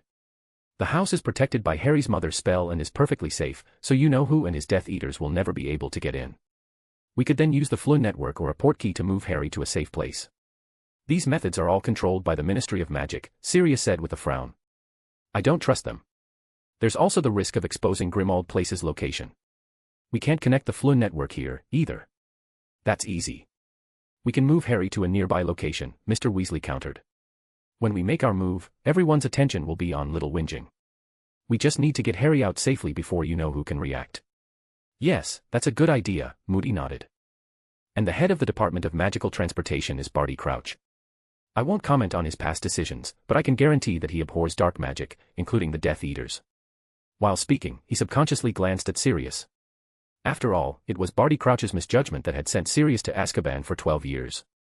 It could be argued that anyone in his position would have made the same decision, but the fact remained that Crouch had been the one to do it. As a fellow member of the Order, Moody was still mindful of Sirius's feelings. What are you looking at me for? Sirius asked, his expression composed. As long as Harry can be retrieved safely, I won't object to whatever method is used. That's good, said Moody. But just to be safe, we need a backup plan. I propose using Polyjuice Potion, just like the Death Eaters did to lure Harry out of Hogwarts. As long as we have enough Harry Potters and they all leave together, it will be difficult to identify the real one in a short time. Good idea, Kingsley was the first to agree. But one thing must be noted, the person taking Harry's place must be prepared to face you-know-who at any time. Need I say more? The group exchanged knowing smiles. No one hesitated. Well, except for Mundungus, whose eyes darted around nervously, his mouth opening as if to protest but producing no sound. Then I'll go prepare the Polyjuice Potion, Kingsley said, standing up. The Ministry should still have some in stock. No need. Fred stopped him. If someone notices you taking Ministry potions, they might suspect something. For example, Dawlish's loyalty has always been shaky. But it's too late to brew it now, Kingsley frowned. We can't just buy it. Have you forgotten? George raised an eyebrow. Weasley's Wizard Wheezes has a potion business. And we just so happen to have Polyjuice Potion, Fred added with a grin. That would be perfect, the group murmured in surprise.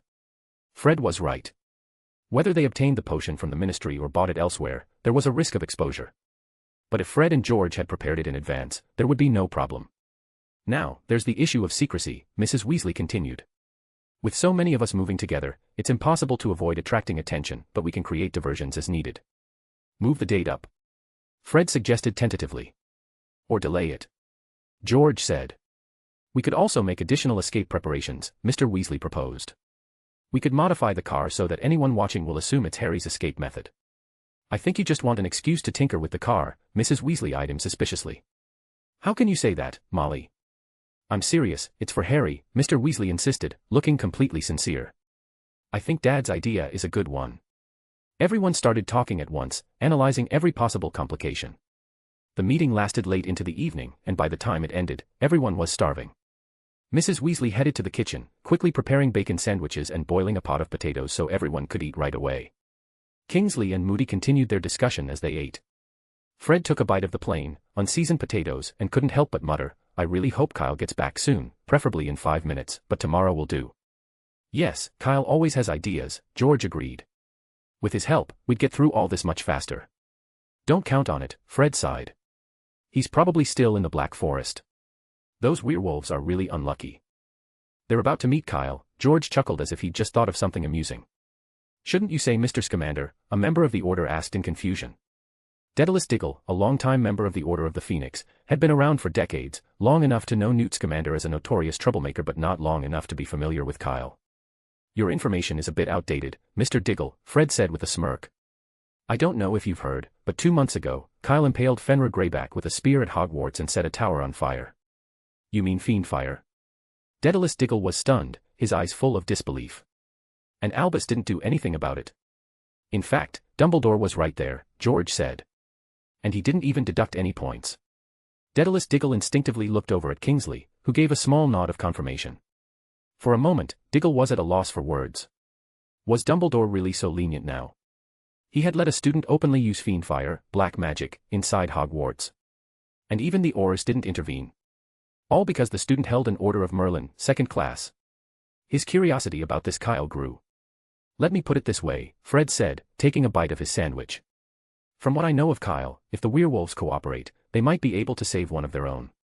But that's unlikely, George said, waving his hand dismissively. After all these days, Kyle's patience is probably wearing thin. I wouldn't be surprised if he just burns down the entire Black Forest along with the werewolves inside. No. That's impossible, Daedalus Diggle objected firmly. Newt wouldn't let him. Meanwhile, in the Black Forest. It's just a simple fiend fire curse. It shouldn't be a problem, right? Kyle glanced at Newt beside him, feeling a bit puzzled. A moment ago, he had been ready to cast the spell at the cave, intending to deal with the werewolves once and for all.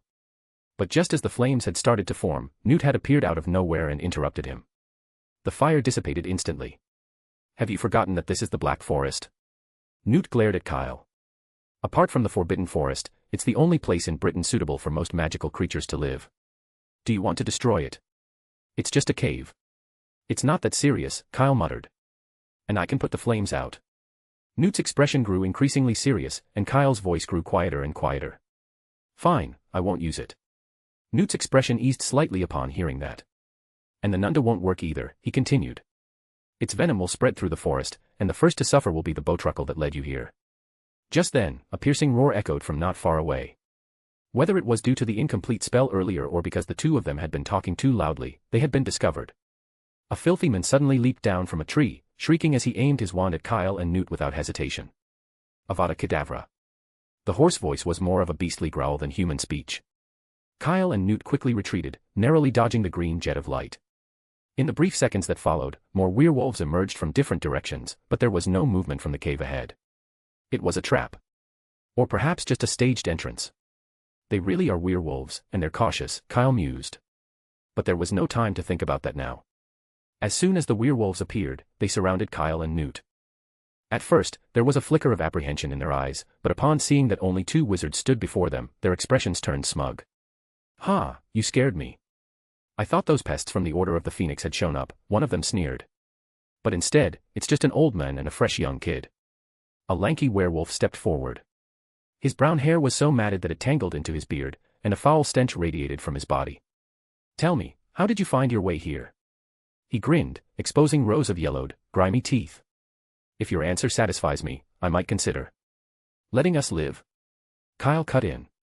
"Letting you live? Ha, ha ha ha." The werewolf suddenly burst into laughter, and the rest of the pack followed suit, their laughter ringing through the trees. They seemed to find the wizard's words laughably naive, as if they were amused by the sheer absurdity of the idea. "If you've made it here, you won't be leaving alive." The leading werewolf raised his wand. Kyle noted that his fingers bore long, yellowed nails, much like Fenrir Greybacks. "But if your answer satisfies me, I can make your death a little less painful." Okay, Kyle mused, running a hand along his chin as if deep in thought. "Do you mean it?" "Of course. I never lie," the werewolf grinned again. The next second, a piercing scream shattered the laughter. Not far away, a tree vine suddenly sprang to life, striking forward like a spear and driving straight through a wizard's chest. Because the werewolves hadn't transformed yet, their bodies were as fragile as any other wizard's. The sharp vine impaled the man with ease, pinning him against a tree. "You damn wizard. How dare you trick me?" the lead werewolf roared, swinging his wand toward Kyle. Avada. Expelliarmus. Before he could finish the killing curse, his wand flew from his grasp, spinning through the air before landing neatly in Kyle's hand. "What was that?" Kyle asked innocently, twirling the stolen wand between his fingers. Without waiting for an answer, he flicked his own wand, and a series of faint runes glowed in the air. Ferrovirio. The effect was immediate. All around them, the forest seemed to come alive. Roots burst from the ground, writhing like enormous serpents. 50-foot-long vines slithered and coiled with alarming speed, lashing out to ensnare anything that moved. More and more trees surged upward, their limbs stretching and twisting as if possessed, joining the chaos of the battlefield. Some of the werewolves hesitated. They had never seen magic like this before, and for a brief moment, they froze. A moment was all it took. Roots snapped around their legs. Then their arms. Then their entire bodies. Within seconds, several werewolves found themselves bound, unable to move. "Use fire-making charms." "Burn them," someone shouted in a panic. But before he could even draw his wand, he made the mistake of looking up. A pair of bright, dark purple eyes met his. His body sagged instantly. His eyes rolled back. And then, amidst the sounds of battle, his loud snoring filled the air. Chapter 771, The Werewolf Act. The battle had started suddenly, but it had ended just as quickly. Newt hadn't even managed to draw his wand before the werewolf were rendered completely unable to resist. When the commotion died down, the forest had grown even denser. There wasn't even a clear space to stand, forcing Kyle and Newt to balance themselves on the thick, intertwined tree roots. A mass of gnarled roots and twisted trunks had coiled around the werewolves' bodies, making them look, from a distance, like strange and rather unappetizing fruit hanging from the trees. "Incredible," Newt murmured, looking up at the trees, which had expanded to 5 or 6 times their original size. "Is this a charm you learned from Ravenclaw?" "Sort of," Kyle replied. The plant engorgement charm was originally invented by Helga Hufflepuff to defend Hogwarts. She also used it to create the Forbidden Forest, though back then, it was just a prototype, nowhere near the size it is now. "Amazing," Newt said, patting one of the thick roots nearby. Typically, an engorgement charm could make plants grow larger, but it also dispersed their original vitality, like inflating a balloon. The bigger it got, the thinner its surface became, and the weight remained unchanged. But the trees around them felt different. Unlike the engorgement charm Newt was familiar with, these roots seemed brimming with vitality, as though they had grown naturally rather than being magically altered. Yet, could an ordinary pine tree really grow this enormous? The trunks were as thick as wagon wheels. Newt had never seen anything like it before. "This spell actually works best when combined with Devil's Snare," Kyle noted. "Devil's Snare?" Newt asked, puzzled. "Would that make a difference?" "Of course," Kyle said. "With Devil's Snare, its vines will instinctively entangle anything nearby as it expands, so I wouldn't have to manually control them. It saves a lot of effort." Kyle raised his wand-wielding hand. Honestly, trying to make 50-foot-tall trees pliable is exhausting. Newt could clearly see Kyle's arm trembling slightly, and there was a fine sheen of sweat on his forehead. "Then why go through all that trouble?" Newt asked, even more confused. "It wouldn't have been that hard to deal with the werewolves another way." "But this is the coolest," Kyle admitted, his voice tinged with excitement. "I've always wanted to try it, I just never found the opportunity." Newt smiled and shook his head. All right." To be fair, when the forest had seemingly come alive, it had been an incredible sight. 50 years ago, he might have been tempted to learn the spell himself. It was a perfect charm for use in the forest. Unlike most spells that would damage trees or disrupt the environment, this one enhanced vitality, making everything flourish rather than decay. It was simply ideal. And for someone like Newt, who had spent much of his youth in forests, it was even more appealing. Unfortunately, those days were long behind him. Age played a part, of course, but so did the increased security in international magical transportation. Apparition and portkeys were now closely monitored, and sneaking into foreign lands unnoticed had become far more difficult than it once was. "All right, we should get to work," Newt sighed, stepping toward one of the bound werewolves. "How are they? Are they still alive?" "No, well, I think so," Kyle replied, though his tone wasn't entirely confident. "At first, I had control over them, but when there were too many, I could only just manage to stop them from attacking each other." Ever since his last visit to the Department of Mysteries, Kyle had been particularly careful to avoid accumulating any more blood debt from killing witches and wizards. But in battle against Death Eaters, holding back was a serious disadvantage. That was why he often relied on the magical creatures in his suitcase for help instead. Like the time he had used the Fiendfire curse in the tower, he hadn't been the one to finish off the Death Eater. It had been Nunda who had volunteered to do so. This time was no different. As they spoke, a low, feline sound, almost like a deep-pitched meow, came from a nearby tree. A wampus cat stretched out its claws against a thick branch before leaping down effortlessly, pressing its head against Newt's palm. "Ah, it's you," Newt said, stroking its large head affectionately. "How have you been? Are you happy?" The wampus cat looked at Kyle with its blue eyes and nodded vigorously. Of course, Newt already knew the answer. Wampus cats were not the kind of magical creatures that enjoyed staying still for long. Compared to the dull, confined life inside his suitcase, they would undoubtedly prefer being outside, running free with Kyle. The wampus cat rubbed against Newt once more before bounding over to Kyle, meowing softly. 6 in total. You took care of them all ahead of time, didn't you? That's great.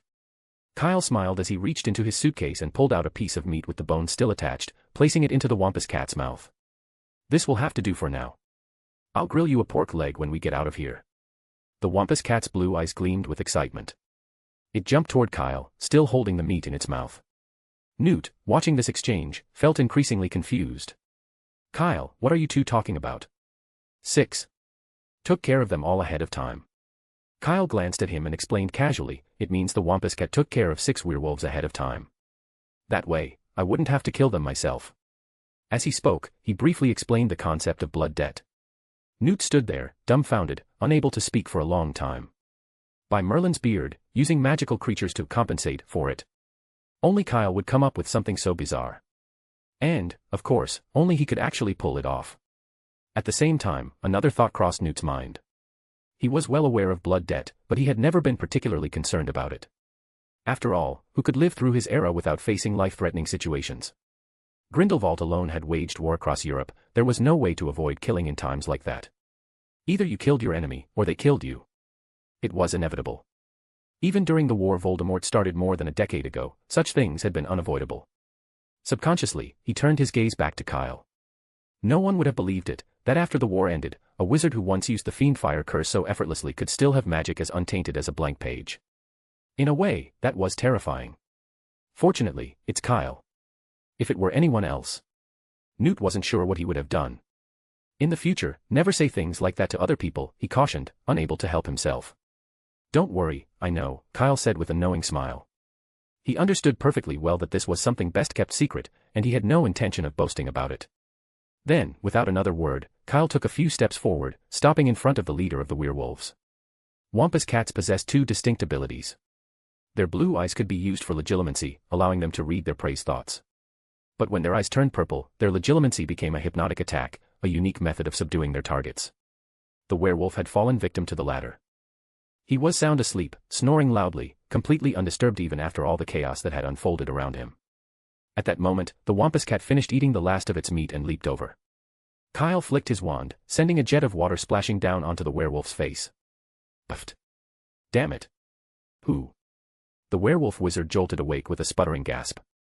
His eyes darted around wildly, and only then did he realize that his body was completely bound by thick, unyielding branches. No matter how hard he struggled, he couldn't move an inch. Then his gaze landed on the 2 wizards standing before him, the very same ones he had just considered his prey. His scattered memories gradually resurfaced, and understanding dawned upon him. And the fact that they were standing there unharmed could only mean one thing. The others had been. Damn it, I'll kill you. The werewolf wizard's eyes burned red with fury. He let out a furious hiss and lunged forward, teeth bared, trying to sink them into Kyle's neck. Kyle took a step back in distaste. Don't get ahead of yourself, or I won't hesitate to let someone else handle you.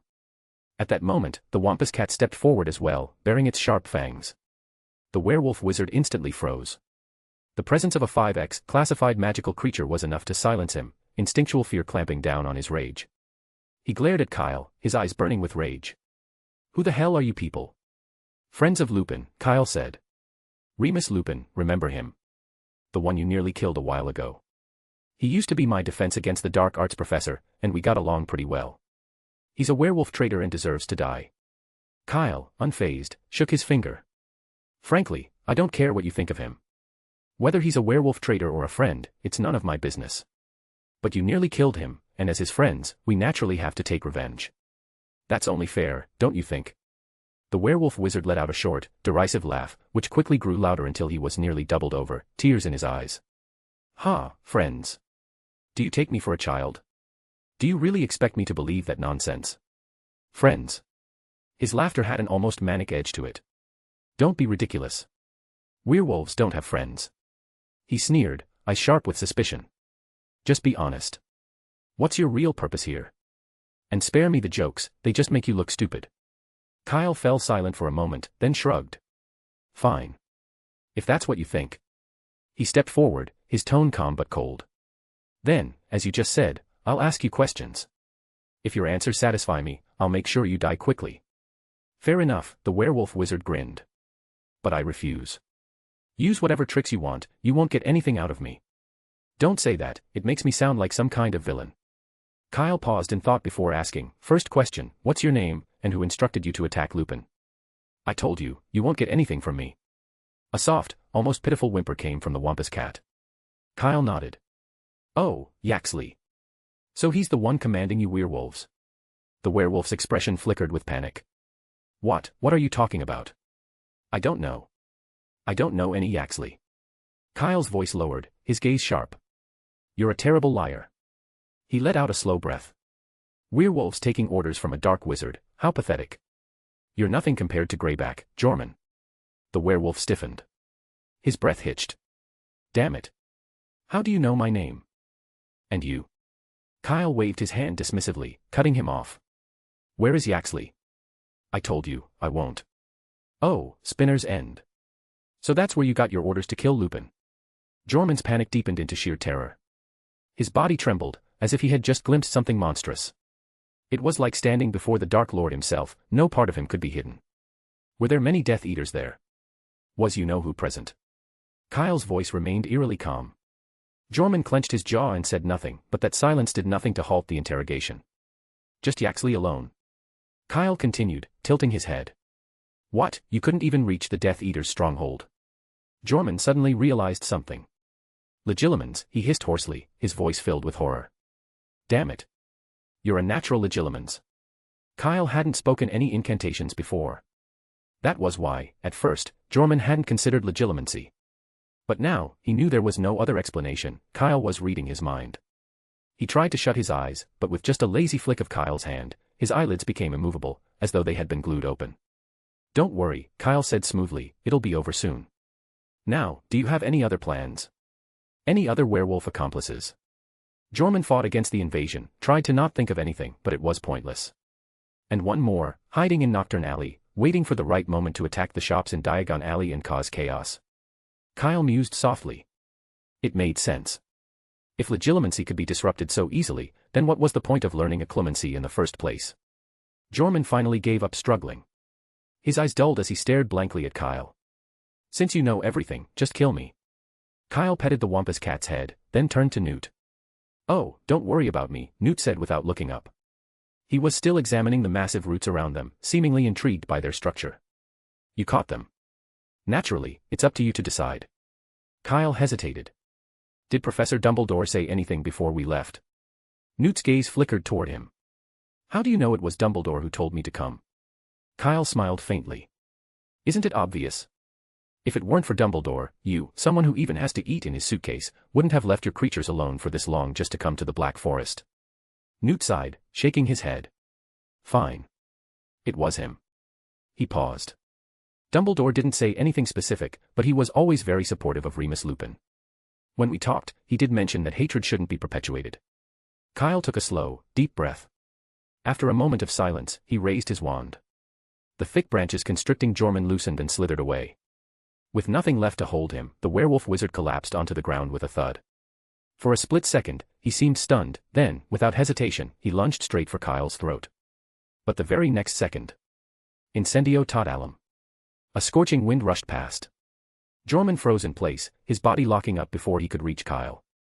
Something deep inside him screamed at him to stop, pure, primal instinct overriding any conscious thought. He gasped for air, his breath shallow and ragged. With great effort, he turned his head to look behind him. And what he saw. The forest, no, the entire forest behind him, was gone. It was as if an enormous, fiery behemoth had crushed the land over and over again, reducing everything in its wake to ashes. The trees had been incinerated in an instant, leaving behind only a vast, scorched wasteland, still burning with embers. Kyle's voice remained calm. Stay here. Don't set foot outside the Black Forest until the war is over. Do you understand? To Jorman, that voice no longer sounded human. It was like a whisper from the depths of something unfathomable, something he could not refuse. Even if they transformed under the full moon, even if they fought with all their might, against magic like this, they wouldn't last more than a few seconds. Kyle wasn't done. And, no matter what method you use, spread the word. If werewolves manage to achieve some merit in this war, I will help push for the Werewolf Act. Werewolf Act? Jorman whispered, dazed. What is that? It was Remus Lupin's idea, Kyle said. A proposal for werewolves. Though, to be honest, none of us think it will actually pass. Jorman's voice was hoarse. What does it say? Put simply, Kyle said, it suggests that werewolf children under the age of 11 should be allowed to attend school normally. To live in the sunlight. He paused, then added, oh, but it only applies to children. It has nothing to do with you. Jorman scoffed bitterly. That's impossible. Wizards will never accept us. Not even just the children. You're lying. Kyle shrugged. What's there to lie about? Honestly, you look so filthy, I could wring you out like a wet rag. What is that, a shirt? The insult barely registered. Jorman just kept muttering the same thing. This is impossible. It is difficult, Kyle admitted. That's why we'll be watching your actions during this war. Then, with a final flick of his wand, Kyle extinguished the remaining flames. Remember, he said. If I see you outside the Black Forest again, I won't be as nice as I am today. Chapter 772, Changes in Diagon Alley. It was already dark when Kyle and Newt left the Black Forest. The two of them stood in the long-awaited moonlight, with Newt still wearing a distressed expression as he complained that Kyle shouldn't have destroyed such a large area of the forest. This is the only way I could think of to keep the werewolves in check, Kyle explained, unfazed by having to repeat himself. Only by showing absolute strength will they let go of their unrealistic fantasies. Didn't Professor Dumbledore say it himself? Hatred shouldn't be allowed to continue. If the werewolves show up on the battlefield this time, that idea will never come to fruition. I know what you're saying, but... Newt sighed. Of course, he understood that this was the best option. Not only would it spare the lives of all the werewolves, but it would also deter them from getting involved in the war. It was the best of both worlds. And yet, he couldn't help but feel sorry for them. How many Botruckles could have lived in such a vast forest? Never mind, he told himself. At least it's not Fiendfire, and with the Black Forest's unique topography, it should recover quickly. Then another thought occurred to him. After Kyle had used the plant engorgement charm, the plants that had grown several times larger would require significantly more nutrients. The thickened tree roots were like pumps, draining the surrounding soil of its nourishment. Even without the fire-making charm, the vegetation in that area would likely wither and die over time. Whether or not that's the case, at least it makes me feel a little better, Newt thought. The two of them continued walking for a while, neither seeming in any particular hurry to return. Are you really going to help Mr. Lupin push the Werewolf Act? Newt suddenly asked. If I can, I don't mind lending a hand, Kyle replied. Remus has already proven that even werewolves can live as ordinary wizards if they grow up in a normal environment. If he could do it, then there's no reason why others can't. They just lack the right guidance. You do realize how difficult this will be, Newt said. Wizards' prejudice against werewolves has been ingrained for centuries, it's practically instinct at this point. This isn't something a war can change, even if the werewolves stand unwaveringly on our side. No one wants their children in the same classroom as a werewolf. If I'm not mistaken, Dumbledore must have deliberately concealed Lupin's condition when he accepted him into Hogwarts. That's right, Kyle nodded. That's why I said the likelihood of the werewolf act passing is only about 1%. Hatred that has persisted for hundreds, even thousands, of years isn't something that can be easily resolved. The process would take a long time. Not to mention, just a week ago, newspapers were still filled with reports of werewolves attacking wizards. The public had already accepted, without question, that werewolves had sided with the Death Eaters. At this point, switching allegiances wouldn't make much of a difference in their eyes. So, Newt looked at Kyle. You lied to the werewolves just to keep them calm. Of course not, Kyle said. If I only wanted to eliminate the threat they pose, wouldn't it be easier to just kill them? Under the circumstances, it would be simpler than drinking water, so why bother? So you really do want to help them? Newt pressed. Not really, Kyle answered, glancing back toward the Black Forest. In the darkness, he could just make out the faint glimmer of eyes watching from within. After all, it's not Lupin, nor me, nor even the Minister of Magic who can make the biggest difference in getting this law passed, it's the werewolves themselves. So I won't go out of my way like Remus Lupin. Something like this could take years, even decades, and I don't want to waste my time on it. But if I can help him a little along the way, I don't mind. Really? Newt asked, giving him a knowing look. Is that truly what you think? Well, Kyle nodded, at least for now. Very wise, Newt remarked. They arrived at a hillside overlooking the Black Forest. What about the werewolf in Nocturne Alley? Kyle asked. What's he like? Not good, Newt said. According to Wampus Cat, that werewolf is the one most like Fenrir Greyback. He takes pleasure in biting people, even when it's not a full moon. That's why the Death Eaters stationed him in Nocturne Alley instead of simply discarding him in the Black Forest to wait for orders. In just 1 month, he's already bitten 5 people, 3 wizards and 2 muggles. And that's only what Jorman knows, and he's been in the Black Forest most of the time. I'm sure the real number is higher. Well, what do you think? Newt asked after a brief pause. It's not like it'll do any harm. Let's go take a look, Kyle said after a moment's thought. If we can, we might even help Lupin a little. As you wish, Newt said with a smile, as if he were merely along for the ride, conveniently forgetting that he was the one who had brought Kyle to the Black Forest in the first place. A few minutes later, in London. With a crisp crackling sound, 2 figures appeared one after the other on a quiet street. Since it was already late, the street was deserted, and nearly all the shops were closed. The only source of light flickered from an old sign in the middle of the street, blinking intermittently as if it had a faulty connection. Kyle and Newt pushed the door open and stepped inside. To be honest, Kyle had never seen the leaky cauldron so empty. Behind the counter, the barman, Tom, was idly polishing glasses. At the sound of the door, he looked up and quickly straightened. Oh, Kyle. Tom greeted him cheerfully, not recognizing Newt. I thought you'd have graduated by now. What'll it be? Butterbeer. Or maybe a fire whiskey. Maybe next time, Tom. We've got other things to do, Kyle replied. Tom's expression shifted visibly from surprise to disappointment, and he slumped back behind the counter. What's going on? Why is it so empty here? Kyle asked curiously. News of Voldemort's return had been around for a while now. Even at the height of the panic, people had still come to the leaky cauldron. You don't know. Tom looked up at Kyle, puzzled, then explained, yesterday, the dark mark appeared over Dagoneers in Diagon Alley. The owner and 3 employees were killed. Dagoneers? Kyle thought for a moment but didn't recall the name. That wasn't surprising, there were so many shops in Diagon Alley, he couldn't possibly know them all. But that wasn't the important part. The Death Eaters had attacked Diagon Alley. And they had killed a shop owner. Is there anything special about this? Dagoneers? Kyle asked. Nothing in particular, Tom replied, still polishing the glass without looking up. Just an ordinary witch. If anything, she ran a decent business modifying Muggle items. A lot of young wizards from Muggle families liked her shop. Why would the Death Eaters want to kill her? I don't know, Tom said flatly. Not like they ever need a reason. He finally looked up again. If there's nothing else, best you head inside. I will, Kyle said before he and Newt made their way toward the backyard. They stepped through the entrance into Diagon Alley. It was just as deserted as the leaky cauldron. The long street was completely empty, shop doors locked on either side. Some windows had thick curtains drawn shut, leaving the buildings in total darkness. But amidst the gloom, one shop stood out. Not only was it still open, but every light inside was blazing. Bright, colorful bulbs spun rapidly at the entrance, making it look like a full-blown party. Kyle didn't even need to check the sign, there was only one place in Diagon Alley that would be so defiantly alive. Weasley's Wizard Wheezes. The shop was empty of customers, and as Kyle pushed the door open, the bell rang with a bright, cheerful chime.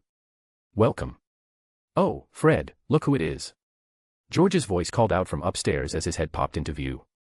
A moment later, Fred came bounding over. Kyle. And Mr. Scamander, he said excitedly. Are you done with your business? Not quite, Kyle replied. We're on our way to Nocturne Alley, just passing through. Our pleasure, Fred said with an exaggeratedly serious expression. What's all this about? Kyle asked. Before that, Fred said, his face growing more serious as he pulled out his wand, prove to me you're really you. Not some imposter using polyjuice potion. Kyle thought for a moment before smirking.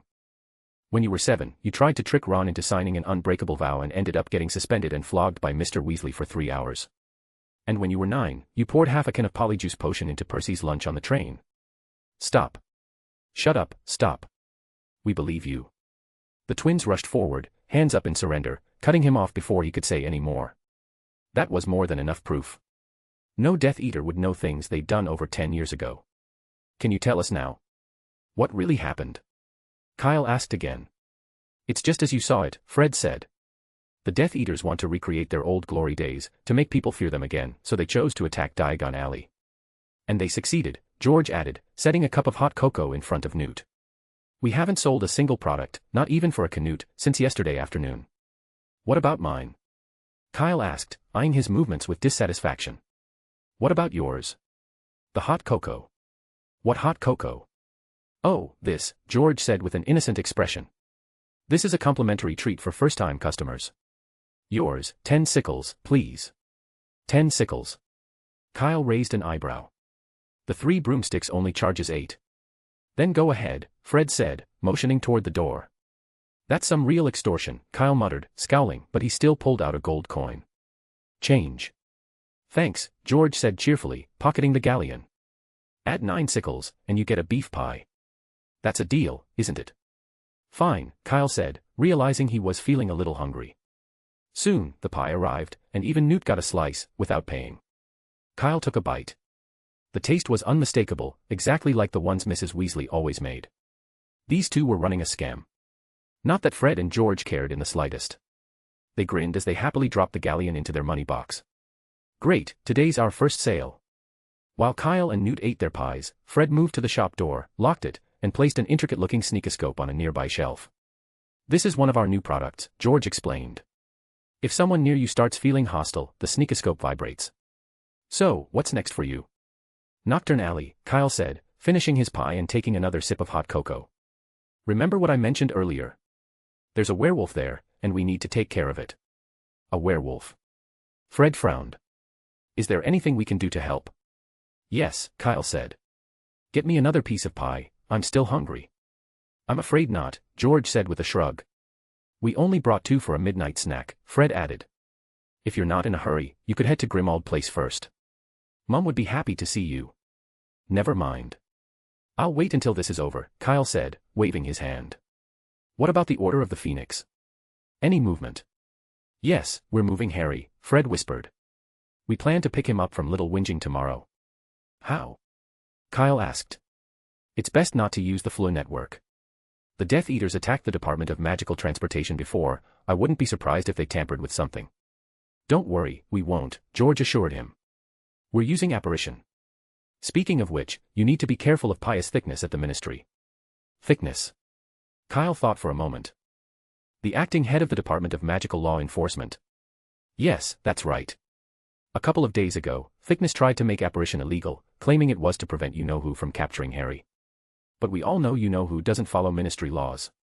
He just wanted to trap Harry, George said. Kyle nodded. That was obvious enough, the Ministry's rules never applied to you-know-who or the Death Eaters. Wait. What do you mean tried? Because he failed, Fred said with a grin.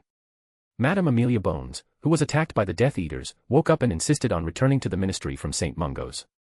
As the official head of the Department of Magical Law Enforcement, she immediately rejected the proposal. That's good, Kyle said. But we can't be careless. The Death Eaters won't let this go. We know that, of course, George said. Kingsley's protecting Amelia Bones now, making sure she isn't targeted again. As long as she's safe, the Ministry won't make any decisions that benefit the Death Eaters. Well, if there's any trouble, I can help, Kyle said, setting his suitcase on the table. Actually, I think we could use this to get Harry out as well. We could disguise ourselves as Muggle salesmen with Polyjuice Potion, then grab Harry and get him out as quickly as possible. That way, even if the Death Eaters are watching, they won't easily catch on. That's a good idea, Fred said, stroking his chin. We should bring it up with Dad. But Kyle, we're moving Harry soon. Are you sure you'll be back in time? George asked. I'll try my best, Kyle said. Truthfully, he wasn't sure how long it would take to deal with the werewolf in Knockturn Alley. If luck was on his side and the target was easy to find, it might be over in 10 minutes. But if the werewolf was good at hiding, in a place as chaotic as Knockturn Alley, it could take days. Then let's just keep it as a backup plan for now, Fred said. He and George put on their jackets and stepped outside with Kyle, locking the shop behind them. Kyle looked up at the giant, glowing sign, the colorful light spinning in endless motion. Don't worry about it. Diagon Alley always needs a bit of energy. The twins said with a grin. Chapter 773, Knockturn Alley's Welcome Gift. Knockturn Alley was a favored gathering place for dark wizards and wandering wizards alike. It was a grimy, dilapidated street, with an air thick with an unusual scent, something eerily similar to the burnt aroma left behind when magical potions were boiled dry. The atmosphere was a stark contrast to that of its neighboring Diagon Alley. Kyle had been here before but had never paid much attention. This time, accompanying Newt in search of the werewolf, he noticed that the alley was home to a surprising number of shops. From the entrance to its very depths, Knockturn Alley had nearly as many storefronts as Diagon Alley. However, most lacked proper signs, with some simply hanging peculiar objects by their doors, like a dried finger, a skull, or something resembling a gnarled root. These are for dealing with Ministry of Magic inspections, Newt explained, as if reading Kyle's confusion. The withered finger signifies common dark magic items and stolen goods, while the skull indicates poisons and objects cursed with lethal magic. But most of these shops only sell counterfeits or repackaged second-rate goods. You'd be hard-pressed to find a single genuine item on this entire street. After all, in Knockturn Alley, honesty is the most expensive thing of all. Don't people come after them when they get scammed? Kyle asked. If he had been sold a fake, he certainly wouldn't let it slide. They used to, Newt said, but anyone who owns a shop here has something up their sleeve, something valuable or powerful. It's difficult to take advantage of them. Besides, the shopkeepers have long since formed an alliance. Targeting one means going against them all. Even the strongest wizards have to play by the rules here. Rules? What kind of rules? There are many, but the most important one is, no returns, Newt replied. You have to be absolutely sure before you buy anything, because once you've paid, there's no going back. Oh, I see. Kyle nodded, but his gaze lingered on Newt, a question forming in his mind. Newt had always lived in Dorset, so how did he know so much about Knockturn Alley? Have you been here before? He asked. A few times. Newt's eyes suddenly became distant. There are some things you can't obtain through normal channels. When that happens, you have to come here and take your chances. From the look on his face, Kyle could make a pretty good guess, this was something from Newt's younger days. After being blacklisted by the Ministry of Magic in nearly every country, if Newt wanted to travel, he would have had to rely on illegal portkeys or other unconventional means. And places like Knockturn Alley were the only places where such things could be found. So, in a way, Newt could be considered a regular. Kyle chose not to point this out. Instead, he looked around and asked, but didn't you just say that almost everything here is fake? Almost everything, Newt corrected.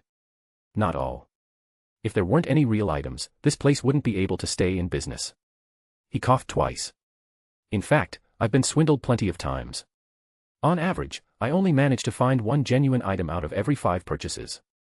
That's a pretty terrible success rate, Kyle muttered, rolling his eyes before turning his attention back to the surrounding shops. Just then, he caught a glimpse of movement behind a window. Someone had been watching them but quickly retreated the moment Kyle looked over. It seems we've been spotted, Kyle noted. We were spotted the moment we stepped inside, Newt replied calmly. The wizards here have their own way of communicating. They've known about us since the moment we arrived. The two walked deeper into Knockturn Alley. The environment only worsened the farther they went. The few people they passed were wrapped in ragged scarves and hoods, either sitting in corners selling strange wares or hurrying along, avoiding eye contact. Even so, the crowd was sparse. Clearly, business had suffered after the Death Eaters' attack on Diagon Alley. Here, Kyle and Newt stood out starkly. Though their faces were obscured, their clean clothing set them apart. And even without directly looking, Kyle could tell from the way heads turned ever so slightly that every person here was watching them. Are we being too high profile? Kyle asked in a low voice. Should we hide ourselves a bit? It's fine, Newt shook his head and said. Nocturne Alley has its own signs. Every outsider stands out like a mooncalf in a herd of manticores. There's no hiding here, not even under an invisibility cloak. Kyle frowned slightly. Then how are we supposed to find the werewolf? Their every move was being watched, by the people on the street, by the figures lurking in the shadows of the shops on either side. It felt as if they were walking beneath a dozen searchlights. Finding someone under these circumstances was going to be difficult. Well, people in Nocturne Alley rarely meddle in others' business, Newt said calmly. At least, that was the case when I used to come here. As long as it doesn't concern them, they won't interfere. The two continued forward, and as they went deeper into the alley, the number of people increased.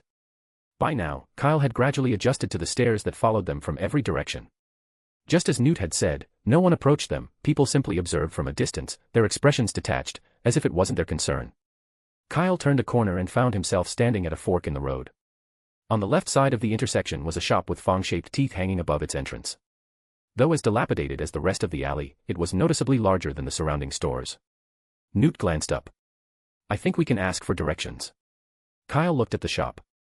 Fangs. What kind of shop is this? Before he could finish the thought, two unshaven, ragged-looking wizards stepped out of the store. Their clothes were grimy, their faces worn. Get out of here, wizards. This isn't the place for you, one of them rasped, his voice hoarse, as if forced through a tight throat. Kyle reacted immediately. The long, yellowed fingernails, the voice. Werewolves. Lupin had mentioned before that Fenrir Greyback was extremely selective, only taking in young and strong werewolves. The old, weak, or those he deemed useless were left to fend for themselves, often gathering in places like Nocturne Alley. Kyle stepped forward and spoke politely. Don't get me wrong, I'm here to find someone. This has nothing to do with us, one of the werewolves snapped. Get out of here. Don't say that. If you're willing to provide information, I can pay. Kyle pulled out a handful of gold coins. You have things hanging outside your door, so you must be running some sort of business. Tell me what I need to know, and these will all be yours. The werewolf wizard's eyes widened at the sight of the glistening galleons in Kyle's hand. For a brief moment, greed flickered across his expression as he took in Kyle's clean clothes and youthful face. The gold had caught the attention of others, too. Subtly, the crowd around them began to shift, bodies moving in a way that hinted at an encirclement. The werewolf wizard quickly spoke. Just so you know, this isn't enough money for information. No problem, Kyle replied with an easy smile, as if oblivious to the tightening trap around him. As long as the price is reasonable, I'm fine with any amount. What do you want to ask? A few months ago, a werewolf from the outside came to Nocturne Alley. I believe his name was Tor. Kyle said. Where is he? The moment the words left his mouth, the werewolf wizard's expression twisted. His posture stiffened, and his voice turned sharp. What do you want with him? Kyle remained composed. That's right. We just came from the Black Forest, his friend asked me to bring him a message. At the mention of the Black Forest, the werewolf wizard's face darkened further. What are you trying to pull, wizard? He snarled, his voice laced with suspicion. Do you take us for fools? His gaze burned with hostility, an unmistakable murderous intent beneath the surface. More werewolf wizards emerged from the shop and nearby alleyways, their expressions wary, their movements deliberate. Within moments, Kyle and Newt were surrounded. You shouldn't have said that, Newt said, stepping beside Kyle. After being abandoned by the stronger werewolves, the Black Forest is a source of shame for them. You just reopened their wounds. I see, Kyle muttered, suddenly understanding. Then he asked, well, if I apologize, will that make you feel better? Apologize? Sure, the leading werewolf shaman sneered. 100 galleons, and I'll accept your apology. No problem, Kyle agreed without hesitation, taking out a large bag. Here are exactly 100 galleons. Can I get my answer now? As the bag rattled, the crisp, metallic sound filled the air. When Kyle opened it, the golden glow inside caused an audible intake of breath all around. These werewolves had never seen so much money in one place before. The sight nearly blinded them. So, now can you tell me where Tor is? Kyle asked again. No, the werewolf wizard grinned, baring his sharp teeth. These 100 galleons are your apology. If you want the information, you'll have to pay another 100, no, 500 galleons. Kyle raised an eyebrow. It seems you're not very sincere. 500 galleons, do you really dare to ask for that? Cut the crap, another werewolf wizard hissed. It's not up to you anymore. Either you obediently pay another 500 galleons and leave, or we take what we want ourselves. But I can't guarantee what will happen to you then. His gaze lingered on Kyle's neck, and he licked his lips. It was then that Kyle realized these werewolves were not as harmless as Lupin had described. The reason they hadn't participated in the war wasn't because they had refused, it was because no one had wanted them. Neither the Death Eaters nor Fenrir Greyback had any use for them. Kyle turned to Newt. What now? They don't seem sincere. I don't know either. Newt shrugged, looking helpless. Just do it your way. My way. Kyle glanced down at the wand in his hand. The surrounding werewolves immediately tensed. Some raised their own wands, while others crouched low, baring their fangs, ready to pounce at a moment's notice. But the next second, Kyle lowered his wand and picked up the suitcase in his other hand. The werewolves took this as a sign of surrender, believing Kyle was preparing to buy peace with galleons. Shrill laughter rang out. Haha, I didn't think he was a coward. Hurry up, don't. Roar. A thunderous roar drowned out the rest of their words. Seemingly out of nowhere, a massive dragon appeared before them. Its wings spread wide, nearly covering the entire street. Norbert glanced around the narrow alley with mild irritation, snorting in displeasure. Twin jets of flame flared from his nostrils. Before anyone could react, the dragon swung its thick tail, lashing out at the werewolf wizard who had just threatened Kyle. The impact sent him flying like a cannonball, crashing through a nearby wall. For a brief moment, Nocturne Alley fell completely silent. No one doubted the authenticity of the dragon now. When the shock finally wore off, the witches and wizards who had gathered to scavenge cheap goods turned and ran, vanishing into the darkness of the street within seconds. Rustling noises came from the surrounding shops, followed by silence. It was unclear whether the shopkeepers had hidden inside or escaped through secret exits. The werewolf wizards wanted to run, too, but they couldn't. Under Norbert's direct gaze, every muscle in their bodies locked in place. Fear had rooted them to the spot. Kyle stepped out from under Norbert's wing and spoke slowly, enunciating each word. Now can you tell me, where is the werewolf, Tor? Norbert lowered his head in time, opening his mouth. A wave of scorching, sulfur-laced breath washed over the werewolves. One of them collapsed instantly, his eyes rolling back as he fainted. Kyle turned to the other werewolf, who was in slightly better shape only because he hadn't been standing directly in Norbert's path. His face was pale, his limbs trembling, but he managed to lift a shaky hand and point toward a nearby house. Just as he did, a shadow burst from the doorway, bolting into the distance without looking back. Though he was quick, Kyle still caught a clear glimpse of him. It was the same man he had seen at Borgin and Burke's when he had gone to investigate the vanishing cabinet. What luck, Kyle thought with a smirk, raising his hand, ready to send Norbert after him. But someone else acted first. From all directions, spells shot through the air, red, green, and shimmering like fireworks, before slamming into the fleeing werewolf. Tor hit the ground and didn't move. This is our welcome, a voice spoke from the shadows. The owner of Borgin and Burke stepped into view, leaning on a walking stick topped with a skull. He stood calmly at the edge of the alley, watching Kyle and Newt with an amused expression. It's been a long time, Mr. Scamander. I never thought I'd see you again in Nocturne Alley. Newt narrowed his eyes. You're Herbert Burke's son. That's right, the old man said. I'm surprised you remember me. His tone turned colder. I assume you still recall the rules of Nocturne Alley. Are you trying to start a war with all this commotion? The dragon is powerful, but we are many. As he spoke, figures emerged from the shadows, stepping out of shops and alleyways on both sides. Though the residents of Nocturne Alley rarely interfered in others' affairs, the dragon posed a direct threat to their businesses. If it rampaged, at least half the street would be destroyed. When their interests were at stake, they took action.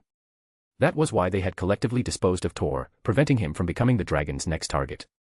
Don't get me wrong, Newt said calmly. I have no intention of starting a war.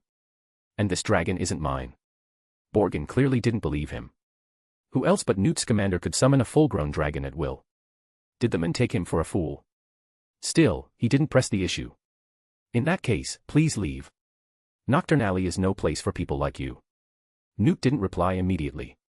Instead, he looked at Kyle. Kyle nodded. He had sensed it earlier, the spells that had struck Tor included more than one killing curse. Unless the werewolf wizard's name was Tor Potter, he was dead. Kyle opened the suitcase, and Norbert let out a small whimper of dissatisfaction before vanishing back inside. Borgin's eyes narrowed. If there had been any doubt before, it was gone now. It was definitely Newt Scamander who had released the dragon. Leave, Borgin repeated. You are not welcome in Nocturne Alley. Of course, Kyle said. Believe me, we wouldn't have come if we didn't have to. That's for the best. Kyle and Newt turned and retraced their steps toward the entrance of Nocturne Alley. This time, even more eyes followed them than before. Kyle walked calmly ahead, but his wand remained tightly clenched in his hand. He never once lowered his guard. Fortunately, the people of Nocturne Alley weren't foolish. No one attempted anything reckless, and no one attacked them from behind. When they finally stepped onto the streets of Diagon Alley, Kyle turned back for one last glance. The figures that had been watching them had vanished, fading into the shadows as if they had never been there at all. Chapter 774, Plan of Action. Seriously, that really scared me. After leaving Nocturne Alley, Newt patted his chest, looking a little shaken. It's not that bad, Kyle said, giving him a look. It was just a bunch of dark wizards. There were a lot of them, but if we really fought, we probably wouldn't have lost. Kyle's tone was calm, as if they were discussing what to eat for lunch. There was something he didn't say. When facing Newt's commander, numbers meant nothing. If Newt had opened his suitcase, the magical creatures inside wouldn't even need to fight, just running around Nocturne Alley a couple of times would be enough to lower the entire street by a few inches. So Kyle really couldn't understand what Newt was so afraid of. If all else fails, we could always fly away on Norbert, Kyle added. It's not that I'm worried, it's you, Newt said, giving Kyle a look. Me. Kyle pointed at himself. I'm not afraid of them either. Wait. Then something occurred to him. You don't think I was going to let Norbert deal with those shopkeepers, do you? Newt didn't respond, but his wandering gaze was enough of an answer. How could that be? There was no need for that, Kyle shook his head. Nocturne Alley had existed for so long for a reason. Neither Dumbledore nor the Ministry of Magic had ever destroyed it, so why should he worry about it? And the shopkeepers were actually quite sincere, Kyle continued. Their tone was a bit harsh, but they did help me solve the problem with the werewolf. Like they said, it was a gift for our meeting. They've already backed down, so why would I want to make unnecessary enemies for myself? I'm glad you see it that way, Newt said with a smile. If you really wanted to deal with them, I'd help you, but afterward, I might have to take back the Nundu and the Wampus Cat. No. Kyle waved his hand. But I can't understand why you'd even think that. Or is my reputation that bad? That shouldn't be the case, should it? Kyle muttered to himself. I feel like I'm a pretty nice person, and I was quite popular on the train ride back. Newt coughed twice and said nothing. It was Kyle's actions over the past few days that had made Newt think this way. Back in the Black Forest, he had killed 7 or 8 werewolves without hesitation. And just now, in Nocturne Alley, he had let Norbert deal with the first person who mocked him at a glance. It was only natural to have some concerns. But if Kyle knew what Newt was thinking, he would definitely feel wronged. Hadn't they gone to the Black Forest to solve the problem of the werewolves? And in Kyle's mind, solving the problem naturally meant taking action. You can't reason with werewolves. That's ridiculous. In the end, he had even let the surviving werewolves go, simply because of something Dumbledore had said a long time ago. He had chosen to leave them in the Black Forest instead of wiping them out. To be honest, even now, Kyle still felt he had gone too soft. Because if the roles had been reversed, those werewolves would never have let him go. No, they definitely wouldn't have. As for what had just happened in Nocturne Alley, that was purely Norbert's fault. It had nothing to do with Kyle at all. At first, he had only wanted Norbert to teach that smug werewolf a lesson. Who could have known it would be such a hard hit? So it really wasn't his fault. Before long, Kyle and Newt returned to the now empty leaky cauldron. Old Tom was still behind the counter, polishing a glass for what must have been the umpteenth time. There was no one else in the pub now, so he had nothing better to do. The two of them didn't greet him and simply walked straight out. It was already late, and the street outside was deserted. Do you want to go say hello to everyone? Kyle asked. Though he didn't say where they were going, Newt understood immediately. Kyle was referring to the headquarters of the Order of the Phoenix. I'm not going to join the fun, he said, shaking his head. Newt had never liked crowded places. The only reason he had come out this time was because of the werewolf incident. Now that the problem had been resolved, he had no reason to stay. Kyle knew Newt's personality well, and after hearing his refusal, he didn't bring it up again. The two parted ways in front of the leaky cauldron. Newt disapparated, probably back to Dorset, or maybe to see Dumbledore. Kyle also used apparition, but instead of landing directly at Grimmauld Place, he chose a destination in a nearby alley, a block away. Then, he walked the extra 10 minutes. He arrived in front of number 12. Since he already knew the address, he could clearly see inside. The lights were on, someone was still awake. It had to be Fred and George, who had just returned. Or perhaps it was the night watch. Kyle thought this to himself as he reached out and knocked on the door. Almost the moment he did, the door swung open from the inside. Kyle. Oh, you're finally back. To Kyle's surprise, it wasn't Fred or George who opened the door, but Mrs. Weasley. She pulled him into a hug, her voice filled with emotion. Fred told me he ran into you and said you went to Nocturne Alley. I was worried about you the whole time. Thank goodness you're okay. Of course I am, there's no need to worry, Kyle said with a smile. How could I not be worried? Mrs. Weasley said, her tone exasperated. You don't know how evil the people in Nocturne Alley are. If it were up to me, I would never have let you go to a place like that. I think they're quite innocent, Kyle muttered under his breath, so softly that Mrs. Weasley didn't hear. She greeted him warmly and led him inside. Only then did Kyle notice that it wasn't just Mrs. Weasley who was awake, the rest of the Order of the Phoenix was also gathered around the table. Of course, they weren't waiting for him. Kyle knew that much. They were discussing their next plan to rescue Harry. As soon as he stepped in, he felt a piercing gaze lock onto him. Moody. Even though the Auror was sitting with his back turned, that magical eye of his was already focused on Kyle through the back of his head. Identify yourself. Moody barked gruffly, spinning around to face him. Molly, you're being too careless. What if he's a Death Eater disguised with Polyjuice potion? That's impossible, Alastair. Put your wand down, Mrs. Weasley said disapprovingly. He knew where to find us, and he knocked on the door. Better to be safe than sorry, Moody muttered, still eyeing Kyle suspiciously. Identify yourself. When was the last time Dumbledore was here? The third day after Hogwarts finished its vacation, Kyle said casually. And he only stayed for half an hour. Moody studied him for a moment, then nodded and lowered his wand. I'm sorry. These are special times. We have to be cautious. I understand, Kyle replied. If it were me, I'd ask you to prove your identity, too. Very good. That's the way to do it, Moody said approvingly. Kyle took a seat at the table, and Mrs. Weasley hurried into the kitchen. Moments later, she returned with a large platter filled with hot sandwiches and fried sausages. I guess you must be hungry, so eat something. Thanks, Kyle said, his eyes lighting up as he grabbed a sandwich and took a bite. After such a long night, he was feeling a bit hungry, but it was so late that he had been too embarrassed to say anything. Hey, Mom, why does Kyle get sandwiches and fried sausages the moment he gets back, while George and I get nothing? Fred said, clearly displeased. Yeah, George nodded. We want sandwiches too. I thought you didn't like corned beef, Mrs. Weasley said without turning around. We do now, Fred said, glancing at Kyle. Coincidentally, Kyle was looking right back at him. He slowly held up a finger. Beef sandwiches. Want some? 1 galleon each. Buy 2, and I'll give you 3 for the price of 2. How much? George blinked, thinking he must have misheard. 3 galleons. Yes, Kyle nodded calmly. Is there a problem? You're a real scoundrel, Fred said through clenched teeth. Same to you, Kyle grinned. Hearing their exchange, a few other people who had been considering eating suddenly lost their appetite. A sandwich for 3 galleons. I can't afford that, I can't afford that. Mrs. Weasley didn't interfere, simply watching them with a smile. Of course, Kyle wasn't actually going to charge them.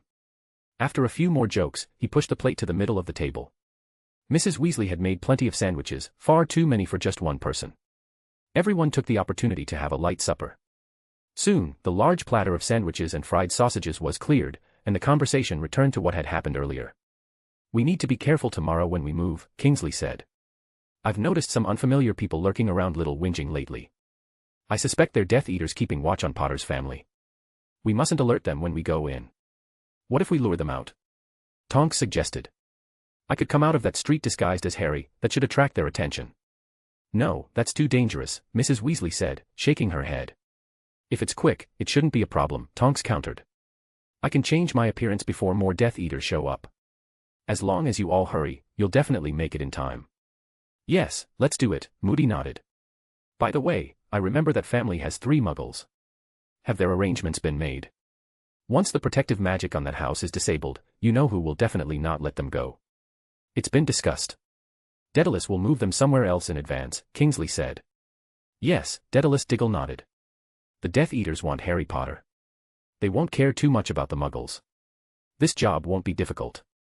That's good, Moody said. What about the route? Have you decided? I've planned the route. There are 3 in total. Kingsley pulled out a map, more than 10 locations marked in different colors. He pointed to 3 red markers and said, the first is Grimmauld Place. A direct apparition is undoubtedly the fastest way here, but it will also reveal our approximate location. The second is an abandoned garage in the south. I've observed it, and no one ever goes there, so it's a good target for an apparition. If someone is waiting for you, you can be back out in 2 minutes. The third option is a warehouse across the street. It's also a good choice, but it's farther away and requires a big detour. It would take at least 5 minutes to get here. No, 5 minutes is too long. Moody shook his head, his gaze shifting toward a different location on the map. The Death Eaters could easily catch up. Let's prioritize this place instead, prepare the broomsticks in advance. It should be even faster. Charlie, you'll be in charge of the pickup. Is that okay? Okay, Charlie said simply. As for the other places, Kingsley continued, pointing to the blue markers, these are meant to confuse the Death Eaters. We'll operate together, so even if they control the Department of Magical Transportation, they won't immediately know which one is the real Harry. Kyle glanced at the map. Diagon Alley, St. Catchpole Village, the Ministry of Magic, all places that seemed safe. Obviously, even the decoy locations had been carefully chosen to appear natural. How many of us are there in total? Remus is at St. Mungo's, Tonks will be creating a diversion in Little Whinging, and Charlie will be handling the pickup. So that makes... Wait, Kyle, are you going? I can, Kyle said.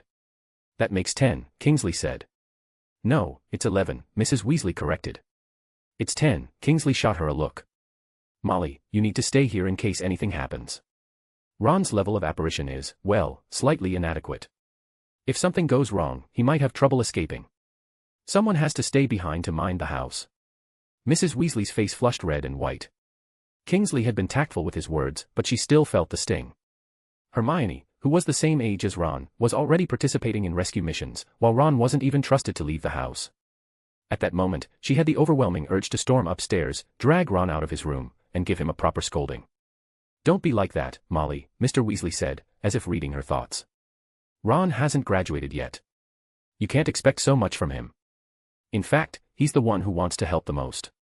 Yes, Mum, Fred chimed in, unusually speaking up for his brother. Didn't you notice how sad he looked when we told him to stay behind and keep an eye on the place? I bet he regrets spending all his time playing wizard chess instead of learning apparition. And playing Quidditch. Going on nighttime tours of the castle. Looking at Quidditch picture books. Showing off his prefect badge in the corridors. And hanging out with Lavender. Kyle watched as Fred and George, who had initially seemed to be defending Ron, gradually lost control of their teasing. Mrs. Weasley's face was growing redder by the second. For a brief moment, Kyle had actually believed they were standing up for Ron. As it turned out, he had been giving them too much credit.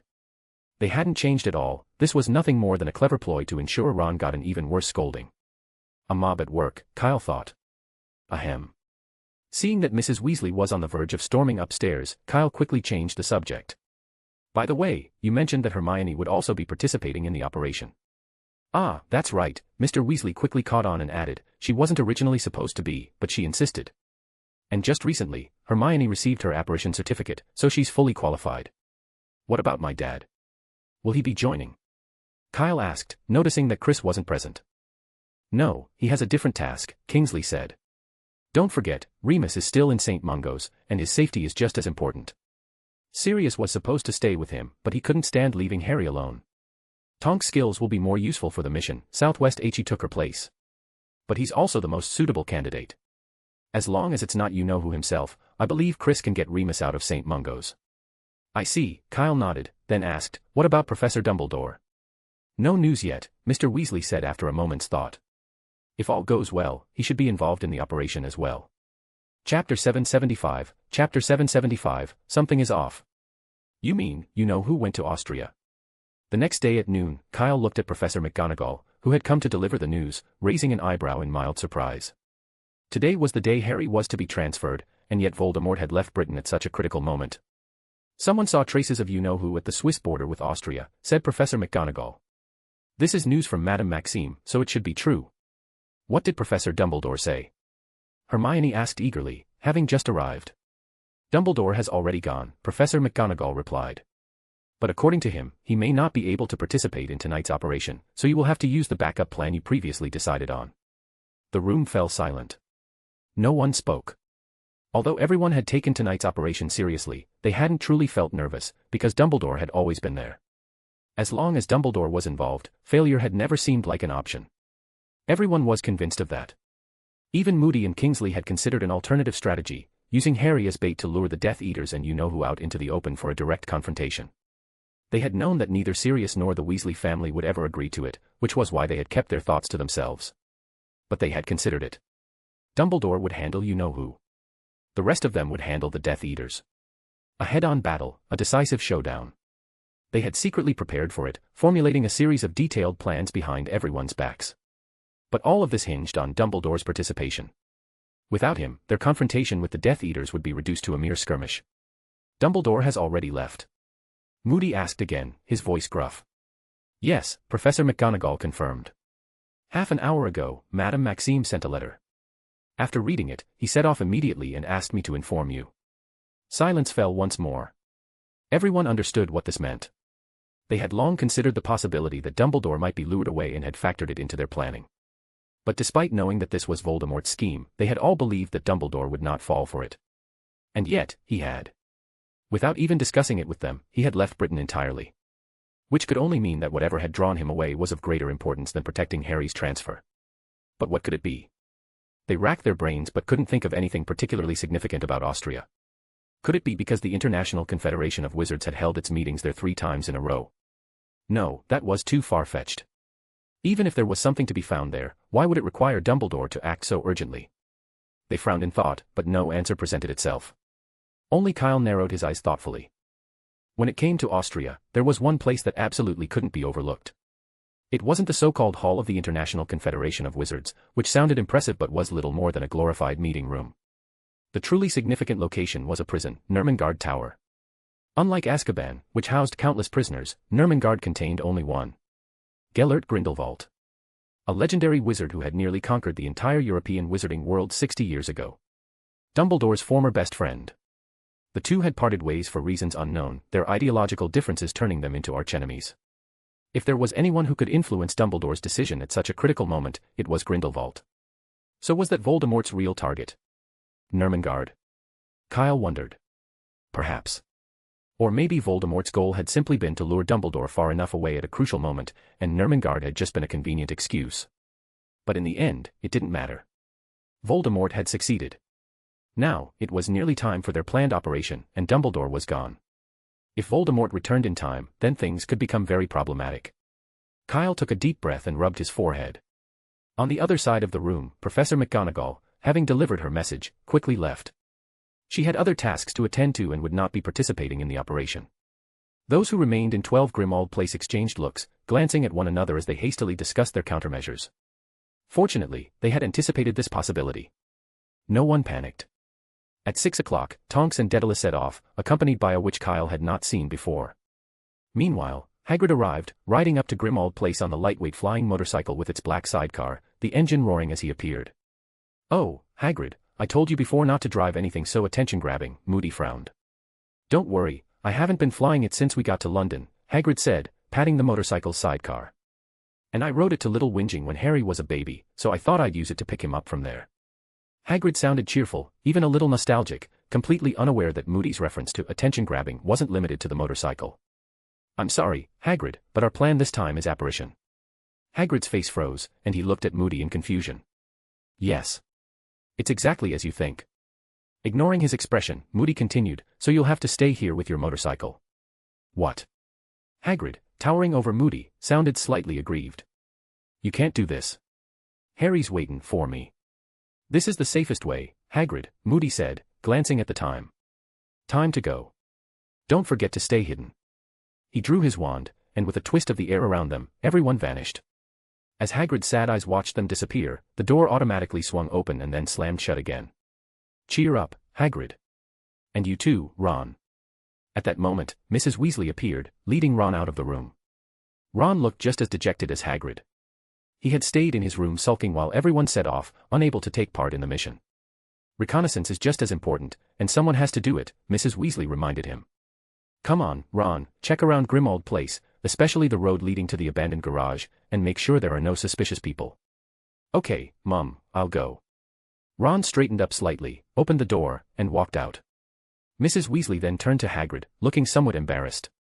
His size naturally drew attention, making it difficult for him to move unnoticed, no matter where he was. "Hagrid, you, be ready to provide backup at any time. If Death Eaters end up chasing Harry, go help." "No problem," Hagrid nodded, though his disappointment was evident. He silently scolded himself. If he'd known apparition would be necessary, he should have listened to Maxime and learned the spell properly. Meanwhile, in Little Whinging, Privet Drive. A boy moved cautiously along the street, keeping his head down beneath a hat, though he occasionally glanced up and around, revealing glimpses of his face. It was Harry Potter. He seemed to be avoiding someone as he hurried away from Privet Drive, heading toward nearby Magnolia Crescent. A man dressed like an office worker noticed him and quickly followed. Another man, dressed scruffily, dropped the newspaper he had been holding and followed as well. Once they were gone, an ordinary gray car pulled out from the street in the opposite direction, blending into traffic and disappearing among the other vehicles. Back in the garden of the house where the car had emerged, ripples shimmered in the air, and figures began to materialize. "Hurry," Mr. Weasley urged. "While Tonks is keeping the Death Eaters busy, we need to get Harry out of here quickly." Kyle appeared, followed by Hermione. Sensing movement, the back door of the house swung open, and Harry, who had just left, ran back inside, rushing toward them. Hermione stepped forward and wrapped him in a tight hug. "Long time no see, Harry." "Long time no see, Hermione," Harry replied cheerfully. "So, Harry, are you ready?" Sirius asked. "I've been ready for 6 years," Harry said, smiling at the luggage and the owl cage. "I didn't realize so many of you were coming." "Better safe than sorry," Moody said gruffly. "Okay, time is tight. Let's get started." He walked into the room, and the others followed suit. "I'll make this short. We'll be using apparition to get you out of here this time." "Apparition?" Harry frowned. "But I haven't learned that magic yet." "That's all right, you don't need to know it, you won't even have to apparate as a follower," Mr. Weasley said, glancing at Kyle. "I see." Kyle stepped forward, set down the suitcase he had been carrying, and opened it. "Okay, come on in." "What is this?" Harry looked at Kyle suspiciously, then suddenly, something clicked in his mind. Right. Kyle's suitcase was enormous, so big that even a dragon could fit inside. Back at the Quidditch World Cup, they had hidden inside it to escape the Death Eaters. At that time, Ron had even fainted from the shock of seeing a dragon inside. It had to be the same setup this time. As Harry processed this, Mr. Weasley explained from the side, "We originally planned to make your entourage invisible, but Kyle happened to return after handling some things. His magical suitcase is more convenient, and more importantly, it won't reveal your presence. Afterwards, he'll take you straight back to 12 Grimmauld Place." Okay, Harry nodded instinctively. But then, a thought quickly surfaced, there was also a dragon in the suitcase. He remembered the dragons from the Triwizard Tournament, the ones that could breathe fire dozens of feet in a single breath. His legs, which had just started to move, hesitated mid-step. Coincidentally, Kyle added, "Right, once you're inside, don't wander off. Stay in the room at the entrance, and whatever you do, don't open that door." "I know, there are some outside." Harry started, glancing at Moody and Kingsley, but then he quickly shut his mouth. He had almost forgotten, dragons were strictly forbidden, and Kingsley was an Auror. Not only that, Kyle continued, shaking his head. "There are also a few smaller ones inside. They're even faster, quite territorial, and don't know you well. Without me, they might see you as an enemy." Hearing Kyle say this, Harry suddenly felt an instinctual reluctance to step inside the suitcase. Really, being visible didn't seem like such a bad option after all. Worst case, he could just use his invisibility cloak and still remain hidden. But before he could protest, someone gave him a shove from behind. "Hurry up, Harry. We can explain everything once we're safe," Hermione said. She knew him too well, she could tell exactly what he was thinking. Not wanting to waste any more time, she gave him another nudge. Harry stumbled, one foot landing inside the suitcase, and before he could steady himself, he tumbled down the stairs inside. Thud. A dull thump echoed, followed by the sound of something being knocked over. "Remember, the house is safe. No matter what you hear, don't open the door," Kyle reminded him again. Then, he tossed the luggage and owl inside before shutting the suitcase. At that moment, hurried footsteps echoed from outside. The office worker from earlier, along with the scruffily dressed men, were running toward them. "Operation begins, quickly," Moody barked. Hermione was the first to close her eyes and disapparate. Bill, Fred, and George followed, vanishing from the house at the same time. Standing in the middle of the group, Kyle picked up the suitcase, glanced at the others, and said, "See you at Grimmauld Place." Then, he disappeared on the spot. When he reappeared, the tidy room had transformed into a dusty garage filled with cobwebs. "You're finally here. I hope you didn't run into any trouble," Charlie said, rushing over and thrusting a broom at Kyle. "Here's your firebolt. Hurry up, I'll cover your escape." "Okay." Kyle didn't waste any time. Casting an invisibility spell over himself, he mounted the broom and shot out of the abandoned garage. The firebolt was incredibly fast, and within a minute, he spotted the familiar outline of Grimmauld Place. The door at number 12 had already been opened in advance. Kyle didn't slow down, he charged straight inside. At the sight of Kyle, Mrs. Weasley, who had been waiting anxiously, suddenly brightened. As part of the group that had devised the plan, she knew Kyle had been responsible for bringing Harry. Now that Kyle had arrived, it meant Harry was safe. "Where's Harry?" Hagrid asked urgently. "Here," Kyle said, setting the suitcase down and opening it. Harry immediately poked his head out, glancing around warily. "Mrs. Weasley." "Oh, that's wonderful." Mrs. Weasley rushed forward, embracing him tightly. She was so overwhelmed with relief that she nearly burst into tears.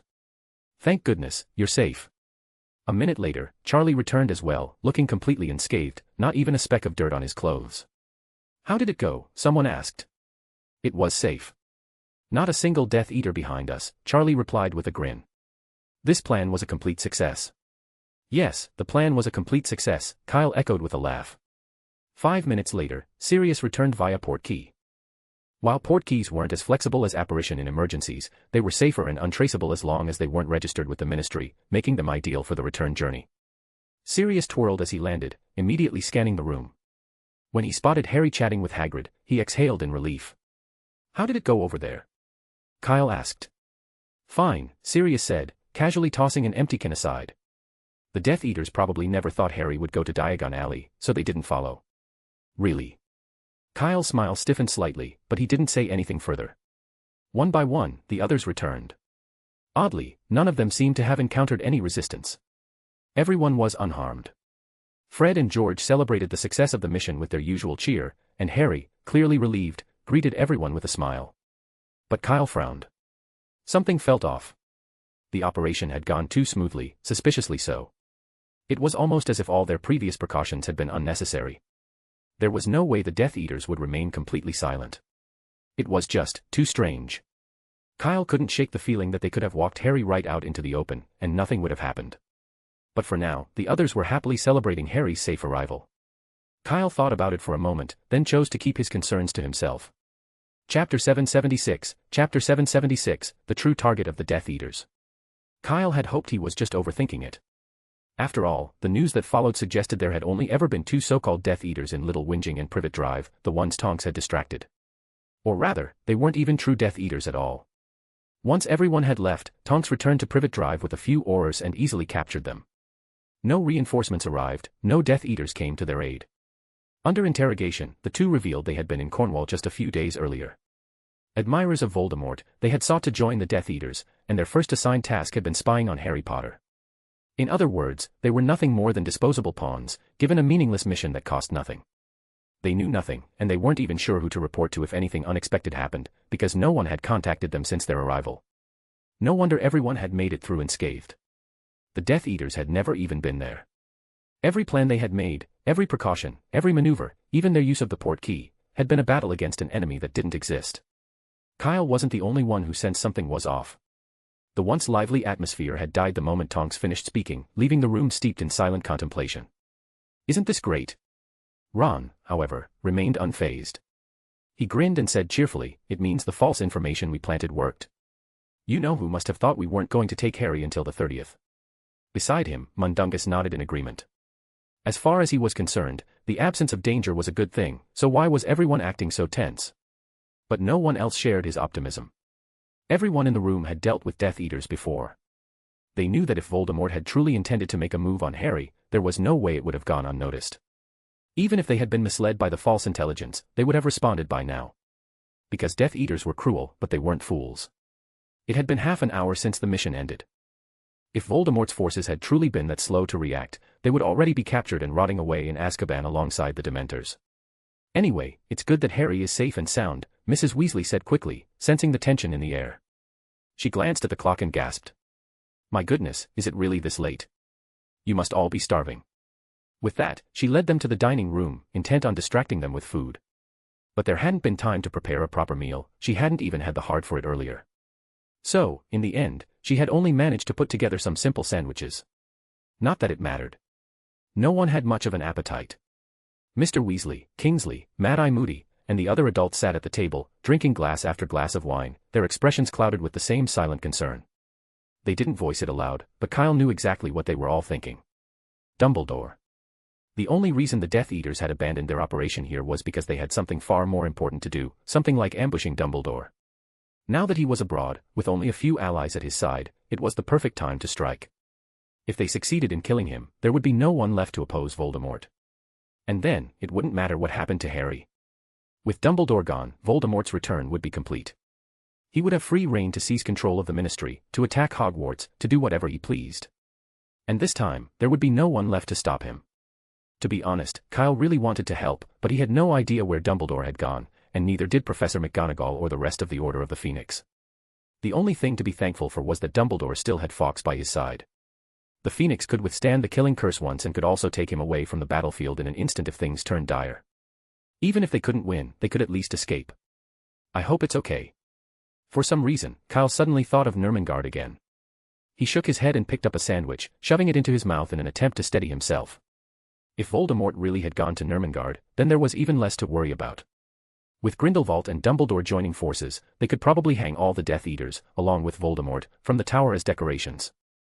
Thinking of this, Kyle took a deep breath and began eating his dinner. However, the others still weren't in the mood. A bottle of fire whiskey was quickly emptied, and Sirius was just about to open a second when Mr. Weasley stopped him.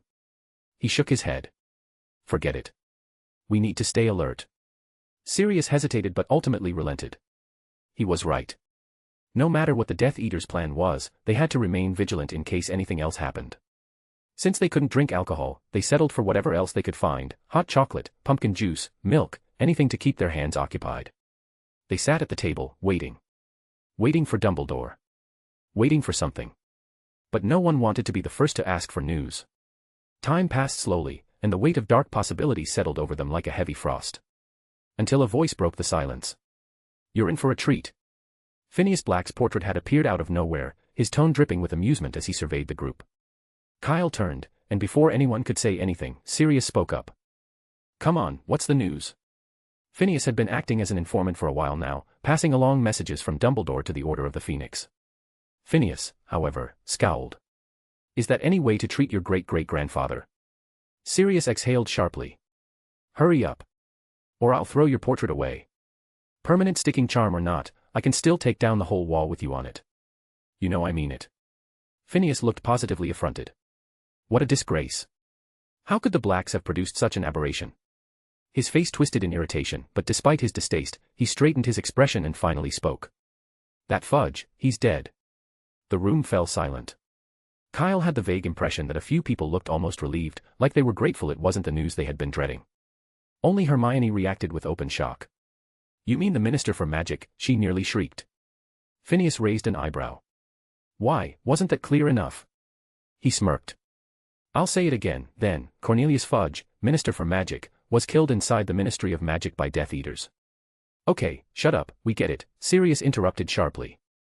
Phineas shot him a look of disgust but continued in a mocking tone. Just an hour ago, the Ministry of Magic was attacked by a large number of Death Eaters. With the help of an insider, they found Fudge hiding in his office and killed him. I thought you already knew. No one paid attention to his sneering tone. An hour ago. That was when they had rescued Harry. It all made sense now. The Death Eaters had planned this from the start. They had sent two worthless pawns to Privet Drive to make the Order think their target was Harry, when in reality, their true objective had always been the Minister. While the Order of the Phoenix had been distracted, while they had focused everything on protecting Harry, the Death Eaters had stormed the Ministry, where security had been spread thin, and eliminated Fudge. A perfect misdirection. Fudge might not have been a good person, but as Minister for Magic, his position represented stability. His death was a devastating blow to the wizarding world. And the implications didn't stop there. The Ministry controlled key institutions, the Department of Magical Transportation, responsible for the Floo Network, Apparition, and Portkeys, and the Department of Magical Law Enforcement, which upheld the laws that governed Wizarding Britain. The chaos that would follow would shake the entire world. Not to mention the Ministry's role in international relations. The news of Fudge's murder would humiliate them on a global scale. Damn Death Eaters. Kingsley was the first to react. As an Auror, it felt like a slap to his face. His expression darkened, and without hesitation, he bolted out the door. Tonks, Moody, and Mr. Weasley immediately followed. Before, they had all feared that the Death Eaters had disappeared to confront Dumbledore. No one had wanted to be the one to hear confirmation of his death, so they had stayed here, waiting. But it had been a different kind of disaster all along. Never mind, Mrs. Weasley said, forcing a smile as she turned to the remaining group. At least we know the Death Eaters didn't go after Dumbledore, right? Yes. The Death Eaters had delivered a powerful, humiliating blow, but at the very least, it wasn't the worst thing that could have happened. That was why, earlier, some people had unconsciously sighed in relief. I'll go have a look, Kyle said abruptly. He was, after all, still the assistant to the Minister for Magic, at least in name. And then there was Cedric, who worked at the Ministry. He had to check on him. And me. Me too. Fred and George had obviously thought of Cedric as well, and they instantly got up to follow. I'll go too, Harry said. No. Mrs. Weasley grabbed his arm firmly. You'd better stay here. This is the only safe place. Harry felt his stomach churn.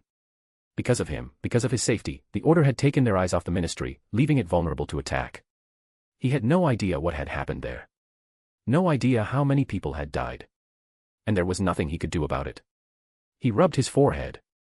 His scar was tingling again. It hadn't hurt like this in a long time. What if the Death Eaters haven't left yet, he said desperately. I could help. Don't worry, everything will be fine, Mrs. Weasley murmured, pulling him into a tight hug. It was hard to tell if she was trying to reassure him or herself. It's okay. Your safety is just as important. They'll be fine. Soon, the only ones left in the room were Harry, Hermione, Ron, and Ginny, the students who hadn't graduated yet. Mrs. Weasley stationed herself near the door, keeping a watchful eye to ensure none of them tried to sneak out. I don't understand, Harry said angrily. Why can Kyle leave, but we can't? I think Kyle has already graduated, Hermione whispered. What about the cloak of invisibility? Ron muttered. Mum won't be watching us all the time. If we put it on, we can sneak out. Don't even think about it. Ginny snapped, glaring at him. If Harry gets into trouble at the Ministry, all our hard work will have been for nothing. Yes, Hermione agreed. At least now we've managed to rescue Harry. Harry clenched his jaw. It was about his safety again. His stomach twisted painfully. The pumpkin juice he had just drunk felt as if it had turned into a million tiny fists, pounding against his insides, over and over again. Meanwhile, Kyle and the Weasley brothers, having left 12 Grimmauld Place, sprinted down another street to avoid revealing its location. Only then did they apparate to the Ministry of Magic's location. The telephone booth at the entrance had been overturned and smashed to pieces. Fortunately, they weren't using that entrance. Their destination was an old record store, the Ministry staff entrance. The shop's owner, a wizard named Rudd, wasn't there at the moment. Not that it mattered. Without hesitation, the group headed straight for a cabinet at the back of the store. Kyle stepped forward. I'm the senior assistant to the Minister for Magic, and I need to get to the Ministry. A cold, mechanical female voice spoke from the nearby record player. Welcome to the Ministry of Magic. With a click, the cabinet swung open, revealing a hidden passage. They rushed inside. The hallways of the Ministry were in chaos. Moans and cries for help echoed through the space, healers darting around to tend to the wounded. The golden statue in the atrium, only recently repaired, had been shattered once again. Glistening shards lay scattered across the floor. Well, there's no Cedric here, Fred said anxiously. No, Kyle confirmed after scanning the room. It's okay, George murmured. Maybe he's not here after all. It was already past curfew an hour ago. Maybe he's gone home. Yeah, Fred nodded. But they all knew the truth, there had been no real curfew at the Ministry for a long time, not since the Death Eaters had begun their attacks. A heavy silence fell over the group. The Committee for the Disposal of Dangerous Creatures is on the 4th floor, Fred said suddenly. Good. Without another word, Kyle and George understood his intent and turned toward the lift. Thankfully, the lifts were still working. But the atrium was packed, healers, Ministry workers, civilians who had rushed over after hearing the news. This isn't going to work, George muttered. We need to find another way. We'll take the stairs, Kyle said. But when they reached the stairwell, they found their path blocked. A massive boulder, likely dislodged from an explosion on an upper floor, had crashed down and sealed off the way. A few wizards were using blasting curses in an attempt to clear it, but they had little effect. Out of the way, out of the way. Kyle pulled out his wand, but instead of using a blasting curse, he cast a transfiguration spell. The boulder shimmered and shrank, shifting into the form of a Krupp, a small, dog-like magical creature with a forked tail.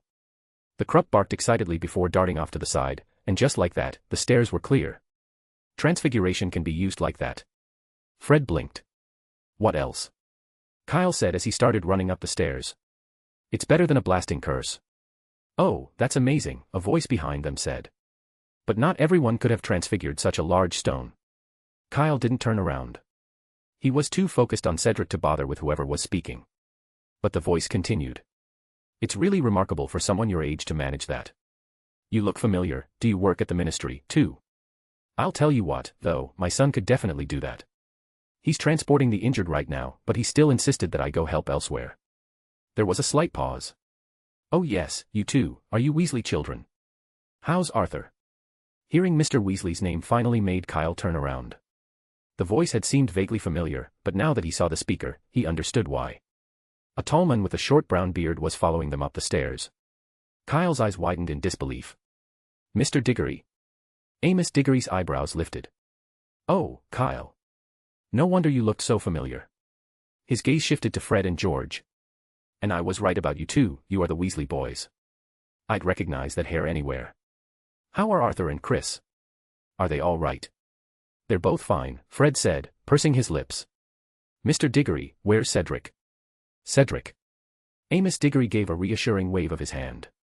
He escorted some of the critically injured to St. Mungo's. As you can see, there's only so much we can do here. Is he okay? George asked. Oh, he's fine. Mr. Diggory waved his hand and lowered his voice. Though it might sound a bit inappropriate to say this, when the Death Eaters attacked the Ministry of Magic, we were lucky to be at Borgin's place, dealing with his magically altered creatures.